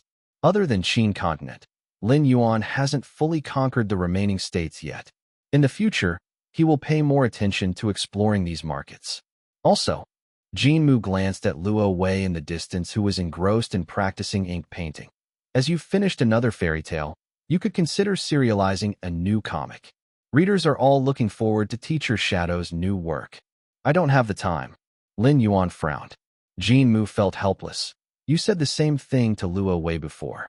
But when you were writing Alice's Adventures in Wonderland, you were drawing and typing at the same time. That didn't seem like you didn't have time. This excuse isn't working. Lin Yuan simply changed tack. It's tiring to draw a comic by yourself. I clearly have a comic studio to help. So why shouldn't everyone be busy? You mean, no rush for now. Lin Yuan started to speak. Although he did intend to let others draw the comic while he provided the plot and important layout designs. Other times, he would just be a carefree boss. There are too many exciting comics. Lin Yuan feels like he's running out of time. However, for now, Lin Yuan didn't want to fuss about it. The second season of the ranking competition results are almost out. Lin Yuan decided to wait until then. Chapter 650, 616. Xianyu aims at Han Continent music scene _1. Lin Yuan's attention temporarily shifted from novels to music. It happened to be on this very day. The song Farewell Kiss, which Lin Yuan prepared for the February season, was promoted by Starlight. While the performer's son Yaohua forwarded it, the composer Xianyu's name was seen by countless internet users. At this moment, Xianyu's self-composed and performed song Start Over was still monopolizing the championship spot for this season. No one expected that. In this February, Xianyu planned to continue competing, and the championship of the January season didn't satisfy him. Xianyu's enthusiasm for releasing songs this year is quite high. He seldom competes in the season, ranking for 2 consecutive months since his debut. Has Xianyu not fully vented his dissatisfaction in January and plans to go wild again in the February season? It seems that Xianyu is indeed quite unsatisfied with his loss in the Gods' Battle. We could have let it go if he lost to Father Yang, but it was the interference of the official, which is hard to accept. He must grab a few season championships to cool his anger. So, the way genius composers vent their frustration is by slaughtering the season charts. Is it really because of the hard-to-accept result of the Gods' Battle? Internet users were in vibrant discussions. However, those music artists preparing to release songs in February were quite depressed. Why should we bear the consequences of a mistake made by Yang Zhongming and the officials? We can't handle it. Temporarily, no one thought that Xianyu intends to take the 12 consecutive championships. Every year in the season charts, occasionally there are singers or composers who release songs consecutively for 2 to 3 months, so it's a normal phenomenon. Therefore, everyone was not so surprised. They just discussed it with quite some anticipation. Naturally, in the music circuit of Qin, Qi, Shu, and Yan, there aren't many singers who plan to release songs in February, because a large number of Han musicians will make a heavy move in February. Compared to the area of Qin, Qi, Chu, and Yin, Xianyu's continued action in February is probably the most troublesome for the Han people. Han people?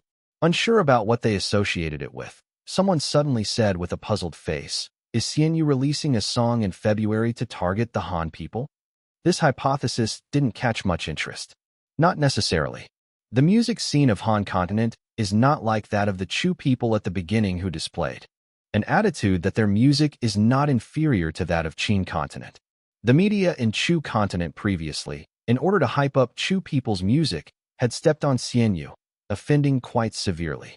So the education they received was pretty severe. The Han people did not offend Xianyu. The Han people only offended Chu Kuang. Following several rounds of analysis, netizens also found their blind spots. Chu Kuang sought shadow for illustration, facing off against David's fairy tales. Continue reading at. In order to cheer up the local authors, the Han people had repeatedly insulted Chu Kuang to boost David online. So, it's not an exaggeration to say they've offended Chu Kuang and Shadow. And in Qin Chi Chu Yan, who doesn't know that the three brothers, Chu Kuang, Xianyu, and Shadow, have tight relationships? Offend Chu Kuang and Shadow? That's the same as offending Xianyu. When fighting with Chu people and fighting with Yin people, haven't the three brothers always been united? Now the truth is revealed. A media outlet immediately adopted this news title. Han music scene pointing to the second season, Xianyu releasing a song, aiming to take revenge for Chu Kuang. As soon as the news came out, it ignited a buzz on the internet. Xianyu really enjoys holding back until the end.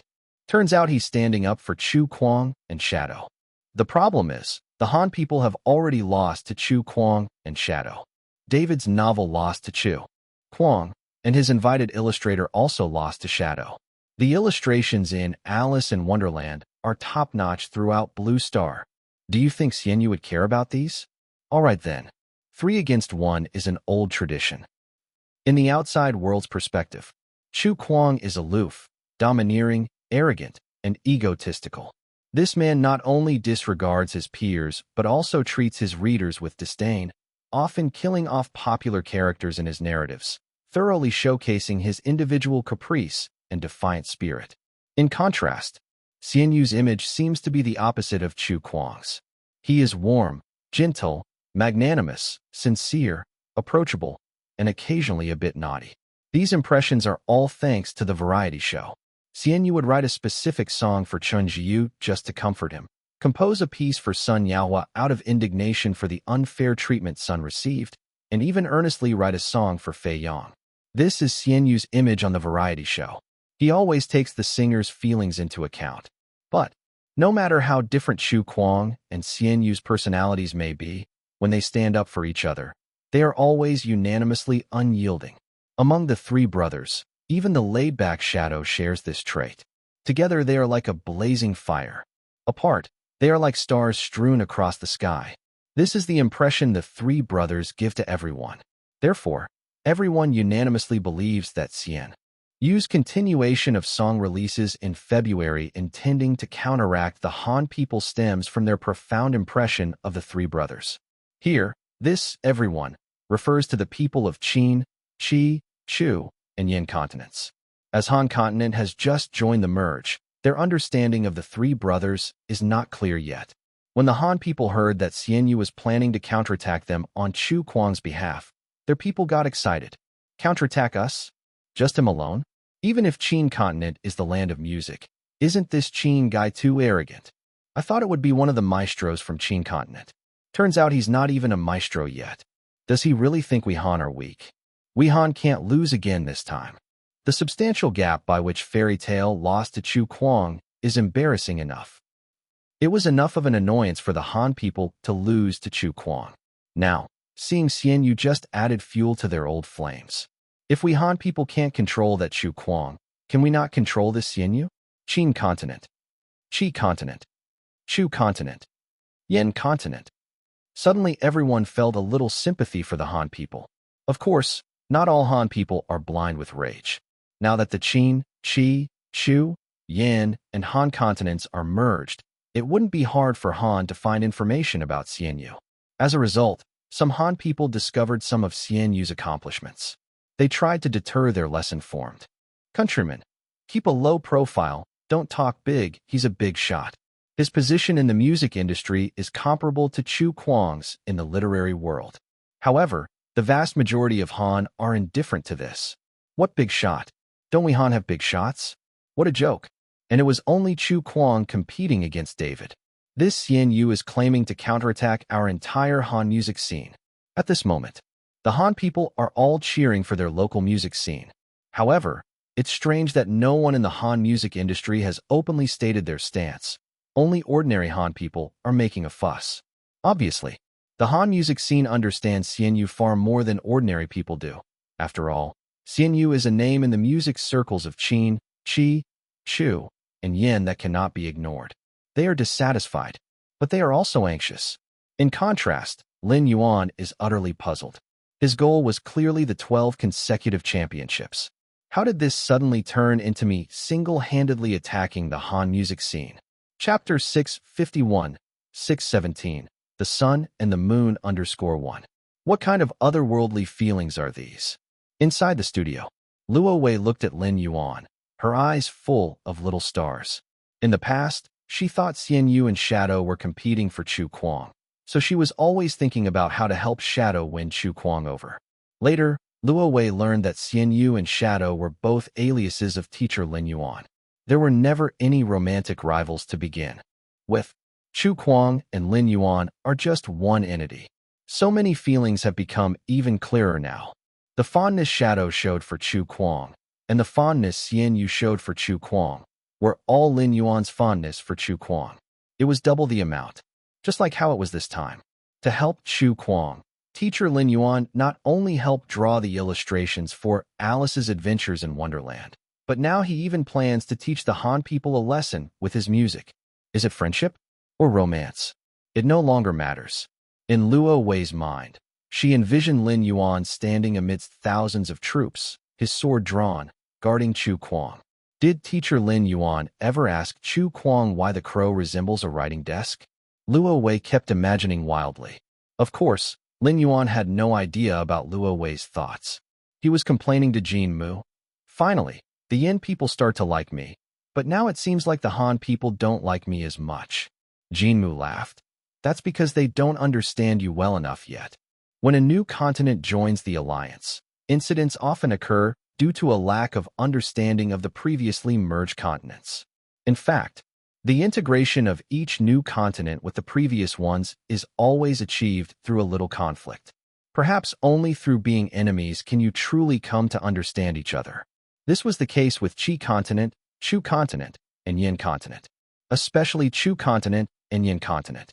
Meanwhile, online, the Han people had already started to make their challenges. It wasn't that the Han people were overly optimistic. Mainly, the performance of Han music after the inclusion of Han continent into the alliance was quite popular among the Qin, Qi, Chu, and Yin people. Quite a few people had acknowledged Han music. Although they couldn't surpass Qin continent, they still had top-tier music. Challenging the whole of Qin continent was beyond Han continent's nerve. There was no comparison possible. Qin continent was full of hidden talent. Each maestro was more formidable than the last. But if Han continent only had to face Xianyu, they wouldn't be so scared. Although the Han music industry was a little apprehensive about Xianyu, most of this fear stemmed from the possibility that Xianyu might bring out even more musicians from Qin continent. This competition couldn't become a regional conflict. If Chu Kuang insisted that Xianyu was attacking the Han people on his behalf, then the Han people would have the guts to fight back. That's another reason why the Han music industry hasn't taken a stance. They were observing, watching to see if any maestros from Qin continent would pop up in February. The result was none. The maestros seemed to have tactfully chosen to avoid February, or perhaps there wasn't any maestro planning to release songs in February at all. It seems that the Qin people are also wary of our Han music. Some Han people couldn't help thinking this. What the Han people didn't know was, a maestro from Qin continent initially had plans to release a song in February, but withdrew upon seeing that Xianyu would also be active. That fish is quite nefarious. Even Yang Zhoming almost couldn't control him. I won't touch this hot potato. Yes, what made the maestro hesitate wasn't the Han people, it was that fish. The Han people, observing that Xian Yu seemed to lack support, began to grow more bold towards the end of the month. Han music fears no one's challenge. Top Han singers planning to release songs in February responded with smiles. Then, more and more Han musicians chimed in, promising to prove Han's strength with the best music in February. These musicians were smart. To the Han people, Chu Kuang, Xian Yu, and even Shadow, the so-called three brothers, had become enemies. Once it was confirmed that Xian Yu had no help, the sooner they responded, the more support they received in their homeland, Han continent. In the end, their understanding was still incomplete. Many things had happened in Qin, Qi, Chu, and Yin continents, and countless works had been produced in the past. How could they fully comprehend Chu Kuang, Xian Yu, and even Shadow, in less than a month since Han joined the Union?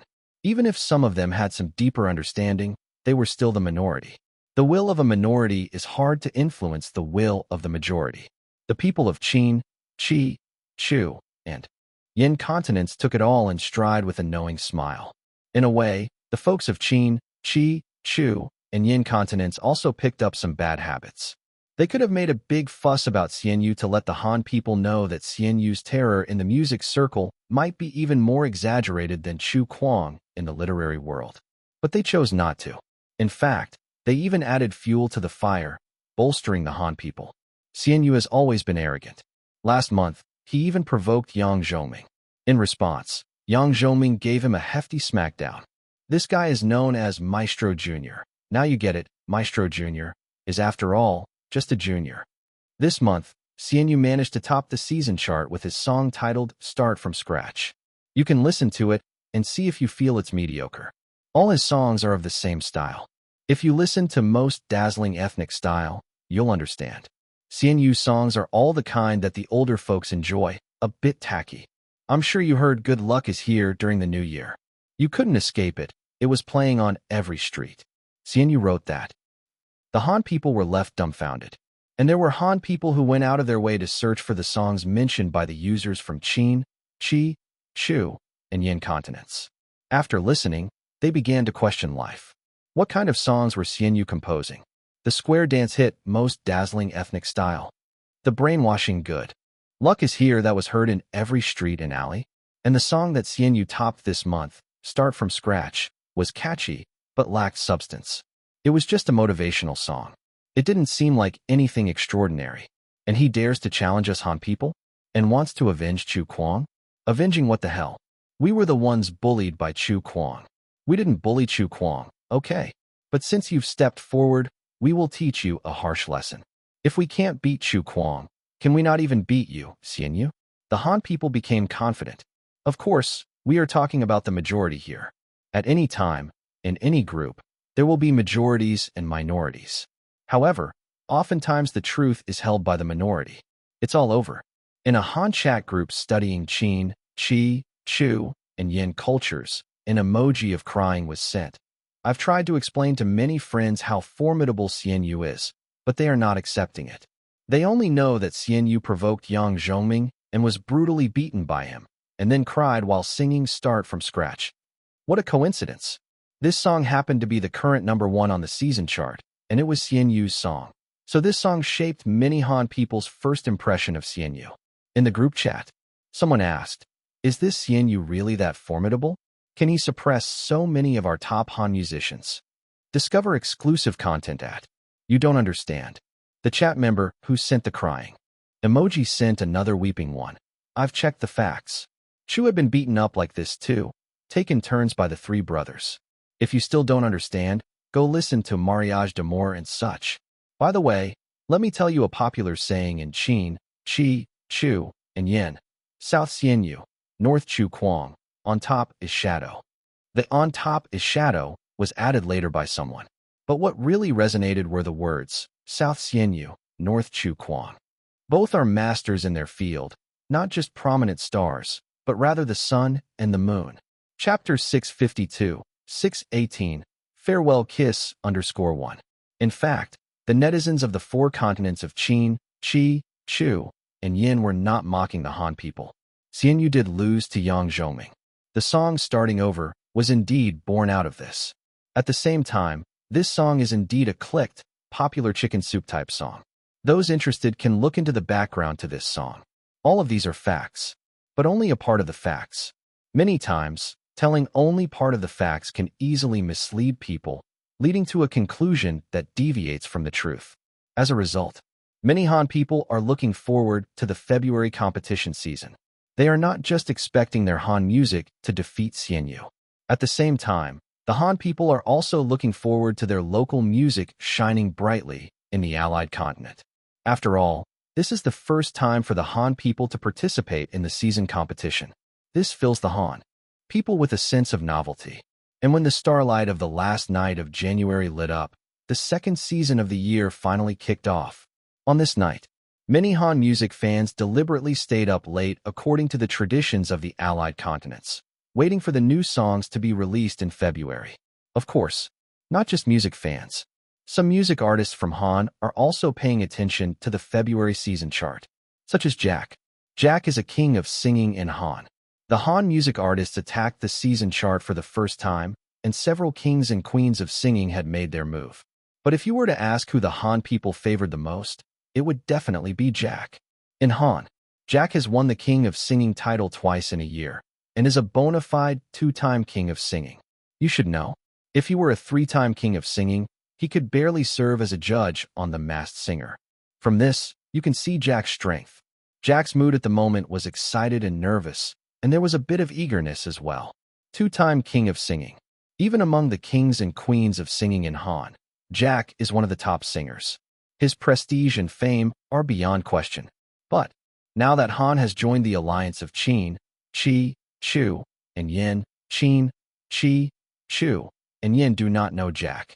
Jack is eager to establish his reputation among Qin, Qi, Chu, and Yin.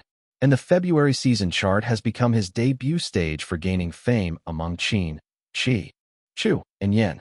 It's a pity that our Han's maestro doesn't want to make a move. Gazing at the season chart, Jack said, "There are a large number of Han music artists attacking the chart in February, but the maestros in Han have no intention of releasing songs at this time. The maestros not making a move is a good thing." The manager next to him solemnly said, "Because once the Han maestros make a move, it will cause a chain reaction, and the maestros of Qin, Qi, Chu, and Yin will also make a move." Jack seemed thoughtful. Afraid of causing regional conflict? The manager nodded. Before we Han joined, even though Qin, Qi, Chu, and Yin had merged, there was more than one regional dispute where top business elites from each region would step in to defend their local honor. Now that we Han have just joined the Blue Star Alliance, it's the most sensitive time. If our maestros don't make a move, the maestros of Qin, Qi, Chu, and Yin won't easily make a move either. A season competition without involving top musicians will never cause a regional conflict. Jack laughed. But there are always loopholes to exploit. The manager laughed too. We're exploiting that gap. The song you're about to release was specially created by our Han's teacher Peter. Peter, Han. He is not a maestro, but everyone in Han knows that Peter has a skill level close to the maestros. Because Peter has already turned one person into a singing queen. If he turns out another king or queen of singing, he will become a true maestro. Having Peter write a song for Jack is almost the same as having a maestro write a song. This is also why Jack is so confident about the February season chart. Two-time king of singing, collaborating with the near maestro level Peter, is almost a sweeping success in Han.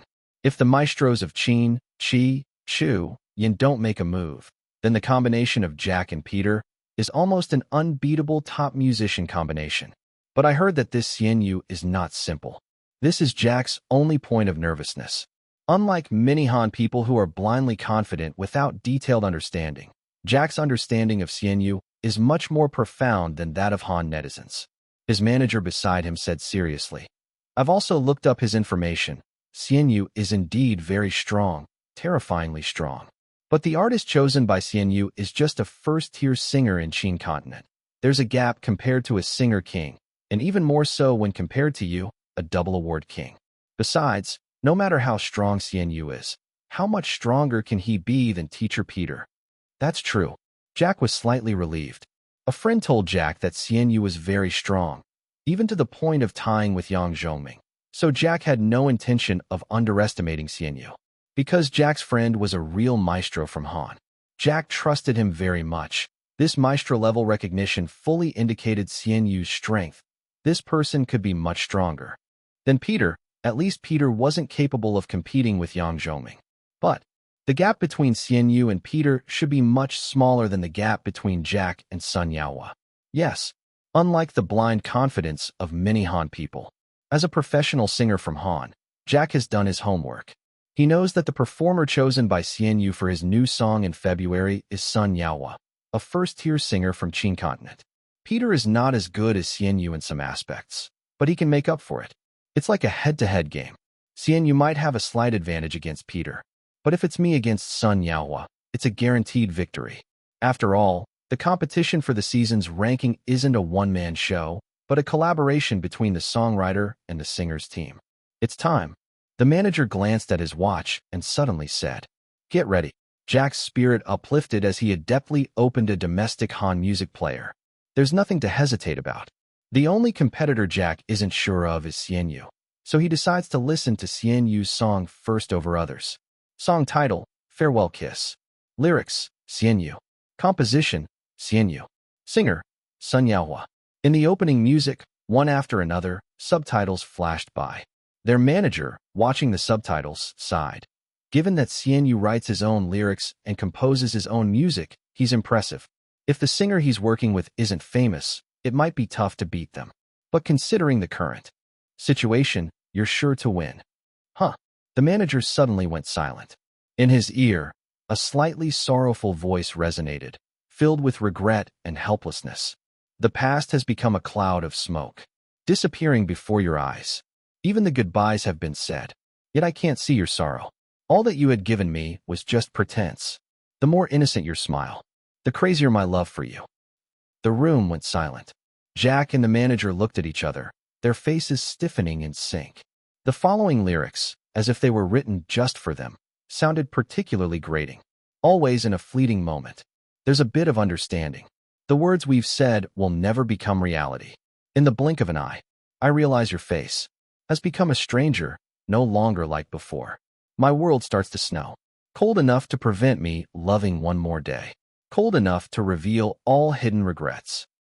In the room, the manager, who was quite knowledgeable about music, had an increasingly grave expression.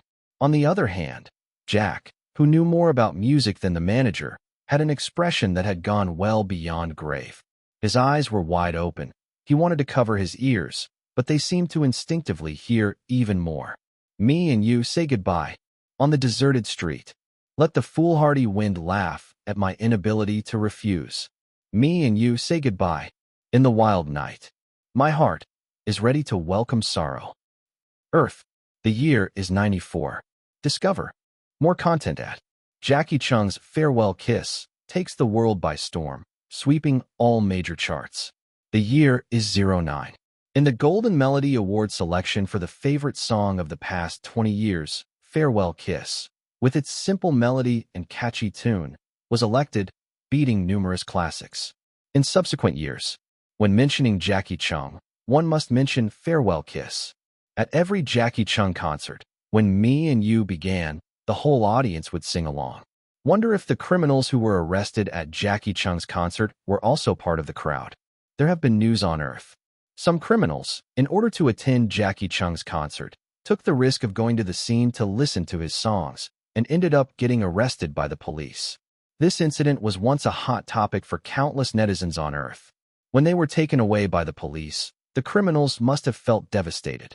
Just like Jack and the manager right now, they're not criminals, but they share a similar feeling.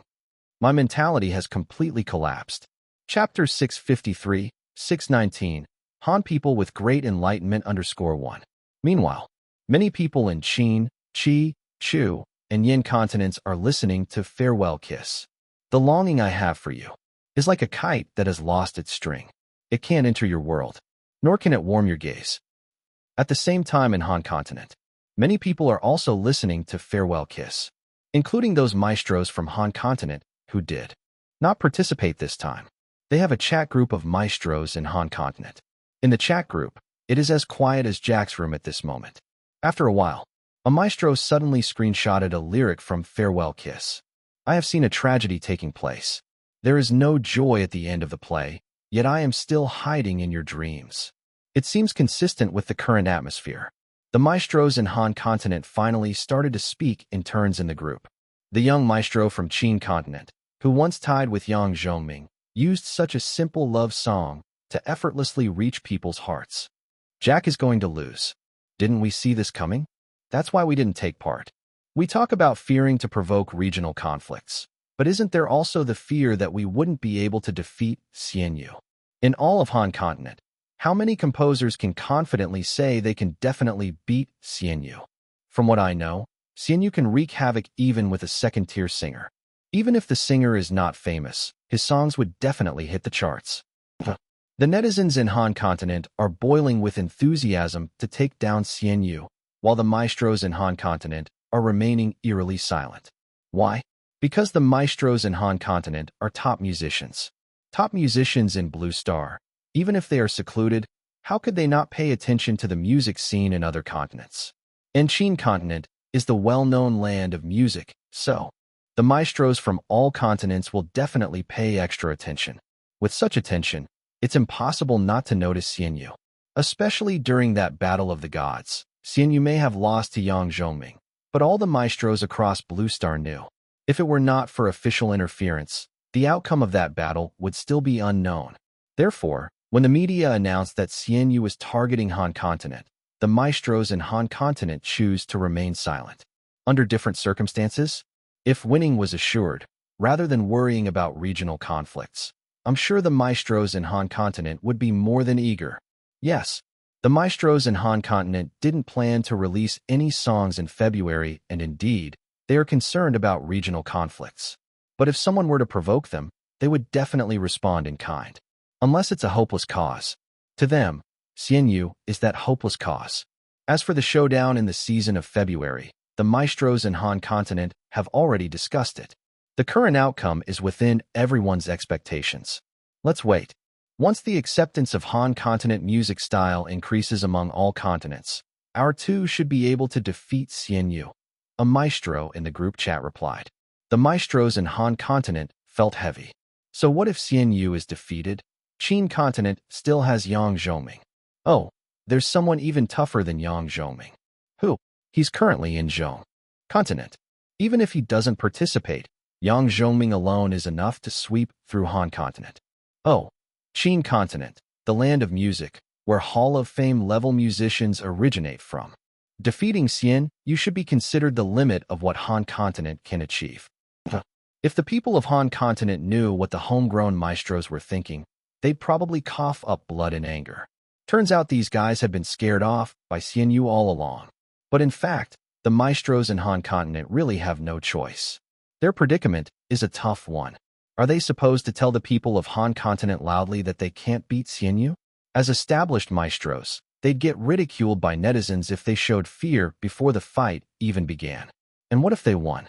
Clearly, that what if didn't happen. So they had to let the recently enrolled Han people experience this kind of failure to wake them up. So other continents are so strong. So Xianyu from Qin continent is terrifying. At this moment, someone in the group had once again screenshot the ranking of the season. Sure enough, Xianyu is the first. The second is Jack. The gap between the two songs is not too small or too big. Without any unusual twists, reversing the situation was already impossible. In the top 10 songs on the list, 7 were English songs. This was a significant victory for Han continent. But the critical first place was seized by Xianyu. Those 7 English songs in the top 10 suddenly appeared bleak. After all, this ranking was established under the condition that singers from other continents were not making much effort. The Han people have finally realized the horror of Xianyu. Not only that, the Han people realize that they have been tricked by netizens from Qin, Qi, Chu, and Yin continents. Qin, Qi, Chu, Yin 4 continents are too deceptive. This fish must be a great white shark. Just now a Qin continent person posted a science explanation about Xianyu's history on the tribe, summarizing all the contests you had participated in, big or small, including songs created in the band. It gave me chills reading through it. This person is a legend. He once used a pure piece of music to blow the brains out of Chu people. Oh shit, so it seems. No wonder the forums in Chu continent have been criticizing Xianyu. They were trying to let us Han people also experience the feeling of being beaten up by Xianyu. I also saw the statement in the summary. The South knows Xianyu, the North knows Chu Kuang. Our fairy tale was beaten to the ground by Chu Kuang, and now we are challenging someone as famous or even more terrifying. I saw that line too earlier, but Yin Continent said that was just Xianyu boasting. We are irreconcilable with Yin Continent. We were deceived. We were totally deceived. Many Han people had underestimated Xianyu due to the major contributions from Qin, Qi, Chu, and Yin continents. If it wasn't for these four continents' netizens continuously belittling Xianyu, the Han people wouldn't have been fooled. And some Han people who have already known about Xianyu's exploits sighed helplessly. They had tried to convince some irrational Han people earlier, but those guys were so excited and didn't listen at all. Now they are all shouting that they were deceived. Upon this, Qin, Qi, Chu, and Yin continents were all delighted. And a netizen from an unknown continent imitated various personal styles and created small sketches. Qin continent. It should be Zhao continent's turn next year, right? Qi continent. What harm can people of Qi do? Chu continent. Fellow sufferers, Chu and Han dug their holes together. Discover exclusive content at Yin continent. The loudest got the most severe beating. Once upon a time, we were all the same. Han continent. Would you guys just go away? Moreover, that summary of the exploits of Xianyu's career that appeared in the tribe was featured prominently in the eyes of countless Han people. After seeing these scientific explanations about Xianyu, the Han people were completely stunned. What kind of a monster have we provoked? Chu Kuang is. Xianyu is also. What about taking revenge against Shadow? Shadow just draws. Of course, this is only a self-mockery. In Chu Kuang's Alice in Wonderland, Shadow's illustrations have once deeply shocked the Han people. However, after hearing this, the Chu people became very excited. Right, look for Shadow. Among the three brothers, Shadow is the weakest. Han people. Do they really think all of us Han people have been collectively brain decreased? We don't need to check the information. You Chu people must have been beaten by Shadow. Chapter 654. 620 Take me to your heart _1. Chu person. The Han people have already grasped it. What else can they do? They can only congratulate the Han people's village for being connected to the internet. And the song, Farewell Kiss, finally regained its original luster without being overshadowed by various added topics. Major media and music critics have started to appear. Xianyu's rendition of Farewell Kiss can be called the epitome of love songs. The more you listen to Xianyu, the more you can feel his mastery and ease in dealing with various musical styles. He can write both catchy dance hits and poignantly moving love songs. Perhaps this is the most charming aspect of Xianyu. Traditional instrument, the arrangement and melody are exceptionally simple, yet also exceptionally moving. Xianyu's song expresses the reluctance and entanglement of the broken-hearted person when the relationship has ended, but the love has not. The moment it was sung, we should understand that the champion of the February season chart has been determined. Xianyu's Farewell Kiss is a highly infectious love song. Both the singer and the audience will fall into a trap step by step with the singer's performance. Even inadvertently, they will feel a special sympathy for the heartbroken individual hidden between the music lines. If you like Xianyu, Farewell Kiss is a classic you can't miss. If someone said Farewell Kiss appeared in the Battle of the Gods, I would not doubt it. It deserves this treatment. Following 10 years, Xianyu has another top-tier love song that even slightly surpasses it. The media and music critics gave high praise to Farewell Kiss. In contrast, the netizens were much more succinct in their comments. A very beautiful piece. Can't get enough of it on repeat. Both the chorus and the climax are so beautiful.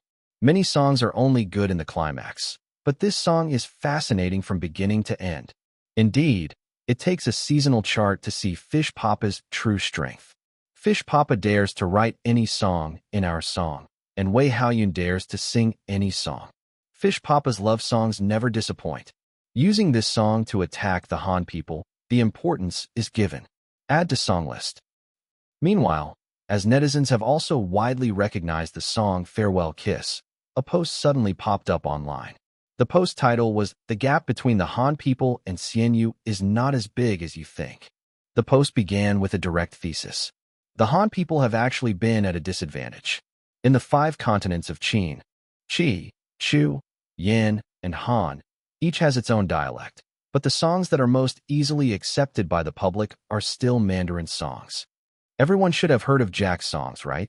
We can't deny that the music in Han continent has its unique characteristics. It's a very excellent song in its own right, but unfortunately, English songs are a niche in front of the audiences of the 5 continents of Qin, Qi, Chu, Yin, and Han. Not everyone can accept this completely unfamiliar language. In comparison, the Chu language is also a dialect, but at least it has a lot in common with Mandarin. I'm not belittling Farewell Kiss, but if it doesn't take advantage of the language, can this song still beat Han continent? Even if it can win, it shouldn't win as easily as it does now. I believe this is also the reason why our Han composers did not choose to release songs in February. They are giving Qin, Qi, Chu, and Yin time. They are waiting for the public to have a higher acceptance level of English songs. When everyone can treat English songs and Mandarin songs equally, perhaps they will take action. As soon as this post came out, many Han people were invigorated. Well said. They all showed their support. Indeed, it's the disadvantage of the English language. Everyone knows what Farewell Kiss is about when they hear it. Everyone speaks Mandarin. On the other hand, these songs from Han continent are full of English. If you don't look at the translated lyrics, you can't understand them at all. Comparatively, it's normal for Farewell Kiss to win. The Han people losing to Xianyu, they have already conceded gracefully. But this does not prevent the Han people from defending their local music. English songs are disadvantaged because of the audience. Xianyu's new song is in Mandarin, which naturally feels more familiar. It's clear when compared. One is official and standard, a language spoken all over the Blue Star. The other is English, which only Han continent people understand. It's understandable that the latter loses. Seeing this post, not only the Han people, but even Qin, Qi, Chu, and Yin, many people supported this argument. These people consider themselves to be very objective. While admitting that the music of Farewell Kiss is more beautiful to the ear, they also feel that English songs are at a disadvantage due to their language, and the gap between the 2 songs should not be too large. Continue your journey with. Regarding this argument, very quickly, someone unsatisfied stood up to refute. Those who say Farewell Kiss has an advantage might as well think about it. Didn't Fish Papa give way? I looked up the information. The second place in the seasonal chart, Jack, is the double award king of singing from Han continent, the king among kings. Now look at who is performing Farewell Kiss. Sun Yaohua, a first-tier singer. Fish Papa is fighting with you Han people with a first-tier singer, and you still feel that you are at a disadvantage. If Fish Papa really wants to bully you, he doesn't even need to find kings of singing like Lan Yin and Fei Yang. If he chose a singer of the level like Jiang Kuei, you all would be out of the game. Even when given so much leeway, you still find excuses? I don't understand English, but I understand the melody. The main thing about music is the melody. If the melody is really good, I can still appreciate English songs. After Han continent joined the merge, I have collected 12 English songs in my song list. Because of the sudden appearance of this post, both sides started to argue about whether the seasonal chart was dominated by Farewell Kiss due to the niche status of English songs. However, Lin Yuan had no idea what was happening online. After releasing Farewell Kiss, Lin Yuan always felt that something was missing. After thinking it over, Lin Yuan finally figured out what was missing. Jackie Chung's Farewell Kiss also had an English version. This work was the first song in the Celestial Dynasty on Earth to be covered in English and become a great hit. Now that the Mandarin version of Farewell Kiss has been released and widely celebrated, why not take the opportunity to bring out the English version? The covered version, with a bit of rock and roll feel, is incredibly captivating, showing a completely different flavor than the original song. It's a hidden gem for many people on Earth. Let's release it this month. If we release it next month, there's not much chance of winning the championship because everyone is already very familiar with the melody of Farewell Kiss. Besides, the difficulty of the seasonal chart is indeed getting higher and higher. For a song with 2 sets of lyrics, no matter how much you change the second version, the melody remains the same. After figuring these things out, Lin Yuan immediately started looking for people to record the song. He plans to use the English version of Farewell Kiss as his starter. There will be more English songs in the future. As for whether it's niche or not, Lin Yuan doesn't worry. The Blue Star's music appreciation ability is very high. Everyone listens to Chu language songs with relish, let alone English songs that are popular on Earth. There's no such thing as a niche song. It's just about how good it sounds. After all, who doesn't have a few favorite foreign songs? The journey of English songs in this world starts from Take Me to Your Heart. Chapter 655, 621, Xian Yu wants to write English song _1. Indeed, the song that Lin Yuan was going to present was Take Me to Your Heart. This is the English title for the song Farewell Kiss. The English adaptation is sung by the Danish boy band Michael Learns to Rock, in the style of romantic rock. This song made them the most popular foreign band among Celestial Dynasty's music fans. Because of this song, they achieved the legendary feat of selling 250,000 CDs and millions of online downloads in the Celestial Dynasty in 2004. In that era, these statistics are quite terrifying. With this in mind, Lin Yuan started to write the English lyrics. The melody for the English and Mandarin versions are the same, so no modification is required. The arrangement could undergo some technical adjustments. As for the singing, Lin Yuan originally planned to have Sun Yaohua sing the English version of Farewell Kiss. Upon further consideration, Lin Yuan felt that Chun Jiu could also give it a try. Chun Jiu actually has quite a good voice, but his style is somewhat limited. This could be an opportunity for Chun Jiu to try different styles. During the last test, Chun Jiu also proved his English to be quite good. Among the singers in the Yu dynasty, Chun Jiu and Sun Yaohua were the quickest and best in mastering English. Let's let Chun Jiu give it a try then. After Lin Yuan finished writing the lyrics, he asked Gudong to contact Chun Jiu directly. This year, Lin Yuan planned to work closely with the singers from the Yu dynasty for his song targeting the 12th consecutive championship. Looking at the variety of music styles that the singers from the Yu dynasty had on offer, Lin Yuan should be able to ensure that the majority of the songs are produced in-house. Yes, in-house production. Lin Yuan had now accepted the concept of the Yu dynasty. He felt that he and the Yu dynasty were in a partnership. Partners are supposed to cooperate and help each other. Over at another side, Chun Jiu was at home feeding his beloved goldfish. His manager on the side remarked, Sun Yaohua has received another good song, and even used the power of Farewell Kiss to defeat the dual award-winning singer from Han Continent. Teacher Admirable Fish really does seem to favor Sun Yaohua. Chun Jiu paused in his movements, said jealously, I could sing this song too. The manager laughed. In the Yu dynasty's internal competition, Sun Yaohua is clearly leading. Chun Jiu pouted.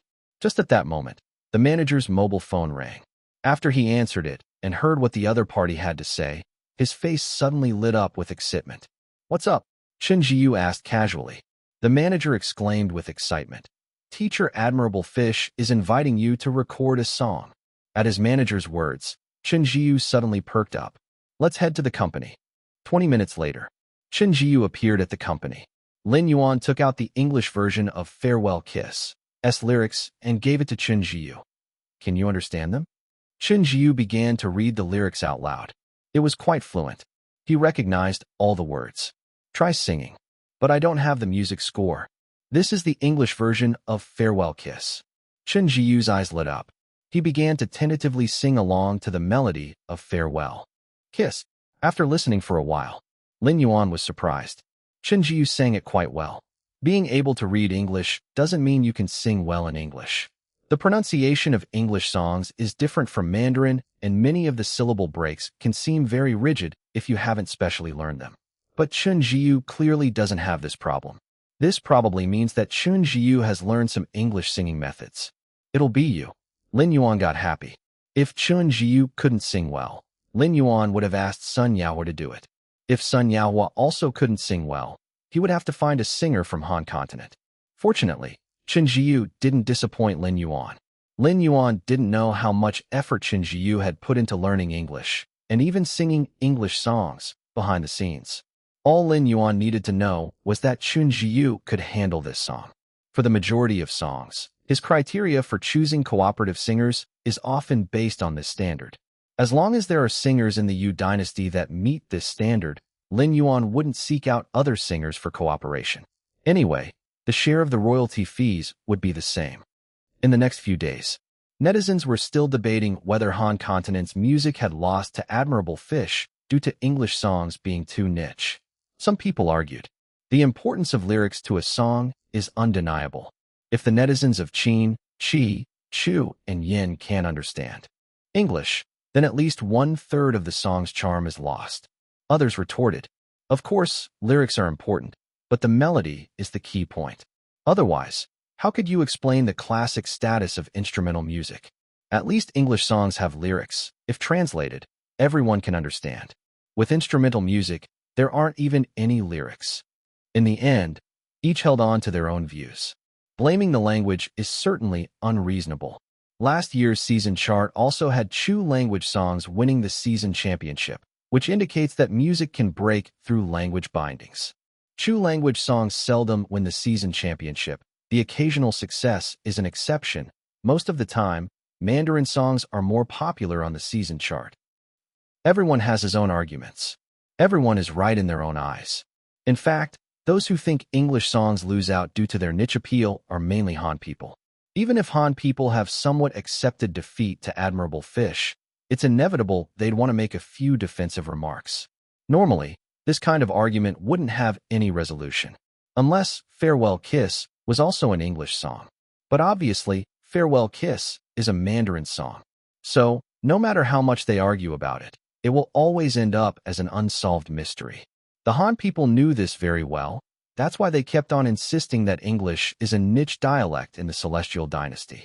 However, just when the argument was reaching its climax, on the 4th of February, Starlight suddenly announced a piece of news. Admirable Fish's first English song, Take Me to Your Heart, stunning release tonight at 8 o'clock. In an instant, all arguments came to a halt. From the 5 continents, internet users were all flabbergasted.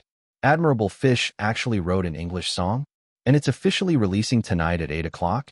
Is he trying to respond to the online argument with this English song? After a while, the Chinese netizens had all regained their composure. Stay connected via. Damn, Fish Daddy wrote an English song. Is Fish Daddy writing the lyrics himself? He actually understands English? Don't tell me Fish Daddy is planning to beat the Han people with this English song again. Isn't that too risky? English songs are Han people's forte. Undergoing an English song competition with Admirable Fish is probably what Han people dream of, right? Seems like Fish Daddy is getting a bit reckless this time. Curiosity, surprise, even astonishment. Nobody can be sure what it will look like when Admirable Fish writes an English song. On the other hand, the Han people were shocked and furious, but also feeling a surge of excitement. Their feelings were complicated. Admirable Fish wrote an English song? Guys, the chance for revenge is here. We're not going to be able to compete with Farewell Kiss, but if Admirable Fish wants to compete in English songs, we're not scared. What we Han people are best at are English songs. Who the hell said Chu Kuang is arrogant and Admirable Fish is modest and low-key? This Admirable Fish is clearly more arrogant than Chu Kuang. This fish, he's too arrogant. He thinks he can write English songs just because he knows a bit of English? We admit defeat to Mandarin song, but if Admirable Fish wants to win us with English song, he's dreaming. This man, thrashing us in his best skill set is one thing, but he's not even satisfied with that. He wants to beat the Han continent's music again with an English song? Maybe this will feel more exhilarating? Isn't he afraid of becoming overconfident and being taken down a peg? How dare he? How could he dare? Never mind the ordinary netizens from the Han continent. Even Jack, who ranked second in the season chart as the double king of singing, couldn't sit still. Losing miserably to a Mandarin song like Farewell Kiss could be explained away as English songs being too niche. But if he lost to Admirable Fish's English song, that would be a big matter. However, it can't happen again. It can't happen again. His agent coldly spoke up next to him. Jack thought he accidentally voiced out his inner thoughts. After a moment, he realized these were the words of his agent. It's his agent's words? He silently turned his head to look at his agent. Jack suddenly had the urge to cover his agent's mouth. If he remembered correctly, a few days ago before facing Farewell Kiss, the agent also said he was sure to win. His agent used to be pretty reliable in the past. But for some reason, a few days ago, his agent suddenly started jinxing things. Is his agent jinxing it again this time? Chapter 656, 622, an epic level awkward situation _1. Although the agent had a record of poisoning the milk, Jack thought about it carefully and felt that it wouldn't be much of a problem. Lately on the internet, people have been saying that Han people lost to Xianyu because of their niche English song. Jack agreed with this statement. In the 5 United Continents, English music was indeed a bit niche. However, claiming that Han music lost to Xianyu because of the niche English song market would be a petty excuse. Jack understood this as well. Even if English songs weren't niche, he would still lose, but at least the loss wouldn't be so humiliating. Of course, Jack would never admit this publicly. He was trying to portray the reason for Han music losing to Xianyu as solely due to the niche English song market. Surprisingly, Xianyu suddenly wanted to put out an English song too. That crossed Jack's bottom line. Losing to Xianyu was something Jack could reluctantly accept, as Xianyu wrote Mandarin songs that had a larger audience. But if Xianyu was also writing an English song, Jack absolutely couldn't lose. If he lost, the dignity of Han music would be completely swept away. If they lost this time, they couldn't continue using the excuse of English songs being too niche, could they? After all, Xianyu's new release was also an English song. Therefore, Jack had another solid reason not to lose to Xianyu. In the words of Han netizens, what qualifications does Xianyu have to win? He had never written an English song before. So, just like that night 5 days ago, Jack and his agent were again waiting in front of the computer well ahead of time. It's time. Log in. When 8 o'clock struck, the agent suddenly roared, startling Jack. What are you shouting about? Immediately afterwards, Jack felt like something was wrong. 5 days ago, didn't his agent say the same thing? At least change the line you say. Jack glared at his agent and retorted. How inauspicious. I damn near thought I had dreamed myself back to 5 days ago. Everything this agent was saying was identical to what he said 5 days ago. The agent sheepishly said, then log in, it's time. Jack couldn't be bothered to argue with his agent any further and directly opened up the music player. The front page promotion was Xianyu's new song, Take Me to Your Heart. Without any hesitation, Jack clicked play. In the room, a familiar prelude resonated. Jack suddenly stood up. Did I time travel? He stared at his agent. What's the date today? His agent looked confused. February 4th. Jack listened to the music's prelude. Isn't this still Farewell Kiss? Over the past few days, Jack had listened to Farewell Kiss quite a few dozens of times. Even if this song turned into dust, he could still recognize it. Even if the Heavenly Father himself came down, Jack could guarantee it. Xianyu's so-called English song was Farewell Kiss. The agent listened carefully. It did seem like it was the prelude to Farewell Kiss. Is there a system malfunction? Jack suspected that there was a bug in the player's backend. Just then, the singing in the song suddenly began. Hiding from the rain and snow. Trying to forget, but I won't let go. Looking at a crowded street, explore more stories at. Listening to my own heart beat. Indeed, it followed the melody of Farewell Kiss. But the singer, Chun Jiyu, was clearly singing in English. Hiding in the rain and snow, trying desperately to forget, yet powerless. How could I just leave like this, gazing at the bustling streets, but only able to hear my own heartbeat? You don't need to look at the lyric translation. Jack and his manager can understand every lyric, their minds automatically realizing the simultaneous translation. The room falls silent. The manager and Jack lock eyes, their faces freezing simultaneously. This moment, it seems like they've been transported back to 5 days ago. Jack's mentality collapses again. This manager is truly a jinx. He suddenly shouts, "Damn Xianyu." The manager's mental state also breaks down. Likewise yelled, "What kind of English song is this?" It's just the English version of Farewell Kiss. Jack lost to Farewell Kiss. It has nothing to do with the language used in the song, but with the melody of Farewell Kiss. This song had already defeated Jack and the entire Han continent with its melody. And at this moment, even though it's under the name of an English version, the tune is still that of Farewell Kiss, the iconic melody that caused the downfall of Han's continent's music scene. Even because this time the performance is in English, Jack understands the subtleties of this song better than anyone else. It's not just the lyrics that have been translated into another language. Compared to the Mandarin version, Chun Zhiyu's performance of the English version is less sorrowful, but more affectionate, velvety, intoxicating. The depth of this sentiment instantly penetrates Jack's heart.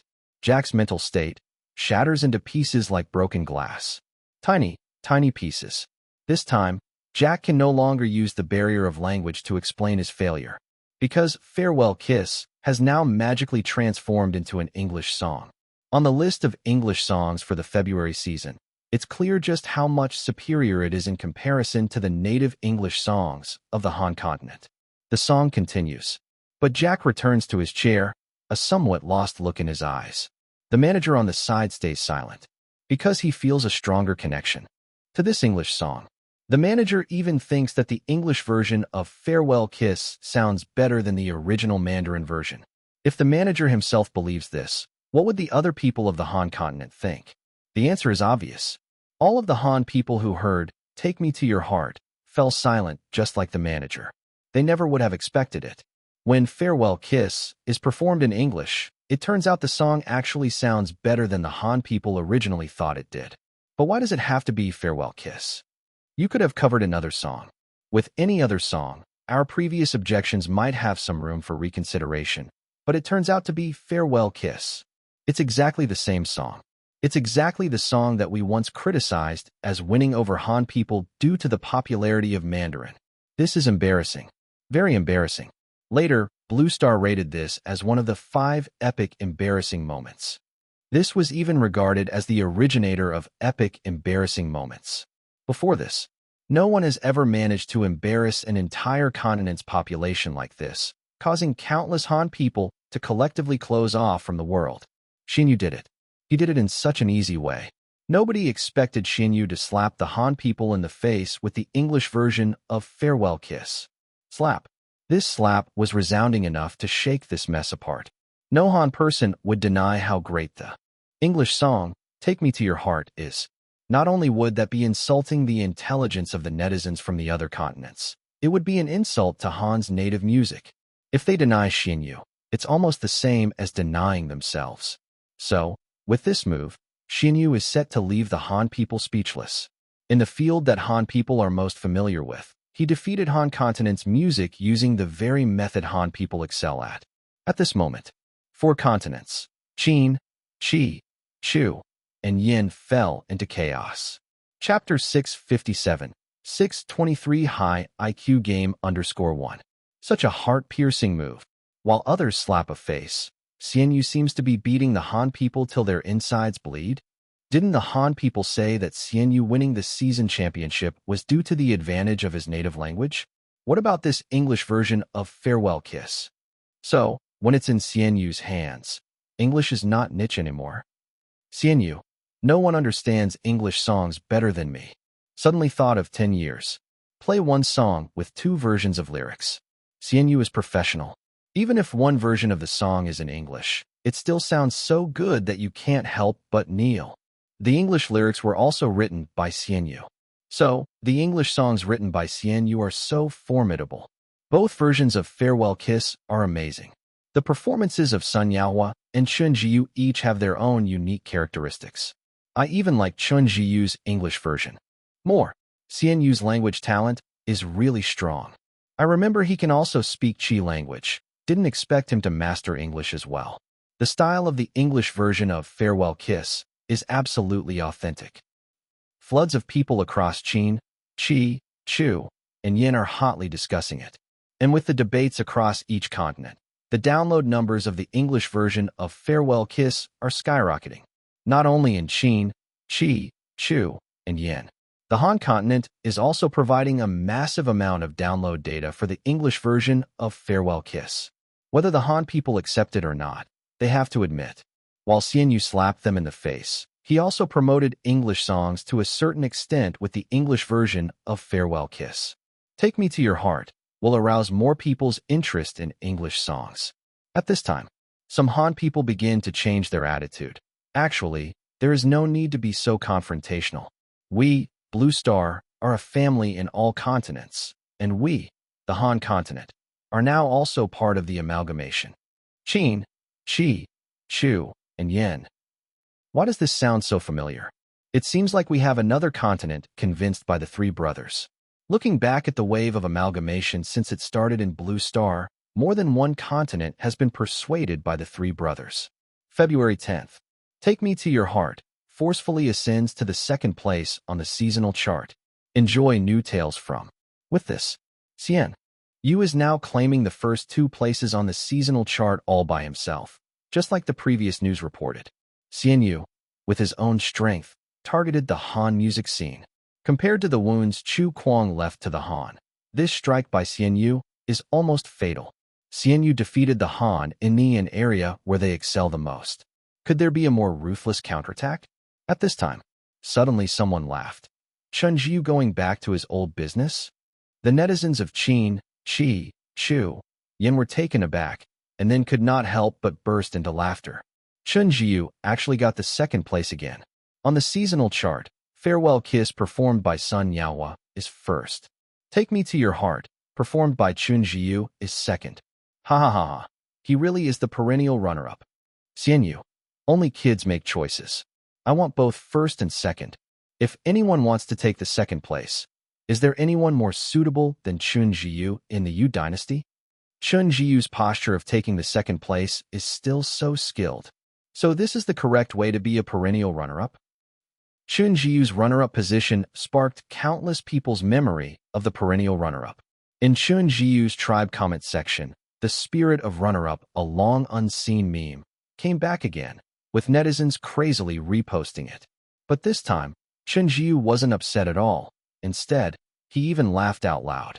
After all, he was commissioned to get second place this time. It wasn't until Lin Yuan saw the discussions on the internet that he realized that his English version of Farewell Kiss had inadvertently slapped the Han people again. Well, actually, he just thought that it would be a pity not to release such a good-sounding English version of Farewell Kiss. But Lin Yuan did not care too much about this. What he was more excited about was that he had won 2 championships in a row, claimed another victory on the seasonal chart. Only 10 more seasonal championships to officially become the maestro. 10 more. Lin Yuan suddenly felt the pressure again. His journey to becoming the maestro is still a long and challenging one. But too much pressure isn't good either. He needs to balance work and recreation. Thinking of this, Lin Yuan sat in his office, legitimately playing a small game. Playing games while listening to music, he felt very relaxed. Just at that moment, someone knocked on the door. It turned out to be Sun Yaohua. Sun Yaohua seldom came empty-handed. As was the case today, he came with a bag of fruit. I saw a fruit shop on the way here, so I brought some for my junior. Sun Yaohua explained with a smile, and then skillfully placed the fruit in the office's fruit bowl. Thank you, Senior Yaohua. Lin Yuan, engrossed in his game, said with a smile. Gudong at the side pulled a face. Fruit shop by the roadside? If she didn't love eating fruit, she might have really believed Sun Yaohua's lie. Looking at the quality of the fruits Sun Yaohua bought, which roadside fruit shop could take on such high standards? Without a doubt, these fruits must be top-grade products imported from various continents. Common people couldn't afford them, and ordinary fruit shops couldn't stock such premium products.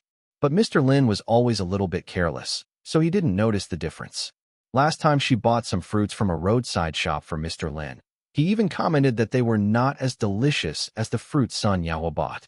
Mr. Lin even asked her to check with Sun Yaohua to see from which fruit shop he bought his fruits from.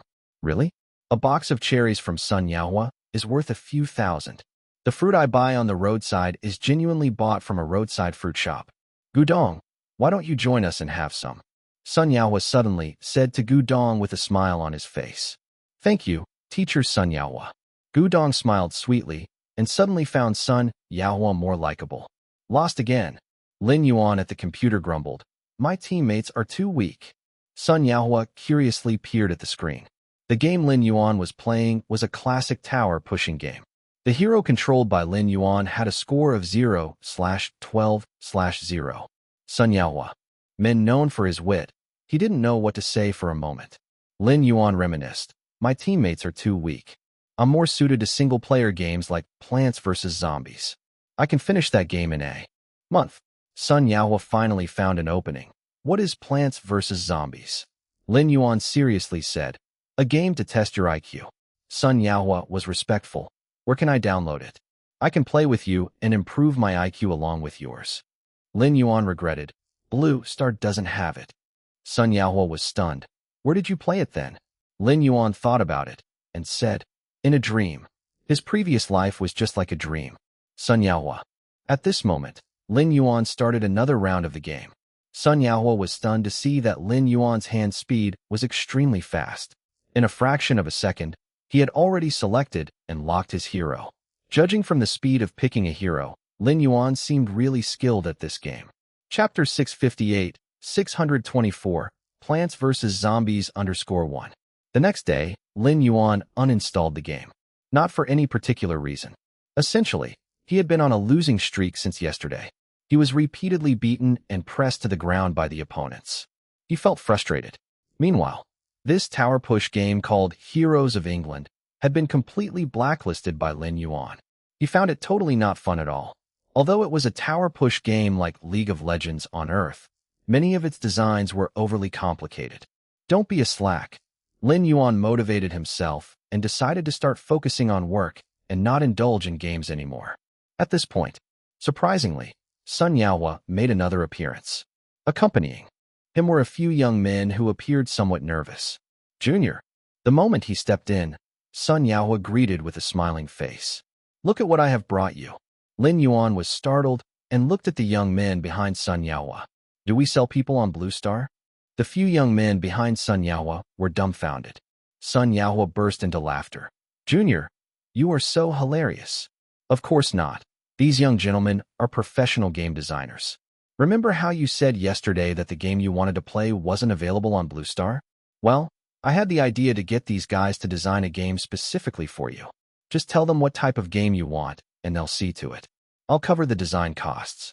I've been considering venturing into the gaming industry lately, and I believe a game designed by you is bound to be a huge hit. Once it is, I'll give you a share of the profit." Game design. Lin Yuan blinked. Senior Yaohua is even more addicted to games than I am. He even got people to design a game specifically for him. Does this mean I can play Plants vs. Zombies on Blue Star? This was quite enticing for Lin Yuan. "Hello, Teacher Admirable Fish." The young men were nervous but excited.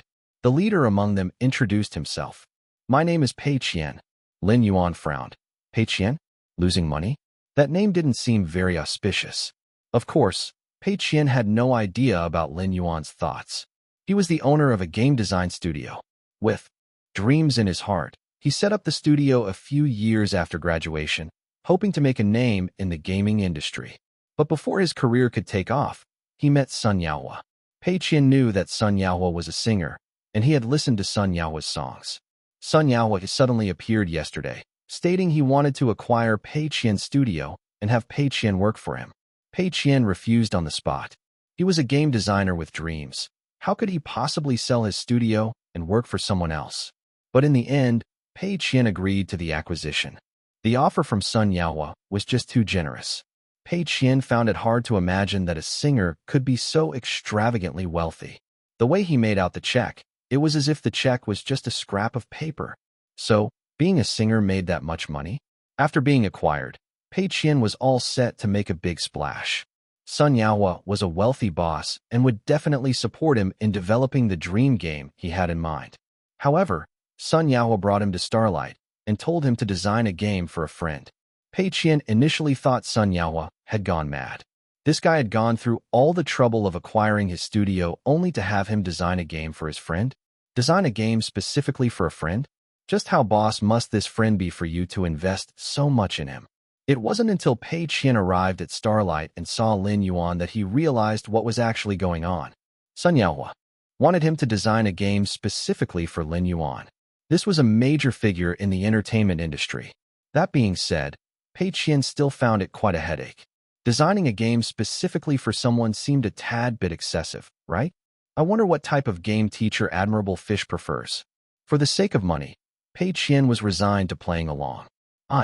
Lin Yuan wanted to say Plants vs. Zombies. It was a game from his past life, which left him with the deepest impression. But when he was about to speak, he suddenly didn't know how to describe it. How was Plants vs. Zombies played again? Shit. He couldn't remember. Continue reading at. Lin Yuan straight away called up the system. Does the system have any games in it? Ding dong. The system responded as it was activated by Lin Yuan. Plants vs. Zombies, Classic Edition, can be redeemed by the host. Lin Yuan was surprised. The system did have it. He directly redeemed it. In an instant, countless details of Plants vs. Zombies appeared in Lin Yuan's mind. He immediately spoke up. I would like to design a tower defense game. Terrifying zombies are about to invade the plant planet.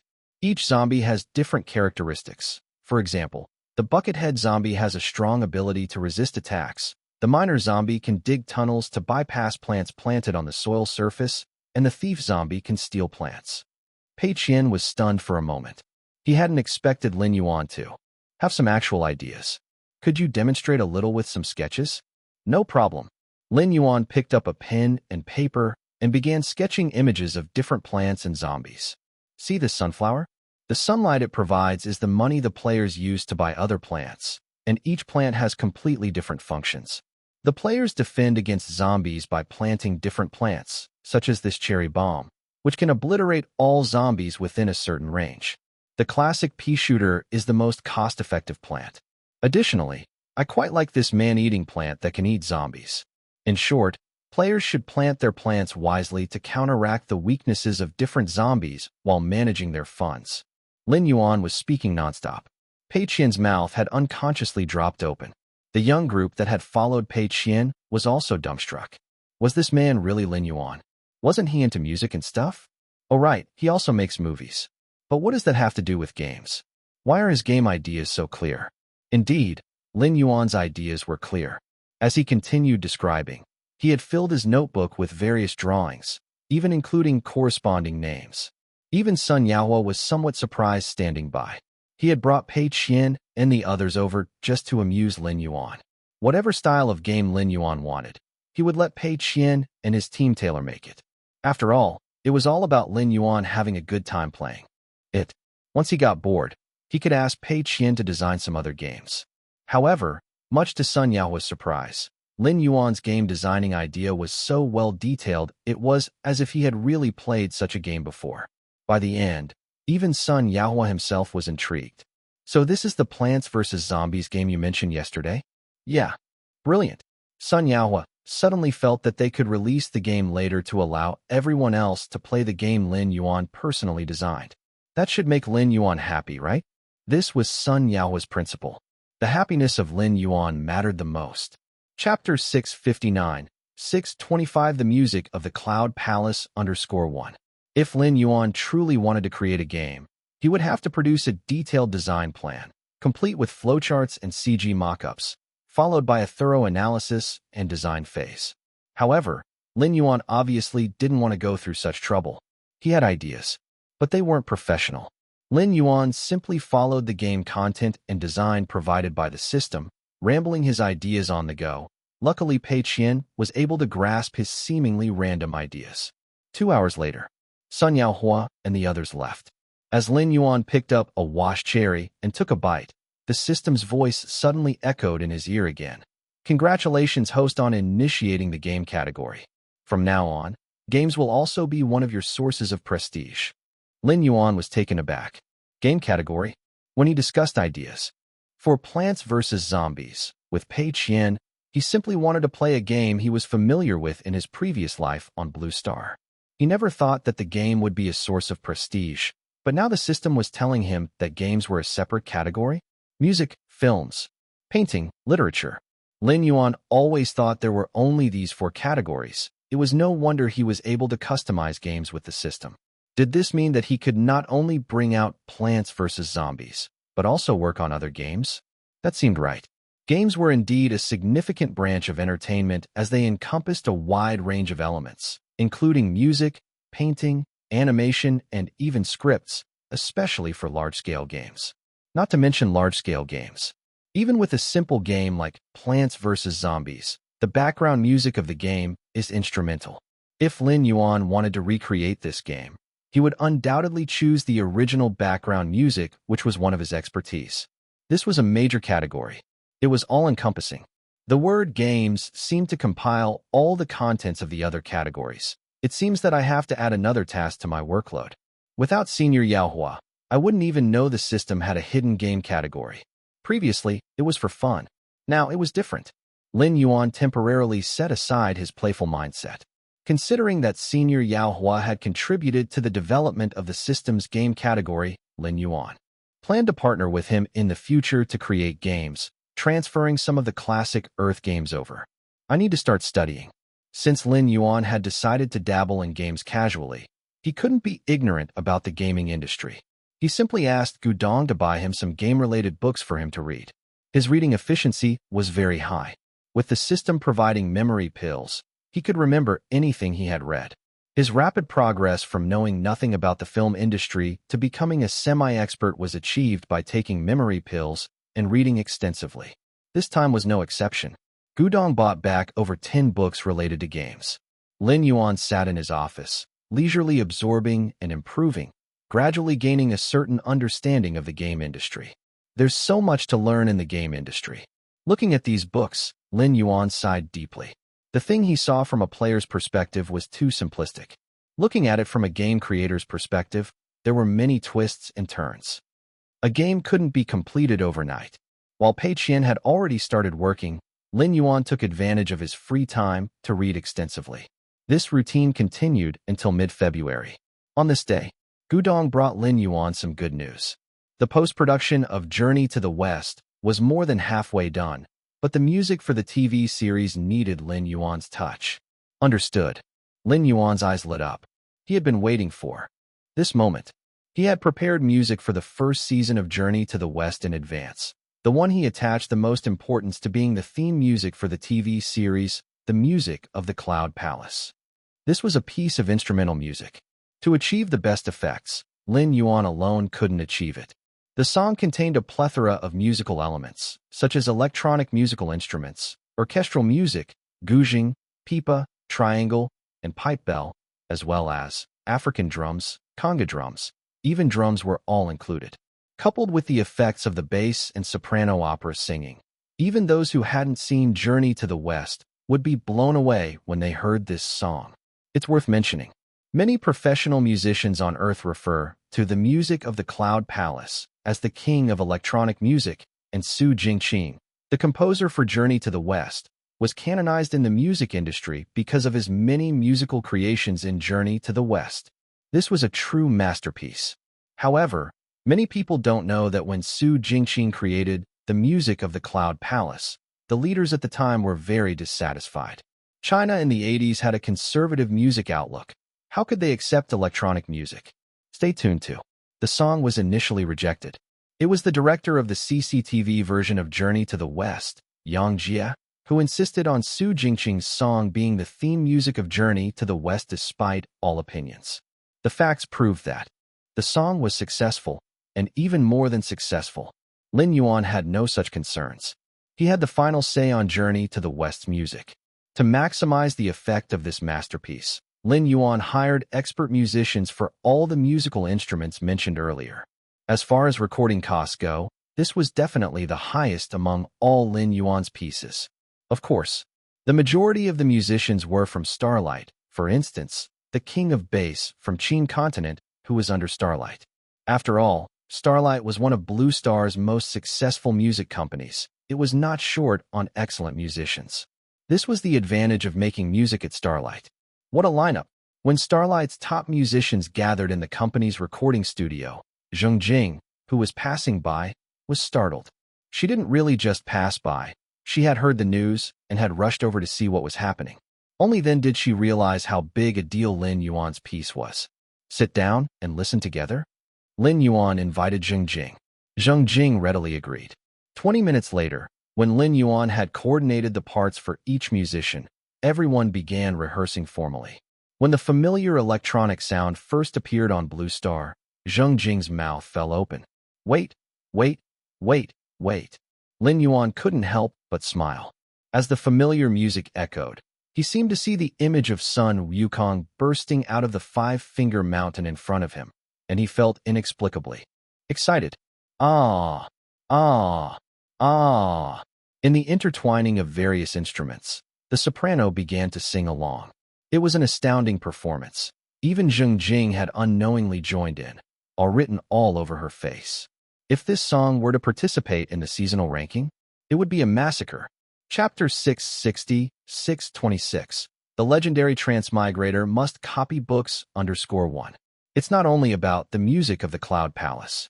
After recording this electronic music, Lin Yuan sought suitable singers from Starlight to record other soundtracks needed for the first season of the TV drama. Can it be broadcast in March? He finished dealing with the TV soundtrack. Lin Yuan asked Ol Zhou about the broadcast schedule. Ol Zhou shook his head. The schedule is too tight. There are some finishing works needed to be done in the post-production. A March broadcast is definitely not feasible, but April should be fine. Lin Yuan nodded. It needed to be confirmed in advance. If the Journey to the West TV drama could be broadcast in March, then Lin Yuan could rely on the music of the Cloud Palace to hit the charts. This piece of music was indeed solid. But if it couldn't be broadcast in March, he would have to look for other songs to enter the charts. Ol Zhou smiled. Since we can't broadcast for now, we can promote the TV drama well before it airs. We will release the news tonight, and you can repost it on the tribe to promote our Journey to the West TV drama. Okay. Lin Yuan nodded again. Sure enough, Starlight announced that night that Journey to the West TV drama would be broadcast in April, and Lin Yuan also reposted the news about the TV drama's April broadcast. The news has just been officially announced. The enthusiasm of the internet users was ignited. The novel Journey to the West has a high sales volume, and its influence is increasing day by day. More and more people have become fans of Journey to the West. Therefore, everyone has high expectations for the TV drama version of Journey to the West. Among them is the hype added by Xian Yu being the screenwriter. However, when the passion of the fans of Journey to the West was awakened, before everyone could start discussing, surprisingly, the Primordial Chaos Association also posted a status. The new version of the Primordial Chaos is scheduled to be officially broadcast on April 1st. The Orthodox Mythology of Blue Star. Let's meet then. Half an hour. The official announcement of the broadcast schedule of the Journey to the West TV drama and that of the Primordial Chaos TV drama was only half an hour apart. It was like the Journey to the West TV drama had just officially announced the schedule, and the Primordial Chaos TV drama immediately followed. Damn, anyone with a certain sense of perception knew what this meant. So ruthless. Broadcast at the same time. This can't be a coincidence, right? It can't be a coincidence. How could they? Both choose to broadcast in April without prior agreement, and just 1 hour after the official announcement of the Journey to the West TV drama broadcast date. The Primordial Chaos is clearly aiming to hit Journey to the West. I say why the Primordial Chaos TV drama has been held back and hasn't been broadcasted. Obviously, the loss in the dispute of the novels made the Primordial Chaos unsatisfied.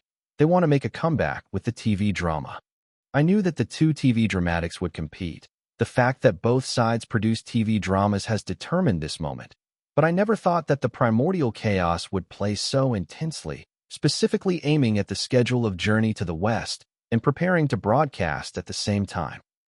Internet users knew that there would inevitably be a dispute between Journey to the West and the Primordial Chaos in the TV dramas. But broadcasting at the same period was something many people did not expect. The Primordial Chaos also showed great confidence in the new TV drama with this action. For a time, the morale of the fans of the Primordial Chaos was greatly boosted. It's finally here. The rise of the Primordial Chaos. We the Primordial Chaos should be this tough. The Primordial Chaos TV drama is definitely not a match for the Primordial Chaos. The ratings of the old version of the Primordial Chaos TV drama say it all. It's finally out. I've long been unhappy with the fans of Journey to the West. Let's deflate their arrogance with our TV drama. Okay, let both choose April to broadcast. Face-to-face confrontation can show the gap. Are the Primordial Chaos's time to feel relieved is coming. It must be mentioned that from the start of Journey to the West's targeted promotion against the primordial chaos, the fans of Journey to the West and the primordial chaos have been opposing each other online.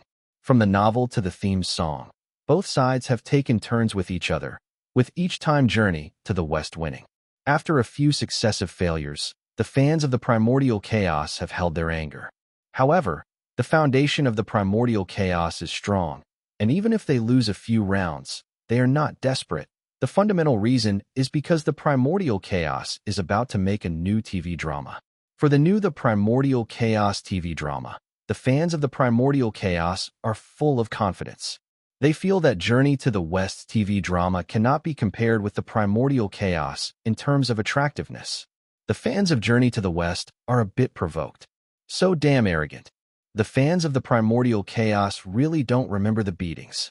Comparing the quality of the novel, they lost. Comparing the TV theme song, they lost again, still not giving up. This wave must kill them. If the TV drama is also knocked down by Journey to the West, let's see what excuses they can find. However, the foundation of the primordial chaos is indeed a bit strong. The disadvantage of Journey to the West is that the launch time is not as long as that of the primordial chaos. The story of the primordial chaos has been circulating for hundreds of years. Stay tuned with. Be provoked as they may. The fans of Journey to the West also knew where the biggest advantage of the primordial chaos was. For some ordinary audiences, the primordial chaos is a bit like nostalgia. Even if the story is well known, a new version of the TV drama would still cause a huge attention. And at Lin Yuan's home, Lin Yuan also noticed the stir online. He didn't expect the primordial chaos to target the Journey to the West TV drama, and even specifically chose to hit the same day as Journey to the West broadcast. Are they so confident? Lin Yuan was a little curious. He didn't know what the primordial chaos looked like. Looking at the Primordial Chaos Association's full confidence, he estimated that the quality is really good. They didn't underestimate the enemy. The fact that the primordial chaos has a huge mass base in Blue Star is unquestionable. However confident Lin Yuan was in Journey to the West, he had to admit the huge influence of the primordial chaos among the public. Should I stay safe? Based on the industry experience Lin Yuan gained from reading books, he knew that the TV dramas of Journey to the West and the primordial chaos were likely to wage a publicity war. Next, although TV dramas don't rely on publicity as much as movies do, good publicity does give you an advantage. Release the music of the Cloud Palace in advance. Lin Yuan frowned. This piece of music was indeed amazing. But without the support of the Journey to the West TV drama, it seemed to lack a bit of meaning. He was a perfectionist and hoped that this piece of music could appear with the TV drama. Maybe I can change my thinking.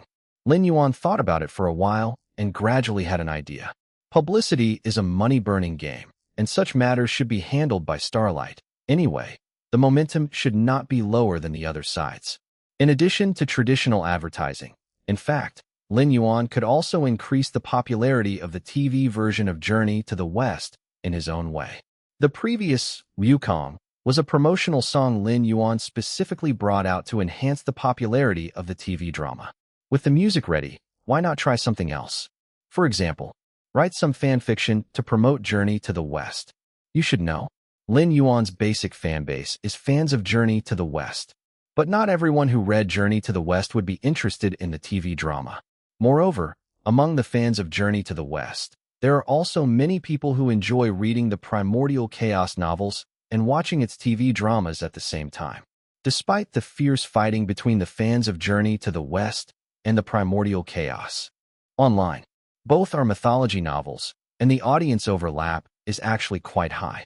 So when Journey to the West and the Primordial Chaos's TV dramas broadcast at the same time, they're bound to snatch each other's audience, especially the neutral audience who don't have a clear preference. How do you make these hesitant neutral audience have a better impression of Journey to the West? Lin Yuan's answer was, write a novel that would make everyone who read it like the story of Journey to the West more. It's time to come out. A transmigrator must plagiarize books. The novel called The Legend of Wukong. Chapter 661, 627. The name of the new Vest _1. The ongoing influence of the journey to the West on Earth is partly due to the historical impacts passed down over hundreds of years, and partly because of countless interpretations by modern people, especially from a modern perspective. Their fondness for Journey to the West can be largely attributed to various interpretations linked to it. Without these layers of interpretation, Journey to the West probably wouldn't have continued to hold a unique artistic status in people's hearts into the 21st century. Many are willing to believe that Journey to the West, as one of the four great classics of the Celestial Dynasty, is more than meets the eye. When it comes to the most striking interpretation of Journey to the West, aside from Star Grandpa's movie series, many people will mention this novel, The Legend of Wukong by Jin Hezai.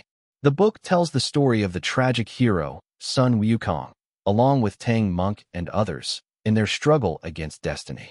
The author offers a fresh reinterpretation of some of the plot points in Journey to the West from a modern perspective, imbuing the whole book with thoughtfulness.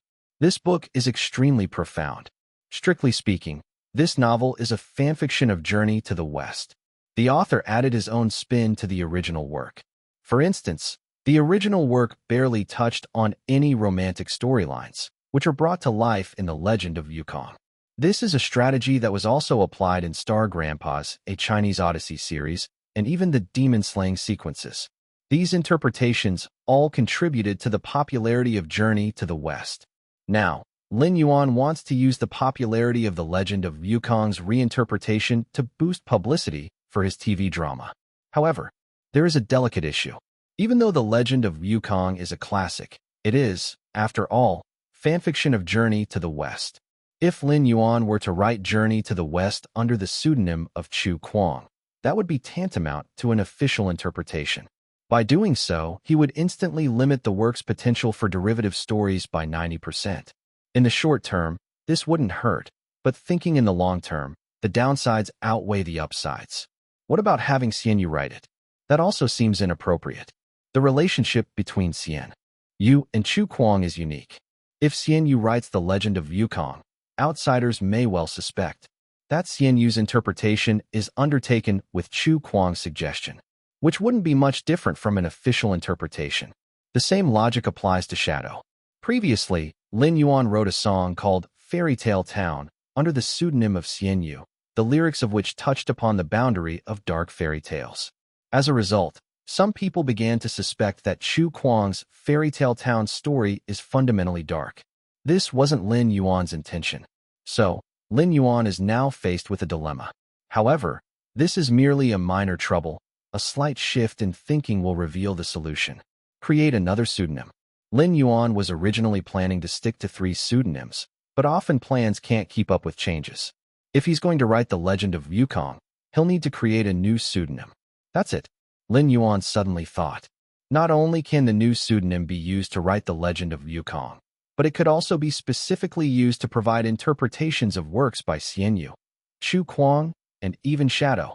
Every time Lin Yuan saw netizens interpreting his songs, novels, comics, and the like, he felt an itch to join in. Blue Star netizens have wild imaginations, always offering splendid interpretations of his work. But Lin Yuan has seen many brilliant interpretations on Earth, some of which Blue Star netizens overlooked, yet due to his identity, he found it inappropriate to point them out directly. Official interpretations could actually harm the long-term development of the work. If he came up with another pseudonym, he wouldn't need to worry about this. The new pseudonym just needs to avoid associating with Xian Yu, Chu Kuang, and Shadow. Focus only on interpretations, no interactions. On second thoughts, creating a new pseudonym seemed like a necessary matter. This way, he could rightfully set the rhythm of his own works. For instance, Lin Yuan could now write The Legend of Wukong. In the future, he could also come up with fan fiction like Everlasting Regret for his Yang Jian character, under this new pseudonym. Right, it's the Yang Jian character from Journey to the West, not the one from the Investiture of the Gods. Having established his line of thought, Lin Yuan directly got a new mobile number and registered another Tribe account. Tribe is the best social network platform on Blue Star. Although other services like blogging platforms are not bad, their influence and user base still fall short compared to Tribe. Now, what should the new pseudonym be? Lin Yuan pondered for a moment.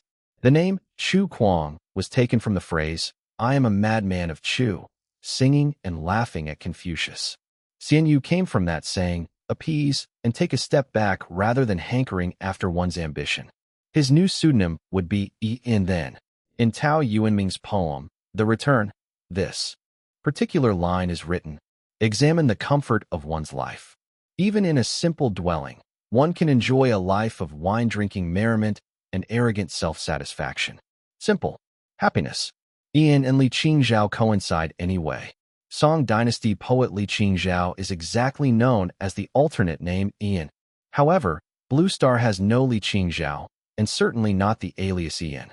After registering a new account, Lin Yuan searched for some related information from fanatics on the internet. Blue Star also has fanfic. There are also specialized fanfiction websites, and there are also many derivative fanfictions of classic works in many forums. For example, Chu Kuang's early work, King of the Net, several authors have written fanfics about it, mainly leaning towards BL. Even authors have written fanfics about characters like Holmes and Watson, Poirot and Hastings, and even stories connecting Holmes to Poirot. The most outrageous is, there's even a fanfic about Xian Yu, Chu Kuang, and Shadow on this website. Lin Yuan didn't dare to look at the details though, he just found the title rather peculiar. 3 companions? Some people might wonder, with Blue Star's copyright protection so strict, how can fanfic have the room to grow? The reason is simple. Because the authors approved. These fanfics are not used for commercial purposes. Many fanfic authors are completely driven by their love for their work. They did not make money out of fanfiction.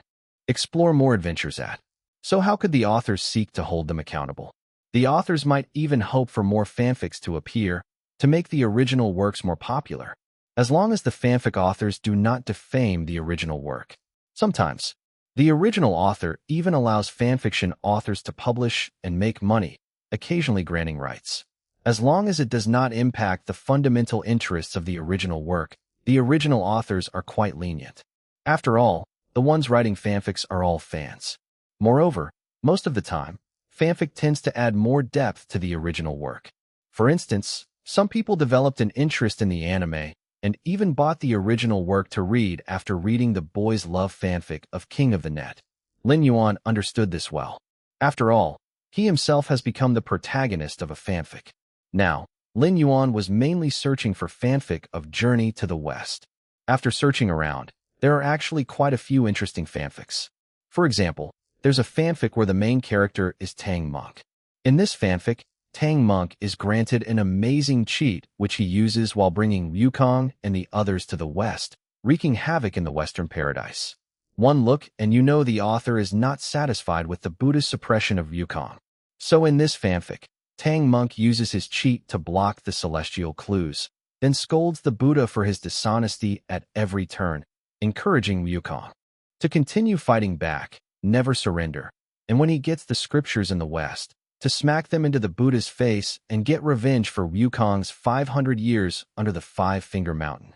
This is the most popular Journey to the West fanfic currently. The author did not rely on selling the novel to make money. Rather, the author himself became famous. He opened an account in the tribe and became a fanfic author, making money by taking a bit of advertising and such. However, this novel has a strong online literature flavor. The plot can't stand scrutiny. It's completely aimed at satisfying the reader's appetite for excitement and doesn't place importance on logic and profound meaning. It is a good fanfic, but it's not a classic one. Meanwhile, Lin Yuan noticed. In the same fanfic website, the number of fanfics about the primordial chaos can completely crush Journey to the West. Can't be helped. The primordial chaos has been around for hundreds of years and has a profound background. Since the early development of the internet, people have been writing fanfic of the primordial chaos, among which there are many masterpieces. In comparison, Journey to the West was only released for so long, yet it already has this much popularity in fanfiction, which is quite astonishing. Looking at the fanfictions, the primordial chaos has a terrifying suppression over Journey to the West. Perhaps this is also one of the reasons why fans of the primordial chaos feel that the TV adaptation of the primordial chaos will definitely explode. It appears that he must immediately come up with his own leading work in this Journey to the West fanfic. Lin Yuan's eyes moved. and he directly registered as an author on this fanfic website, which is said to be the largest in the country, and wrote down the title of the book, The Legend of Wukong. Ian made his debut, and The Legend of Wukong was born. Chapter 662, 628. What the hell is this crap written _1? In fact, The Legend of Wukong is only over 100,000 words long. Given Lin Yuan's typing speed, it could be completed in a few days. Taking into account that The Legend of Wukong, a novel that uses dialogue to drive the plot and leans towards the stream of consciousness, is not suitable for continuous updates and is better read in one go. Lin Yuan didn't immediately upload the main text after setting up the piece. He planned for it to be serialized over several days. He only first decided on the book title and pen name to reserve a spot. The novel was actually completed a few days later. As he typed the last 5 words, "How can one forget the journey to the West?" on the computer, The Legend of Wukong was finally finished by Lin Yuan. Then the main text, consisting of just over 10 chapters, was uploaded by Lin Yuan onto a fanfiction website. The fanfiction website has a simple and crude name. It's simply called Fanfiction Library. Although the name of the fanfiction library website is simple and crude, the website's traffic is genuinely substantial. The review sections of many novels are bustling with activity. After all, it is based on the crowd of netizens who love Qin, Qi, Chu, Yan, Han, and Wuzhou's fanworks. In Blue Star, where piracy is almost non-existent, the actual influence of this website should not be underestimated. 5 minutes after the novel was uploaded, Lin Yuan checked the data for The Legend of Wukong. Views, 0. Collections, 0. Recommendations, 0. Lin Yuan was stunned. This was not what he had imagined. Wasn't it supposed to be that once The Legend of Wukong was released, the netizens would be shocked? A few seconds later, Lin Yuan finally realized. He was accustomed to the previous pattern, where any work he published could attract netizens' attention immediately. But now he is neither Shadow, nor Xianyu, nor Chu Kuang. Now, he is under a new pseudonym called Ian. Who knows who Ian is? So, it's normal that there would be a disparity. Many readers might see The Legend of Wukong on the website, but not necessarily click on it. Objectively speaking, The Legend of Wukong is not exactly an appealing book title. Should he think of some ways to attract traffic and promote it later? If either Shadow, Chu Kuang, or Xianyu gives him a little shout-out, it will definitely be effective. But wouldn't that risk exposing his new pseudonym? Lin Yuan does not want Ian to have any connection with his previous 3 pseudonyms. 3 brothers are 3 brothers. Ian must shine by himself. Therefore, Lin Yuan decided to continue to wait. Given the website's traffic volume, there will definitely be readers who will notice this novel. Once the first reader clicks on The Legend of Wukong, the second one will follow. This novel will definitely get noticed. With this in mind, Lin Yuan continued his wait. Read exclusive content at. After waiting for a good while, he finally got a few views. But what dismayed Lin Yuan was that these views did not translate into collections. This meant that some people clicked on The Legend of Wukong, but were not attracted by the content and left after taking a glimpse. This probably had to do with the opening of The Legend of Wukong. If you only look at the beginning of The Legend of Wukong, you just see it as a spoof. Every beginning is difficult. Lin Yuan cheered himself on and had his assistant Gu Dong peel a dragon fruit that Sun Yaohua had sent for him. After eating the dragon fruit, Lin Yuan refreshed the page for the 3rd time, and The Legend of Wukong finally got its first collection. Someone is reading my book? Lin Yuan felt invigorated. This was the first time he felt joyful, because there was a reader for his novel. Simple and pure. If Chu Kuang was here, he would likely flash a supportive smile at Ian. From the outer atmosphere, or even outer space. Flashing such an encouraging smile. The first reader on Blue Star who dedicated a collection to The Legend of Wukong was named Li Zhenghui. With over a decade of reading experience, Li Zhenghui was a hardcore bookworm. When he particularly liked a novel, he would always feel not quite satisfied even after finishing it. Then he'd specifically pop over to the fanfiction library to look for some derivative fan works. Recently, Li Zhenghui was fond of Journey to the West. To be precise, Chu Kuang's version of Journey to the West, which could be said to be Li Zhenghui's most engrossing novel of late, even over the past few years. Even the classical Chinese version of Journey to the West was not missed by Li Jinghui. Heaven knows how much effort it took Li Jinghui to read the classical Chinese version of Journey to the West. He who once had poor Chinese language grades can now even write classical Chinese from memory. After reading both the ancient and modern versions of Journey to the West and still craving more, Li Jinghui started a mad search in the fanfiction library for fanfics about Journey to the West in order to satisfy his interest in the world of Journey to the West. The quality of these fanfictions varied, and Li Jinghui hardly encountered any that met his satisfaction. However, out of his love for Journey to the West, Li Jinghui still patiently read through many related fanfictions. Under such circumstances, Li Jinghui casually added the new book, The Legend of Wukong, in his fanfiction library's search results to his collection and started reading. I'll have a look. When opening this book, Li Jinghui didn't have high expectations. He is fond of both Journey to the West and the Primordial Chaos. These two are not incompatible. There are quite a few like Li Jinghui. Fans of Journey to the West and the Primordial Chaos on the internet are always squabbling, but Li Jinghui never participates. For Li Jinghui, both novels are wonderful and equally significant in his heart. He is currently torn between watching Journey to the West TV series or the Primordial Chaos in mini TV series in April. Even before Journey to the West showed up, Li Jinghui had read novels and TV series related to the Primordial Chaos, including all the exciting fanfictions in the fanfiction library. Compared with the Primordial Chaos, the fanfictions from Journey to the West aren't as interesting.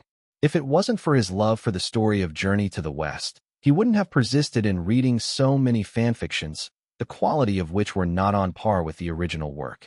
That's also why Li Jinghui doesn't have high expectations for The Legend of Wukong. In fact, as long as this novel could barely pass, Li Jinghui could grit his teeth and finish reading it. Who let him love Journey to the West so much? Just by seeing the original characters from Journey to the West mentioned in the fanfiction awakened Li Jinghui's interest. Just like in Special Circumstances. Helpless, if the quality is low, then let it be. However, when the opening plot of The Legend of Wukong appeared in front of Li Jinghui, his brow furrowed quickly. The opening is a pointless narration and dialogue. 4 people arrived here. Before them was a dense forest with no paths. Wukong, I'm hungry, bring me some food. Tang Monk sat on a stone and said most pretentiously, I'm busy. Can't you find food by yourself? It's not like you don't have legs. Sun Wukong said, leaning on his staff. You are busy? Doing what? Don't you think this sunset is beautiful? Sun Wukong said. His eyes were still looking at the horizon. The only way for me to keep heading west every day is to observe this. You can search while watching, just don't hit a big tree. I do nothing other than watch the sunset. Sun Wukong, you can't do this. You can't treat the bald guy so badly. If you starve him to death, we can't find the West Heaven. If we can't find the West Heaven, the curse on us will never be broken, said Zhu Beiji. After reading a few paragraphs, Li Jinghui almost burst into swearing. What the hell is this crap? In the original, the polite and gentle Tang Monk is as overbearing as ever. In the original, the respectful Wukong somehow impolitely told Tang Monk to find food by himself. In the original, Zhu Beiji, who always flatters his master, dares to call Tang Monk bald directly? Things get even weirder. Sun Wukong and Zhu Beiji start swearing at each other directly. In the original, although Zhu Beiji does clash with Wukong, he never has such nerve. The most absurd thing is, Monk Sha, who is the most good-tempered in the original, is so assertive that he directly asked Sun Wukong and Zhu Beiji to go away and fight, so as not to disturb him from sleeping. That's totally spoiling the characters. Where the hell is this Journey to the West? This is clearly a group of thugs. Who's the author? Ian? Stupid author. The pen name is quite elegant, though. Li Jinghui's first reaction was to delete the book and leave, but when his mouse pointer was on the X, he stopped. I have to read on. If this Ian smeared the protagonists of Journey to the West too much, he would report this author. Fanfictions, in principle, should not blacken the main characters of the original.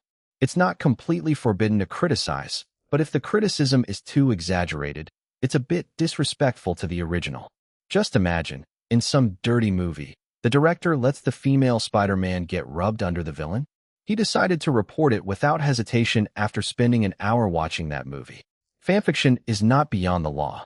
Chapter 663, 629 Journey to the West Conspiracy Theory _1. With this critical mindset, Li Jinghui continued to read The Legend of Wukong. The rest of the first chapter is still a parody. Strictly speaking, it's nonsense. It's utterly absurd. Like a farce. None of the four disciples seemed to hold a serious conversation. Even the dialogue of the demons were disjointed and disjointed. It doesn't make sense. Li Jinghui frowned deeply. He was quickly losing patience. However, a dialogue between the tree demon and Tang monk was quite interesting. Don't wish for death, but also don't live in loneliness. Very surprising. A literary line suddenly sprouted in the humorous narrative, seemingly raising the mood of the novel abruptly. However, Li Jinghui doesn't think there is any mood to this novel. He tends to think this line was likely plagiarized by the author from somewhere else. Just as Li Jinghui was about to lose patience, another dialogue caught his attention. Tang monk actually told the female demon, "My cultivation is different from others. They practice Theravada, I practice Mahayana. They perfect emptiness, I pursue completeness." Li Jinghui paused. It felt strange. The original Tang monk would never speak like this. Even though this line carries a metaphor of the conflicts in Buddhist practices, similar to the debate between Theravada and Mahayana Buddhism in Blue Star's reality. The female demon's response was even stranger. "I only heard that a man named Master Golden Cicada once questioned Theravada Buddhism and sought his own enlightenment, but ended up getting lost and was trapped for eons." Master Golden Cicada? Of course, Li Jinghui, who is familiar with Journey to the West, knows that Master Golden Cicada is the past life of Tang monk. In the original Journey to the West, it was mentioned that Master Golden Cicada was punished for his arrogance towards Buddhism and disrespect for Buddha. Thus, Buddha demoted him to go to the West to atone for his sins. This plot point is controversial. Everyone thought it was not that simple. Just because the second disciple of the Buddha, Master Golden Cicada, wasn't paying attention in class, he was sent to the mundane world to fetch the scriptures from the West? Isn't this explanation too perfunctory? Some interpretations suggested that the conflict between Master Golden Cicada and Buddha was not just about not paying attention in class. Everyone speculated about the real reason, but few speculations were widely accepted. However, the current author of The Legend of Wukong, Lin Yuan, seems to provide a possibility. The reason behind Master Golden Cicada being demoted by Buddha was a divergence in their fundamental Buddhist philosophies. Was there conflict due to the difference between Mahayana and Theravada Buddhism? Interesting. This interpretation that combines the current situation of Buddhism in reality to analyze the conflict between Master Golden Cicada and Buddha opened Li Jinghui's eyes. A parody is a parody. Nonsense is nonsense. It seems this author does have some ideas. Li Jinghui finally took some interest in this peculiar journey too. The West fanfiction. He continued reading. Sun Wukong eventually came to save Tang monk. However, to Li Jinghui's surprise, the female demon recognized Sun Wukong and seemed to have interacted with Sun Wukong before. But Sun Wukong didn't recognize her. He claimed that he was a demon monkey from the mountain of flowers and fruit, punished to 5 prison mountain for disrespecting the Jade Emperor. After 500 years, the Jade Emperor's mercy had him promise to accomplish 3 tasks to atone for his sins. He mentioned the first 2 tasks. The first one is to escort that bald man to the west. The second is to kill 4 demon kings. They are the Bull Demon King of the west, the Pung Demon King of the north, the Monkey King of the south, and another, the Handsome Monkey King of the east. Li Jinghui was stunned. Those who have read the original Journey to the West would know what Sun Wukong went through before embarking on the scripture mission.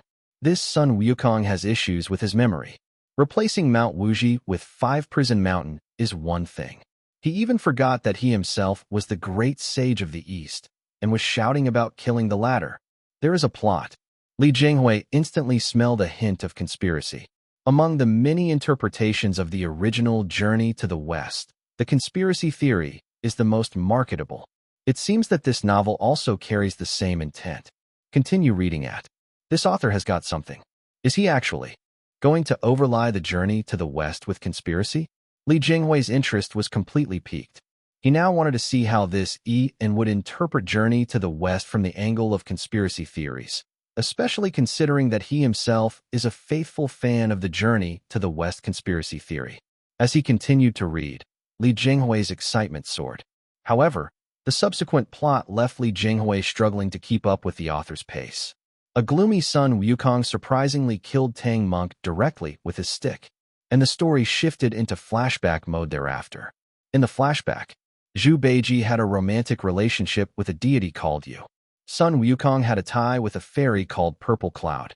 Even White Dragon Horse turned into a maiden and held deep affection for Tang Monk.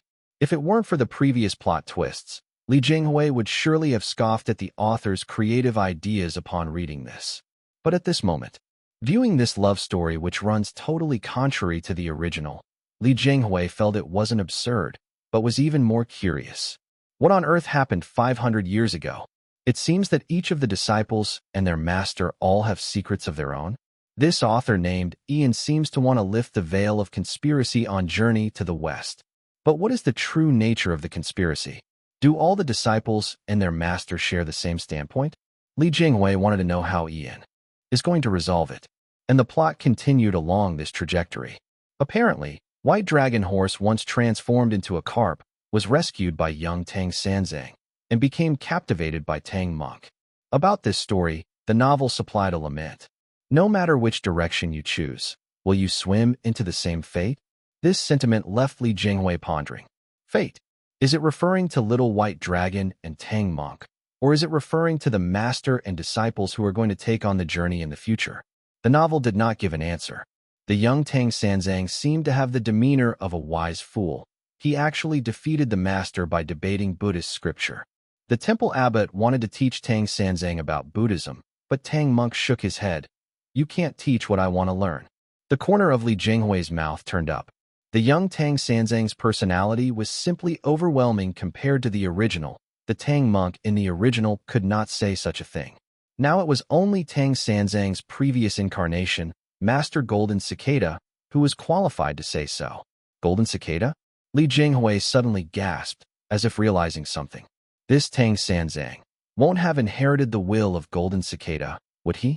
At this moment, the abbot asked Xuanzang, "What do you want to learn?" Xuanzang glanced at the shifting white clouds in the sky and said, "I want no sky to obstruct my sight, no earth to bury my heart, all living creatures to understand my intent, all Buddhas to vanish like smoke and disperse like clouds." This sentence rang out, like a thunderbolt out of the blue. Li Jinghui's eyes widened. A sudden chill ran down his spine. His hair stood on end. Explosive. Chapter 664, 630. When 500 years is just a scam _1. Boom. The blood was surging up. This was the most inspiring line Li Jinghui had ever seen in all the fan fictions of Journey to the West. In front of these words, Li Jinghui actually started to tremble.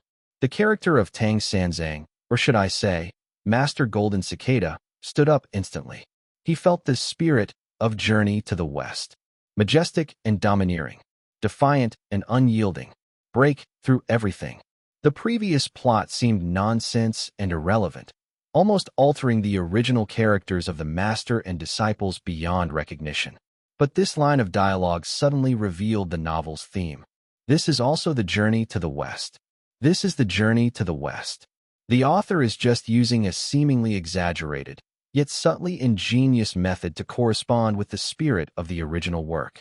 At this moment, Ian's writing intention was displayed clearly before Li Jinghui's eyes for the first time. Sun Wukong is fighting against the heavenly court. Master Golden Cicada is also rebelling against the Buddha. They were both born rebels. Of course, don't forget this is the legend of Wukong. The story of the protagonist, Sun Wukong, is also taking place on another timeline. That monkey has finally embarked on the path destined for him. It was the heroic fate destined before the journey to the West. Great sage, where are you heading to? Stepping on the southern sky and crushing the aerial palaces. What if you can't return? Then I won't return. From the moment Xuanzang stood up to all the Buddhas, Li Jinghui's goosebumps were already raised all over. And when Sun Wukong's will, like a flame, emerged in his resistance against the heavenly court, Li Jinghui had already applauded in admiration. Bravo! His heart was thumping. The spirit of journey to the west was burning fiercely. If I can't return, then I won't return. Even if he fails, it's just a temporary silence. He did become a deity, became protector of the horses in the heavenly court, and met a girl named Purple Cloud. Purple Cloud said, "Perhaps in everyone's heart there is a heavenly palace and a piece of darkness. Deep in the darkness is a pool of water reflecting the shadow of his heart. The soul resides there. But when one decides to become a deity, he must give up all these. He must make the water reflect nothing and see nothing. When the water becomes empty and silent, he becomes an immortal. But what does it feel like with an empty heart?" Purple Cloud was a strange fairy. Purple Cloud also said she wanted to visit the mountain of flowers and fruit. In her mind, the mountain of flowers and fruit was beautiful, just like how Sun Wukong described it. But when Purple Cloud truly saw the mountain of flowers and fruit, she realized Sun Wukong had lied. The mountain of flowers and fruit was not beautiful at all. The mountain was covered with charred soil, burnt trees stretched out like hideous claws dancing, and a thick black fog enveloped the place, blocking out the sunlight all day. The cemetery-like wilderness was lifeless, with only some strange birds shrieking sharply, like the wailing of ghosts. Rather than a fruit mountain, it's more like hell. Why did you lie to me? You said I lied to you. Then I did.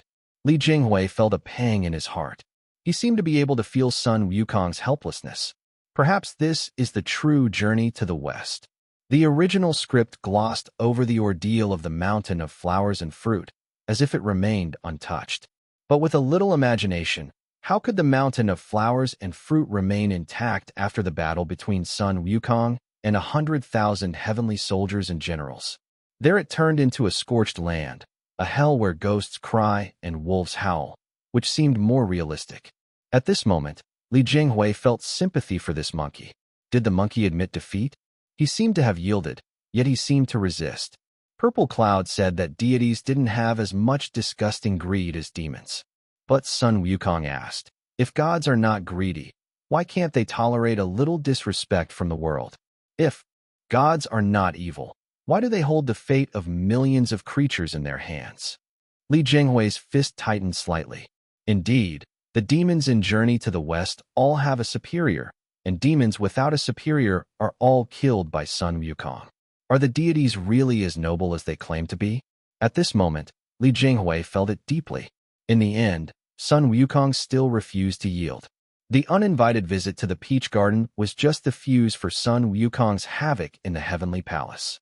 The real root cause was the fundamental divergence between deities and demons.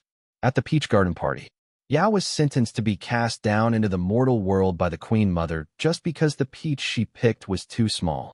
You pleaded for Yao, but nobody paid attention. Tian Peng appeared. He helped you up and walked out of the Heavenly Palace indifferently. At this moment, all the gods were shocked. Is this still the same Zhu Beiji?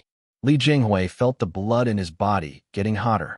Indeed, Zhu Beiji used to be Martial Canopy. Why did he turn into a pig? A lazy, gluttonous, sly, and crafty pig? Would such a character have been Martial Canopy who held immense power in the heavenly court in his past life? He should be this character. He is meant to be this character. And Sun Wukong, he helped a girl named Yao back up. When he rebelled, it was the same as the peach banquet in the original tale.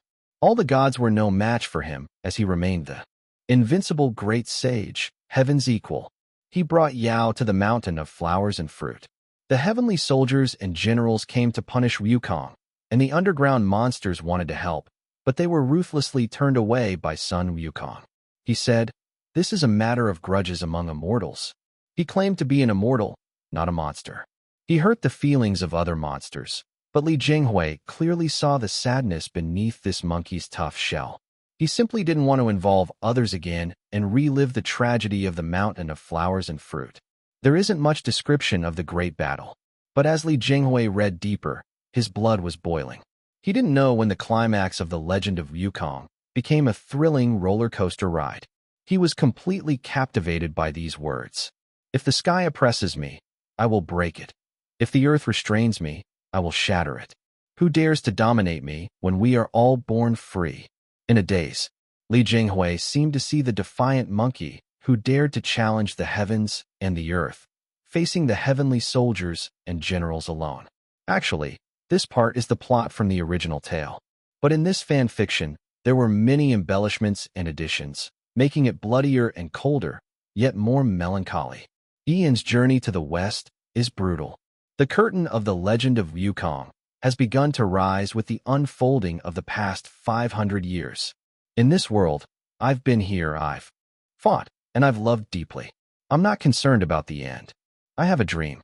When I fly, the sky will clear the way, and when I dive, the sea will part.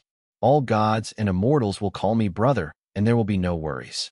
There won't be anything to restrain me or anyone to control me, or any place I can't reach, or anything I can't achieve, or battle I can't overcome. Bound by endless wrongs, fosters an immortal heart. What is the use of my birth if I cannot laugh? What is the use of annihilating me? It won't lessen my pride. Li Jinghui felt that these words were as if they were ablaze. This is the monkey. That's why he would say, I know heaven can be infuriated if its majesty is violated. But does heaven know that humans can also get angry if they've lost everything? You scoffed at me arrogantly when I begged, and you were indifferent when I was in pain. Now I'm angry. That's why he would say, I know heaven can get angry. But do you know, heaven can also tremble? When the celestial sphere shudders, I laugh out loud, swing my as-you-will gold-banded cudgel, and turn the world upside down. From this day forth for 1,000 years, you will all remember my name, Sun Wukong, the great sage, heaven's equal. But after the hot blood ebbs, there is only endless loneliness left. Just like what Bodhi lamented, I couldn't change the beginning, why not forget the ending? The rebellion of Sun Wukong and Master Golden Cicada failed. How can we forget? Journey to the West? Seeing the last sentence of the novel, the conspiracy of Journey to the West has been unmasked in the legend of Wukong. The text mentions twice, when 500 years of time is but a ruse, for whom in this void of time do these characters suffer and rejoice? Li Jinghui's blood gradually cooled, but his mood has not settled down. It seems like something is about to break free. He finally understands what the beginning of this novel was really talking about. The 4 disciples, including the white dragon horse, were all harboring their own secrets and pretending to be happy. Sun Wukong forgot the events of 500 years ago, but instinctively continued to watch the sunset. Tang Monk's westward journey was actually carrying out the mission to undermine Buddha. Zhu Beiji was the best at playing the fool, but he clearly remembered everything. Monk Sha remembered everything as well, but his purpose had always been clear, to complete the task given by the heavenly court and to put back together the porcelain lamp he'd broken, so he could return to hang it for the Queen Mother. As for the white dragon, he came purely for Tang Monk.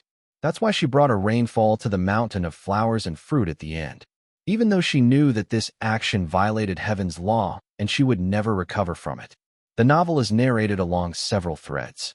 In the end, Monk Sha went mad and turned into a laughingstock. Zhu Beiji, with his pig's mind, embraced you in the flames and perished together. In the final spatio-temporal junction, Sun Wukong, who became the protector 500 years later, killed the monkey from 500 years ago. This is the real and fake handsome Monkey King. In fact, they are both the real monkeys. Read exclusive content at. In fact, the monkey died 500 years ago. He just preferred to die rather than to lose. I get it now. Li Jinghui felt somewhat relieved. Sun Wukong and Master Golden Cicada failed, but they also succeeded. He looked at the second to last paragraph of the novel. Fallen leaves fluttered down to the earth, the seeds embedded in the snow, the flower bloomed, and immediately withered. In the changing light and shadow, constellations transformed. In the sea, mountains stood tall. Through hundreds of generations of prosperity and decline, there would always be things standing strong against the wind, much like their ancestors. The spirit of Journey to the West is indomitable, so the seeds have already been scattered over the human world. Someday, scenes from the past will reoccur. When the sound of thunder is getting closer, Sun Wukong leans on a burnt tree, waiting quietly. When the moment comes, the dark sky is suddenly split open by a massive bolt of lightning. Sun Wukong leaps up, pointing his golden cudgel at the heavens. Come on! At that moment, His silhouette, illuminated by lightning, remained frozen in the legends even after countless years. How could we forget Journey to the West? Chapter 665, 631. The Legend of Wukong is on fire _1. What a talent Ian is, and what a masterpiece, The Legend of Wukong. Li Jinghui's heart was stirred. This was a newly released work. Li Jinghui noted that this book hadn't gained much attention yet. There were no comments in the comments section, and the amount of recommendations and clicks were pitifully low. Chances were, he was one of the first, if not the first, reader. Suddenly, Li Jinghui felt an odd sense of pride. At the same time, he felt that he should do something. Such a splendid Journey to the West fan fiction, he must let more people see it. He must help promote this novel. Even though Li Jinghui knew, even if he doesn't promote it, people will gradually find this excellent novel. With this in mind, Li Jinghui entered a chat group named the Journey to the West chat group. The group was filled with Journey to the West fans. I have an excellent Journey to the West fan fiction to recommend, The Legend of Wukong. You could find it by searching in the fanfiction library. This novel is truly exhilarating. Reading it will get your blood boiling. Li Jinghui sent this message. The members of the group quickly noticed this information. Really? I'll check it out. There aren't any good Journey to the West fan fictions. Although I'm a Journey to the West fan, let's be honest, the Journey to the West fan fictions in fanfiction library are far worse than those from the Primordial Chaos. OL Li better not be fooling me. But OL Li's recommendation should be reliable. Out of respect for OL Li, I'll check it out. Li Jinghui had some relevance in the group. Many members were familiar with him. After seeing this message, some members, out of curiosity, started to read The Legend of Wukong. The moment they started, they couldn't stop. At around 3 in the afternoon, the small group of Journey to the West enthusiasts was suddenly abuzz. What the hell? The Legend of Wukong, recommended by OL Li, is amazing. The author depicted Journey to the West in a whole new light. This Journey to the West fan fiction is absolutely thrilling. It's a perfect rendition that completely overturns the original, while also adhering to its spirit. Who is this Eon? His interpretation of Journey to the West is profound. It's so well written. Even the most famous The Primordial Chaos fan fictions don't pack as much punch as The Legend of Wukong. I cried while reading it. I feel so sad for the Monkey King after reading. At first, I was confused by the romantic plot, but after reading, I was shocked. Journey to the West could really be interpreted this way. Several group members who read The Legend of Wukong, due to Li Jinghui's recommendation, were deeply engrossed. The other members didn't have much interest in The Legend of Wukong at first, but after seeing those rave reviews from the early readers, their curiosity was immensely piqued. They quickly caught up. After a brief exchange of words with those that had read the story and strongly recommended it, more and more group members started reading the novel. Meanwhile, other ordinary readers in the fanfiction library, just like Li Jinghui, gradually came across The Legend of Wukong. With the influx of some readers, the once silent comment section finally became lively. My God, this book is absolutely incredible. The author is off the charts. I casually picked a few Journey to the West fan fictions in the fanfiction library and accidentally found a masterpiece. Did I just discover a hidden gem? Congratulations to the readers who opened this book. You've discovered a masterpiece. Ah, this book is mind-blowing. The interpretation of the original Journey to the West and the supplementary love scenes added in the second creation are absolutely fantastic. The deference in the heavenly court, the hierarchy among immortals, the blood and flesh of the holy peak, those compulsions, those despairs, those regrets, those ideals. It resonates with us all. Seeing the struggles of the cast of characters in Journey to the West, it feels like seeing our own reflections. Just as the author lamented at the end, as a fan of Journey to the West, how can we forget Journey to the West? The opening with the pig character already had me teary, not to mention Sun Wukong and Master Golden Cicada, along with other characters. The simple prose, almost jesting sentences, but hiding behind them is a story heavy as 1,000 pounds. It's as if effortless and humorous, yet narrating changes as vast as the sea. The more you read, the more stifling it gets, and the colder your heart turns. Ian is incredible. Halfway through reading, I got goosebumps. It's such a great fan fiction. A tip for you guys, play Xian Yu's song, Wukong, while reading this book. It enhances the experience. Stay connected through. At this point, a reader suggested in the comment section, this novel is so well written, but it seems like the author is a newcomer, not yet famous. Let's help spread the word. Let's go. I'll announce it in the community. I've already posted it on my Moments. I'll go and advertise it in some popular Journey to the West fan fictions. Then I'll promote it on my blogs. Don't forget the major Journey to the West forums. It's rare for Journey to the West to get such a good fan fiction. We must promote it dutifully. From 1 to 10, 10 to 100. A spark can start a prairie fire. When the first batch of readers of The Legend of Wukong started promoting the novel spontaneously, the influence quickly began to spread. Even more people, hooked by the random recommendations they came across, clicked into The Legend of Wukong, and then naturally joined the ever-growing promotion army. By the time it was night, there was already a considerable number of readers who had read The Legend of Wukong. As the novel wasn't long and the text wasn't obscure, it was easy to understand. Even if it was read in one go, it would take just a few hours.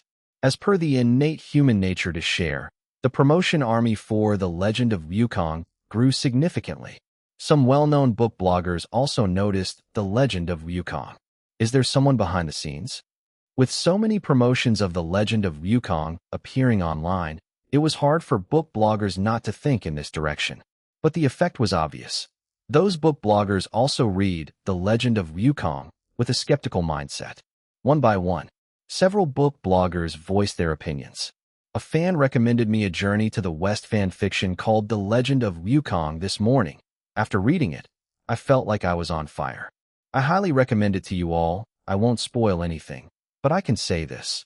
The interpretation and explanation of Journey to the West in this novel will definitely shock you. Because of The Legend of Wukong, Journey to the West fans seem to have hit a high today. For those who haven't read it yet, I recommend you to go to the fanfiction library to check it out. It's the most fascinating fan fiction I've ever read. As a Journey to the West fan, you may not know who Ian is, but you can't not know The Legend of Wukong. I've always thought the Journey to the West fan fictions were a notch below those of the Primordial Chaos, but after reading The Legend of Wukong, suddenly, even the most explosive ones from the Primordial Chaos seem to pale in comparison. Writing Journey to the West with a theme of sadness and despair, showcasing the cruel beauty exquisitely, I love The Legend of Wukong. As a result, after a day's fermentation, the popularity of The Legend of Wukong finally blew up. Chapter 666, 632, Song Selection for the Third Season _1. The next day, Lin Yuan opened his computer to find that The Legend of Wukong was trending. Only after reading the comment section did he understand why. Surprisingly, there had been organic promotion. It seemed that he didn't need to think of other ways to publicize The Legend of Wukong. Looking at the comments again, Lin Yuan smiled. One comment read, "After reading The Legend of Wukong, I look forward to the Journey to the West TV series even more. Even if they air at the same time, now I am no longer worried about whether to watch the Primordial Chaos TV series first. As it turns out, I still like Monkey the most." This was exactly why Lin Yuan wrote The Legend of Wukong. He wanted to compete for the audience with the Primordial Chaos. And the existence of The Legend of Wukong would surely make Sun Wukong's popularity rise even more. Your next read awaits at. After reading The Legend of Wukong, who wouldn't feel pity for that proud monkey? But when this Journey to the West fanfiction went viral, fans of the Primordial Chaos felt a bit sour. There were countless fanfictions of the Primordial Chaos in the fanfiction library, but none of them had ever reached the popularity of The Legend of Wukong. Facing such a behemoth as the Primordial Chaos, Monkey seemed to be even more invincible and formidable. This novel also sparked a new wave of interpretation on Journey to the West among its fans. This time, the discussions were all centered on the assertions made in The Legend of Wukong. Some agreed with the novel's viewpoints. Others thought the interpretations were too dark. But regardless of whether they agreed with the interpretations of Journey to the West in The Legend of Wukong, it didn't prevent everyone from appreciating this novel. It was simply stunning. So, Ian, a little-known author until yesterday, gained some fame today. This could be seen from the fact that not long after Lin Yuan registered Ian's tribe account, he gained millions of followers. Followed, Teacher Ian truly understands Journey to the West. I especially like Teacher Ian's interpretation of Journey to the West. No fanfiction of Journey to the West will ever surpass The Legend of Wukong in the future. I tried to search, and sure enough there is a tribe account. I quietly followed the big shot. The comments were all from fans who had just started following Ian. In terms of scale, Ian certainly could not compete with Chu Kuang and the Admirable Fish, and even Shadow's popularity was enough to crush Ian. But Lin Yuan was already very satisfied. The previous 3 pseudonyms had too many excellent works, and Ian, with only The Legend of Wukong, was of course not enough. There was still a long way to go in the future. After thinking about it, Lin Yuan followed Chu Kuang, Admirable Fish, and Shadow with Ian's account. After all, he might analyze the works of these 3 pseudonyms in the future, so he might as well look like a fan. However, he didn't follow them back using those 3 pseudonyms. Noticing the 3 people Ian followed, the comment section had quite a few jokes. It turns out that Teacher Ian is also a fan of the 3 brothers. What a pity that Chu Kuang, the old rascal, didn't follow back. I wonder what Chu Kuang, the old rascal, thinks of The Legend of Wukong. The old rascal Chu Kuang. Isn't Ian thinking too much? The old rascal Chu Kuang. So my Journey to the West has such a deep intention? Even with The Legend of Wukong trending, Chu Kuang doesn't show any intention to follow Ian back. It could be seen from the comments. Netizens had no clue about the special relationship that might exist between Ian and the 3 brothers. This made Lin Yuan breathe a sigh of relief. For now, Ian had completed his mission. This pseudonym could rest for now. Lin Yuan had other things to do next, mainly because Tong Shu-won, the director of the music variety show Our Song, suddenly contacted Lin Yuan. Teacher Admirable Fish, did you watch last night's battle for the top 4? Yes, I did. Lin Yuan answered. Even though he was no longer participating in Our Song, Lin Yuan still cared about the follow-up competitions of the show. Basically, he found the time to watch every episode, including the battle for the top for that Tong Shu-won mentioned. The competition was broadcast last night, not long after Lin Yuan had uploaded The Legend of Wukong, so he watched that episode. The competition determined the top 4 singers, who were Fei Yang, Shu Yu, Liang Ziyuan, and Jiang Kuei. Fei Yang and Shu Yu were respectively the Overlord and the Swan in The Masked Singer. It was perfectly normal for these 2 to make it to the final 4. However, the fact that Liang Ziyuan and Jiang Kuei made it to the finals surprised many. Liang Ziyuan was the robot in The Masked Singer and hadn't made it to the top 4 in that competition. As for Jiang Kuei, she was the only singer who wasn't a king of singing or queen of singing among the final 4. Her reaching the final 4 this time made more people believe that Jiang Kuei had the chance to become a young queen of singing. As long as you saw it. Tong Shu-won chuckled. For the next episode, it's the semi-finals and finals. The singers choose their own songs for the finals, but for the semi-finals, we gave them the right to choose their own composers, and one of the singers chose you. Who? Jiang Kuei. Lin Yuan wasn't surprised. So, I just need to write her a semi-final song? Tong Shu-won chuckled. Yes, and also, Fei Yang chose to collaborate with composer-teacher Yin Dong. Shu Yu chose composer-teacher Yi Zhiqiu. Liang Ziyuan chose composer-teacher Wu Long. Lin Yuan was surprised. No one chose teacher Yang. Tong Shu-won sighed. Shu Yu originally wanted to select teacher Yang Zhoming, but he did not have time. No time. Lin Yuan nodded. I see.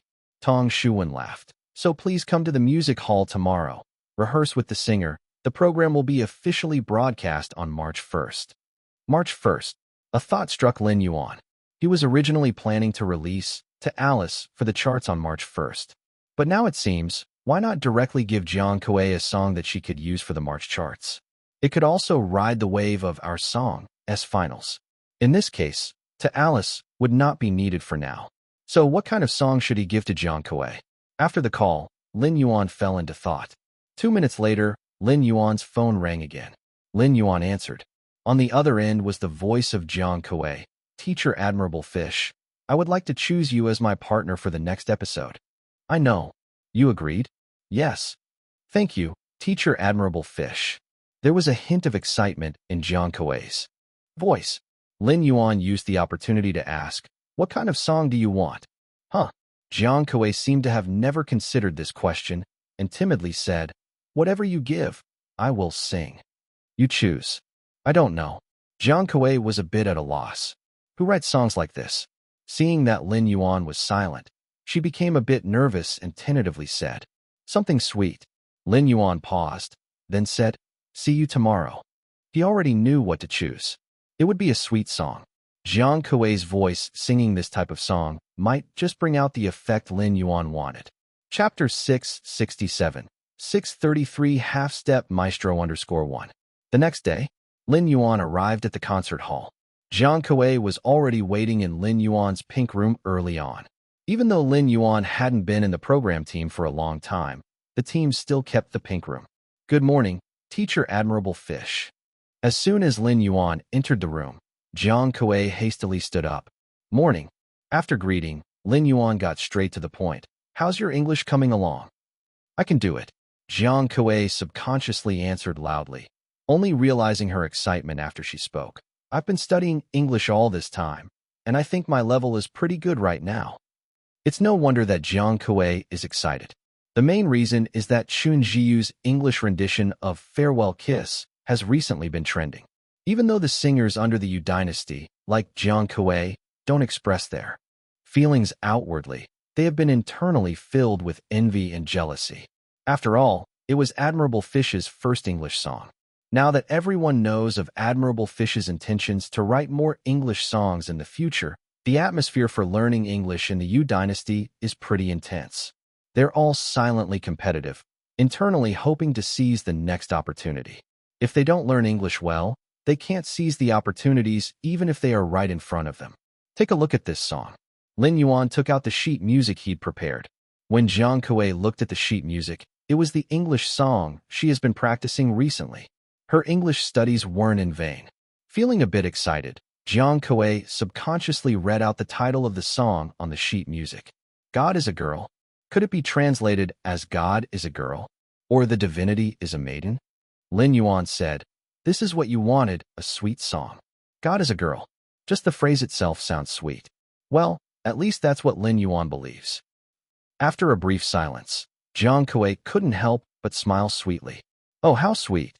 She doesn't feel the song is that sweet, but she herself is truly delighted, as if she just ate some candy. She's the second singer in the Yu dynasty who has received an English song from teacher Admirable Fish. "Okay," Lin Yuan said. "You should be able to get familiar with the song before the competition." "No problem," Jiang Kuei immediately responded with determination. Lin Yuan nodded.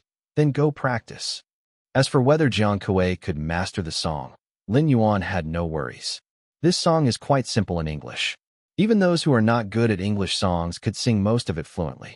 In terms of the difficulty level of English songs, this one is just somewhat more advanced than beginner level. So why did they choose this song? Of course, it's not just because this song is sweet. The main reason is that this song will be a big hit on the charts. Yes, God is a Girl was once a super classic hit that swept across nations on Earth. Right after its release on Earth, it quickly topped international music charts, and the band that performed this song rose to fame due to this single work. Furthermore, this song also set a record for the highest downloads for the Celestial Dynasty's overseas music in 2006, and at the time, numerous individuals had this as their ringtone. Charging up the charts.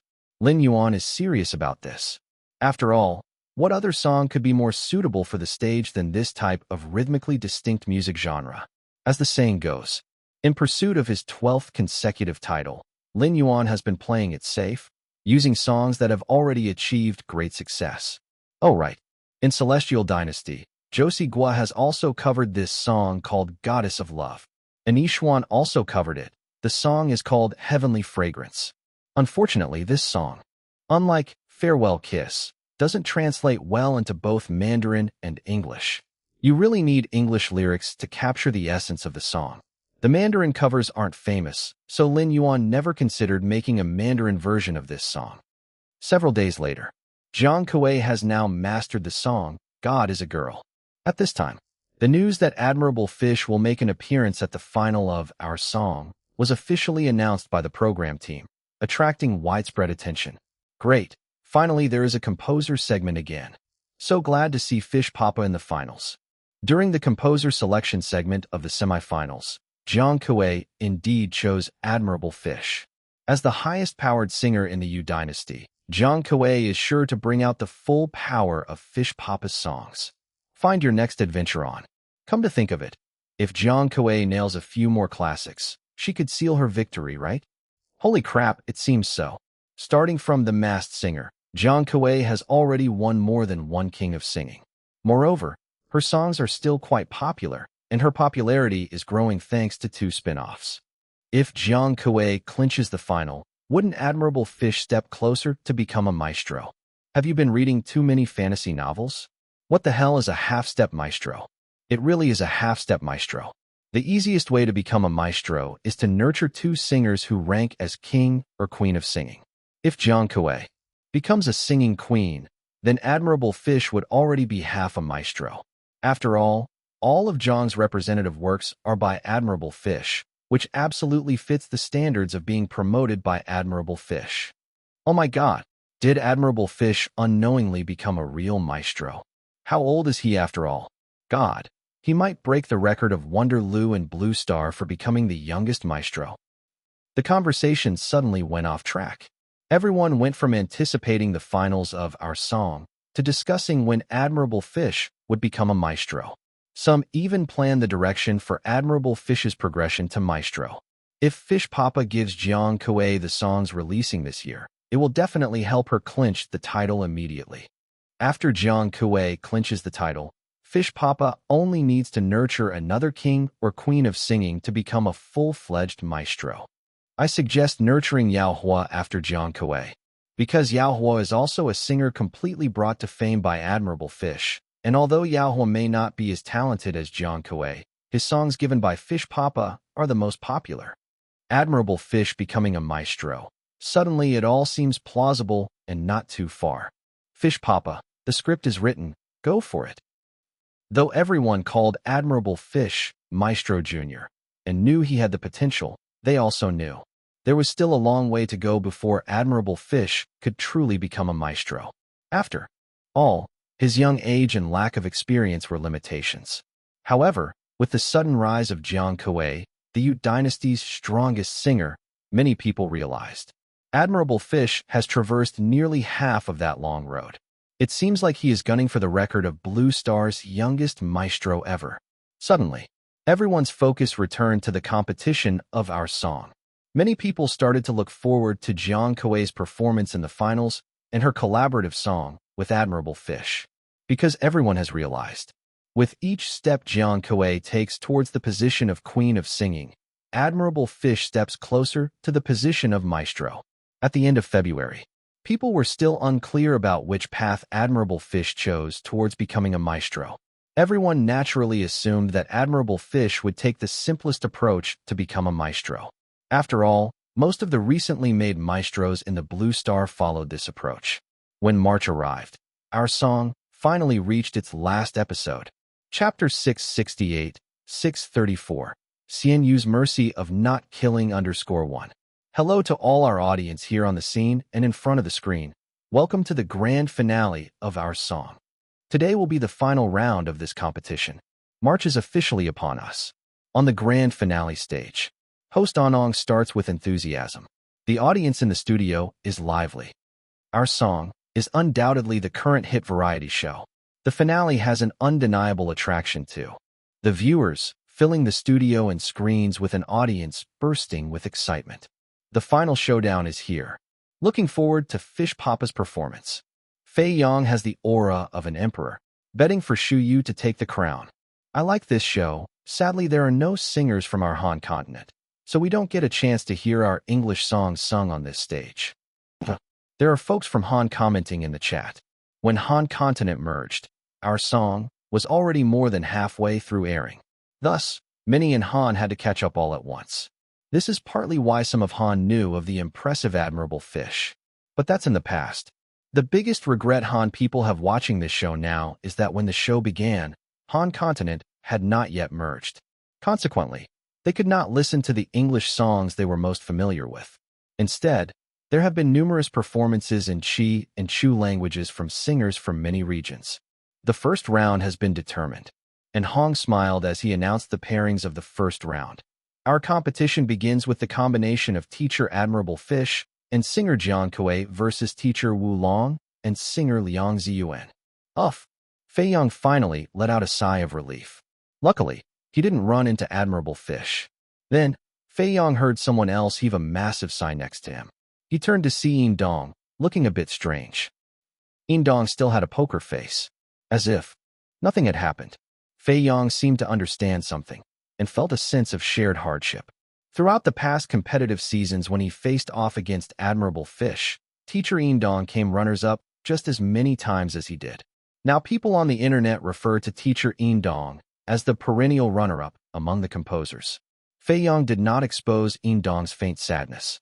On the other hand, Wu Long and Liang Ziyuan seemed quite deflated, apparently not too thrilled about facing the combination of Admirable Fish and Jiang Kuei. On another side, Yi Zhiqiu had a smile on his face. Glad he didn't run into Admirable Fish this time. Let Wu Long headache over it. Without realizing, Admirable Fish had become the big bad boss of this show. Probably apart from Yang Zhongming, nobody dared to face off directly with Admirable Fish. Noticing reactions from all sides, the online chat was laughing uproariously. If I haven't misunderstood, it looked like Daddy Ian had just breathed a sigh of relief. Has he been scared off by Admirable Fish? See how happy our old man is. Wu Long seems to be losing his cool. Fish Papa has become the big bad boss. Without Daddy Yang, Fish Papa rules. Wu Long and Liang Ziyuan do have a chance to win. Why not Wu Long call over Daddy Yang now? Gasp! Amidst the viewers' lively discussion, the competition finally began. The first one up was Jiang Kuei. Lin Yuan was sitting by the stage as a composer, supporting Jiang Kuei. This is an English song. Continue reading on. Before beginning the song, Jiang Kuei introduced it with a smile. The song is called God is a Girl. Once these words were out, the entire scene was stunned. English song. It is actually an English song? At that very moment, in Han continent, many Han people who were watching our song had their eyes widened. Honey, come watch the show quickly. Admirable Fish appears to have written another English song. Many in Han who were watching the show were getting their friends to watch too. Some Han people were even talking about it. I guess the song is just average. Why so? If it's any good, Admirable Fish could have released it last month. True that. Anyhow, this song can't be better than the English version of Farewell Kiss. If this song is better than the English version of Farewell Kiss, then he could have just released it last month, and we all would have had to kneel. Speaking of which, we do have to thank Admirable Fish. He is willing to compose an English song on this stage. The mention of the English version of Farewell Kiss is still heart-stopping for many Han people. Xian Yu, a Qin, was able to write such an English song, and it was indeed terrifying. But the Han people didn't believe that Xian Yu could write a better song than Take Me to Your Heart. Not in this March, at least. Otherwise, why did Xian Yu use Take Me to Your Heart in February's rankings? Why didn't he just use an even better English song for the rankings? And yet, as the Han people's thoughts varied, on stage, the music starts to rise. A few beams of light shone at Jiang Kuei's feet. The girl lowered her head and her voice carried a hint of melancholy. Remembering me. Discover and see all over the world. She's known as a girl to those who are free. The mind shall be key forgotten as the past. Cause history will last. At this moment, some Han people's faces have changed. There's something wrong with this song. The melody is too catchy. It shouldn't be like this. Listen again. The climax is the soul of a song. On stage, Jiang Kuei's voice suddenly stopped. Then, she suddenly lifted her head. Strong rhythm combined with a fast melody. The song immediately reached its climax. God is a girl. Wherever you are. Do you believe it? Can you receive it? Continuous climax. Endless melody. Boom. The Han people were stunned. How is this possible? Better than Take Me to Your Heart. How come Xian Yu understands English music better than we Han people do? I got goosebumps. Why didn't Xian Yu release this song last month? If he had released this song last month, we wouldn't have stood a chance. Don't you get it? Xian Yu was sparing our feelings last month. He clearly had a better song than Take Me to Your Heart, but didn't use it, just to save us some face. How could we Han? People resent Xian Yu. What a broad-minded person. This is a truly virtuous and talented artist. I admit, I'm completely impressed. I am impressed too. Xian Yu is a god. The Han people were frightened. If they hadn't known that this song was Xian Yu's new work, they would have thought it was the work of some top maestro in Han continent. Can you imagine if Xian Yu had released this song last month? The Han people would have been laughed at even more. He had even better songs on hand that he didn't even use. From this perspective, Xian Yu was clearly holding back last month. At this moment, on the internet, a composer from the Han continent, who was watching the show, suddenly posted a status on the tribe, thankful for Xian Yu's mercy. Suddenly, countless Han people followed suit, thankful for Xian Yu's mercy. Chapter 669, 635. He's good at comforting girls _1. Not just the Han people. The live scene of the variety show Our Song was entirely hyped up. This song is so good. The English songs written by Xian Yu are excellent. The English version of Farewell Kiss was already amazing, but I didn't expect Xian Yu to have even better songs. Why do I feel Xian Yu knows English songs better than Han people? Looks like Xian Yu was holding back against the Han last month. If he had brought out this song last month, he could have crushed the Han completely. No one understands the Han dialect better than Xian Yu, including the Han people. I'm not usually into English songs, but this one by Xian Yu is exceptional. It's too good. Across from Lin Yuan, Wulong helplessly spreads his hands. What the hell is there to compete with? Liang Ziyuan beside him is utterly desolate. Drawing Xian Yu in the lottery, this scene was already destined. Not to mention their group. Even the other two groups can't compete with this song. Previously during The Masked Singer, Wulong had witnessed Xian Yu's stunning performances countless times. This contest is just a continuation of The Masked Singer. Online, audiences from all continents were furiously discussing in the live comments. This song is awesome. I'm dying of laughter. The Han people are thanking Xian Yu. Aren't the Han always proud? You guys don't know, the Han may be haughty, but they also admire strength. Faced with opponents who are countless times stronger, the Han are humbler than anyone from Qin, Qi, Shu, Yan. Fish Papa is still kind. He was targeted by the Han last month, yet he didn't choose to eliminate them completely. This is called winning people over with virtue. After all, Fish Papa isn't the cold and ruthless Chu Kuang. He is more like a refined and courteous gentleman. So warming. This is personality charm. Some Han people were unsatisfied after losing to the English version of Farewell Kiss, but now, they've all conceded. The moment this song came out, not just the Han people, netizens from Qin, Qi, Shu, Yan all unanimously understood. Xian Yu was merciful last month. You should know, the Han targeted Xian Yu quite a bit last month. Yet Xian Yu didn't take it to heart. He only slightly taught them a lesson with the English version of Farewell Kiss. That's his character. That's his breadth of spirit. Jiang Kuei's performance has finally ended. There is thunderous applause on the scene. The next round is the combination of Wulong and Liang Ziyuan. After all, he is the king of singing. Although Liang Ziyuan was under a lot of pressure when he got on stage, he still delivered a perfect performance. However, unluckily, when Liang Ziyuan and Jiang Kuei both performed excellently, it came down to the songs themselves. If it comes to the song, obviously Xian Yu won. The audience's voting also proved this point. Ultimately, in the first round of the semifinals, Jiang Kuei won and advanced to the next round. Lin Yuan has nothing to do next. After helping Jiang Kuei in the semifinals, the rest will depend on Jiang Kuei. However, Lin Yuan was still interested in watching the remaining competition. In the second round, Shu Yu faces off against Fei Yang. Surprisingly, Fei Yang, who once beat Shu Yu in The Masked Singer, lost. Such is competition. Nothing is certain. So, Shu Yu meets Jiang Kuei in the final. Lin Yuan watched this final match with great interest. Jiang Kuei lost in the end. However, her final score was not far behind Shu Yu. Amidst the deafening applause of the audience, Shu Yu won the competition, marking the official end of Our Song. Discover hidden content at. In the latter part of the show, the season's leaderboard was in complete chaos. Because just as Jiang Kuei was singing God is a Girl on stage, the song was also being released on all major music platforms. Whoosh. Soaring like a rocket. Even though this song was released much later than the other songs in the March season's leaderboard, it didn't prevent God is a Girl from topping the chart. The mental state of the singers competing for the March season's chart was completely shattered. Why is it Admirable Fish again? Isn't there any room for the rest of us? 3 seasons in a row with Admirable Fish.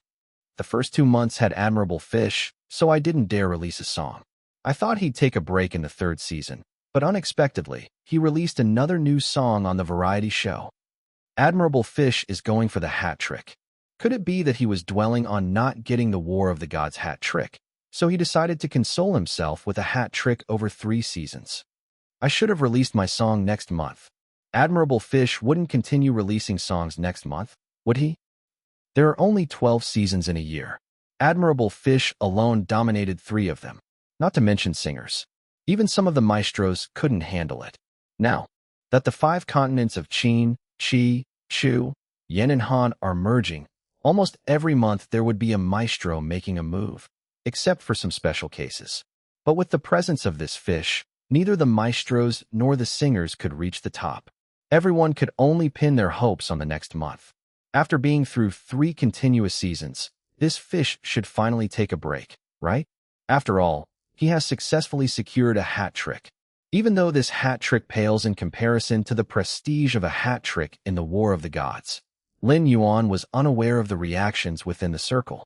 After the competition, he saw Jiang Kuei, who was squatting alone in a corner, staring blankly at the ground in silence. "Are you okay?" Lin Yuan asked gently. He could slightly understand Jiang Kuei's feelings. The feeling of not quite winning the championship obviously wasn't too beautiful, though Jiang Kuei was praised for her performance by many people. Upon seeing Lin Yuan, Jiang Kuei pouted, and all of a sudden, she burst into tears, saying, "I've made a disgrace of myself." Even though she managed to restrain her tears when she was at her lowest moment, the empathetic words from Lin Yuan broke her defenses, making her tears burst forth like a dam had been opened. "You sang very well," Lin Yuan said with a smile while patting Jiang Kuei's head. Jiang Kuei, due to her short stature, was just at the right height for a head pat. "Whoa!" Jiang Kuei cried. Even harder, and she even hugged Lin Yuan and started crying. Lin Yuan hesitated for a moment, but didn't push her away. His little sister, whenever she did poorly in an exam, would come home and cry while hugging him. "I'm sorry." In the midst of her sobbing, Jiang Kuei suddenly realized something wasn't right. Did I just lose my mind? Did I just cry while hugging Teacher Admirable Fish? Did I just make his clothes wet with my tears? Aye. Jiang Kuei quickly stepped back half a pace, tried to make some kind of explanation, but she was so flustered she couldn't get a single sentence out. Her tears started falling even more rapidly. For the singers from the Yu dynasty, Admirable Fish was like a respected figure. They wanted to get close, but didn't dare to do so. The slightest move closer to him always felt like offending him. So, even Yaohua from the Yu dynasty, who was familiar with Admirable Fish, also subconsciously avoided any physical contact with him. Jiang Kuei only did what she did because she had a breakdown, something she wouldn't dare to do under normal circumstances. It's fine. In Lin Yuan's view, this type of hug wasn't offensive in the least. Because his little sister used to often come to him for comfort when she was upset, he had some experience in comforting girls. She indeed sang better than you. Jiang Kuei's sobbing stopped immediately. Lin Yuan quietly breathed a sigh of relief and gave Jiang Kuei a mild, comforting smile. He indeed knew how to comfort girls. Chapter 670, 636. The emergence of numerous zombies _1. Comforting people is an art. You must make them feel that the problem isn't with them, but with their opponents. This was Lin Yuan's secret to comforting people. Ponder it at will. After comforting Jiang Kuei, Lin Yuan headed to the company. He left, once he achieved what he needed, without totting up his deeds. After a short time at the company, Sun Yaohua brought Pei Qian to Lin Yuan's office. A meeting had been arranged between them in advance. The main reason was that Pei Qian had finished creating Plants vs. Zombies and today intended to invite Lin Yuan to playtest it. After all, this game was created specifically for Lin Yuan. There are not many levels at present. You can play it a bit to see if you like it. Personally, I think you will enjoy it. Pei Qian stated. His confidence in the game he developed was apparent in his words. All right. Lin Yuan began the game, looking over the interface. The starting interface was somewhat familiar, though of course, it had some differences from the original, but that was not the critical point. As long as the gameplay and the overall style were not flawed, it was fine. The rectangular box displayed sunflowers, pea shooters, etc. The gameplay was pretty simple. The sunflower was the lifeline of your economy, while the pea shooters were the weapons protecting your home. As Lin Yuan skillfully planted sunflowers, when the zombies appeared, he positioned the first pea shooter in front of them. The result was that the zombie was defeated before it could even reach the pea shooter. Junior is so incredible. Sun Yaohua couldn't help himself but praising him. Lin Yuan smiled faintly, feeling somewhat proud. Exactly. It's high IQ games like this that sweet him. Once he had enough money, Lin Yuan's speed reached its peak, and after perfecting his operations, he positioned the pea shooter on every row. The home was completely armed. Junior is so tough. Sun Yaohua gave a thumbs up. These zombies are no match for Junior. It's all right. Lin Yuan felt a bit embarrassed at being praised. The ideas are quite simple. We need to gather resources and use these resources to build other units. The key is when we should develop the economy and when we should increase the military power. Senior really has a far-reaching vision. The nearby Pei Qian incredulously observed the star boss who had bought his studio. This is too flattering, isn't it? Isn't this the level that even first-year students can achieve? This pea shooter is too powerful. Lin Yuan provided his first piece of feedback after a while. Then I'll adjust the data a bit. No need. I'll give you the data directly. Lin Yuan immediately gave Pei Qian the game data design that he had printed a few days ago. When Pei Qian took a look at it, name, pea shooter, endurance, 300, attack, 20, range, the entire row in, front, shooting interval, 1.4 seconds, price, 100 sunlight, cooling time, 7.5 seconds, planting, grass/lily pads/flower pots. Special characteristics, shoots a pea with each attack. This document contained the detailed data of all the plants in Plants vs. Zombies, over 40 in total. Through Pei Qian's professional eye, he could tell that this design was very rational. Pei Qian couldn't believe his eyes. What? Have you been working on this design recently? Sort of. Lin Yuan responded ambiguously. He was eager to play the most balanced version as soon as possible, so he created the data in his spare time. This game was a redemption from the system. Therefore, he was familiar with any data in the game. If he was to let Pei Qian figure it out slowly, it would take too much time. You are a born gaming design genius. Pei Qian sincerely praised him. If he hadn't witnessed it firsthand, he would have found it hard to believe. The person who created this data was a composer and a scriptwriter? Wait a minute. A composer and a scriptwriter seem to have nothing to do with each other, right? An Admirable Fish seems to have a talent for painting too. He saw it personally that teacher Admirable Fish could easily sketch the background of the game, which isn't possible without profound painting skills. So is Admirable Fish a hidden painter? Damn. It seems teacher Admirable Fish seems to know a thing or two in all fields. I'll send you the background music. Later, Lin Yuan was eager for the plot to directly fast-forward to the game release, so the background music was also prepared beforehand. Great. Pei Qian was fired up. He now regarded Lin Yuan as a concealed game design master. In fact, after creating Plants vs. Zombies and testing it with other members in the studio, Pei Qian concretely understood this game's potential and value. Whether it would explode or not couldn't be said for certain. At least once this game was released, it would make money.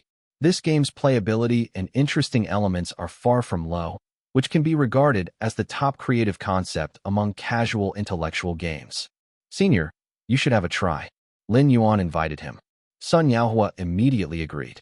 Not long after that, a sentence appeared on the screen. The zombies ate your brain. Sun Yaohua sighed. I am far inferior to Junior. Pei Qian by the side was speechless. Could you make it any more obvious? Can anyone not pass the first level of Plants vs. Zombies? But Lin Yuan seriously comforted Sun Yaohua. You're not bad. It's just that I'm too strong. Pei Qian. How to combine the plants, the formation during the battle, whether to choose to fight or guard when a plan encounters a zombie. This in the tactical category of the game. The right tactics are the key to the player's victory in the game. From this perspective, this game is a bit tricky. But, could we stop talking about this while playing? The first level? The previous rounds were basically introducing the gameplay to the novices. Let's not talk about this. Lin Yuan spoke seriously. Senior Yaohua, I will also invest in your game studio. Why not just establish a company, and we can make games together in the future? Okay, Sun Yaohua happily agreed. Then let Junior be the boss. No need. Lin Yuan responded. You can be the boss. I will take the shares and be the game designer. The designer's column can have my real name. Continue your journey with. I'll listen to Junior. Sun Yaohua didn't think too much. All he was happy about was that he had actually opened a game company with Junior. Will this game company make money or not? This matter isn't as important as Sun Yaohua and Admirable Fish have opened a game company together. Which other artist from Yu Dynasty can start a company together with Junior? Only I, Sun Yaohua. The basic cooperation intention had been set, and afterwards, Sun Yaohua excused himself. As he left Starlight, Pei Qian sighed. Teacher Admirable Fish is truly incredible, even more so than the rumors. Sun Yaohua smirked slightly. Do you think what you see is all there is? Pei Qian was stunned. Before he could deeply consider the meaning of this sentence, Sun Yaohua suddenly said with a sly smile. By the way, this game keeps saying that a huge wave of zombies is approaching. Where are the big wave zombies? Pei Qian. For a moment, he couldn't tell if Sun Yaohua was joking or serious. Chapter 671, 637. I strike hard in music. I bow and scrape in filmmaking _1. Soon after Sun Yaohua and others left, Gudong appeared in Lin Yuan's office. The Shenlong Awards ceremony has begun this year. Your movie Spider-Man that you made last year has been nominated for the Best Costume Award. Do you want to watch the live broadcast? Maybe we can win the award this time. The Shenlong Awards. The top movie award in Blue Star. Lin Yuan had once won the Best Music for the Shenlong Awards one year with the movie The Tuner. Thereafter, every movie Lin Yuan made was nominated for one or several awards, but he never won again. This includes his most critically acclaimed movie Hachiko. This shows how high the threshold for this award is. This time for the Shenlong Awards, Lin Yuan was nominated again for Spider-Man. The award he was nominated for was Best Costume. It has to do with Spider-Man's battlesuit. This is the battlesuit Lin Yuan designed for the male lead, Jian Yi, which once started a trend that led to the hot sale of Spider-Man battlesuit peripherals. Being nominated for the Best Costume Design at the Shenlong Awards was not unexpected. In fact, Lin Yuan has been following the Shenlong Awards in recent years. He really wanted to win the Shenlong Award again, but he has been disappointed in recent years. The main reason he cared was not about saving face, but about the additional value the system would give to the award. First, the prestige value bonus of the Shenlong Awards is terrifying. Second, Lin Yuan has a system task related to the Shenlong Awards. Get recognition from the Shenlong Awards, and you can get a random treasure chest provided by the system. Random treasure chests are very enigmatic. What if you randomly get a silver or even a gold treasure chest? Although Lin Yuan was aware that this dog system would most likely play a pseudo-randomness with him, but there's always a chance. Moreover, even if a rubbish treasure chest is randomly chosen, the prestige brought by the award is at least very substantial. When The Tuner won the best music back in the day, Lin Yuan's prestige skyrocketed.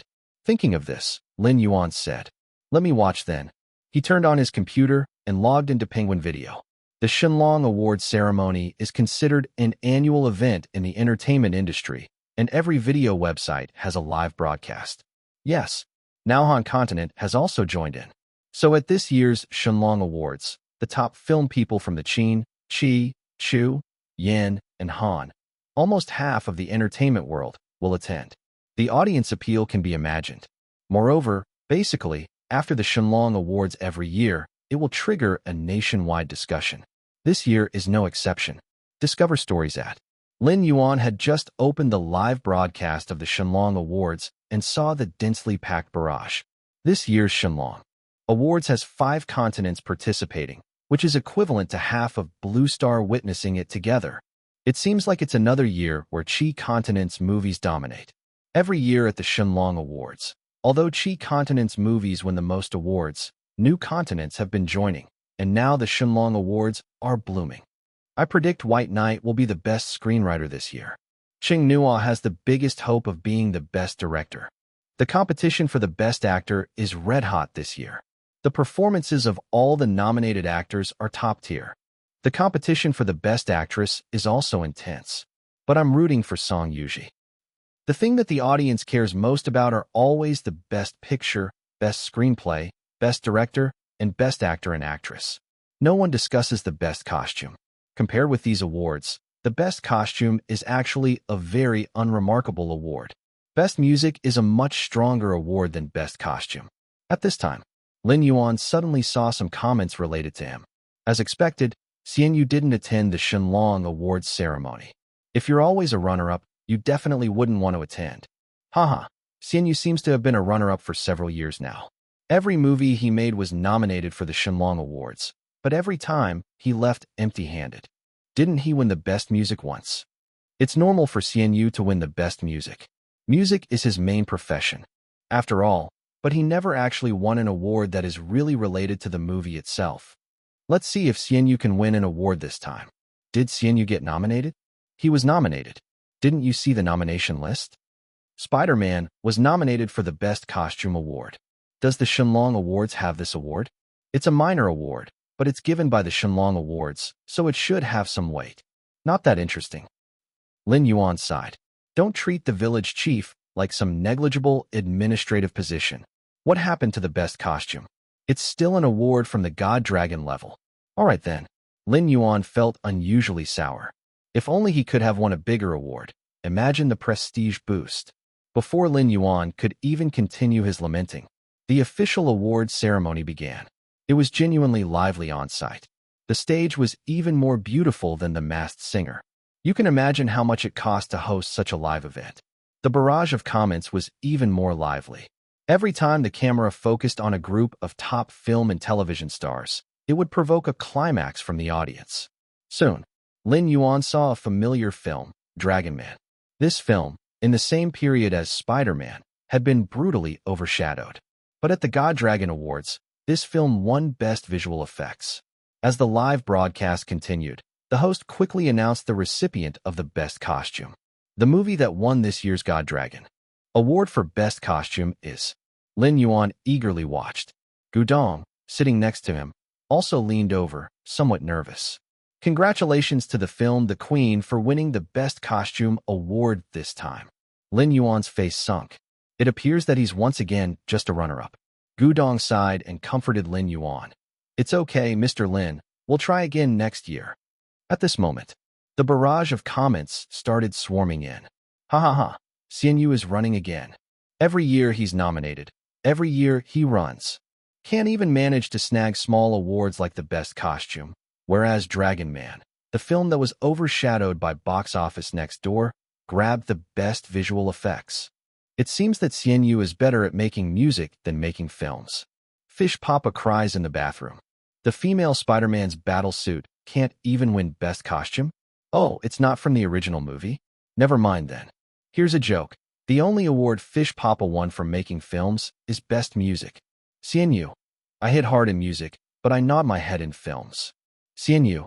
Nobody can beat me in songwriting. Nobody can beat me in filmmaking either. Gudong quickly turned off the comments. All of a sudden, Lin Yuan was disgruntled. Why isn't Life of Pi done with post-production yet? Gudong weakly replied. That film's special effects demands are too high, but The Truman Show is ready.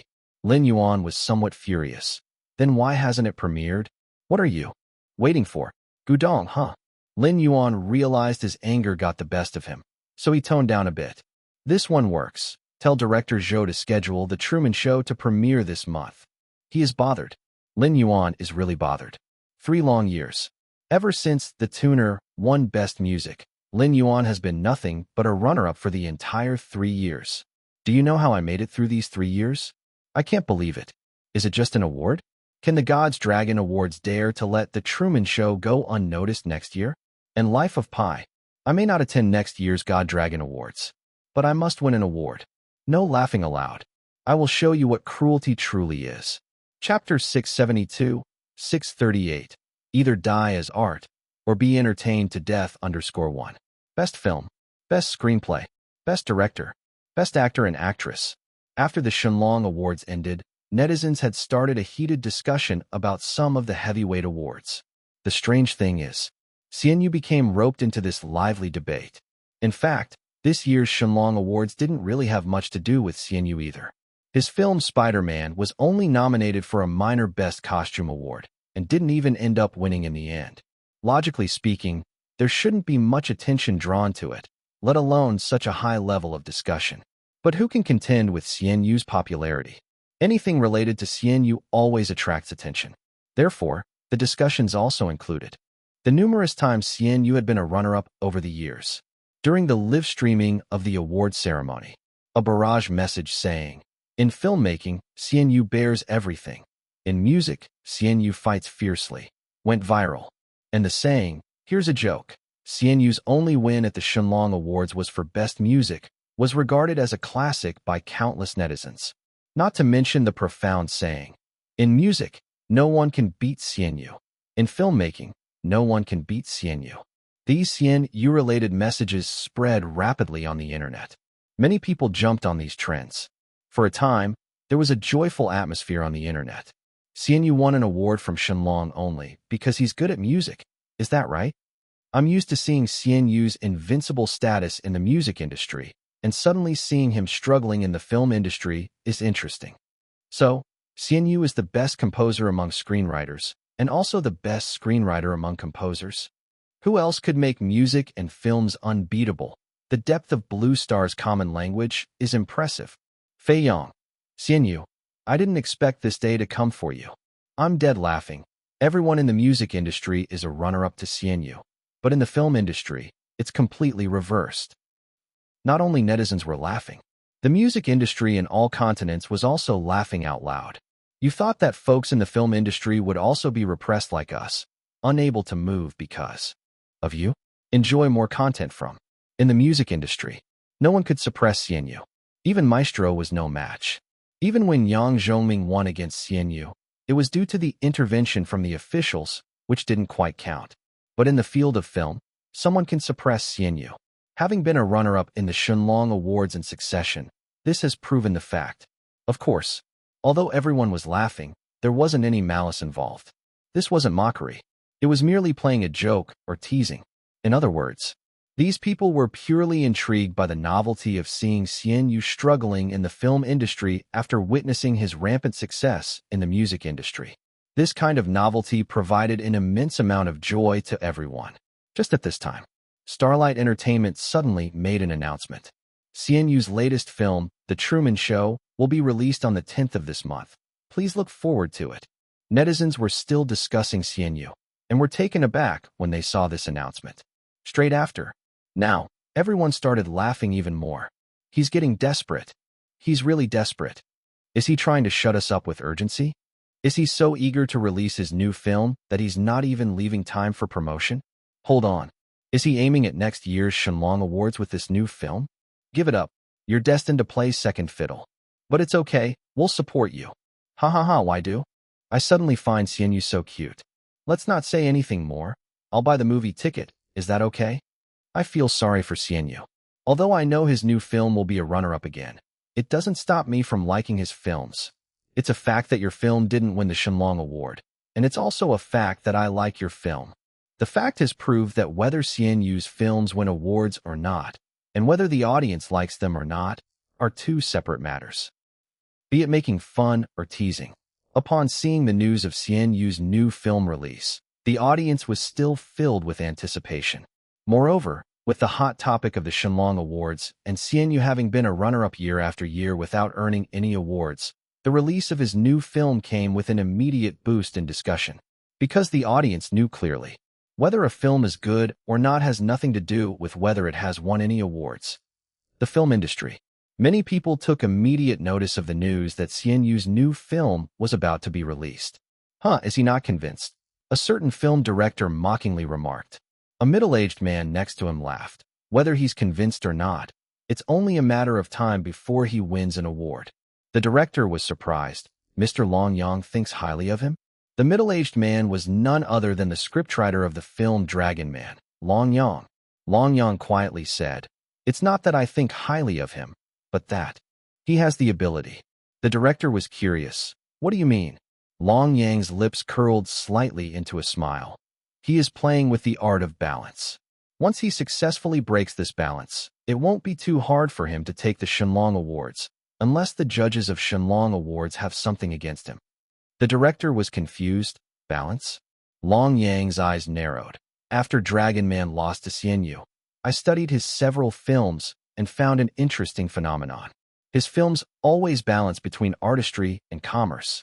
Therefore, his films have just enough artistry without overdoing it, and the commercial elements in his films aren't too excessive either. You would say his box office numbers are high, but they're not top tier. If you say his films are artistic enough, even Hachiko couldn't be considered a pure art house film, but more of a narrative film. This is what I have been striving for, and in that regard, he's doing better than me." "What do you mean?" The director seemed to start understanding. Long Yang's intent was fairly clear.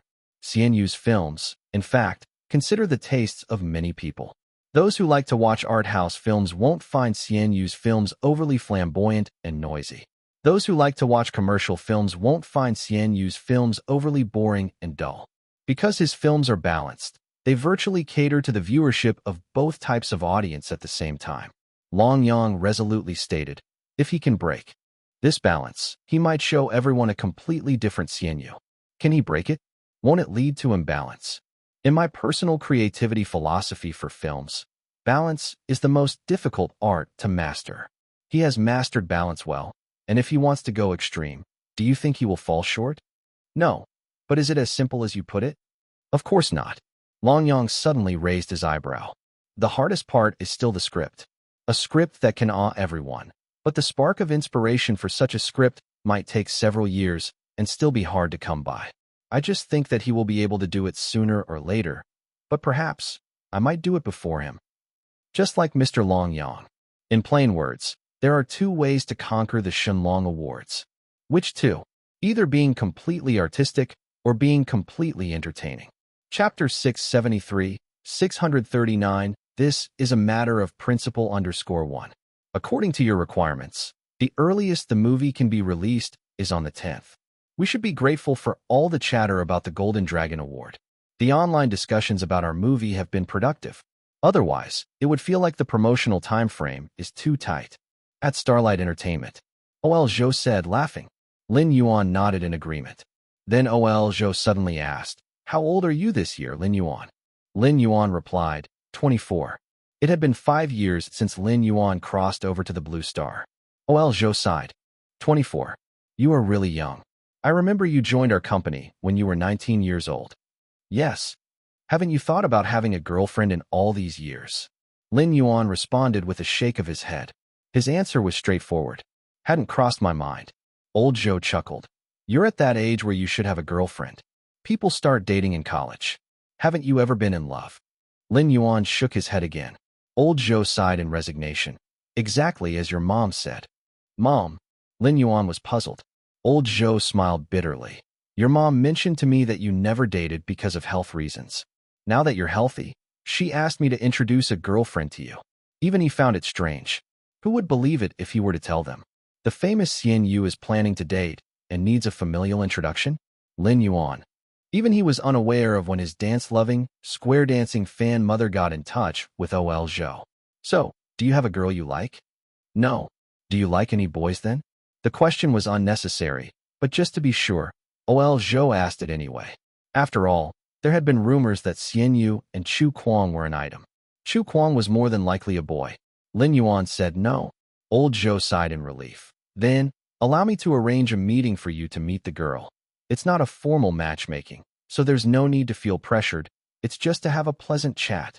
Young people, these days are very concerned about appearances. If you explicitly say it's matchmaking, it may cause a negative reaction. No need. Lin Yuan had no interest in such matters. In haste, O.L. Zhou replied. It's just a meet and greet over dinner.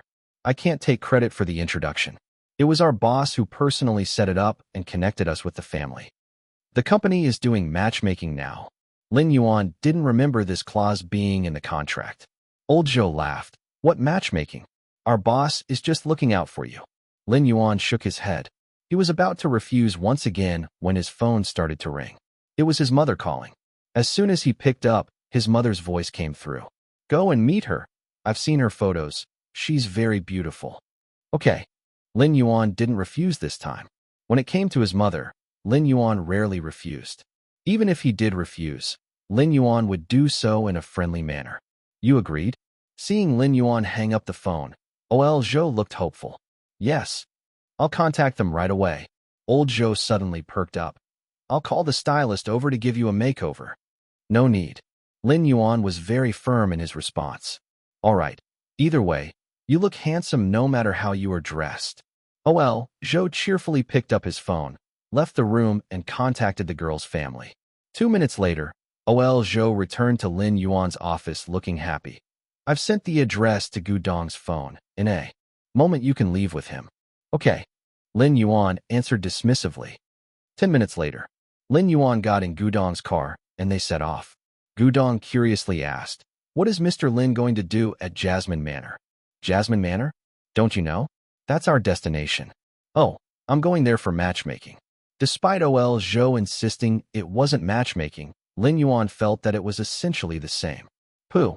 Gudong instinctively slammed on the brakes, then quickly apologized. I'm sorry, Mr. Lin. I lost my composure. Having said this, Gudong quickly pressed the accelerator again. Why are you going for matchmaking, Mr. Lin? Gudong asked, clearly taken aback. It was my mom's idea. Lin Yuan said honestly. Gudong couldn't help but laugh. What I mean is, Mr. Lin, are you okay with the idea of matchmaking, dating, and even marrying someone? Haven't thought about it.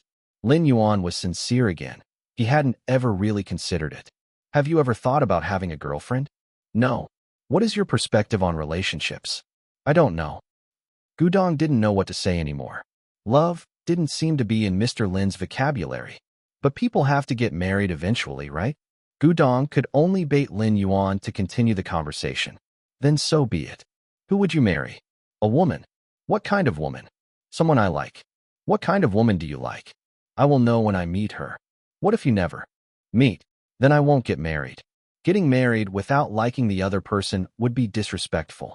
If anyone treated his sister or other female relatives like that, Lin Yuan would definitely lose his temper. All right. Gudong finally understood. So, Mr. Lin, do you plan on just going through the motions at the matchmaking meet? That's all I can do if I don't like her. If he likes her and she happens to like him, then they could date. In Lin Yuan's mind, things were just that simple.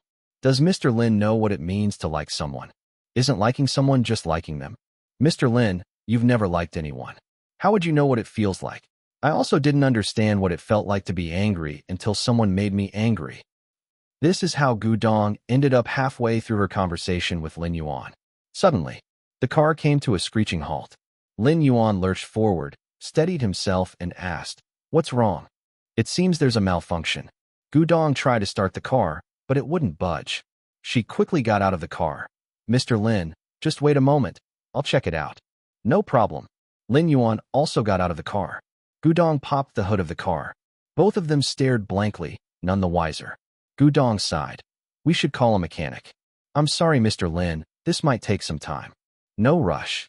At that moment, another car pulled up opposite them, honked, and stopped in front of Lin Yuan and the others. Sorry, the car broke down. Gudong was on the phone calling a mechanic while apologizing to the other driver. Their car was parked right in the middle of the not-so-wide road. Click. The car door of the other vehicle opened, and a tall, pretty young girl got out, gracefully walking over in her high heels. What exactly seems to be the problem? Not sure. Gudong gave a bitter smile. It just broke down suddenly. Read New Adventures at. Let me take a look. The girl walked over to the engine, checked a few things, and then went over to her car to get 2 toolboxes. She opened them in front of Lin Yuan and Gudong. Inside were all sorts of tools like screwdrivers. You can fix cars? Gudong looked at the girl in surprise. From her dress to her makeup, nothing about her indicated that she could fix a car. Her face could hold its own even in the entertainment industry. A little. The girl spoke up, but her hands didn't stop. working vigorously on Gudong's car parts. She was a stark contrast to her elegant demeanor when she got out of the car. Gudong was dumbstruck. The girl sure was strong. Lin Yuan spoke up. Need help? Yes. What should I do? Step aside. You're blocking the sunlight. Oh. Lin Yuan obligingly moved aside, offering her a clear view. Gudong chuckled.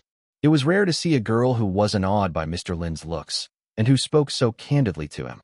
Moreover, it seemed like she didn't recognize Xianyu at all. After about 10 minutes, the girl finally finished her job and said to Gudong, "Try starting it." Gudong looked at her a little embarrassed. "Thank you, It's done," the girl urged her. Gudong nodded and took out a tissue. "I was saying, you've got some grease on your face."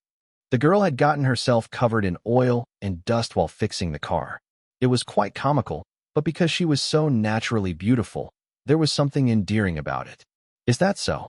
The girl took the tissue, checked herself in the rearview mirror, and tried to clean her face. Seeing that it wasn't thoroughly clean, she puffed her cheeks in frustration. Meanwhile, Gudong had started the engine and tried to drive. It was working fine. "Thank you." She quickly got out of the car to thank the girl, handing her a bottle of water. "You're such a beautiful and kind-hearted lady." "No need to thank me." The girl extended her hand. Gudong was confused. "What do you mean?" 200 yuan. The girl said, "For the repair. Normally a garage would charge 50, but considering the labor cost for someone to come all the way here, 200 isn't steep." Gudong. "So, it was conditional help." She quickly said, of course, I'll transfer the money to you right away." "Wait." Lin Yuan narrowed his eyes. For some reason, he suddenly sensed a kinship, so he stepped forward. 100 yuan. You only spent 10 minutes here, and you didn't change any parts." The girl looked at Lin Yuan and sighed. "You're lucky. I'll accept 180. I saved you at least half an hour." Lin Yuan shook his head. 120, no more. The garage won't charge anything because the car is under warranty. The girl stared at Lin Yuan. 170, it can't be less. Lin Yuan frowned. "Since you've backed down a step, I'll reciprocate. 130, no more. You were blocking my way. I helped repair your car. It's not too much to ask for some payment, is it? But 170 is too much." Gudong watched the two arguing in confusion. Looking at the car this girl drove, it surely cost millions. One could tell at a glance that she was wealthy. And Lin Yuan, he needed no introduction. Mr. Lin made more than 100 yuan in a single second.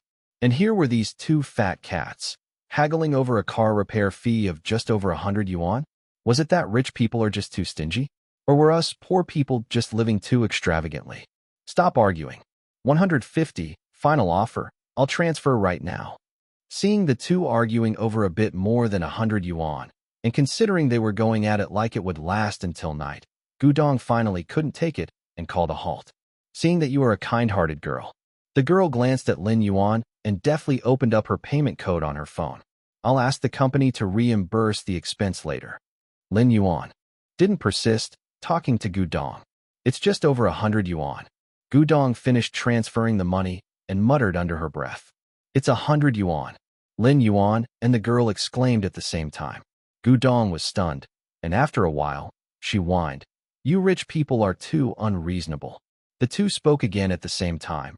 "It's a matter of principle." Gudong. Chapter 674, 640. Truman's World _1. The car was fixed. The girl left first. As Gudong was about to move on, Lin Yuan suddenly received a call from Ol Zhou. "No need to go. The girl over there seems to have some urgent things to deal with. She won't have time to meet you today." This whole thing was done quite inappropriately. I've already scolded them fiercely. It was a wasted trip. Don't be too angry. We can arrange it next time. Let her come to you. Okay. He didn't feel much of anything. To Lin Yuan, it was merely a leisurely trip. The two returned to the company. On the way back, Gudong suddenly sighed. The young lady just now is clearly rich, and unexpectedly, she can fix cars. Without her, we would have been stranded. Plus, she's so pretty, even prettier than some female celebrities. It's a pity, though, I forgot to ask her about her skincare routine. Lin Yuan closed his eyes to rest. After the battle, rest was needed. He felt his bargaining skills were rusty. He used to be the super bargain king in the eyes of Jian Yi and Xia Fan. normally capable of, haggling to half the price. But this time, he felt like he didn't get much of a deal. When they got back to the company, Ol Zhou didn't mention the blind date again.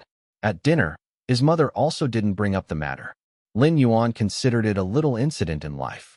The next day, as Lin Yuan returned to the company, he noticed that Ol Zhou and the film department were getting ready to leave. Want to come along?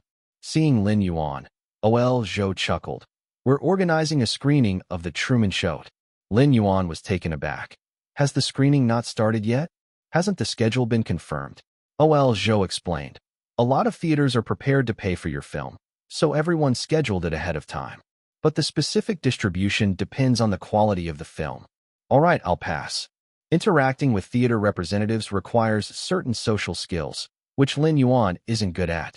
His way of dealing with different situations is quite simple. All he can do is conjure up a socially conforming smile. Then we'll get going.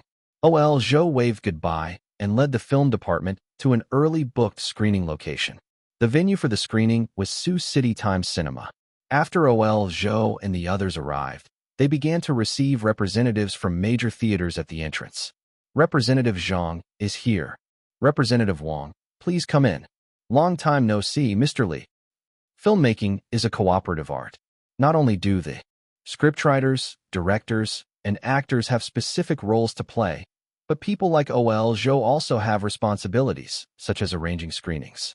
After the screening, issues like scheduling screenings and distribution through theaters would require Ol Zhou and others to engage in verbal battles with the theater representatives.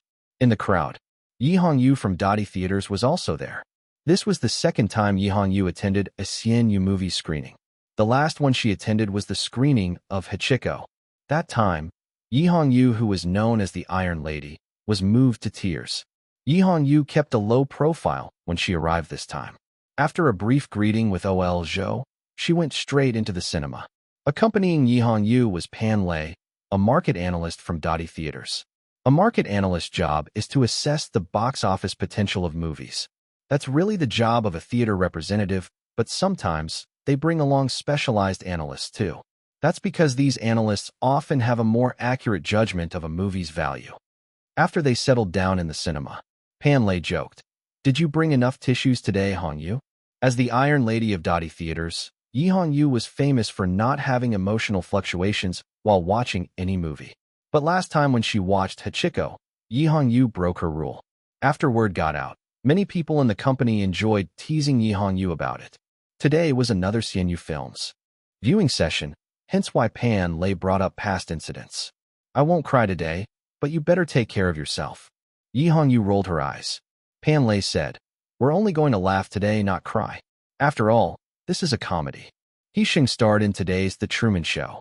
He Sheng rose to fame for starring in Flirting Scholar and has been a comedian since his debut. All the films he starred in afterwards were comedies. The current He Sheng is now quite a renowned star in the comedy circle. When Pan Lei saw that The Truman Show starred He Sheng and was written by Xianyu, he instinctively thought that it was a nonsensical comedy. So did other cinema line representatives. However, at that moment, Ol Zhou suddenly walked to the stage and announced into the microphone, "Before the movie starts, I need to remind everyone that The Truman Show is a drama." The scene burst into clamor. Yi Hongyu was also a bit surprised. Pan Lei blurted out, "What is Starlight doing?" This viewing session was not small in scale, and everyone thought that the movie was a commercial comedy film. But Ol Zhou actually said that it was a drama? Does a drama deserve such a fuss? Can it make money? We want box office revenues from our cinema line. Okay, it doesn't matter if it's a drama. Xianyu's drama should not be too self-indulgent in terms of plot, and it should still be able to bring in some box office revenue. But why did you choose He Sheng to play the leading role? He Sheng is an out-and-out comedian. Who's ever heard of a nonsensical comedy actor starring in a drama? Did the casting director get kicked in the head by a donkey? Can't you see the inappropriate casting? For a moment, the cinema line representatives were all a bit puzzled. However, after the clamor, the scene quickly quieted down. The audience wasn't the average viewer, and they knew that anything could happen in the film industry. Now it was up to Starlight to iron out all these issues. If they can't, then the film's screening would be absolutely dismal. After all, no movie theater is invincible. Even if every one of Xian Yu's films performs well, no one dares to say that Xian Yu's next film will definitely be successful. The cinema line representatives had seen too many people who succeeded several times, but fell once and never rose again. The problem is not with the drama, but with He Sheng. After observing the representatives' reactions, Ol Zhou quietly exchanged words with a member of his film crew. The film crew member said, "This is Xian Yu's insistence. We can't do anything about it." Ol Zhou smiled. "But you've seen the final product.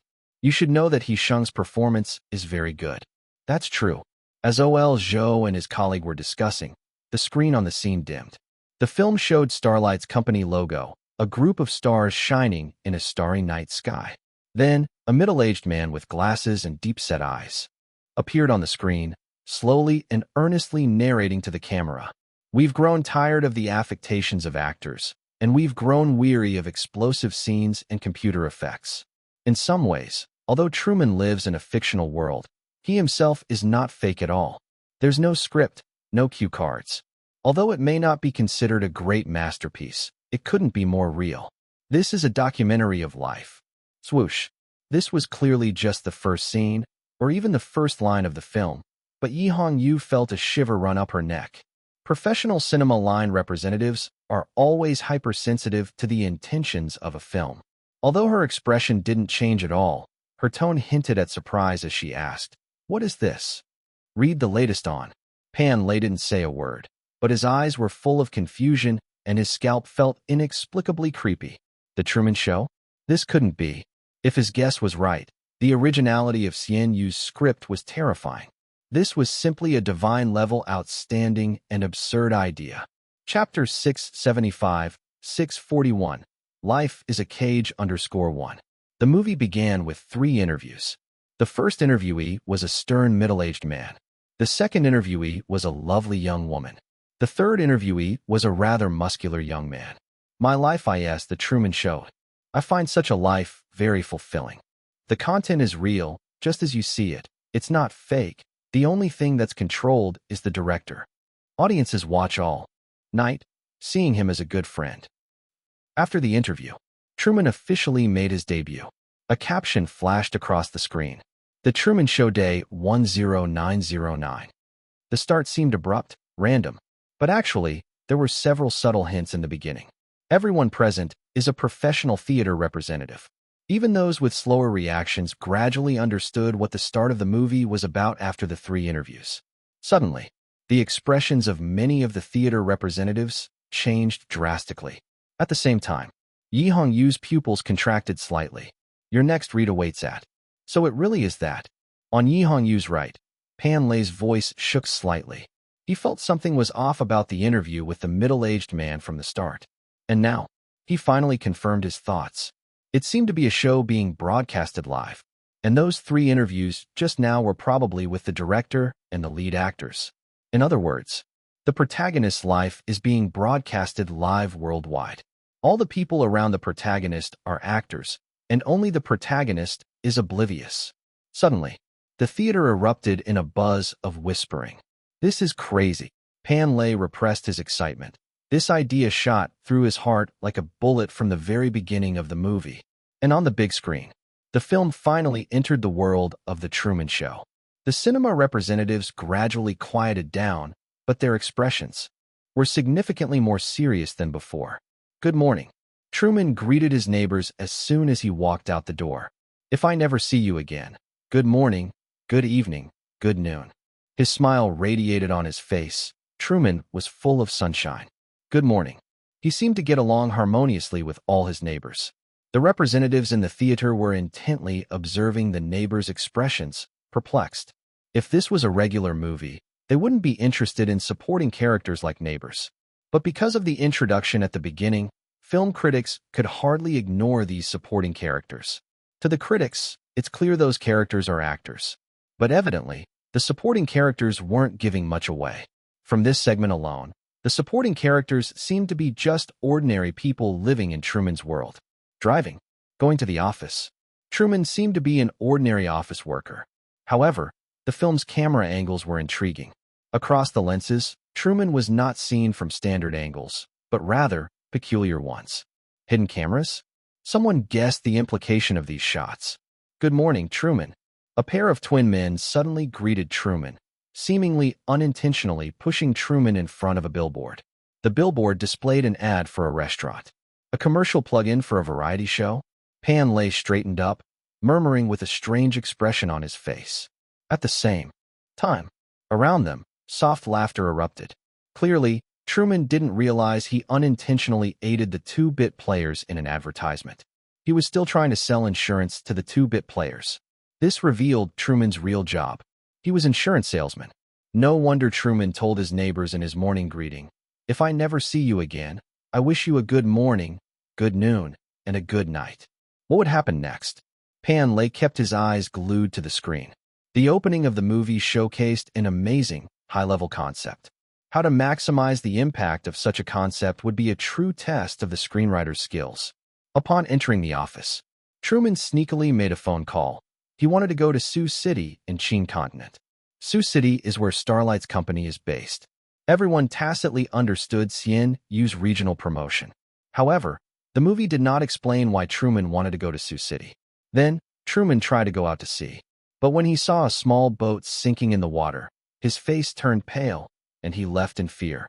Is Truman afraid of water? The movie still did not provide an explanation. The experienced cinema representatives understood that the plot was laying out something. Back at home, Truman's wife arrived. This wife was none other than the actress being interviewed at the beginning of the movie. If the advertising method of the twin brothers was somewhat subtle before, the wife's advertising was straightforward. The supermarket's on sale. I bought this chef's companion. It doesn't get dull when chopping and grinding. Some people in the audience laughed. If someone in reality spoke in ad slogans, it would look silly, but to Truman, it looked like just a normal scene from his life. Wow, that's amazing. He responded symbolically, clearly accustomed to this situation. In fact, he didn't understand what his wife was doing, let alone that countless viewers were watching him. It was quite humorous. Dark humor. I am the only one in the world who doesn't know that I am the protagonist. Amidst the laughter, the plot finally explains the gaps from before. Turns out, Truman has been living in this place called Eastfield Village since he was born. Yet, he has always desired to venture out of Eastfield Village and see the world beyond. The reason why Truman fears water is related to a psychological scar from his childhood. While sailing with his father said the open sea was dangerous, but Truman insisted on exploring nonetheless. They ran into a storm, and Truman's father fell overboard and drowned. Since then, Truman has been extremely scared of water. It comes together beautifully. Pan Lei began to speak. Every great idea carries with its potential holes and flaws. This movie, however, fills in these flaws with detailed context, making everything seem logical. This is terrifying, Yihong Yu said somberly. The father must also be an actor. In order to extinguish Truman's desire to leave, the director set up a death scene for Truman's father. Truman's life was explicitly manipulated. The question now is, was the father's death a carefully choreographed hoax? Or was it a genuine accident? This question remains unanswered for now. But soon, in the next scene, Truman's father shows up again unexpectedly. Dad, Truman is dazed. Didn't his father die? Just then, someone rushes in and swiftly takes Truman's father away. Truman tries to chase after them, but it feels like the entire world is against him. Countless faces block his way. Even the cars on the streets obstruct his path. In the end, he can only helplessly see his father leave. What's this? This dramatic scene leaves the theater owners wide-eyed. The father's deaths had definitely been arranged by the crew. But why has the father appeared again? Has there been a glitch? Or has the father had a change of heart and wants to tell Truman that it's all a hoax? A mountain of questions springs up in everyone's mind. Then, a new plot point arises. It turns out Truman's desire to leave Sioux City isn't just about wanting to leave Eastfield Village, but it's also about a girl he met in college. Truman fell in love with her. She went against the director's script and tried to tell Truman the truth. Everyone knows everything about you, but everyone is pretending. Before she can finish, someone takes her away. The man claiming to be her father says coldly before they leave, "We are going to Sioux City." This gives Truman another reason to leave Eastfield Village. Clearly, his father's reappearance made Truman skeptical. He noticed everything around him seemed prearranged by an invisible hand. The same faces and cars he sees every morning. Even the timing could not be more structured. Walking down the street, he could feel countless eyes covertly watching him. He suddenly rushed into an elevator in a building, only to encounter the clapperboard within the film crew. Truman feels pressure. Unable to bear it any longer, he resolved to leave Eastfield Village. This place is too strange. But that invisible hand returns, and the feeling that the world is against him comes back. At the airfare desk, he's told there are no available seats for a month. He takes the bus instead, but it breaks down shortly after boarding. His childhood trauma makes him scared to travel over water, so he decides to drive himself only to encounter a nuclear leak. He tries to run out on foot, but is intercepted by a group of people in hazmat suits. In front of the big screen, none of the theater representatives speak. All of a sudden, Eastfield Village seems terrifying. It's like a huge cage, trapping Truman in place. No matter how hard Truman struggles, he cannot escape. In the film, the many spectators eagerly discussing Truman's actions in The Truman Show express their fondness for Truman, but none seem to understand his pain. No, there's a girl, the same girl who tried to reveal the truth to Truman. She must be watching The Truman Show outside of Eastfield Village, clutching her heart. Seeing Truman slowly piece together his own picture, the girl's eyes well up with tears. "Do not give up," she murmured, looking at Truman on the screen. Despair seeped into Truman. He confesses to his friend Marlin about what he has been suffering, but Marlin simply comforts him. "No one is trying to hurt you." Once Truman wanted out, everyone tried to keep him in. His wife, with money. His mother, with kinship. And now, his friend Marlin, is trying to bind him with friendship. At this moment, the camera suddenly shifts to the production team. The serious middle-aged man who was being interviewed in the beginning is sitting in the production center, carefully crafting captivating dialogues for Marlin. "We've been best friends since we were 7. In the theater, the silence was unnerving. But all of the theater owners suddenly felt a cold shiver from within. Unable to sit comfortably, Yi Hong-yu adjusted his sitting position. Pan Lei also stopped talking, his two hands locked tightly together. Helplessness, anger, urgency, sadness. A flood of emotions welled up within. At this moment, they couldn't help but want to rush into the movie and tell Truman that Eastfield Village is a hoax. Everyone's acting. They are emotionally manipulating you. All of these emotions are scripted. Your wife, your mother, and even your brother. Everything is an illusion. Yes, at this moment, everyone deeply wished for Truman to discover the truth and break free from the seemingly gentle but terrifying cage. Chapter 676, 642. What doesn't kill me will only make me stronger _1. On the stage of lies, everyone was dancing. As Truman repeatedly struggled to rise, trying to escape altogether, only to be met with ceaseless futile setbacks, his adversities had subtly tugged at the hearts of all the theater representatives. Truman was somewhat at a loss. He began to be unable to distinguish between what was real and what was fictitious. Just then, Truman's father reappeared. Marlin said, "I have found the source of it all." The show's producer, the stern middle-aged man, staged an epical drama of reunion, Truman and his father embracing amidst billowing dry ice. Cue the music. Close-up. Extreme close-up. Magnificent and deeply stirring. All the viewers watching The Truman Show in the movie were moved to tears. In the control room, a huge applause broke out. The producer had once more thwarted Truman's escape.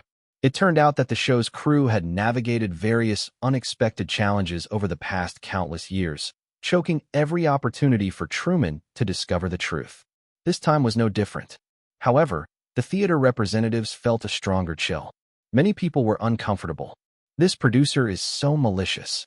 He rules over Truman's life. The viewers in the movie are too indifferent. They find such scenes touching, yet they're oblivious to the revolting motives of the production crew. The producer is moved by his own creation. It's all for your own good, must be what the producer is thinking. His thought process is dangerous. Discussion erupted in the theater. Everyone felt somewhat hopeless. They all felt that Truman had been deceived once again. This shouldn't be. Pan Lei looked somewhat unsure. With a parched voice, Yi Hong-yu spoke. "What's wrong? Didn't you notice? 2/3 of the movie has gone by.